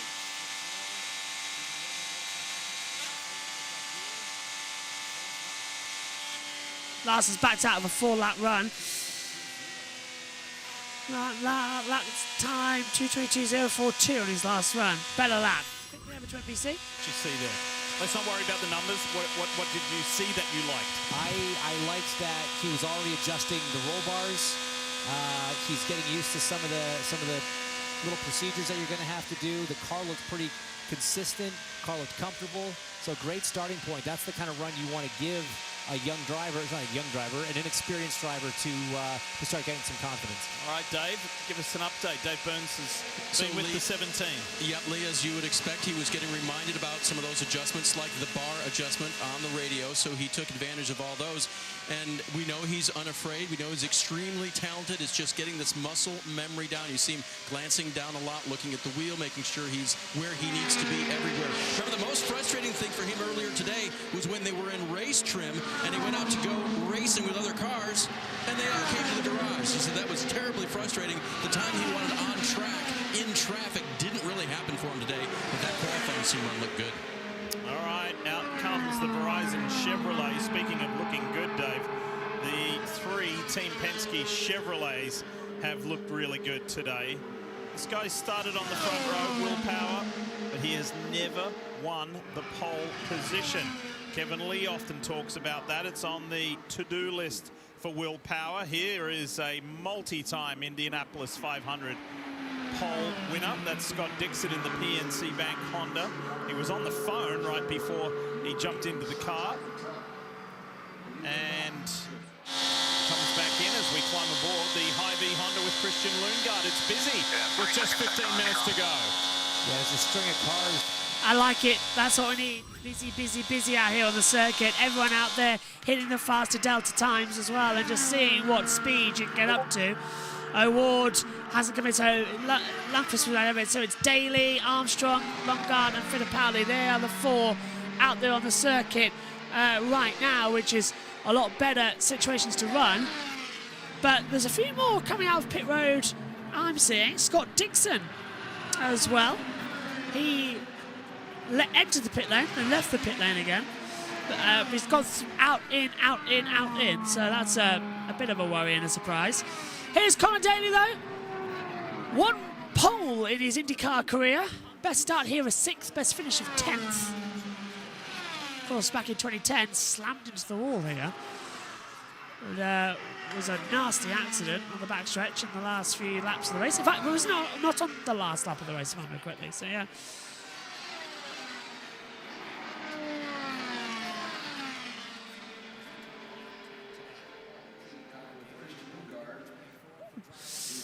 Daly across the line, just twitching it in. 222 mile an hour through 1. Oh! Daly! Almost in the wall, out of turn 1. The rear stepped out, and he just about saved it.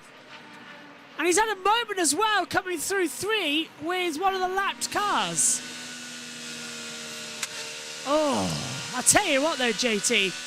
Daly almost put it in the wall there twice, but turn 1 exit was quite like, step back and see what's going to happen. Yeah, absolutely. That was incredibly close. A little bit too close for comfort there for Daly. Tommy says that Daly boy is a fright. He really is. He's just going to make me jump. Honestly, coming out of 1, the back twitched. He just held it. Exit of 1 here towards the 7th barrier. It twitched. And he's backed out of a 4-lap run. Everyone's starting to come down pit road. On board with Pietro Fittipaldi. He was the car that almost took out Daly at 4. He's now coming back through. Dixon on the back of Armstrong as they come down to the backstretch towards turn 3. Dixon goes down low, sweeps through on that inside line and gets ahead of Armstrong mid-corner. Oh, we've gone yellow. And yellow's out, and that must be for track conditions. Has to be for track conditions, right? Hang on a minute, why are we so far behind on TV pictures now? What's happened with Sky? Caution's out. As we see the 24, Conor Daly. That's Daly. Slowly. Has hit the wall, look at the suspension. Yeah, Daly's hit the wall. So, Daly, the yellow, he's hit the suspension. Daly's hit the wall somewhere. Oh, I was saying that car looked twitching. Now, was it exit of 2? We didn't see that camera angle. Did he drift up somewhere and lose out? So, Important day. Just the one It brief is Daly, weather yeah. hold. 2 other punctuations in the day, and that was because of Linus Lundqvist and Marcus Ericsson crashing, but both... Yeah, Daly's hit the wall. I want to see a replay of how he's done this, and I reckon he's brushed it and bent the suspension somewhere. There's no flats, so what's he done to it? Just whacked the wall and they threw the yellow? I'd assume as soon as that car is down pit lane, we'll go back to green flag conditions. But slightly alarming there, JT. Yep, absolutely. As Daly now returns back to pit road. Okay, let's check over with NBC then. Work on immediately. Yeah, they're looking at the right front. Let's lift it up, guys, and have a look. And they're saying, no way. Nope. So that's more than likely the end of Conor Daly's day. Bummer way to end a day with something like that. Something that kind of takes a little bit of the confidence of the driver away.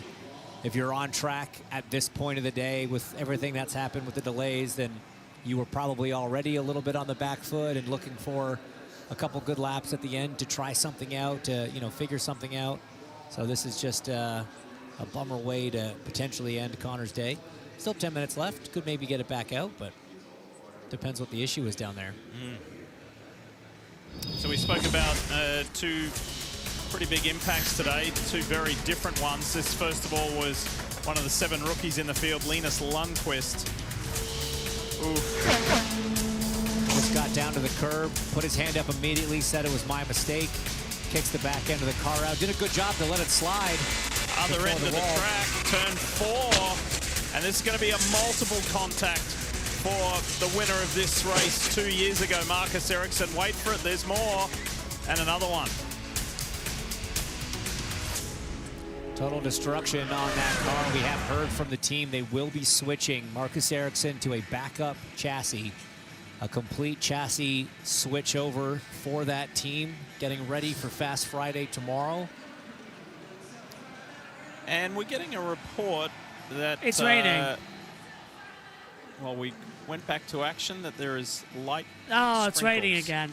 All around the Indianapolis Motor Speedway. Now they'll call it. Yeah, This that's will it tell us a little bit more. Come Let's on. check out the live radar. Yeah, I can tell you what the weather rock says here on pit lane. Go for it, Dave. Diff. It is wet. It is wet and getting droplets on it. That's it. It's done. Yeah. So not great news. Aaron Look up to Lycan the shaking sky, his and a head. shake of the head. It's done. From the flag stand. Not a great sign with 9 minutes to go.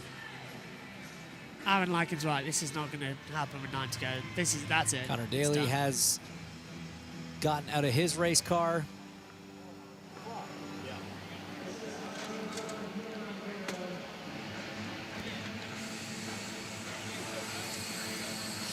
See if we can eavesdrop here.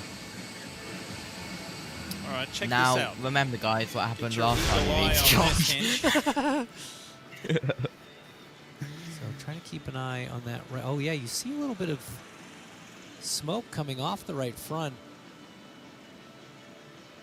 That means it's working against the racetrack. Maybe there's something internally in the upright or brake drag. But Dave Burns managed to catch up with the driver of the 24. Just got his helmet off there. What'd you feel? What'd you see?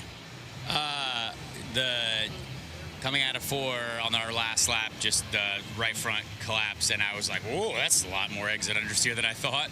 And it looked like the right front wheel was loose, but it looks like it's something with the upright or something on the right front. So yeah, I don't know, but it was like it was super easy run, great run, and then all of a sudden I was like, whoa, well, this is a bit weird, and then it like shook and vibrated down the front straight, and I was like, I better get this thing slowed down. Right, okay, so I saw that break that at was 2. not worse, because that could have been really, really bad. But I'm glad we found it today before tomorrow for sure. And they looked at it like a broken upright or something? Yeah, there's a few bits and bobs, and so I think they definitely know what it is, which is good. We can fix it. But yeah, that could have been like way worse. Yeah, I saw it. Yeah. Pretty thankful for it not being worse. Thankful for that. How about the rest of the day for you and the team? Honestly, man, like that run alone makes me feel a lot better, because like that was our first time we had actually gone to qual trim. And the car was super easy to drive, and like honestly probably pretty decent in the qual trim. We haven't even tuned gears or anything towards a qual run, so just to have that speed in it that we had, I think we're not upset about it. And overall in the race running, we're okay. You know, again, we want to win this race, so like we need to fight with the Palous and the McLaughlins, and those guys look really good. I haven't seen Colton out there yet, but he looks good as well. So we just need a couple more pieces, but obviously now we're in full qual mode, so we'll see what happens. But we're certainly in the game. Just need a few more things. Glad that worked out. Diff, nice to see a lot of positives come out of that right there. Yeah, for sure, and a solid day. That's what you got to look at. Is the cadence, the laps turned. I remember him saying yesterday, I think it was, after one of the rain delays, they took the car back and he wanted to make some adjustments and just get laps. Well, he certainly got a lot of laps today. And that interview just shows you that it's worth going, it's worth getting the track dry. It's worth going back out, even if it is with 15 minutes to go, because he said that run alone made him feel a lot better going into the evening, despite the problem. So almost counter to what I was saying, it's not taking his confidence away. He's thinking about the laps before that happened.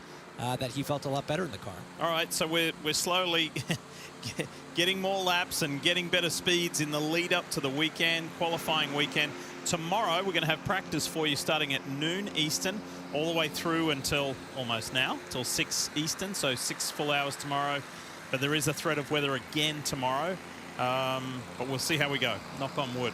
Cross your fingers overnight. Saturday, it really launches into life. Practice, then we get into qualifying mode from 11 Eastern through to 5:50, and there's various phases within that where positions 13 through 30 will be locked into the field. Why 13 through 30? Because on Sunday, we go through to the Fast 12.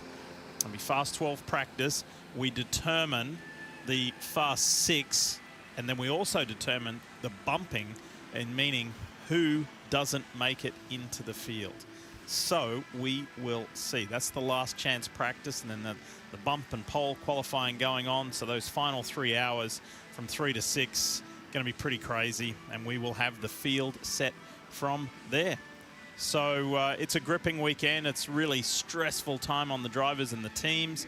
It's fun as viewers and as fans of the sport, but it's a really intense time as in the lead up to the Indianapolis 500. But that's what it's all about. It's been going on for more than a century, and a fun time to see who has a shot to do what this guy did last year, and that is win the greatest spectacle in racing. It's what it's all about. Biggest motor race in the world. Yeah, it really is. And it looks like, JT, that's it. With 3 minutes to go. I don't think we're going to restart. Yeah, they won't restart with this now. And unfortunately, my visor is not connecting, which is always good fun. So we love to see that. If you have to just put it on battle screen. Just testing the OBS, hence why I'm on the... There it is. It's just come alive now. Well, let's go through the full day then, as it's alongside us, and I'm running out of speech. So, it's Pato O'Ward who ends the day fastest, 228.861 mile an hour. Scott McLaughlin is second, Alex Palou third. Colton Herta is fourth, Joseph Newgarden in fifth. Marco Andrettis sixth, Linus Lundqvist crashed into the wall and is seventh. Ed Carpenter 8th, Will Power is 9th, Scott Dixon rounds out the top 10. Connor Daly is 11th after just touching the wall there with a suspension breakage. Callum Ilott is 12th, Elio Castroneves 13th, Ryan Hunter-Reay 14th, Marcus Armstrong 15th, Romain Grosjean is in 16th, 17th for Alexander Rossi. Marcus Ericsson hit the wall coming out of turn 4 and then drifted into the pit lane and hit the side wall as well. That car needing a lot of repair work. He's 18th. Felix Rosenqvist is 19th. Carl Kirkwood is 20th. Venus VK 21st. Santino Ferrucci is in 22nd. Takuma Sato 23rd. Catherine Legg 24th. Kyle Larson only 29 laps. He's up in 25th. Augustine Canapino 26th, Graham Rahal 27th, Kiffin Simpson 28th, Tom Blomqvist 29th, Christian Lundgaard is 30th, Pietro Fittipaldi is 31st, Christian Rasmussen 32nd, Nolan Siegel 33rd, and Stingray Robb is in 34th place. The checkered flag is officially out here at the Brickyard. The session is over. They have not restarted it due to the loss of track conditions. So with 2 minutes to go, that's it. We can't restart. Not enough time to get everyone in and go again. Be very surprised if we do go out for a minute to go. But it looks like they can't check the track conditions in this time. So that's it with everyone out there on the circuit. So then, JT, 8 hours down. What did you make of it? Yeah, absolutely. It's been a alright 8 hours. 2 people ending up in the wall, ending their day, and a couple of others brushing the wall as well. It feels weird looking over here, not up there, but it is it is what it is as well. But tomorrow, another 6 hours of practice coming our way. Hopefully if the weather doesn't get in our way for Fast Friday. It won't be fast. The only thing that'll be fast is the amount of water coming down from the sky. That is true. It's one of those days. At least, I've done the majority of things. So I've just got to put things together and edit quickly, and then we'll be good to go. And then I'll leave some things for tomorrow. as well before, you know, having a paddy about things as well. JT's camera changes quickly. So 50 seconds, let's go. 40 seconds. So nearly going to be done and dusted. Yeah, it's going to be fun. I'm just waiting for the clock to tick out. They've been a bit cruel to us here, haven't they? Yeah, absolutely. And if anyone wants to know why I was changing cameras, it's because I was setting up the OBS for tomorrow. And it does indeed look good. Omi, well done. You're back for your stint Omi. with 16 seconds to go. Omi, quickly, turn your camera on and I'll go off. Quickly, Omi. Skid. 8, 7, 6, 5, 4, 3, 2. Oh, he's missed it, never mind. Checkered flag is out. And Aaron is going to put the flag out. And the session is done. There's going to be some impressive flag work here. There it is. The checkered flag is out here for practice day at the Indianapolis 500. Omi, what did you make of the day? Can you hear me? Is he definitely talking? Hello. Hi, what did you make of yes, it? Yes, I can. I just joined for the post JBMotorsports waffle after this. But There isn't going to be any, I'm off. Go on. Yeah, but you know, some of the waffle that we do get after. Yeah, interesting practice session. Let's hope it doesn't rain tomorrow, so we get some more running. Absolutely. It was nice for you to turn up for the other 4 hours, Omi. All right, well, thanks, Omi. Thanks, JT. Go on, what have you noticed? Christopher DeHard reporting that Connor Daly's brake pedal was long. That's which why. may have been a factor. Yeah, I was wondering. Well, my thanks to JT, my thanks to Omi. That's it then. The day complete here at the Indianapolis Motor Speedway, the racing capital of the world. Pato O'Ward ends the day fastest on a 228.861 mile an hour. Tomorrow is Fast Friday. We turn up the wick, 230 plus lap times with 6 hours on the clock to see who will set the benchmark going into qualifying. Bye-bye.